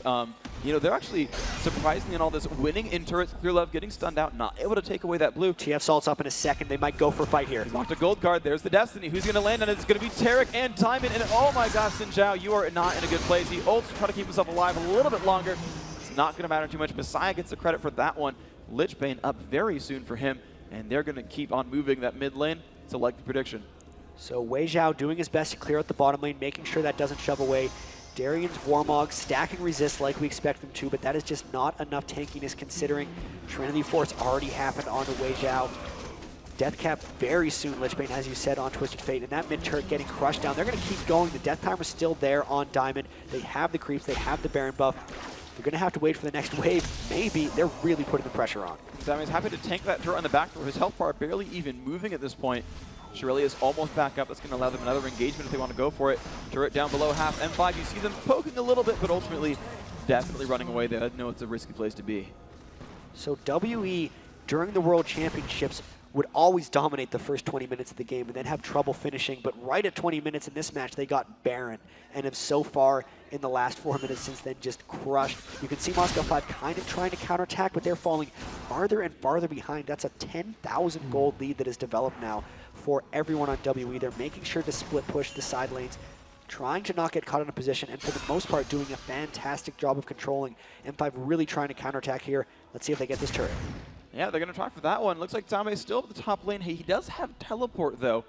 Mumu is making his way down, and the minions I don't think will reach the turret in time. WE should be able to hold on unless they choose not to fight for some reason. Yeah, M5 cannot push in there once they realize they were defending. Exactly. They immediately just ran back on that one. And the mini wave gets crushed down, and there's not a lot of openings here for M5. Now, I do want to hand it to what they did in the last 3 minutes or so, which was they got more or less ace, they lost Baron, and they still ran around and took down a turret and stole a blue buff. That, you know, they knew even though they knew they were behind in gold, their present position on the map was that they could get those kind of picked up. They stole a blue buff, and then Messiah killed him. So he got the blue buff again, right? So okay, that's a fair point. He got a fatty blue buff that was a person. So that was nice. And it's worth like 4 times as much gold. Yeah. All right, that's a fair point. Okay, but you know they are playing, you know, confidently at the very least, though. Or they're saying they are. You know, they're definitely trying to keep the pressure up. Yes, and I think that's pretty vital because you don't want to just constantly get outscaled and pressured on the map. That if they can make things happen, it's a good thing. I mean, realistically, the most of WE could get caught out and die. You know, theoretically. I mean, okay, Olaf can run away from almost anything, but that's about it. Well, you can see Olaf's up top, split pushing. He has his teleport up. They had the timer on this dragon. Clearlove was waiting for it. They're really just making sure they keep this objective control, and they're keeping, or at least trying to keep, Moscow 5 corralled. Genja doesn't have his items yet. You know, he's just on that Infinity Edge. There's a whole Trinity Force completed onto Wei Zhao, and they're all pushing bottom here. I'd expect the 3 of them to push bottom, hope for a fight, and then have Twisted Fate and Olaf teleport in from behind. Yeah, exactly. They got 2 people who can show up kind of anywhere on the map. It's going to be pretty much free for them. Clearlove crushing away on the golems. You can see Messiah, again, just kind of crushing everything down. And M5 is starting to move towards the bottom half of the map, though. A bit of ward coverage, That's going to, oh, nice. Perfect ward from FCZF. He's going to spot that. And here comes the fight. Sammy's going to have to teleport to this one pretty soon, I'm going to guess. There's the Destiny. Here they He's come. Gonna jump nice. in, and oh, the ult's going to catch Diamond. Darien's not in a great place either. Perfect crescendo from Sona. That is one going down. Diamond jumping over the wall. 311. Here comes two more flashes. They're all going to jump in. Salme managed to show up as well. A lot of damage going on here. Darien goes down. Alex E stuck in the middle. Messiah not taking any damage. Suddenly 11 assists on him, and that is 3 people dead, and WE does not show signs of stopping. This is exquisite execution from WE. They're making Moscow 5 look bad in a sense. Like, there's nothing they can do against this. Everything that's happening is just getting completely crushed. Perfect execution, just max range stuns into more stuns, and this is an inhibitor. They have no chance of defending already at 27 minutes. 15 kills to 3 Phreak. Oh my gosh, and that is the inhibitor going down. The Baron not too far away, I'm going to guess. It should be spawning in the pretty near future. But, I mean, look at that. Tanky Olaf will happily sit there on the back door and let them crush that turret down. I mean, he's got, you know, thousands of health, a lot of armor. Here comes initiation. Diamond's going to make it happen. The Terror falling immediately. Diamond going to die second as well. 2 for 0 here. WE still not wanting to stop this at all. I mean, that was probably the best time for M5 to try to fight, was other back door, but they couldn't make anything happen there. Genja just trying desperately to get back in, but you can see he's just scared of Wei Zhao. Darien scaring him back, but 17 kills to 3 now. That's 7 turrets to 4. They really turned it on in the past 10 minutes or so. 4-0-13 on Messiah. He's been a part all of their kills. Literally every kill. Every single kill, and has not died. So most of them, obviously, the team has been involved. Everyone has been involved in at least 12, but still Messiah really creating everything. And you can't really say that's just because of Twisted Fate, because the whole team has been coordinated so well around what Messiah's been doing. And it's really just been great team execution the whole way. And I really gotta say, like, these team fights I'm watching, and every single time it's, you know, Twisted Fate lands a stun, and Clearlove always jumps on that guy. And he pomps Curse the Sad Mummy, so 1.5 second long route. The second that is done, FCF is there for crescendo. If he has to flash, he'll do it. But every single time, Clearlove catches 2 people with the Amumu ult, and then FCF is there with the Sona to back that up. And it's a 3-second area of effect lockdown when you do that. Nothing's going to survive that, and you've seen over and over. Darien, who's got freaking Chain Vest, Negatron Cloak, and a Warmogs, is dying under that kind of assault. They're making, essentially, Clearlove's Bandage Toss unmissable when they go in with Messiah's ultimate. So the map control is definitely showing. The gold lead is definitely showing. Even if they got caught in some kind of 4v5, I'd still think they'd come out on top here. With the Lich Bane on Messiah as well, they're going to be able to take down turrets extremely fast. Their Baron buff is now gone. But you can just see, here comes a split push. Messiah taking down bottom. Again, Xiaomei in mid lane. Half the cooldown on his teleport. And Wei Zhao and FZZF just walking around with oracles. They might look to just try to kill Darien here. Would be a little risky, but man, they go right in. They just jump in. Looks like a 1 versus 2 right now, but if they can buy enough time for a teammate, just look at his health bar dropping. Would you believe that? Wei Zhao doesn't even take hardly any damage. I was like, okay, maybe they'll buy enough time for a teammate. No, he just melted Darien straight up into 2-on-1. That was nice. You can just look at that. There's 12,500 gold onto Wei Zhao. So his endgame 80 carry build is almost here. Just across the board, that's now a 17,000 gold advantage. This game is snowballing hard against it. This Baron coming down, of course, nothing Moscow 5 can do against it. Makes the lead even larger. I'd expect them, if they don't go back to base now, to try to end on this push. Well, they've got an available turret up the top there. They've got an available inhibitor in the middle after they do that. Looks like they've got minions piling in. Clearlove trying to go around the side. If he can catch out Genja, Genja's going to almost certainly fall under that sort of just plethora of crowd control here. That turret does fall. It's going to be their 8th of the game now, doubling M5's kills. For those of you just joining us, this is the first round of the winner bracket. 0-0 score. It's a best of 3, so don't go anywhere. M5 can still turn this one around in the end overall. But WE are looking to kill the base right here, going for the inhibitor. Yeah, Moscow 5 is going to have to fight them, probably the 3rd inhibitor, but it's probably going to be in vain. You don't just want to give up all 3 inhibs. You almost never see someone come back from that, especially when they're already down 20,000 gold. You know, 19,000, but I'm rounding. I think it's okay. Enough. They're getting the blue buff freshly for Messiah. Can hear the shouts already coming out. I'm guessing they're going to be diving this inhibitor about 30 seconds. We'll see if this happens. All right, the pokes going back and forth. Xiaomei going for a bit of damage. Darien dropped by about a 5th of his health. The turret goes down. That's not going to be great. A nice pull from Diamond, though. He's going to be tanky. It doesn't even matter. He falls off. Darien down to half. Alex Ish toward the front. What they're going to go for. Xiaomei jumping in. Alex taking a lot of punishment. Ran to his pop as well. Wei Zhao's godlike. They take down Darien. Wow. Alex taking the pain. Double kill. Tarek falls down. Xiaomei now in the front. He's getting hurt pretty bad. Guardian Angel is up. It's going to be Alex Beach trying to show back up, but so much first. That's Messiah picking up his 6th kill of the game, and now the Nyjacky is going to go down, and Team WE from China is going to go up 1-0 over M5 BenQ from Russia. That was really impressive. That is the World Elite that has the first 20 minutes of the game and then knows exactly how to finish it. During the World Finals, you could tell they were a fairly new team. I know ClearLove had joined them like a week or two before then. FZZF was only a couple days before that as well. And they're really coming together. The synergy between ClearLove, FZZF, and Messiah, especially in that game, was absolutely unreal. ClearLove had looked to be kind of the weak link during the World Championships. He did not look like a weak link there. Everywhere he needed to be with the Amumu ults, sacrificing himself when needed, and really on point across the board. Yeah, every single team fight was there, and that was what I thought during the pregame, that like, okay, M5, we know there's like amazing, ridiculous individual all-stars on WE, and of course, like a great skill on M5 as well, but like their wheelhouse was team fighting, right? They would always turn it on at the end of the game and make it happen, and that was never allowed. That even if they mechanically fought perfectly, the gold lead would just grown so much over and over. Team fights barely happened. Yeah, it was like team slaughters, right? It was like team initiates, 2 guys died, well, it's 3v5, bye.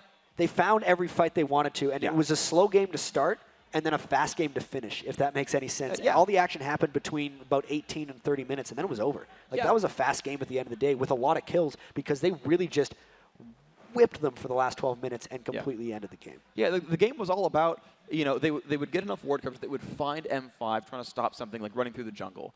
And the team would come in from one side, and then TF would teleport from the back, and you're like, I could run into a Mumu, or I can get gold carded. You get gold carded, and then everyone would show up, and it was like W was waiting for that time where they could actually just put 4 people in the same place on the map and just make those fights happen over and over. And the Raiders crowd control lock, right? There was not nearly as much mobility from M5. They couldn't react in time to Olaf teleport and the Twisted Fate Destiny as well. That it was just them kind of like waiting for their comp to turn on and then just started picking up fights. And it's great, too, because Destiny reveals everything on the map that they would know every single time. If I teleport here, no one can hit me. And if you run away, you can only run into my team or lose Flash. Flash's cooldown's longer than Destiny. They can repeat that forever and start picking up wins.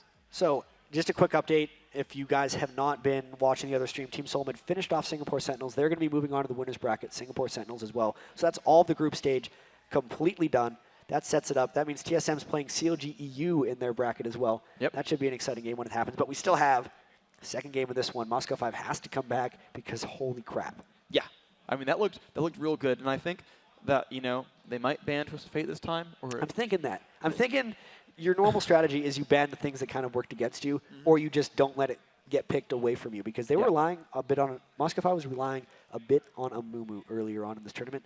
That got picked away. And with the way WE played it, I'd almost think that wasn't so much a steal as a we also love this champion and know exactly how to play it, because they executed so well.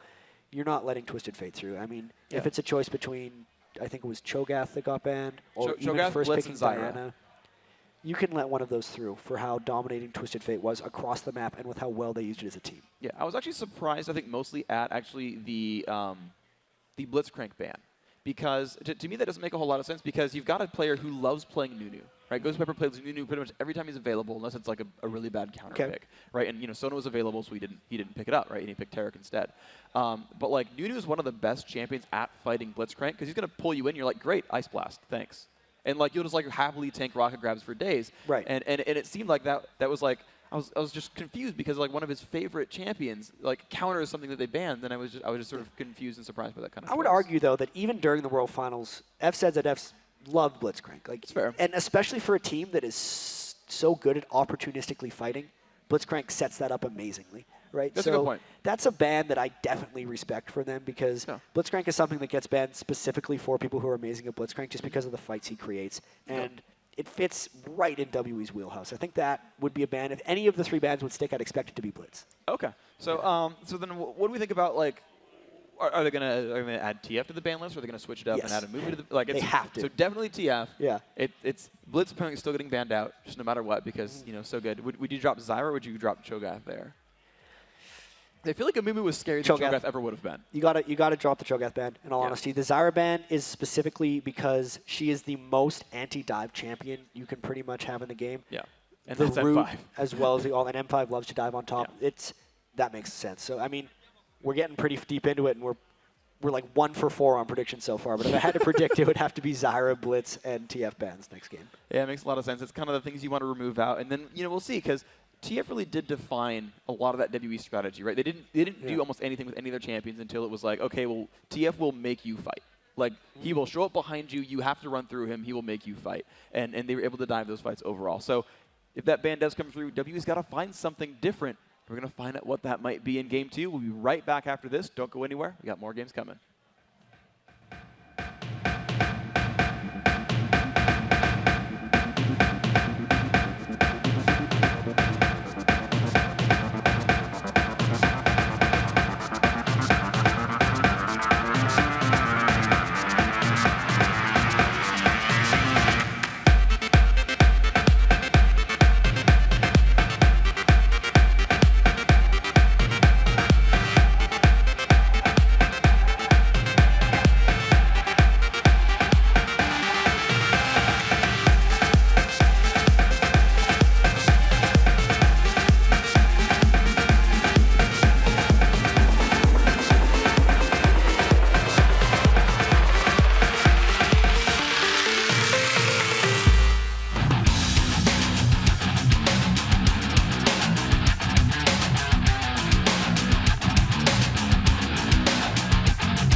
筋肉トレ分かった。これから筋トレしますね。あ、ぜひ筋肉鍛えてください。今もでも素敵ですけど。筋肉好き。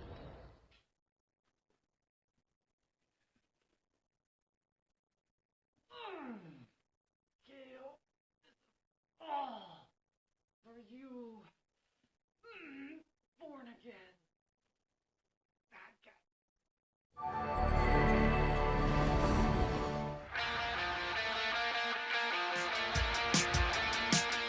The new AMD A-Series APUs give you discrete-level graphics and multi-core CPU power, all on one chip. Here's an idea. Homestuck, Diablo 3, Dubstep, Minecraft, Adventure Time, Dungeons & Dragons. Anyone who has ever made a lolcat has also made a work of art. Anais Nin said that it is the function of art to renew our perceptions. Yes, I know, it sounds a little weird, but the truly significant work of art is the one that prepares the future. It's a high-speed collaboration between people recombining everything into new forms. What do you guys think? What do you guys think? Love it. We agree. I'd buy that for $1. Let us know in the comments. And if you haven't, you should subscribe.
Hey everybody, welcome back to the caster booth.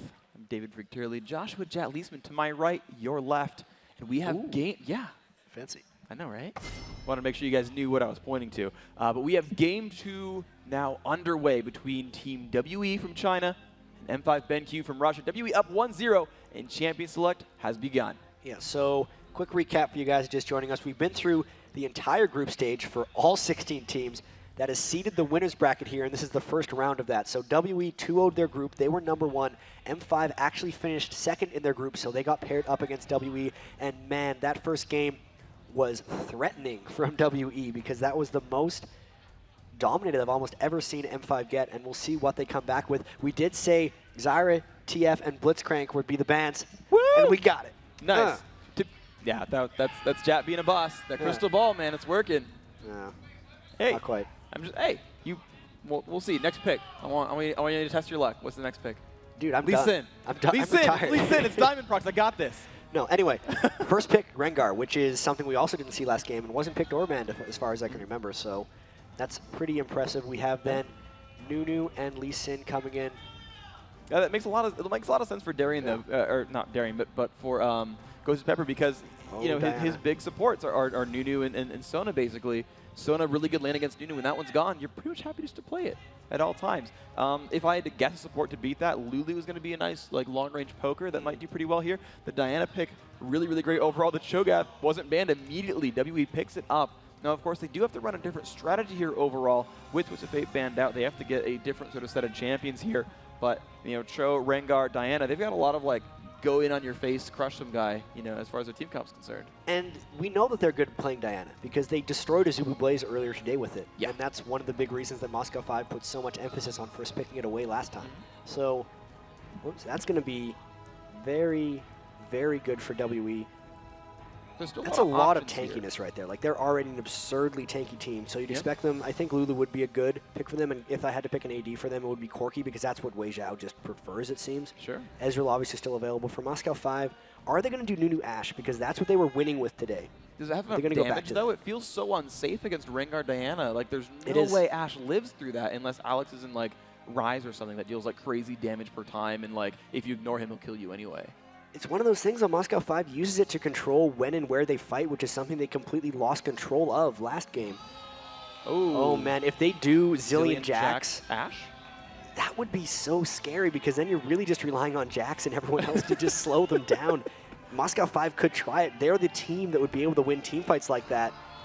But man, no, they locked in the Ashe. At that point, you've got to go Zillion because you'll die. You've got to go Jax. You've got to go Jax. Yes, Crystal Ball. I want one too. I want one. I stole it from Jatt actually in a commercial break. And there we go. They've locked in. Ooh, man. That's just hardcore front line, gonna dunk on people, really tanky. Vayne in the background, not gonna die anytime soon, I don't think. It feels like you're not gonna kill Vayne that easily. You got Cleanse, you got a Lulu on your team. She's gonna have pretty much a field day. Diana, you can't ignore. You can't ignore Rengar either. WE's team is nice.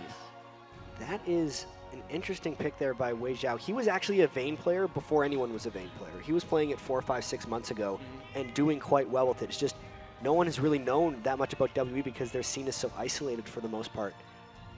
That's going to be very interesting. There's a lot of tankiness coming out from WE, and then there's just a Vayne, who if you had to pick kind of one carry that if you couldn't protect, it's Vayne because of how slippery she can become in these team fights. So Moscow 5 really going to have to rely on Darien to get a lot of damage going because the rest of their team really doesn't have much, and there's a lot of tanky men on WE. There is, and yeah, I mean, Vayne's going to give him the slip. You can try to kill Diana, but probably not. You're right, it's just it's interesting because both these teams, they feel like they're selfish teams. They're teams that are not picked as counter picks in any single way. I'm not seeing hardcore counter picks. Right. I'm seeing champions that are here's our comp, right? And I mean, you obviously the Lee Sin, right? The Nunu in there because there's no hardcore support counter, and then you can easily call those synergies. The Nunu actually been running almost the entire tournament, right? With one exception. The Zillion Jax, we've seen that so many times from M5 BenQ, which is you've got these synergies they continually go back to and rely on over and over and over again, and they're just this strat will work. We'll just run this. And for WE, you can see what theirs is. It's actually kind of just chaining the CC together. They're going to initiate with Diana. If they need to, they'll pop the Lulu on top of that. Rengar deals damage in the AoE. Cho'Gath can pop up, silence as well. And with how well they chained CC in the last game, we'll see if they can pull it off again. And for Moscow 5, this is a comfort team comp for them through and through. This is not really something that's new for them, so to speak. This is something that they were running long ago and are going back to here where really a lot matters, because dropping to the loser bracket this early in a tournament of this size with this many quality teams makes it really tough. And you can see 53-47. So even the fans who don't know World Elite that well are now giving them a slight edge. Yeah, they got about a 5% bump from last time where it was like 52-48, and then people were like, you know what, you're right. These Tough guys crowd, are actually. You know, it you is, beat Moscow 5 like 24 kills to 3. It's like 4% more. 4%. Well, TF was banned this time. That was probably where it all came from. That's pretty big. That is pretty big. Let's be fair. So we're going to, you can see from the screen darkening, the picks and bans are done. We've got a nice 5-on-5 in front of you guys. And, oh man, M5 has to win this. I mean, like, this loser bracket is super scary at IPL5. I don't want to go to that loser bracket. I want to stay up in a nice top road where I have at least that one backup card in the end there. Either team dropping down here is going to be really, really scary because there's just a giant who's who of teams in the face. Really, all the regions represented.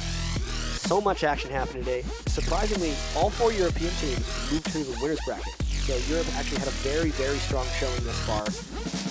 Korea doing very well. I mean, sorry, not doing well. Please went to loser bracket. Korea went loser bracket. Yeah. I'm going to say the Asian teams are fairly well represented just because TPA and Team WE have done so well thus far. So just get ready to load in this game. I'm really looking forward to actually the bot lane matchup just with Nunu Ashe. It's something that Genja's been playing Ashe. He started playing the game and pretty much played Ashe up until 2300 elo. And they're really the only ones to still play it, but they have an amazingly strong win rate with it. I think it was something like 14-2 in games since IPL Face-Off when they play Ashe. And that, even though Moscow 5 usually wins, that's still a very impressive win rate for them. You know, Ping's going out early. Who's going to have the early level 1? I wonder if they're actually going to be aggressive this game, because I don't think anyone has a clear advantage.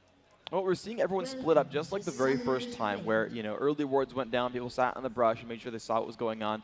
Diamond looking for invades, Genja and Gosu Pepper immediately the blood boil, and they're waiting around actually in the river trying to spot things out as Gosu Pepper comes back up. There's the ward coming down. They should have seen that go down. So, yeah, there we go. The ping's going off. They know exactly where everybody is.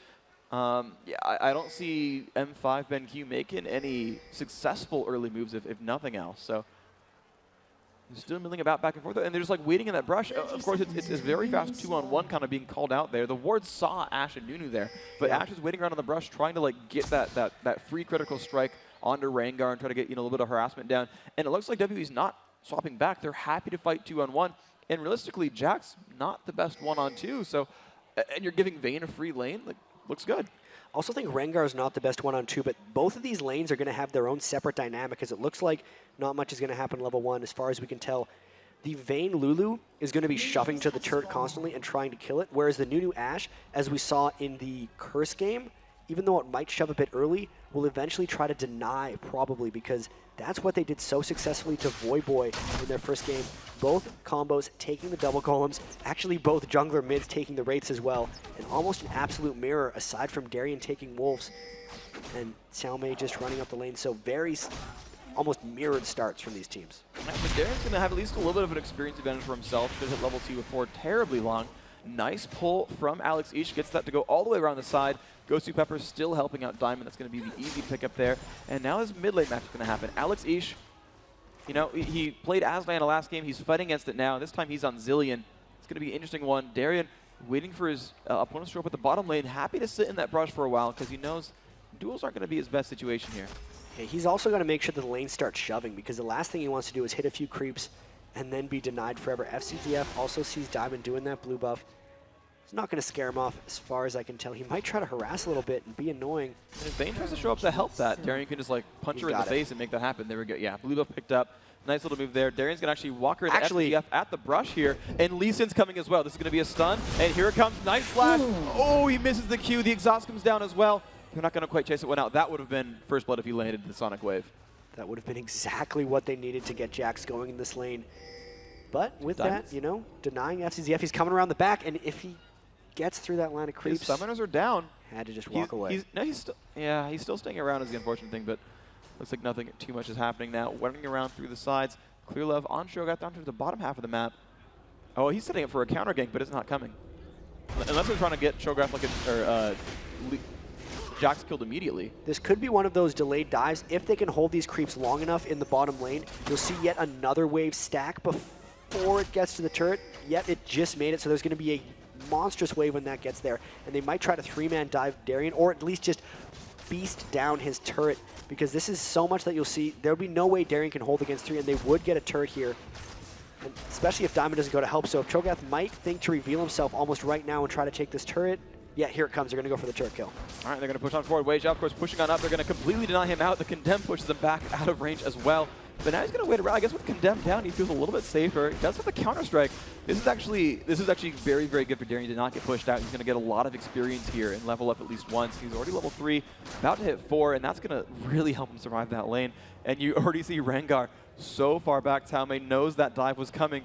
Completely reads it. It's the mirror play. You do it to one team, the other team says, hey, we should have done that too. They didn't get the entire turret. They got about half of it in the bottom lane. And Taomei making sure not to get himself killed, but oh my goodness, here comes Diamondprox. They're going to have to wait for the next wave, and because of that, Clear Love would be up for the counter if they go there. They've got to be really careful here. This could be a disaster for either team if they play it wrong. Diamond sees him. He's been revealed, though. It's going to be an interesting fight. Lee Sin should win the duel, but he's in dangerous territory. There's the knockup. Is he going to get a blood boil? He's spinning around by Ghost Pepper. Nope, just jumps over the wall. That's all he needs. He's going to be safe there. Alex, though, getting jumped on very, very hard. Messiah really going for the pressure here. So very low. Looks like it's not going to dive the turret. Although as soon as the strike's back up, it is up. Ooh. Oh, he's going to flash in, gets the shield. Yes, he does. That's all it took. The Pale Cascade comes out. That's the kill picked up. Nice job, Messiah. I feel like Alex should have known Flash was up there. Like, Messiah, Diana has a weak 1 through 5. Zilean is a bully at level 5, and he managed to catch him actually. The big thing that started out is he caught him in a moonfall to get him low, and then it was just greed that kept Alex in the lane. He didn't think that Messiah would be greedy enough to go for it, so he greeded himself into the lane, and he got the kill. That's an amazing jump from Messiah, because now he's going to hit level 6 before Alex as well, and might be threatening for yet another kill when that happens. That's huge for them. And bottom lane, they're going right for Darien. They're trying to get him down. One more hit to go. That's going to be it picked up. Nice job there. Condemned him on the wall, and then it was everyone. Oh my gosh, Diamond, perfect shot there. Picks up 1. No assist on that, but at least the kill picked up. The turret just barely alive. Wei Zhao, he's taking a bit of pain, but I don't think Diamond can pick him up here. Ballsy move walking down through the turret there, but Clear Love thinking about coming in from the back. No, they're just going to wander down. Wei Zhao going to get a little bit more farm, picking up that kill. Overall, a win for Vayne, I have to say, scaling much, much harder than the Lee Sin with that pickup. But this is a slightly more eventful game than our first one, but even then, it's a very close opener, just like we saw last time. And, I mean, you're seeing a 300 gold difference between the two. I mean, you saw, great kills overall. You're seeing a kill lead, but the minions are still going excellently for M5 BenQ. It's Lee Sin, actually, who's got just a little bit more gold overall, a couple extra minion kills. The AD carry is pretty similar. The mid's pretty similar. Everything's pretty close to tied. And the big thing is both of these 1v2 lanes are getting destroyed. Like, it's 5 minion kills for Taomei and 13 for Darien with a death. And he's going to lose his turret quite quickly. You actually look across to the top lane here, and Xiaomei's turret isn't really getting hit at all. They're going for the deny, so this is that difference you see. Xiaomei's level 3. If they don't go top lane and shove this out, they're going to continually deny him or just straight up kill him. He's in a huge amount of trouble, and even though the gold isn't balancing out yet, that experience edge is giving M5 an advantage. Yeah, there's no way that Xiaomei is useful for a long time in this game. He's got to catch up so very much. He's just super frail. I mean, one of the big points about bruisers like Rengar is that their abilities deal base damage, and leveling up gives you a huge boost in damage output. You get a lot of health, armor, and magic resist from leveling up.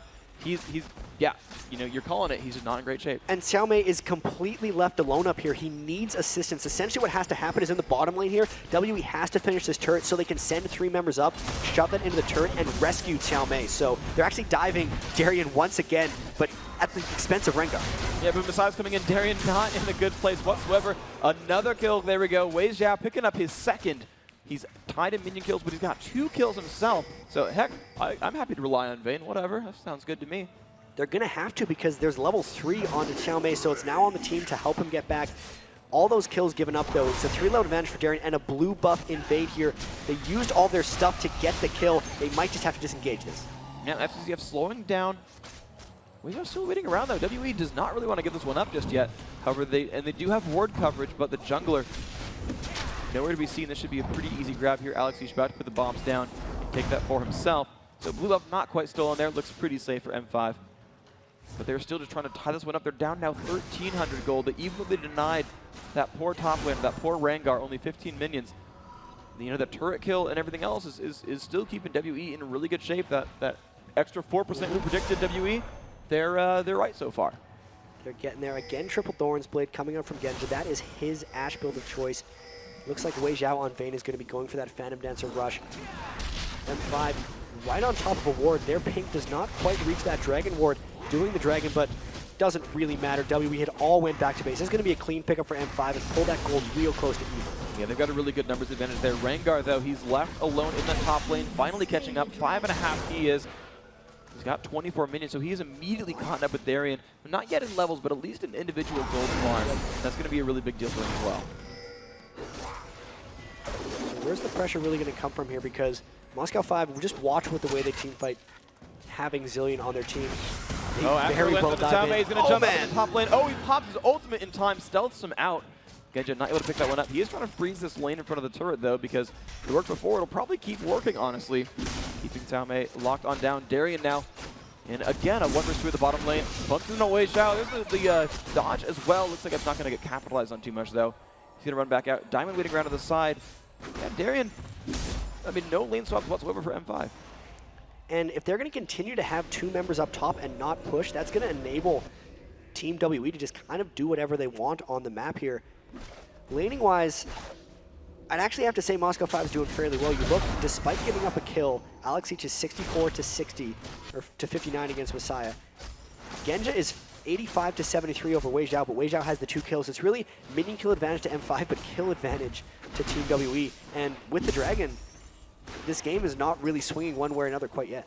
Yeah, they've completely tied it up overall. That, you know, again, it's, you know, 10 minutes in, it's 2-kill lead for WE, but you really got to just consider everything's basically identical at this point. That you can't give an edge really to either side. I mean, a perfectly 200 gold lead doesn't really mean much of anything. It's going to be how these teams fight it out. And M5, they're kind of relying on 2 major all-star damage dealers and then reviving to just survive everything, because there are a lot of assassins here on WE. And Moscow 5 needs the game to get quite late in order for Ashe to go. It's actually, never mind, they don't need to do that. I'm fooling myself. Let me iterate this. Zillion, Lee Sin are very good early mid, whereas Ashe and Jax are very good late. So if those specific champions can hold out during those stages of the game, they should be okay. Because WE, it's really about Vayne, and if Jax gets big enough, he should be able to kill him. I mean, dodging Silver Bolts I hear is pretty strong. So usually. Yeah, usually. I mean, 2 seconds of invulnerability, why not? Might shut down an AD carry. Genja, though, left in a 1-versus-1, we're seeing Gosu Pepper actually roaming around the map quite a bit. Level 6 to Genja's 9, so he's really, like, not been there for a while. Same, though, he's not having the worst of luck anymore, though. The one-on-one, he's more or less surviving. He's just kind of shoving the waves down, maxing W, and there we go, another fight at the bottom lane. Darien gets the stun off on FZF. Diamond showing up thanks to a ward. Does not land the Sonic Wave, but they're still going to go in a perfect over FZF. And do they have the damage up? But Darien being forced away. Wei Zhao not going to stick onto that one. Shield being broken. Ice Blast onto his face as well. Ashe Arrow. Alex Each, a perfect flash from away from, and that's going to be 1 kill picked up. FZF going to dead with Time Bomb as well. 2 kills picked up. That is everything they needed. Nice fight right there. This Ashe Arrow is actually not needed. They kept them so slow that they were able to just take them down. And that's when they killed that early turret. WE continually trying to farm that lane instead of taking mid or top. Got themselves a little overextended, and once the Nunu train began landing that first Ice Blast, there was just no escape from the chase, giving them a whole chunk of map pressure, and potentially they could go for a bottom turret as well. Well, and it looks like everyone actually is piling back down. Clear Love waiting around on the side, looks to try to find a counter gank, but the problem is he's now getting caught out. The slow is there from Zillion. Could they keep just chasing this one down? Rupture does not land onto Nunu. Lee Sin coming in from the side. He's not going to go for anything. Good damage that brings him down to half, and there's the pressure. That turret being jumped on. Jack, thud, gonna knock that one down rather quickly, and even still that top lane is still a 1-versus-1. But 4 members of WE coming in, they had to back away before the turret was killed. They're gonna continue the chase here. Wei Zhao on the hunt, pops his ult. This could be big for WE. And Gosu Pepper gonna give himself up to his fate, saying, yep, pick that kill up for free, thank you, that's fine. Does not want to lead the team into his team, and oh my gosh, Messiah. A good bit of punishment onto Alex Each, but not going to capitalize completely, still walking away. That was actually really cool. He threw out his Crescent Strike and then started Lunar rushing towards him before the Q had even landed, but then the Q landed a fraction before his R, so it refreshed anyway. It's just he knew that his Q was going to land to give him a refresh on his ult before it even landed. And now they're continually pushing this lane. trying to push them back. They might go for a turret here. It's going to be a pretty good move for them if they do, honestly. They've got, I think, a decent situation here overall. There we go. A little bit of pressure coming on. The time bombs, though, are doing a really good job at stopping this. We saw that from Anivia. We saw that from Twisted Fate. We saw that from Lux. Some of these champions are so good at breaking down minion waves that pushes are not really available when the mage is there. Just looking across the board here, Xiaomei actually in the top lane, looks to have finally recovered. He's got 78 minion kills. He's sitting on 1,500 gold in the bank. He's had enough time. In doing that, though, Moscow 5 has taken those kills. They've taken that dragon and really pulled themselves even in the game, but Xiaomei's pulled himself even as well. So it's a trade of resources, really, but now they actually have 5 real champions if they ever want a team fight. And that's actually, I think, rather useful. And I think, you know, if you're WE, you kind of make that trade as much as you can. And it's simply try to be a little bit more mechanically proficient and not get caught out. Diamond dropping that Lizard buff so incredibly quickly. And once again, Ashe, Nunu, that Freljord pair running back to the top hand of the map. And they're going to, oh, Xiaomei's already recalled back, but they're happy to keep the farm going. I mean, Genja's going to be really, really item reliant and scale really well with him overall. That blood bow is going to give him a lot of attack speed. Nunu Ashe is just really, really potent because it's so hard to close to. Once you get attack speed and blood boil going, they really just, it's the train. They pick their fights and then they try to finish them with it. And Genja is substantially good at just staying alive on Ashe. Whether they can get to that point, we haven't seen yet, but so far this game is still even. The Dragon's going to be spawning again soon. You can see they have the pink ward in that brush to try to control vision. We could very well see a 5v5 fight here. Everyone's getting ready except Wei Zhao is going back to base, so if the Dragon is up in the next few seconds, M5 wouldn't have an edge. Wei Zhao's picking up the Phantom Dancer. He's got to get back fast. Baron has spawned as well for what that one's worth. You can see Volley really just trying to crush out the minion waves. Looks like nothing's going to get given up toward the turret whatsoever. So M5 farming efficiently. The Dragon is up as well, and they are just completely, everybody's there. No AD carry for WE. M5 could rush this very, very fast. Darien's putting out the damage. Everyone's waiting around. Are they going to go for anything WE here? wants to fight this. With the way they're poking back and forth, they do not want to give this up. Initiation might come from M5. There's an arrow. Oh, it's going to land right on a Messiah. The ward, though, not able to send it very easily. Immediately, Alex actually ults himself. That seems a bit premature. Darien taking a lot of punishment. Gosu as well. They stop the absolute zero. Tama getting pushed on. Darien flashes toward him, going for that kill. Gosu ever getting the slowdown, still alive. Genja backing off with a little bit of health as well. Alex Ish does get dropped down. Had to waste that ultimate, but here comes Darien off at the back. Wei Zhao so incredibly low. One more hit. He picks that one up. Double kill for Jax that trades back, though. And here comes the Messiah train. Can he pick up the kills? Not quite going to land that one. Still that 2 for 1 had happened here.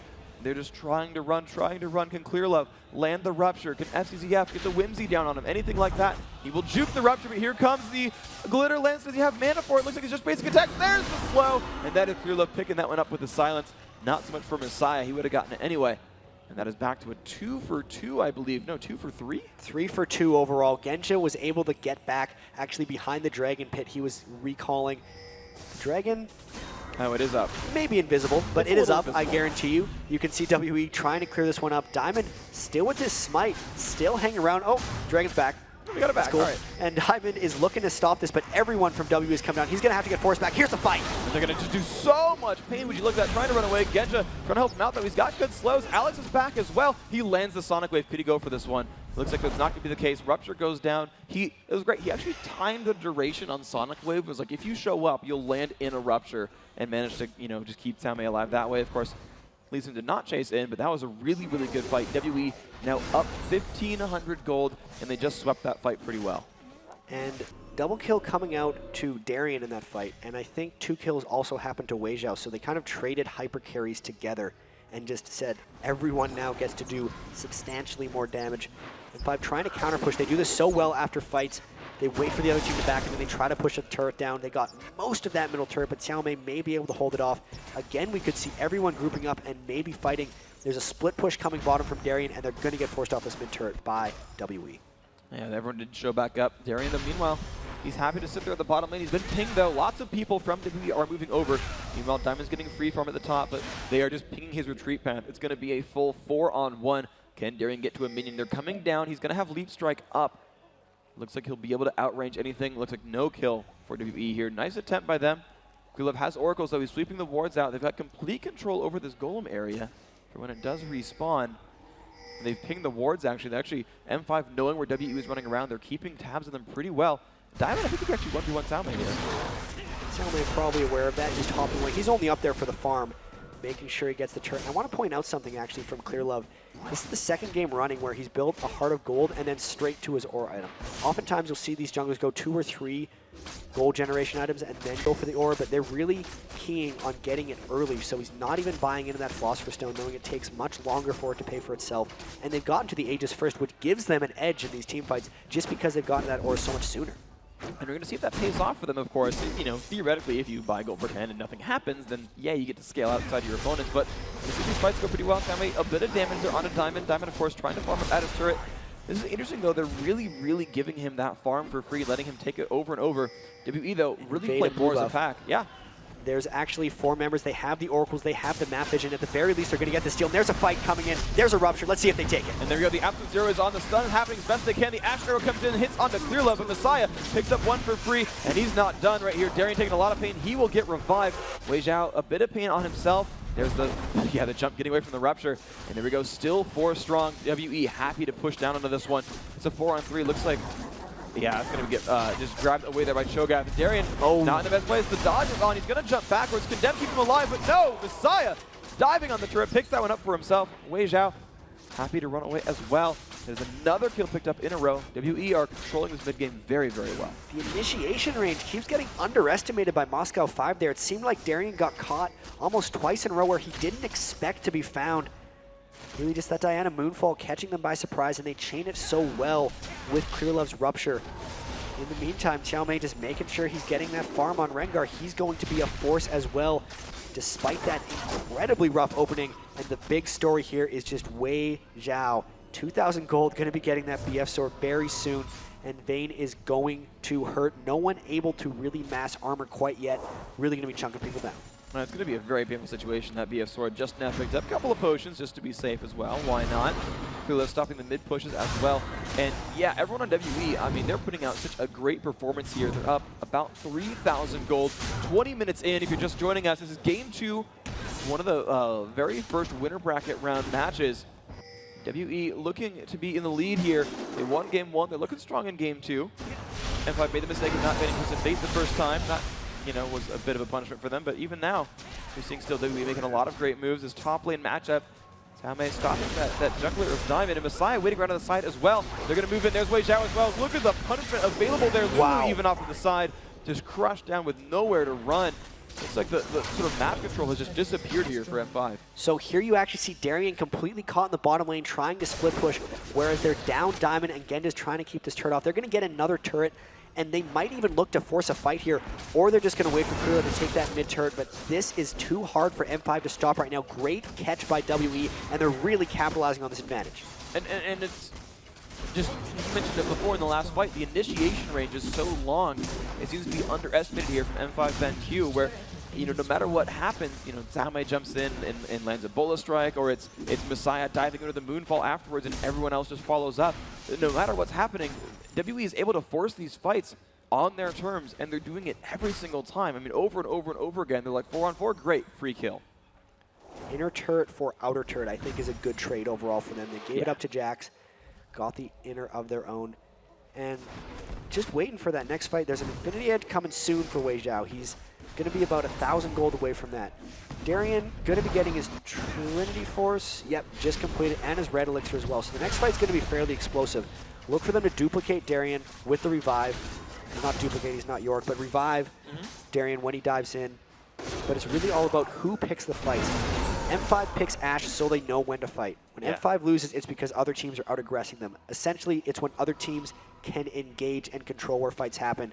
That's what WE has been very good at doing, and that's the main improvement they've had since the World Finals. They couldn't seem to get fights when they wanted them, but last game they did, and this game it's looking very strong for them. Let's see how they try to punish.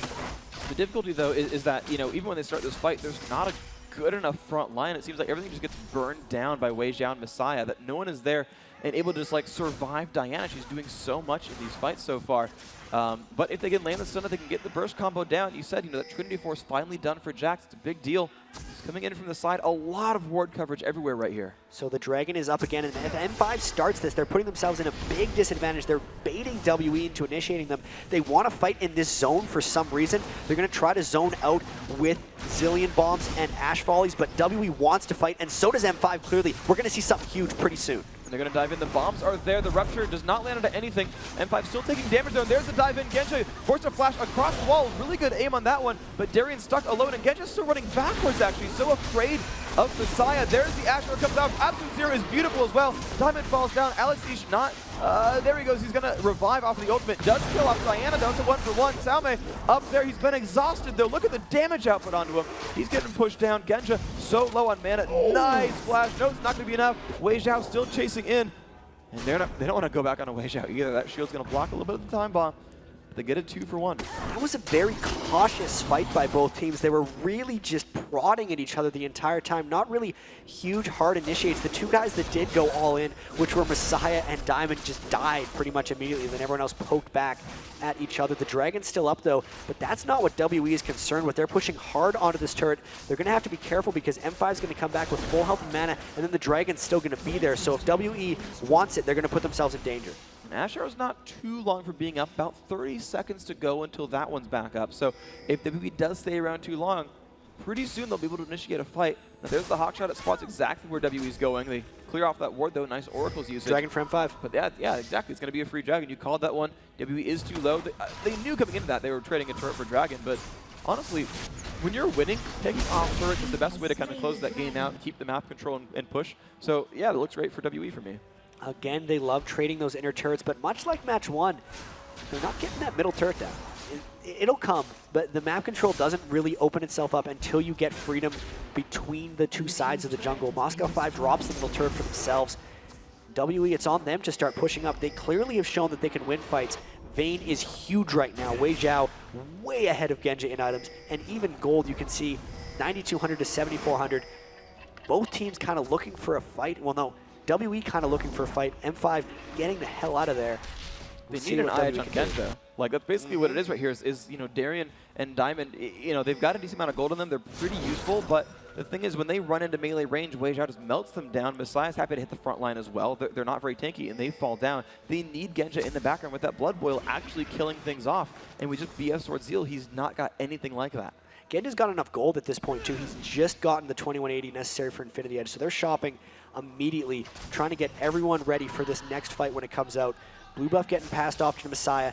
They're really going to look to push down this mid turret fairly shortly. This could be one of the big team fights we've been waiting for. If they decide to take it, they're going to try something creative. Maybe a blue invade. They're definitely pushing the pressure here. But Darien, he's walking right into a war. He doesn't know that there's so many people right here.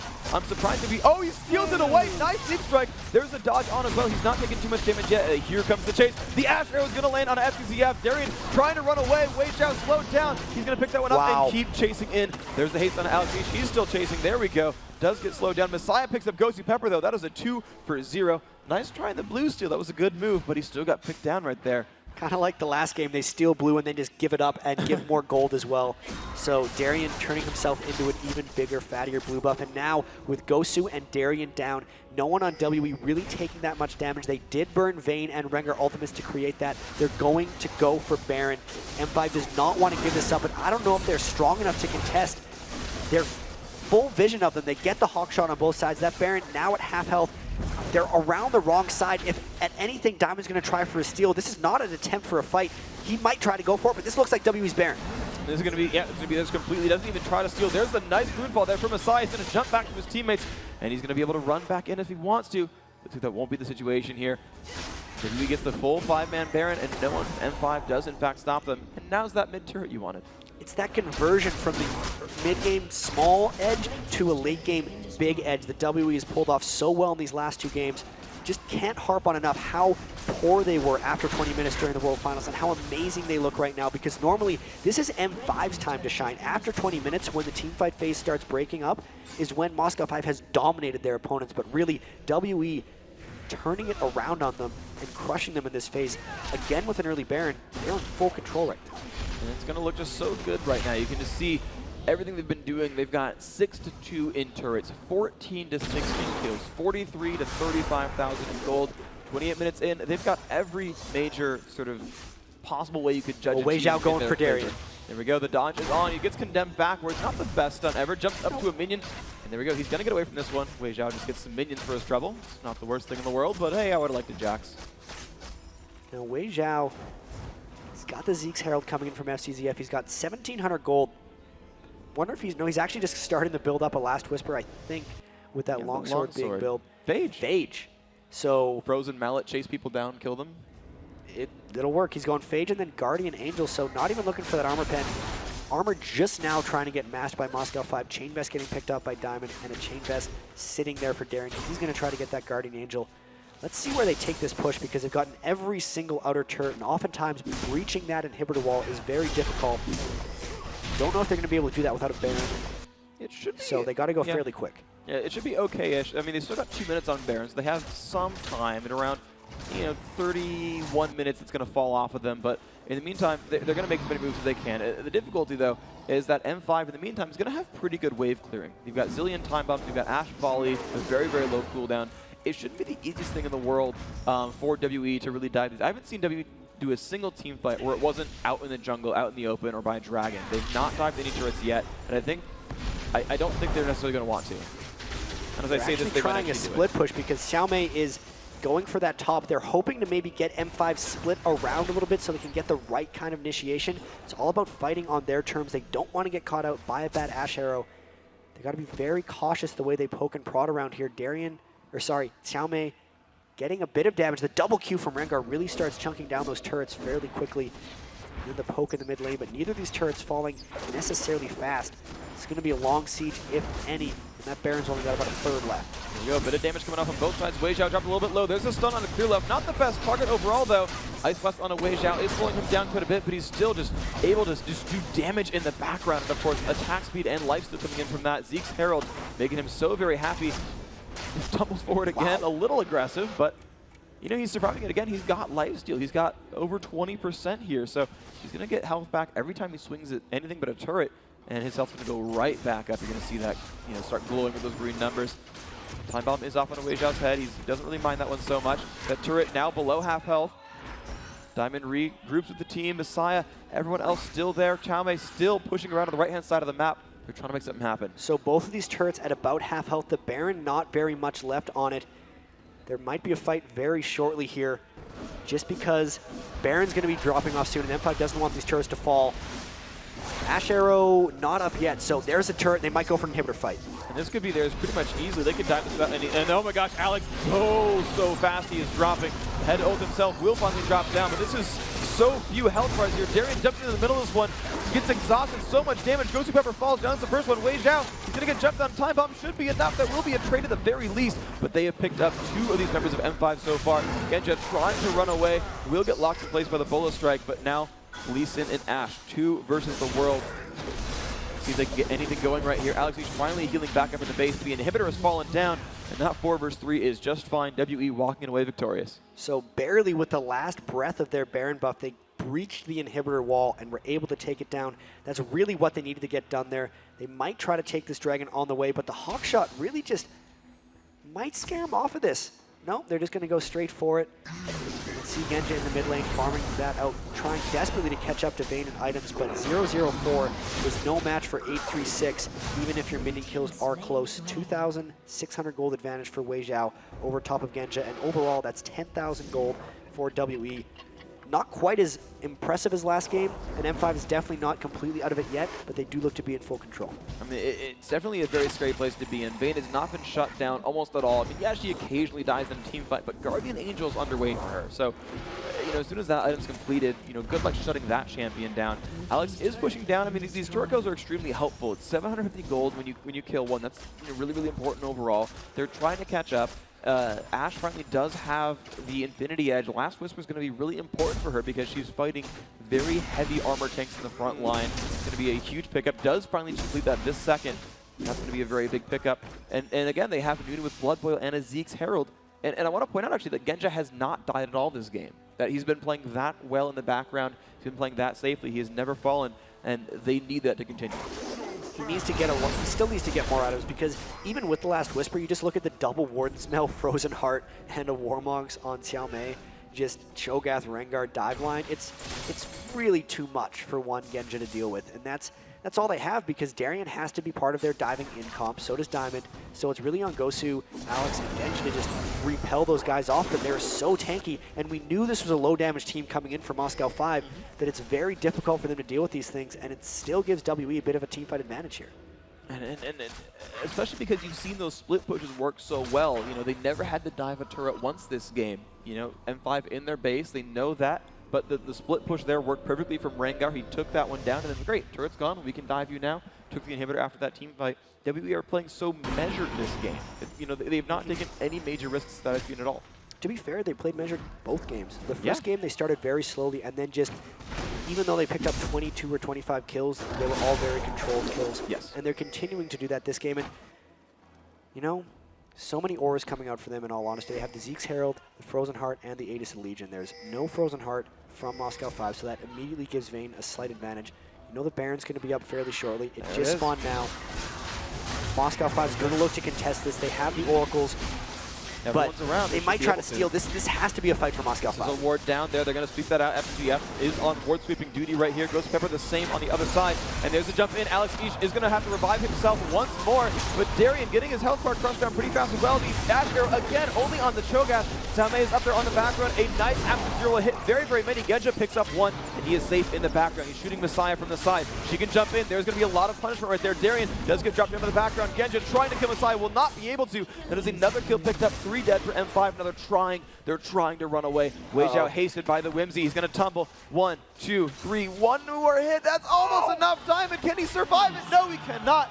That is that one picked up, and Alex is the only one left alive here. Clearlove happily running into the front of the base, and this could be the next right here. And that entire fight, no one got to Weizhao. He was happily able to just farm everyone on Moscow 5. Guardian Angel, Infinity Edge, Phantom Dancer, so huge for Vayne.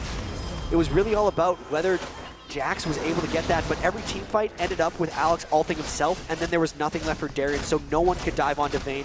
And a brilliantly executed 2-game set by WE. That is a statement for the rest of the tournament. That is awesome. They have not dropped a game the entire tournament now, coming in first place in their group with some very stiff competition, and now dropping out arguably the best team in Europe with M5 BenQ.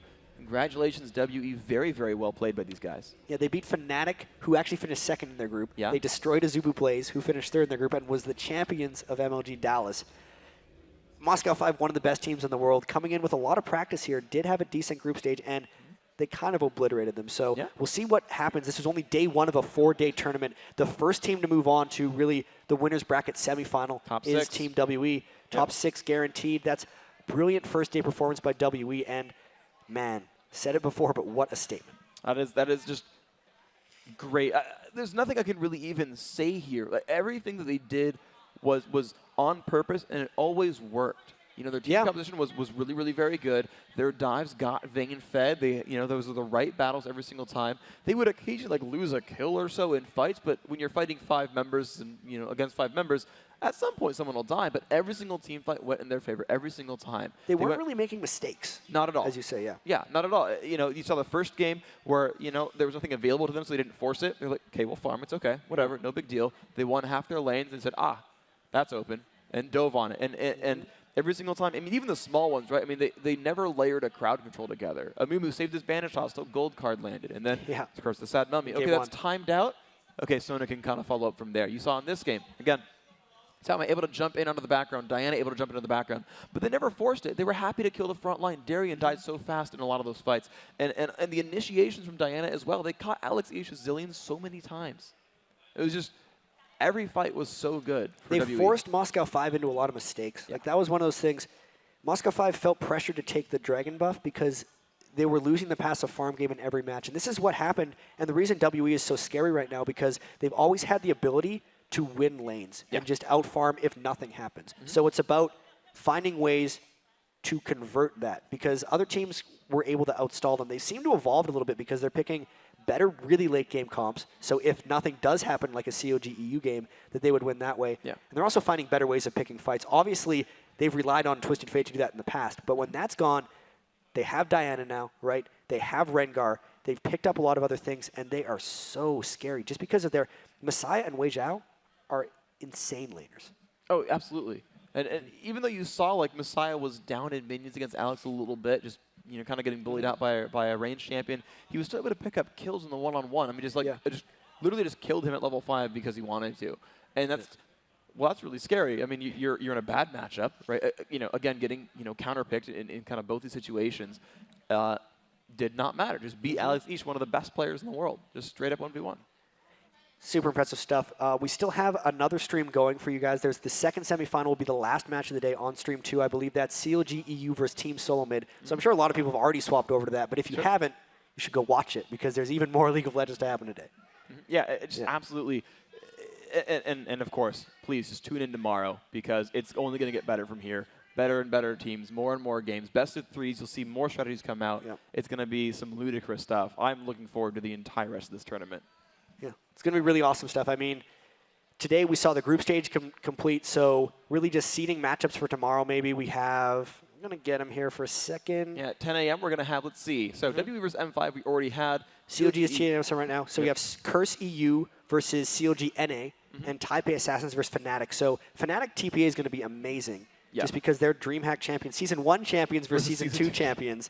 And then CLG versus CURSE.EU. CLG.NA kind of squeaked through their group, in all honesty. They lost pretty badly to CLG.EU, but that was from a level 1. CURSE.EU coming in really hot. They're really, if that's one of the those are the 2 North American hopes in this tournament, are CLG and TSM. So we'll see how that works. Yeah. So again, in 12.5 hours, right? Sometimes people complain because time zones. It's going to be 10 a.m. here in Pacific time. But if you look at your clock, look at your computer clock, 12.5 hours, we go live again with day 2 of IPL5. That's going to do it for us at Stream 1. Stream 2, if they're still going on, check that out. Counterlogic Gaming Europe versus Team Solo Mid. And of course, again, 12.5 hours to go.